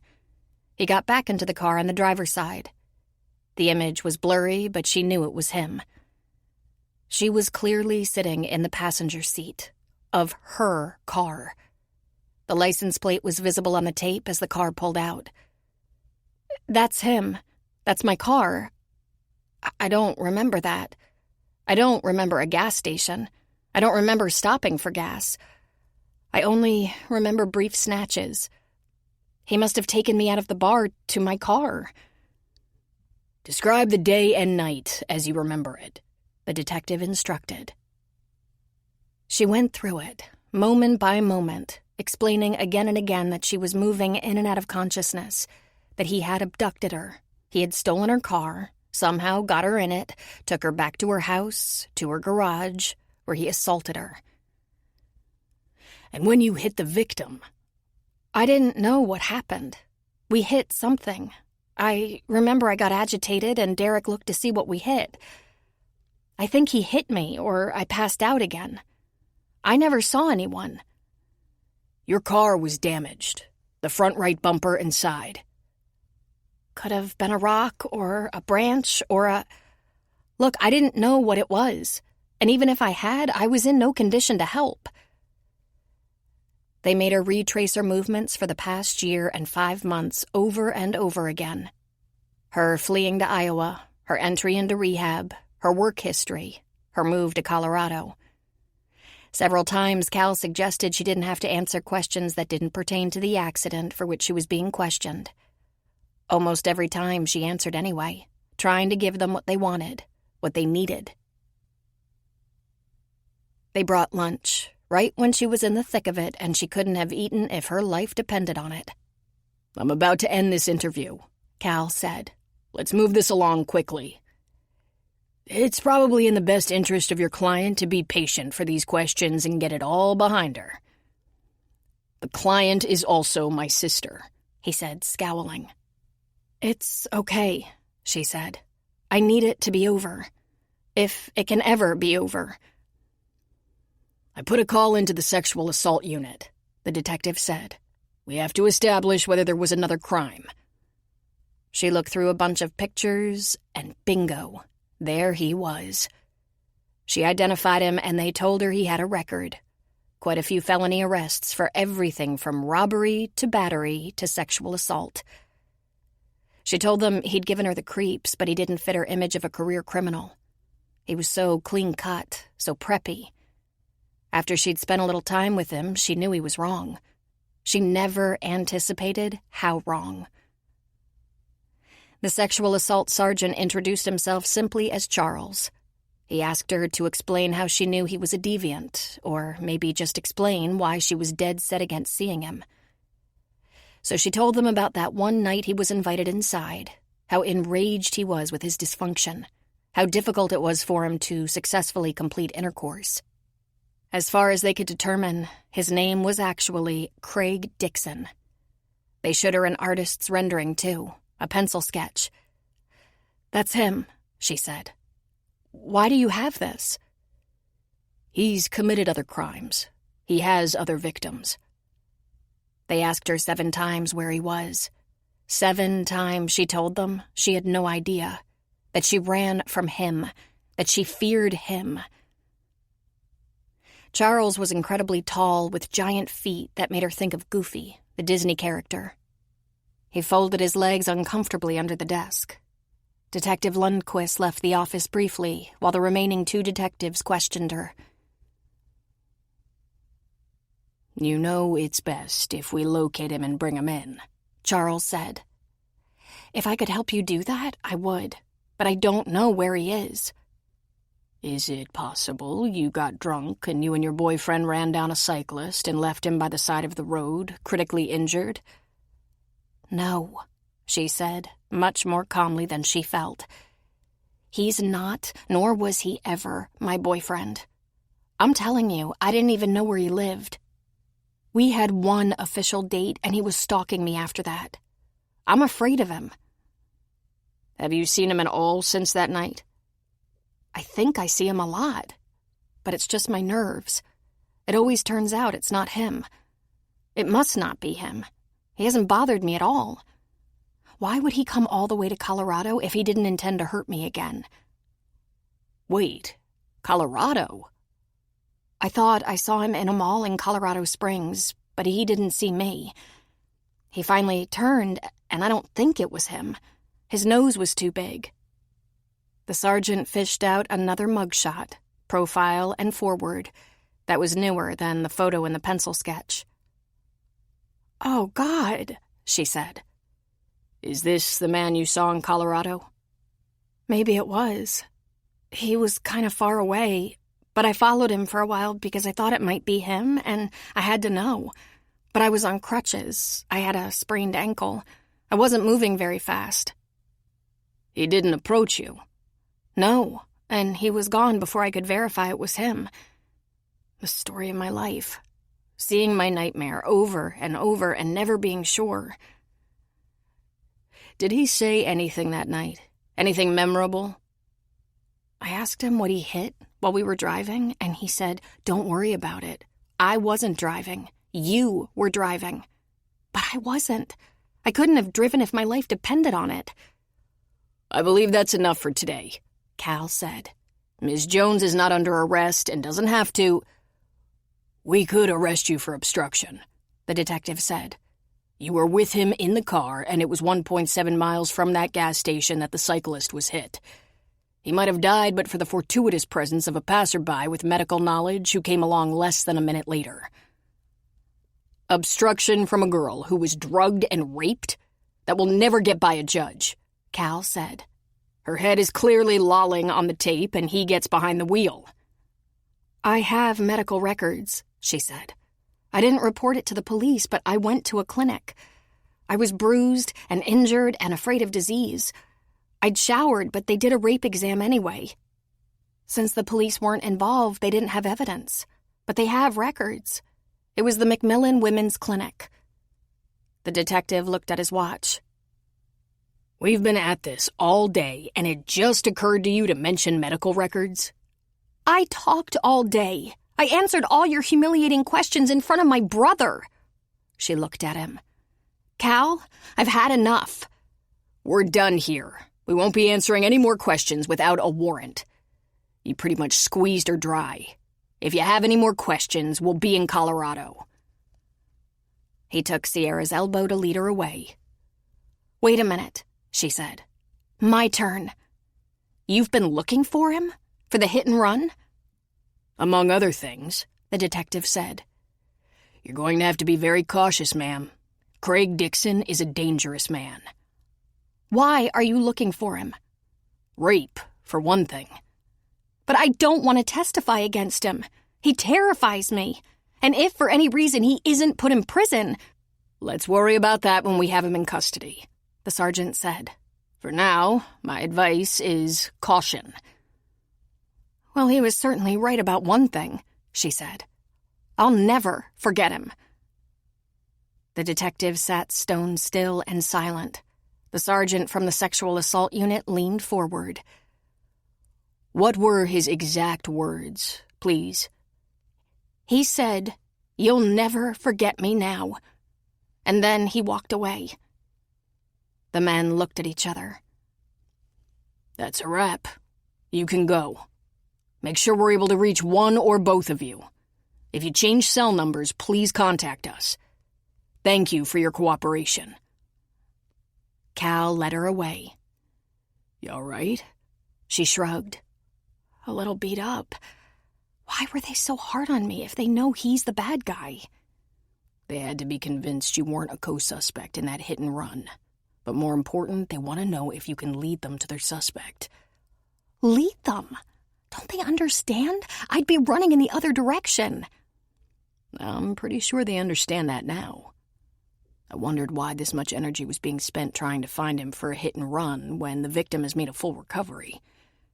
Sierra, the man has obviously raped other women. They connected the dots, found his face on that hit and run film. They might never have found him if there hadn't been a felony hit and run. That tape would never have been viewed in the first place if there hadn't been a crime and investigation. That's why they were looking for you. They tied your car to their suspect.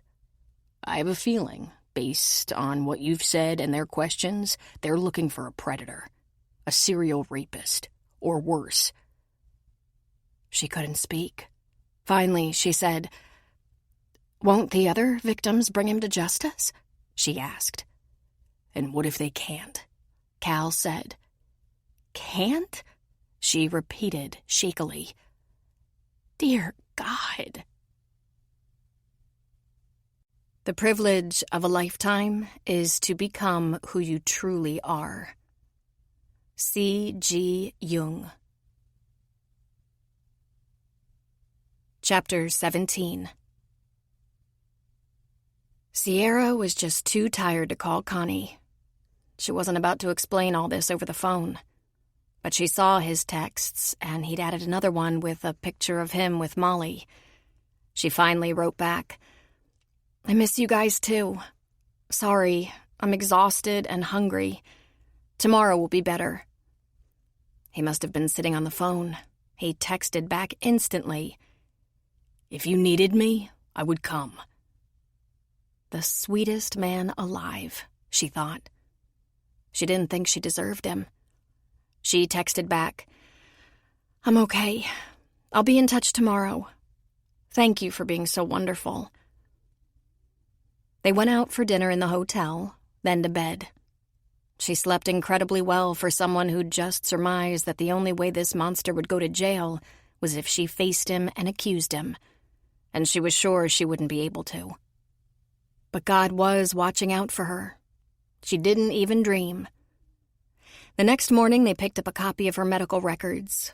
Cal called Charles, Sergeant Tilden, who had interviewed them, and arranged to have the mugshot of Craig Dixon emailed to him. Then they headed for the airport. Cal changed their flight, but they weren't going right home.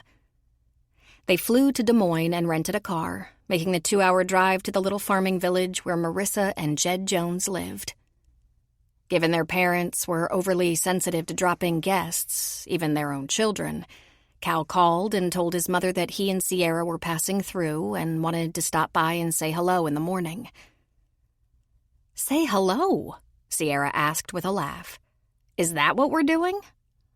We'll say hello, ask if they need anything. Ask Marissa if the man whose picture I have on my cell phone was the one who came to the farm looking for you." "You think she'll even remember? It was over a year ago." "I'd be satisfied with her best guess." Sierra held her breath. She didn't even want to see the farm. It was the farm where she hid for 3 months prior to rehab. It was the farm where she'd started to fear she was crazy like her father. She didn't want to know if the bad man had followed her there. "I'm not for certain," Marissa said, "but I think that's him. He was wearing such nice clothes, and he said he worked for a special department of some kind. I wish I could remember. But it didn't matter, because I just said you hadn't been around in a long time. You were in Michigan. Or you could have gone off to California." Then she smiled with satisfaction. "And look, I was right, wasn't I?" On their way back to Des Moines, they were both completely silent. "She might be mistaken," Cal finally said after a very long silence. "She's not mistaken," Sierra said. "He followed me. I bet he did have some kind of tracker in my phone." "Well, the phone is gone," Cal said. "How long after he visited the farm did you check into rehab?" She laughed, an almost hysterical sound. 20 minutes, she said. "Okay, not quite that fast, but fast." "And they took all your personal items, including your phone, and turned it off and locked it away?" "Yes, and when I asked my group leader if it was possible there was an app in my phone, he said he'd take care of it. He had the phone wiped, got a new number for me, and I was able to use it again after 3 weeks. But I had to check it out before I could have it. I couldn't just have it in my possession. If you can believe it, there were people making drug buys from inside, if they could." "I believe it." "I got rid of the phone anyway," she said. "I couldn't chance it."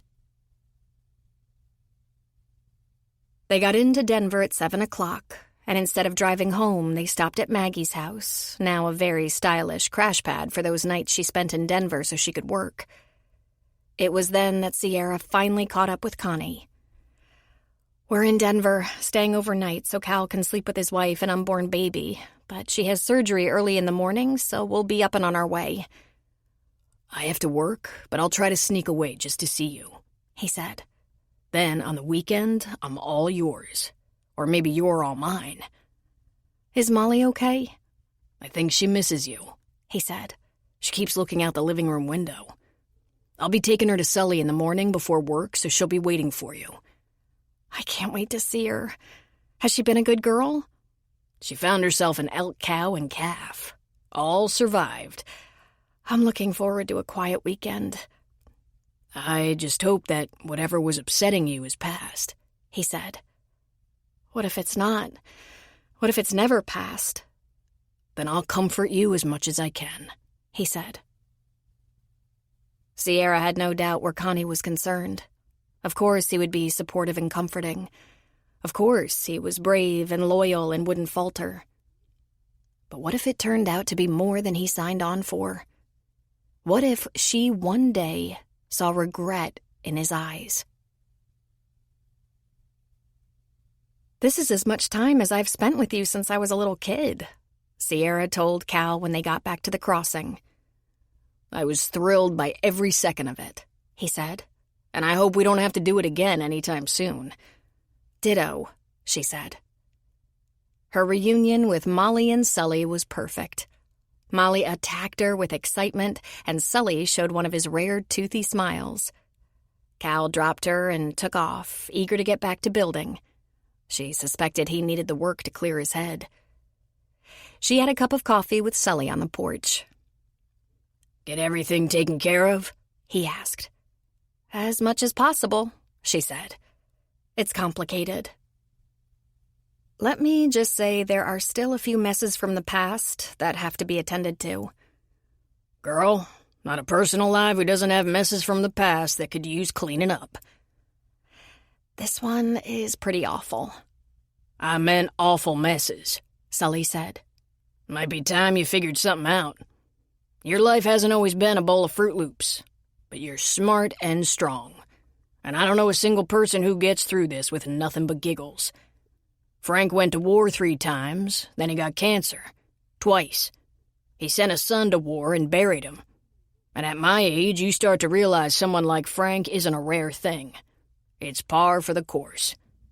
It turns out the mark of a happy life isn't staying just one step ahead of the Grim Reaper.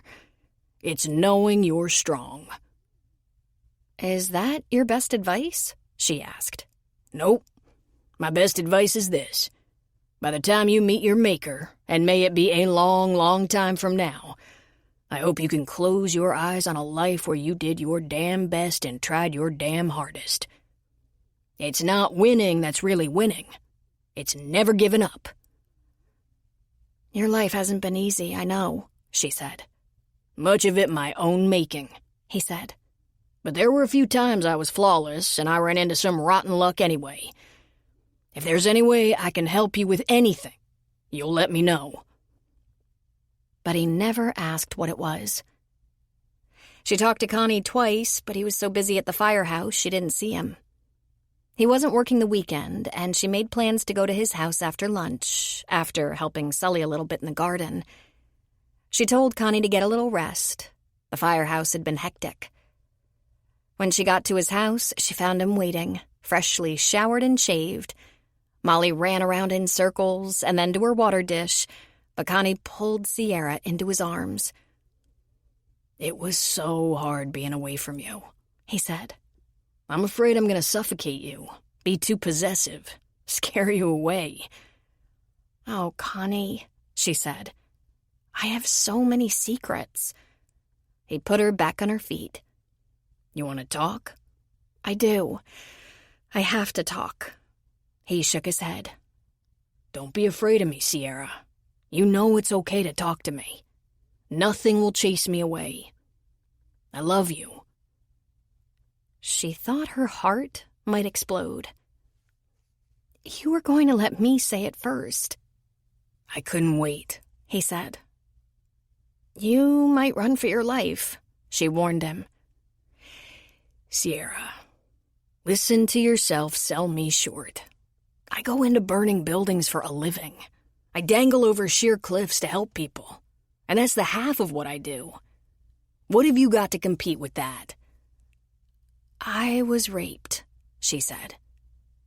He actually jumped in surprise. He grabbed her upper arms. "Recently?" he asked in a hushed tone. "About 1.5 years ago." "They catch the guy? Lock him up?" She shook her head. "Not yet." "Okay," he said, a little out of breath. "Sit down. Tell me everything. I mean, tell me what you want to tell me. Just, please, tell me. How can I be there for you if I don't know what's going on? It took her longer to tell him all about the day with the police than it did about the actual assault, but she didn't leave anything out, at least not intentionally. It was a lot of conversation, a lot of questions. Connie got up from the living room chair to get them bottled water from the refrigerator. He leaned his elbows on his knees, hands clasped to keep control. He scowled and even growled at times. You thought you saw him? He asked. Several times, but I was never sure. I thought he was a nightmare mirage, she said. I thought I saw him in Iowa, and I actually chased him down and grabbed his arm. It was like temporary insanity. I had to know. It wasn't him. Up close, it didn't look anything like him. A bunch of times I thought I spotted him and held my breath, but when he turned, I realized the guy didn't look that much like him. Every time? He wanted to know. I'm pretty sure the man I saw in Colorado Springs really was him. And I think the man who went to my parents' farm was him. Connie, I think he's around. I think he found out where I am. Maybe not exactly where, but approximately. The police told me to be very observant and very cautious. I don't know very much about rape victims and what they go through, he said. We made love. If there was anything wrong about that, I couldn't tell. If you don't like the way I touch you, or hold you, or... She shook her head. You were the first since. It was nice. It was epic, she added with a smile. The rape counselor said I'd know when I was ready. For a while right after it happened, when I ran to the farm, I was a mess. I couldn't sleep or eat. I slept with my shoes on. Couldn't leave the house after dark, and even at the house, I'd have these major anxiety attacks. When I did go out in daylight, like to drive to work, it was the country. I could see for miles. I could see no one was following me. Then I went into treatment, and they got me set up in some counseling groups. I stayed in one after I was out of rehab, living in a kind of halfway house. I got stronger, very slowly. I even took some self-defense, but probably not enough. But I have PTSD. There's no question about it. I can't park in a garage again. I can't even go to the car wash. I can't even think about going to the movies. There could be someone behind me in the dark. But I can walk on the trails behind the crossing, in daylight. And I like it inside my little cabin. But I admit, before Molly came along, I used to stack things in front of the door. I get freaked out at the weirdest times. I like to get up before the sun's up and have coffee with Sully, but that walk from my cabin to the store, it's a very long walk. I usually jog. Oh, baby, he said, stroking her arm. They need to find him. Lock him up. You think that'll take care of everything? I'm sure there are other psychopaths out there. I'm going to be afraid forever. She swallowed. I want to be free of him. He took away my tears. I can't cry anymore. I haven't truly cried since... Come here, Sierra, he said, pulling on her hand. She let herself be drawn onto his lap. I'm proud of you, he said. But will you let me take care of you a little bit? What can you do? I can't take the fear away, but I'll do anything you ask. He pushed her hair back and kissed her neck. Anything. I wanted to tell you, she said. I always intended to. If all this is too much of a load for you, let's decide now. It's not, he said. I'm pretty screwed up, she said. That's the thing. You're not. I know people who haven't been through half of what you have who are wrecks. You're so strong. Stubborn, she said. That bastard isn't going to get any more of my head. You didn't tell the police when it happened, he said. I didn't then, no. I wonder if I was in shock. I went to the doctor. I ran away. I stayed petrified until rehab. I went into rehab because he couldn't find me there. That's the only reason I went. I fully intended to ride it out for a month while I thought of how I'd press on. I had no intention of giving up alcohol. I had no intention of changing my life. It all started because I was so afraid of him. "They're gonna find him," he said. "They're going to want me to testify against him, and I've been saying for 1.5 years that I won't, that I can't. But I don't think I'll ever be free until I face it head on," she said. "I don't know if I'll get through it, but I think I have to try." "I'll be right there," he said. "A lot of people will be right there. You have a lot of fans." "Oh, Connie, I'm such a load." "Don't worry about me. I have pretty broad shoulders." "I missed you so much," she said. "I love you, you know." "I know," he said.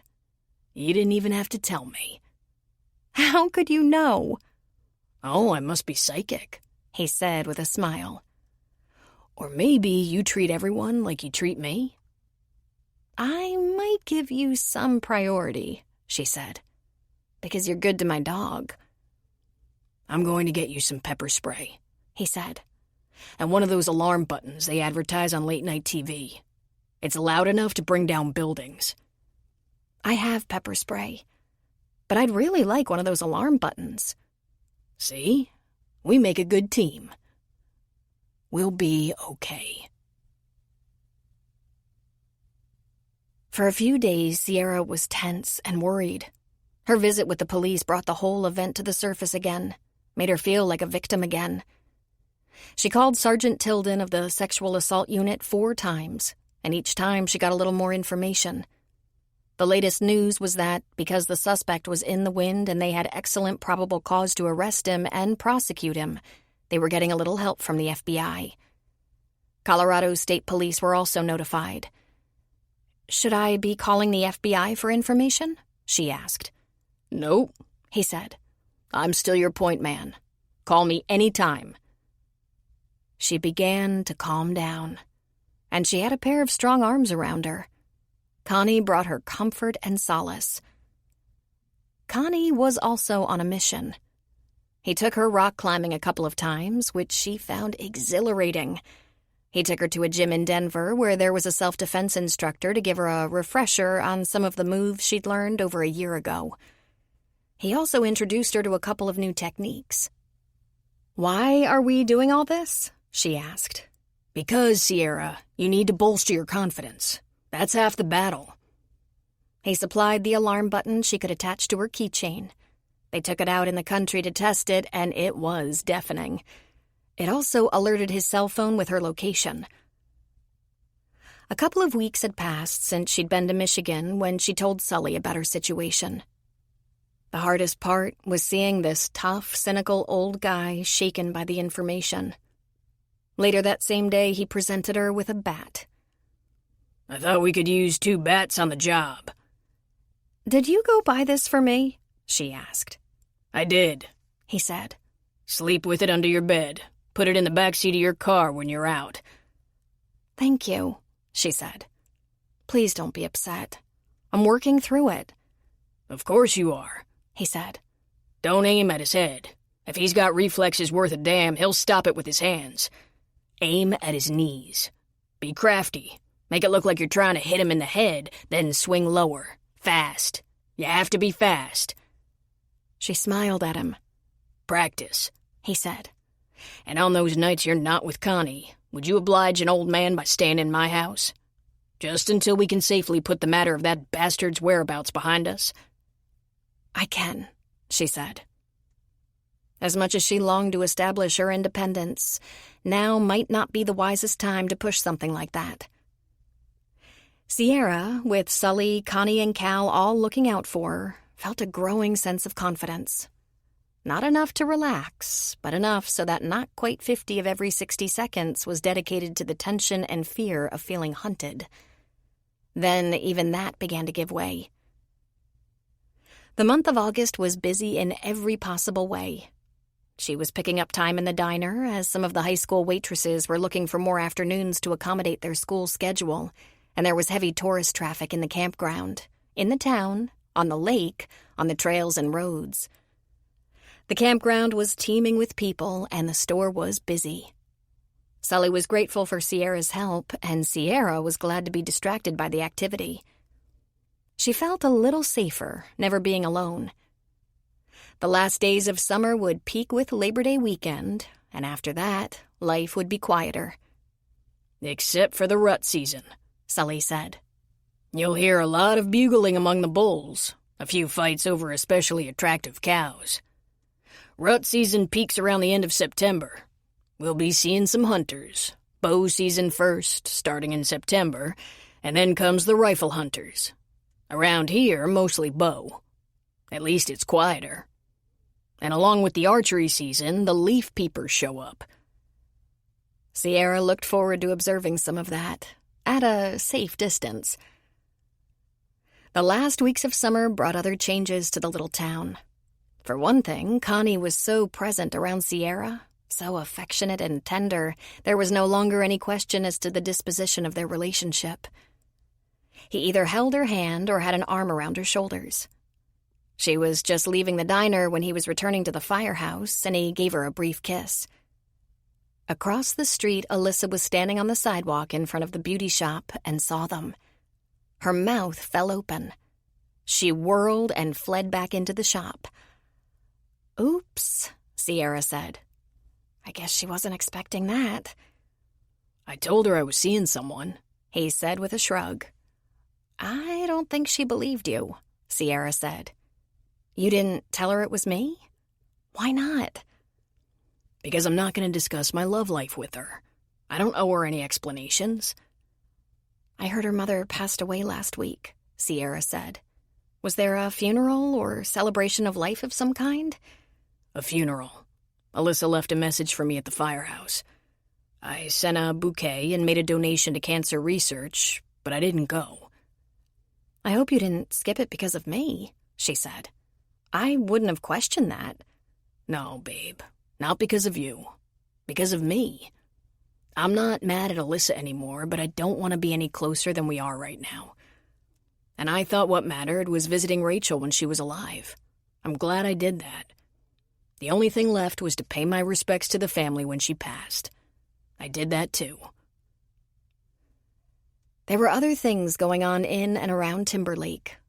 That small shop of Daisy's was changing owners in a few months, and there was talk of it becoming a commercial marijuana dispensary, a pot store. The local business owners were gossiping about it a lot. Some were up in arms. They worried about drawing a lot of heavy drug users to town. Others were thrilled to have a money-making venture on the main street. No one seemed to know who was buying the store. Sierra suspected Neely, but said nothing. And she hadn't heard from her. Labor Day weekend was a madhouse of campers, hikers, boaters. The camps across the lake were filled with people as well. Sully said they would continue to do a decent business through September, but not 7 days a week, and not in numbers like the holiday weekend. The leaves had barely started to turn and wouldn't come into their full glory for another month. The air was taking on a crispness, and Sully's fall melons and pumpkins were just about ready. The long-distance hikers had come and gone because the higher elevations of the Continental Divide Trail were starting to get cold, and there would be snow on the mountains before October. The camps across the lake would close in November for winter. Sully stayed open, but they would only see a few RVs and occasionally rent the cabins. He said it was extremely rare to see any tents. Cross-country skiers and ice-sailing skaters would be evident with the snowfall and freezing of the lake, but maintenance on the grounds would be greatly reduced. That caused Sierra to think she probably should scout around for a real job, something full-time with benefits, something with potential. In early September, an RV towing a Jeep came into the park. The RV was outdated and the black Jeep new. Checking in for a week were Clyde and Priscilla Snowden, originally from England. He was a professor of history from the Midwest, and she was a high school drama teacher who loved photography. Priscilla hoped to get in some hiking and photographs of early fall in the mountains. They'd taken a semester off to do some traveling, and with the RV, they could stay in each place they visited for a week or more, really get to know their adopted country. 2 days later, a couple of archery hunters arrived with a toy hauler that carried a couple of ATVs, perfect for getting around the back roads. Pete and Lucas from Phoenix. And then the next day, being Friday, the camp began to welcome some new weekenders. For the next several days, Sierra noticed their British campers and archery hunters making the most of the area. The ATVs on the back roads, walking along trails, in town, checking out the shops and the local tavern. The following week, Cal called Sierra and asked if she could come to the barn. He had something to talk to her about. When she told him Connie was at the crossing, Cal said, "Bring him. I want to talk to him, too." When they got to Cal and Maggie's, it appeared they were ready to lay carpet, and the interior of the barn was looking fantastic. There was a large roll of foam padding and a larger roll of carpet. "You're almost finished," she said excitedly. "Very close, with some detail work left that I'll probably keep seeing for months, but once the carpet is in the new living room and dining room, furniture and the bar stools can be delivered.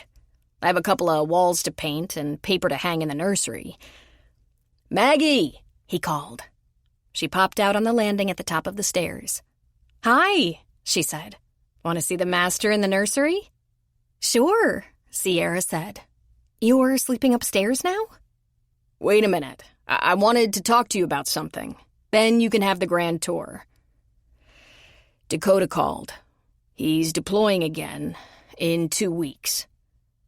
"How long has he known?" Sierra asked. "I mean, it doesn't surprise me, but he could have given us some notice."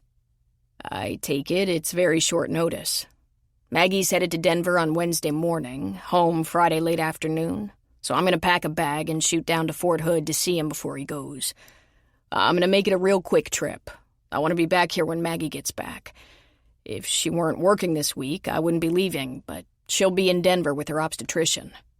No safer place for Maggie these days." "My last week until after the baby," she said, giving her big belly an affectionate rub. "I'd work up till the end, but my OB doesn't like that idea. I think it's as much the 2-hour drive as the working that's bugging her. But JC is a mother herself, and she said I'll thank her someday for insisting I take a month before the baby comes to rest and get ready. So I'll have a month before my due date. Any more than that, I might go stir-crazy." "Do you want to go with me to Texas?" Cal asked Sierra. "I'd kind of like to, but it's too short notice for me. I'm scheduled to work. I know it's not much of a job, but someone has to do it. And Sully has hunters and leaf peepers around. I should spend time there." Cal looked at Connie. "I probably don't have to ask, but will you look out for her?" He put his arm around her shoulders and pulled her closer. "You don't have to ask. I'm working one 24-hour shift this week, and Sierra promises to sleep in Sully's house while I'm not around. They both have baseball bats now, you know." "I heard," Cal said. "I'm leaving tomorrow. Just a couple of days." "Be sure to ask him how is best to communicate," Sierra said. "I'll write or Skype him every day while he's deployed. Ask him if he knows how long this deployment is, and tell him I'm sorry. A good sister would go see him." "Don't kick yourself," Cal said. "Chances are he told me so late so he wouldn't have to be bothered with coming out here before he leaves. Or, God forbid, Iowa." "He won't see them then?" "I don't think he's seen Jed and Marissa in a few years. I'll be back on Friday. I think Tom and Jackson are going to try to get the rest of the carpet in while I'm gone." Sierra let Maggie lead her around the upstairs. They'd moved into the master bedroom, and the baby's room was right next door. Maggie had a big box of letters and pictures for the walls, plus a crib yet to be assembled. There was a dresser-changing table, and the closet was outfitted with shelves. And there was an adorable wooden pink rocking horse. "I couldn't resist," she said. It's really happening, Sierra said. We're having a baby. We sure are, Maggie said. Quite beyond her deliberate control, Sierra took such comfort in these small things. A new niece making ready for an appearance, a brother and sister-in-law who were thrilled she was near and always looking out for her, a strong boyfriend, and a welcoming and bucolic setting in which to live. The end of summer brought later sunrises, so she was having her morning coffee with Sully on the porch, in the dark. The approach of dawn brought out those campers who thrived on the early, early morning, the photographers and the hunters, who brought their coffee to the porch before 6 a.m. for a visit. They were friendly, outgoing folks, typical of campers she'd gotten to know over the summer months. Private, standoffish people didn't seem to frequent campgrounds like the Crossing. Life really did seem so mild, safe and carefree. Sierra nearly forgot there was anything to worry about, any unknown threat of any kind looming in the back of her mind. Until she was driving to work early Thursday morning. Life is either a daring adventure or nothing. To keep our faces toward change and behave like free spirits in the presence of fate is strength undefeatable. Helen Keller. Chapter 18. There was a car behind her, and she felt the hair prickle on the back of her neck. She frowned into the rearview mirror, not understanding where that car could have come from. It hadn't come from Sully's, and she rarely passed or was followed by another vehicle this early in the morning. She thought about turning around and heading back to the Crossing, but that would be difficult on this road. But surely that was just an innocent car. Hunters? But hunters almost always had SUVs or trucks, and this appeared to be a small sedan. As it gained on her, she realized that no, it wasn't just an innocent car. It was someone who'd been waiting for just such an opportunity. And that could only be one person. Instantly, her foot hit the gas and she sped away. The driver was a man. She couldn't make out his features in the rearview mirror, but as he accelerated, there was only one possibility.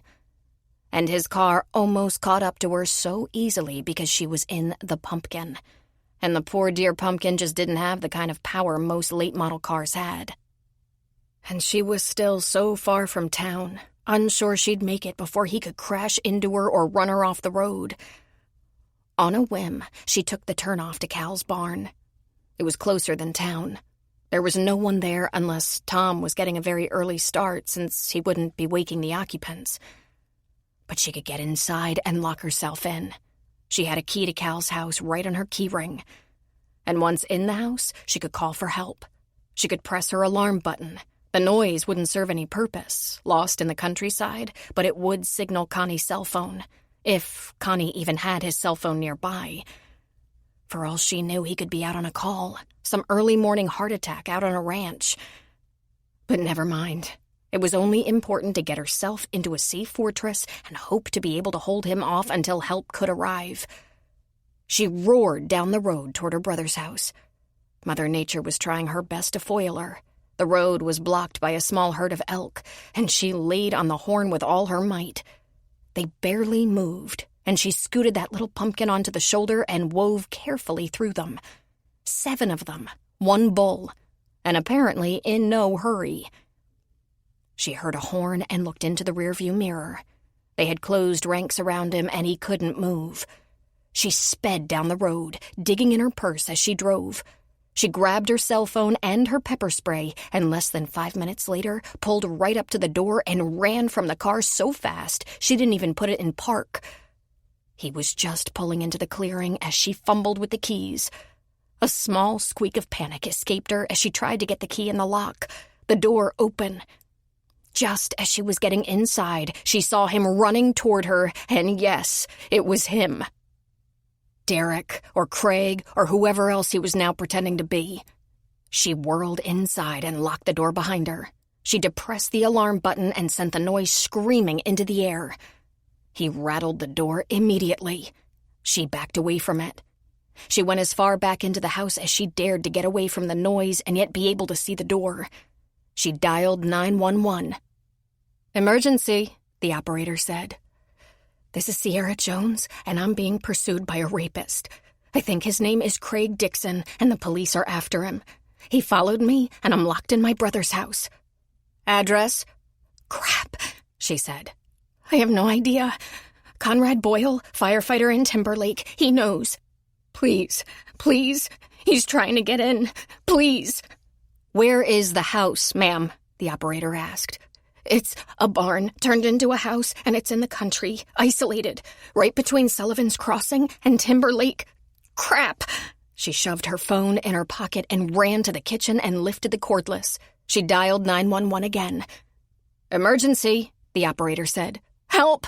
Help! The house is on fire, and I'm trapped." Then she laid down the phone with the line still open and grabbed her cell phone just as the door was kicked open. She hit the speed dial for Connie's number, but she didn't have time to say anything. She put the phone down in the shrieking din of her alarm and backed away, holding her pepper spray behind her back. Terrified, she knew she'd have to let him get close for it to be effective. And his approach was so slow. Her alarm stopped. The silence almost echoed. "Well, clever girl. You tricked me," he said. "No," she said, shaking her head. "How do you expect me to find you if you stop going to bars?" He turned around, kicked the door closed, and then methodically pushed the heavy picnic table against the door. She noticed his strong arms, his muscled back and shoulders, and was terrified. For the first time, she found it strange that he didn't seem to carry a weapon. But his strength was his weapon. "Oh, dear God, don't let Connie get hurt," she prayed. She was backed right up against the kitchen counter. He turned toward her again. "I guess we're gonna spend a little time together, my little bitch." She just shook her head and reminded herself not to let him get close enough to touch her. "I couldn't find you," he said. "You gave up the bars and you threw away your phone, naughty girl." He was 6 feet away, then 4 feet. Then she pulled out the small canister and fired right into his face. He cried out, and with lightning speed, his arm shot out and knocked the canister from her hand, but not before he'd taken a hit in the face. Maybe not as much as she'd hoped, but he'd been hit. And she'd gotten a little overspray. She felt the sting in her eyes immediately. Though half blind and disoriented, he grabbed her and slugged her in the face so hard she fell. He kicked her out of the way, and she couldn't breathe. She thought she was doomed, but then he went to the sink and flushed his face with water. She wasn't sure she could stand, so she crawled away from him as quickly as she could.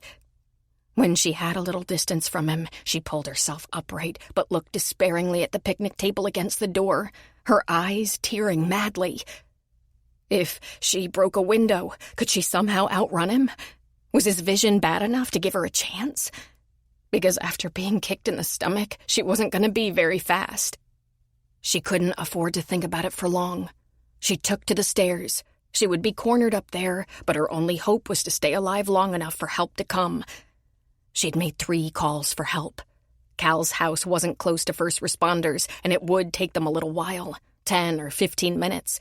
But she was banking on this man's pathology. He wasn't going to kill her until he tormented her. She'd survived him once. She could survive him again. She ran to the master bedroom and closed the door. But of course, there was no lock on the door. She gave the bureau a tug, but she couldn't budge it. She looked around for something to bar the door, something to hit him with.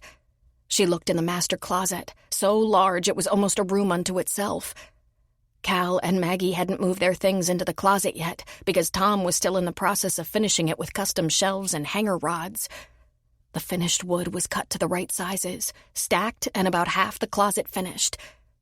She heard some powerful pounding coming from downstairs, and she tried to imagine what he was doing. Breaking up the place? Destroying it? On top of the pile of boards sat the nail gun. She had to search for an outlet and plugged it in. She lifted it to turn it on, and it was so heavy she could barely hold it. She'd been around Cal's house when some of the building was going on, and she knew from observation you couldn't fire nails out of the gun by pulling a trigger. The later models had been improved and were much safer than the earlier nail guns. It had to be pressed against something to work, and it was too heavy for her to hold behind her back like a small canister of pepper spray. She heard breaking glass and wondered what it was. Was he trying to make his escape through a broken window? She sat atop the stacked boards, the nail gun in front of her and the outlet behind her. Then, without warning, he was standing in front of her in the closet doorway. She nearly jumped out of her skin. His eyes were red and already swelling, his burned cheeks wet with his tears. And yet the sneer on his face was so awful, so sinister. She remembered. This was what he liked. A victim who fought. There was a shout from inside the house. Craig Dixon, you're surrounded. You have no exit route. Come out now. Hands in the air. So, you told, he said. And yet he grinned a sick and evil grin. And here I thought you'd learned your lesson. Suddenly, she laughed. You wish, she said, matching him for bravado. You're a bitch, he snapped. And you're an impotent loser, she flung. He lunged at her, his hands around her neck, a growl coming from deep inside him. He squeezed and shook her head slamming against the closet shelf. It took enormous willpower not to grab for the hands that choked her, but the self-defense training kicked in. The nail gun was almost too heavy to lift with one hand, so it was slow, and she prayed not to lose consciousness before she could at least do some damage. She pressed it into his side and fired. Crack, crack, crack, crack! His eyes were wide and startled as he looked into her eyes, but he didn't lessen the grip on her throat. She pressed the gun into his side and fired again. Crack, crack, crack! An inhuman yowl escaped him, the cry of a wounded animal, and he resumed choking and shaking her, and her peripheral vision began to darken. She saw stars for a moment. Then, suddenly, he let go, and she was dimly aware of some kind of struggle, but she couldn't focus. She fell off the small stack of shelving to the floor, straining to take a breath and to focus. Her hand rose weakly to her neck, and she thought, vaguely, I don't think the police had time to respond. Then there was a face above her. Pete, the bow hunter. Oh, man, he must have found her elk in Cal's pasture. She'd been rescued by an elk hunter. She let her eyes close. Medical is on the way, Sierra, he said, brushing her hair back from her face. We got him. He's in custody. She looked at him. "'Cause," she tried lamely. Then she coughed. She could breathe better, but her throat was certainly damaged. "Custody?" she asked again. Yep, in handcuffs, in custody. You're safe. I'm not leaving you, and medical is on the way. She could hear a siren in the distance, still a long way off. She closed her eyes again. "Pete," she whispered, "were you shooting elk?" No, he said with a laugh. I'm hunting more dangerous game. I have a lot to explain to you after you've been to the hospital. Better make sure he didn't hurt you too badly. Stay awake now. Stay with me. You took some hard knocks to the head. Don't go to sleep on me. "He hit me and kicked me," she said. "Is he dead? Did I kill him?" He's not dead, Pete said, but he's done. You took a little blood out of him. She sighed. "Is he going to the hospital too?" Not the same one you're going to, don't worry. He's gonna have a couple of FBI agents and some state troopers with him. "God, I wish I'd killed him," she whispered. Nah, you don't want that burden too. But you gave him to us. You're a hero. No, I'm a survivor, she said in a hoarse whisper. Again, her eyes closed. Pete was moving around. Then there was a new presence. She opened her eyes to look into the piercing, beautiful blue of Conrad's eyes. Hey, baby, he said. Open your eyes and let me look at them, okay? Good, he said, shining a light in them. You still need a head CT, but I think you're gonna be okay. He took her blood pressure. Yeah, you'll be okay now. Sorry I couldn't get here any faster, he said, wiping off her face. Coming into focus now, she noticed the wipe he used was bloody. Just a few battle scars. She smiled into those remarkable eyes. Connie, she whispered. I nailed him. Sierra went all the way to Denver by ambulance so her sister-in-law could examine her and read the head CT. She would have been taken by medical air transfer if Connie had found anything in her preliminary exam that was questionable. Maggie chose to keep her overnight for observation, and Conrad stayed with her, wouldn't leave her side. Then, in the morning before she was discharged, she had more company. Cal was back, as he had intended to be, but with him was Dakota. Boy, what some chicks'll do for attention, Dakota said, taking her into his big arms and hugging her. Don't call me a chick, she said. I'm dangerous. So I hear. Good for you. Aren't you late for a war? She asked. I'm not late yet. All your drama kind of demanded a visit before I head out again. I thought maybe you could give me some tips in kicking ass. You came to the right person, she said. He touched her cheek. You have a wicked black eye. I didn't say it was easy. Do you want to come to the crossing with us? It turns out some of Sully's campers were actually FBI agents, and I've been promised a debriefing, which is dangerous chick talk for an explanation as to how all this crazy shit went down. Oh, I wouldn't miss it. And that's all I've got. The day. I have to get back to Fort Hood. I can't let them leave without me. They made the mistake of putting me in charge. I'm gonna rent a car so I can come back to Denver later tonight. Forget about it, Cal said. I'll take you back. I don't want you alone and getting tired. You're jet-lagged and worn out. I'll stay at Maggie's place and rest before I drive back. I think he's gonna be a little overprotective as a father, don't you? Dakota asked Sierra. No help for it, she said. Number one sibling put himself in charge many years ago. She smiled at Cal. I don't think he'll do any real harm. They worked it out so that Conrad drove Cal's truck with Sierra and Dakota because he couldn't stand to be away from her for 5 minutes. And Sierra and Dakota were due a visit. Cal drove back with Maggie. Of course, that meant Connie sitting through another recitation of all the events that led up to the capture of a serial rapist named Craig Dixon. Fortunately for him, Sierra wasn't quite as graphic with this brother. Are you going to be all right now? Dakota asked. 1 in 5 women is sexually assaulted. Some figures claim 1 in 4. Yes, I'm going to be all right. It stole 1.5 years of my life. I'm not letting it have any more than that. Plus, she got a little payback, Connie said. When they got back to Sully's, there were 4 campers waiting for them. The first thing Pete wanted to show Sierra was the inside of Priscilla and Clyde's RV. Even though there was quite a crowd waiting for an explanation, only Sierra was taken inside the RV.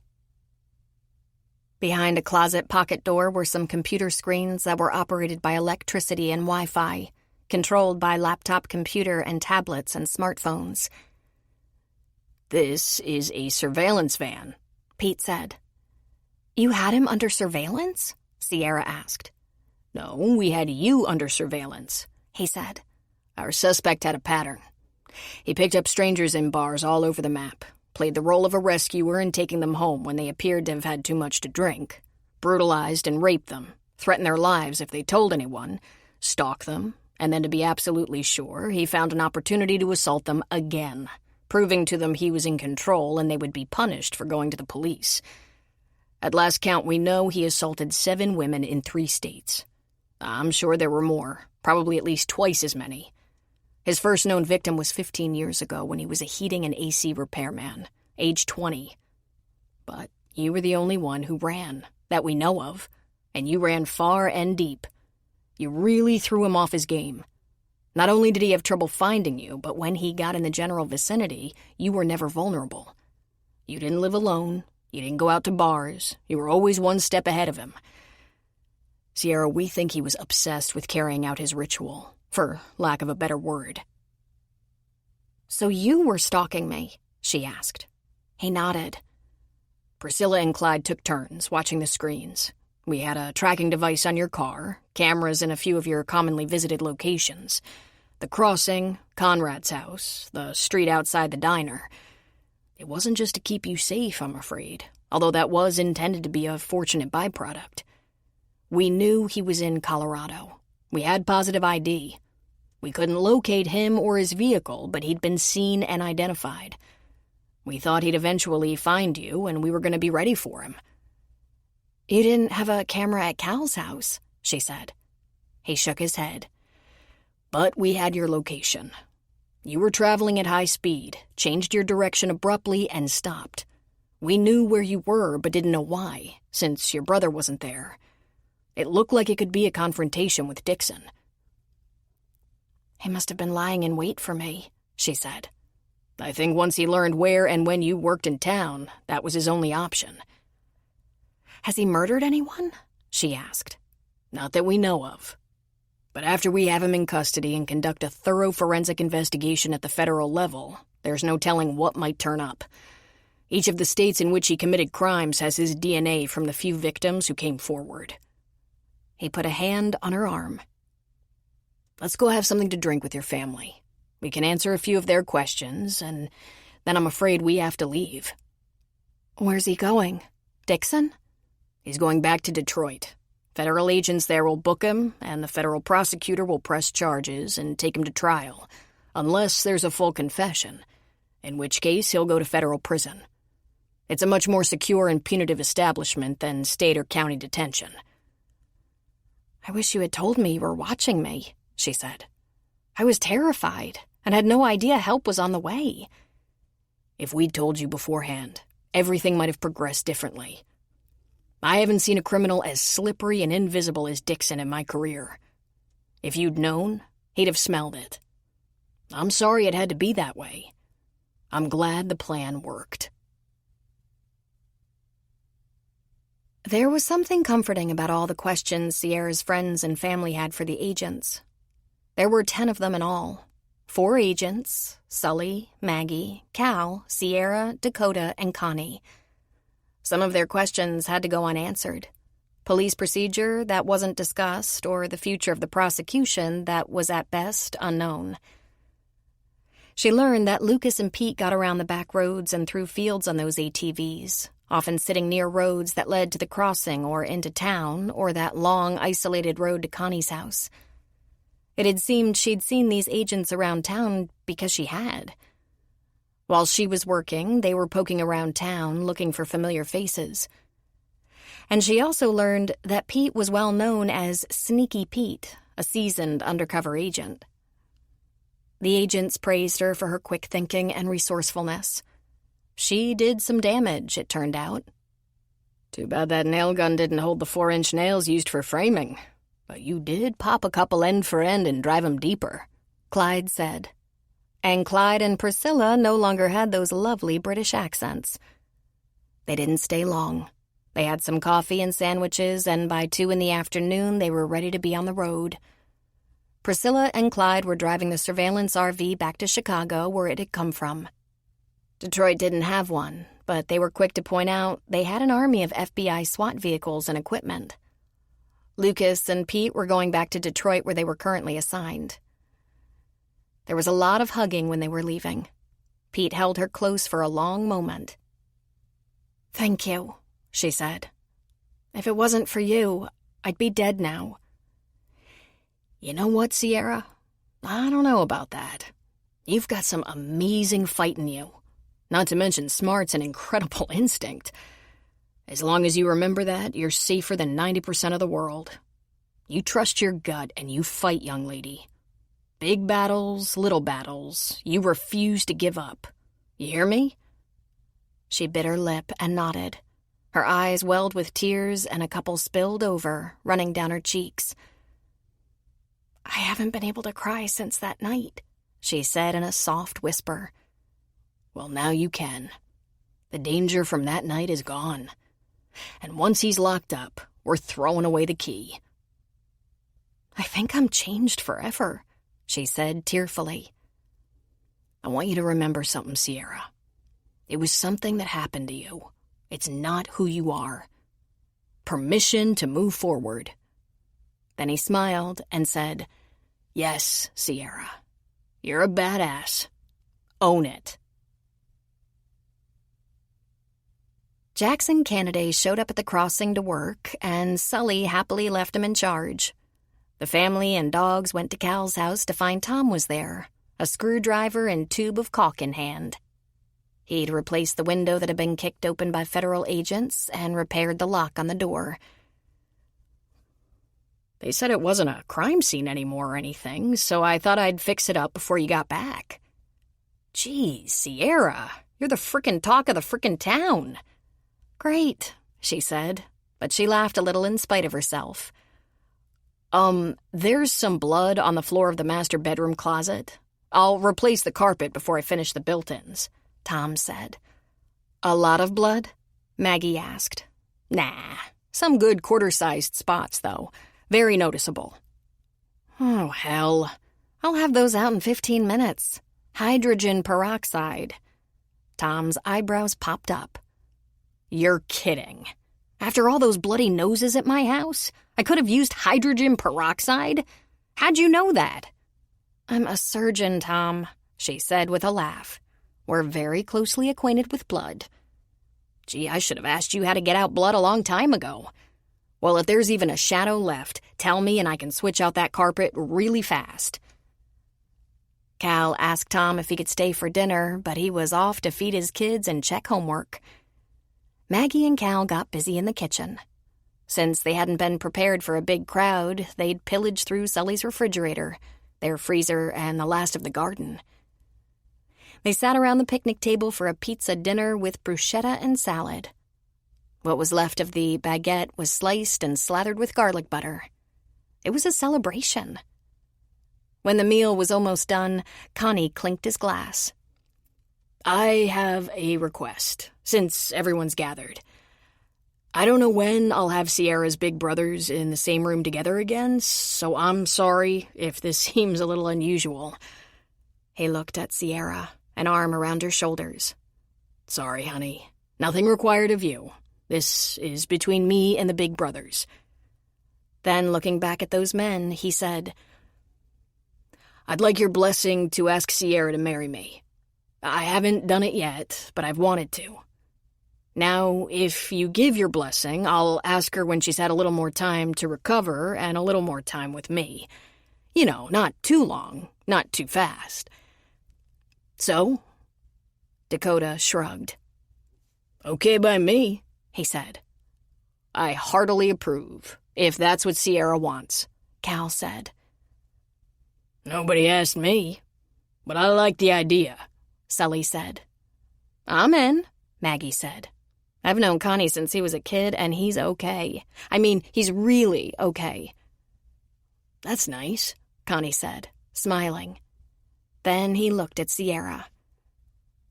Well, she said, when are you going to ask me? I don't want to rush you. You don't want me to get tired of waiting, do you? Never thought of that. Will you marry me, Sierra?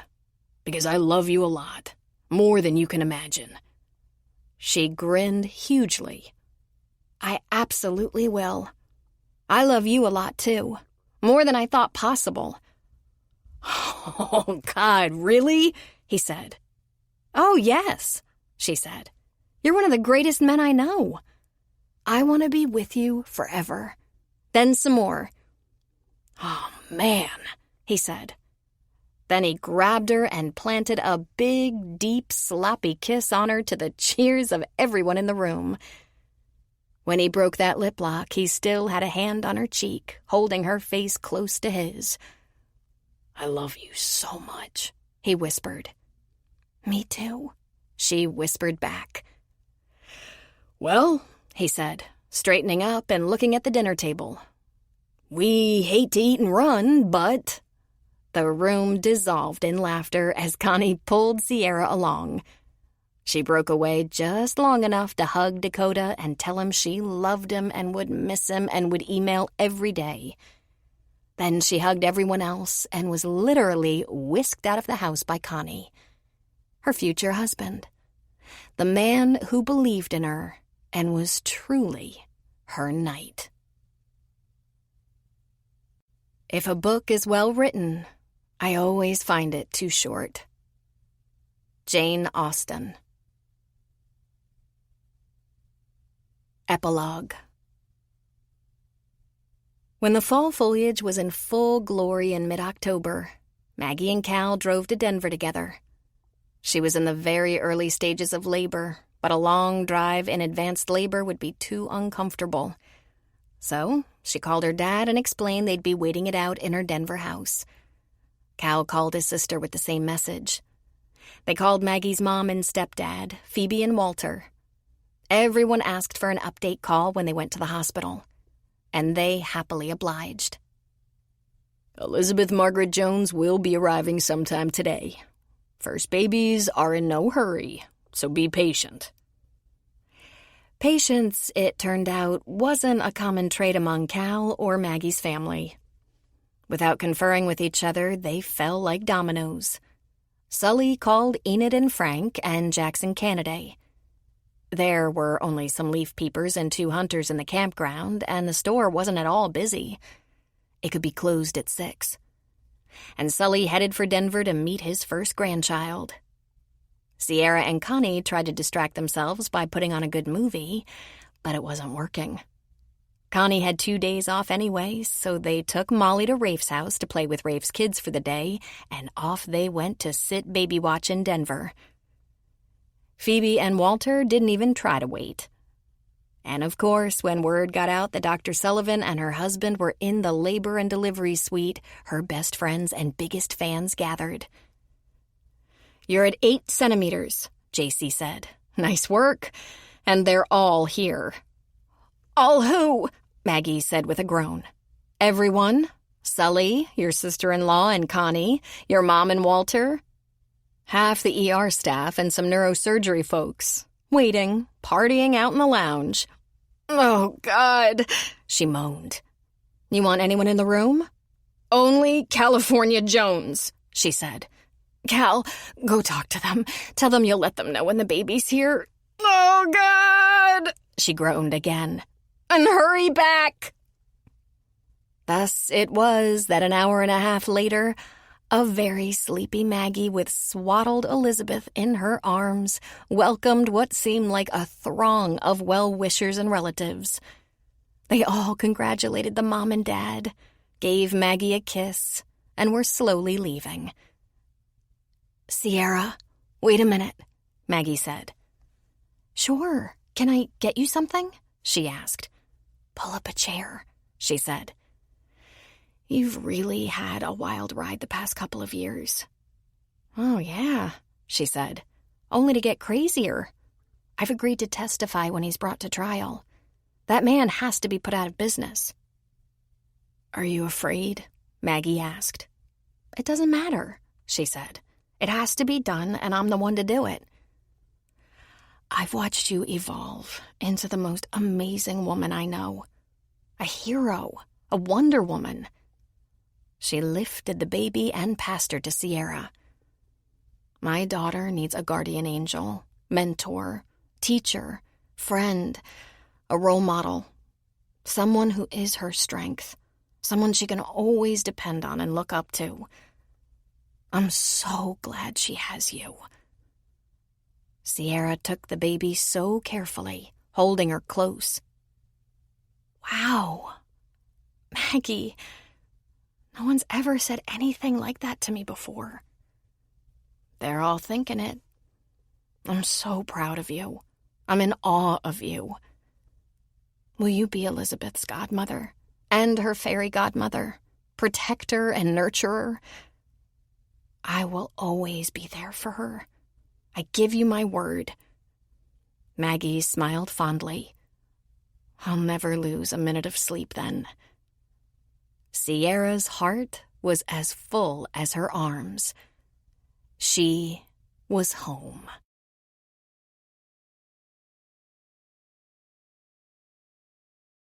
The end.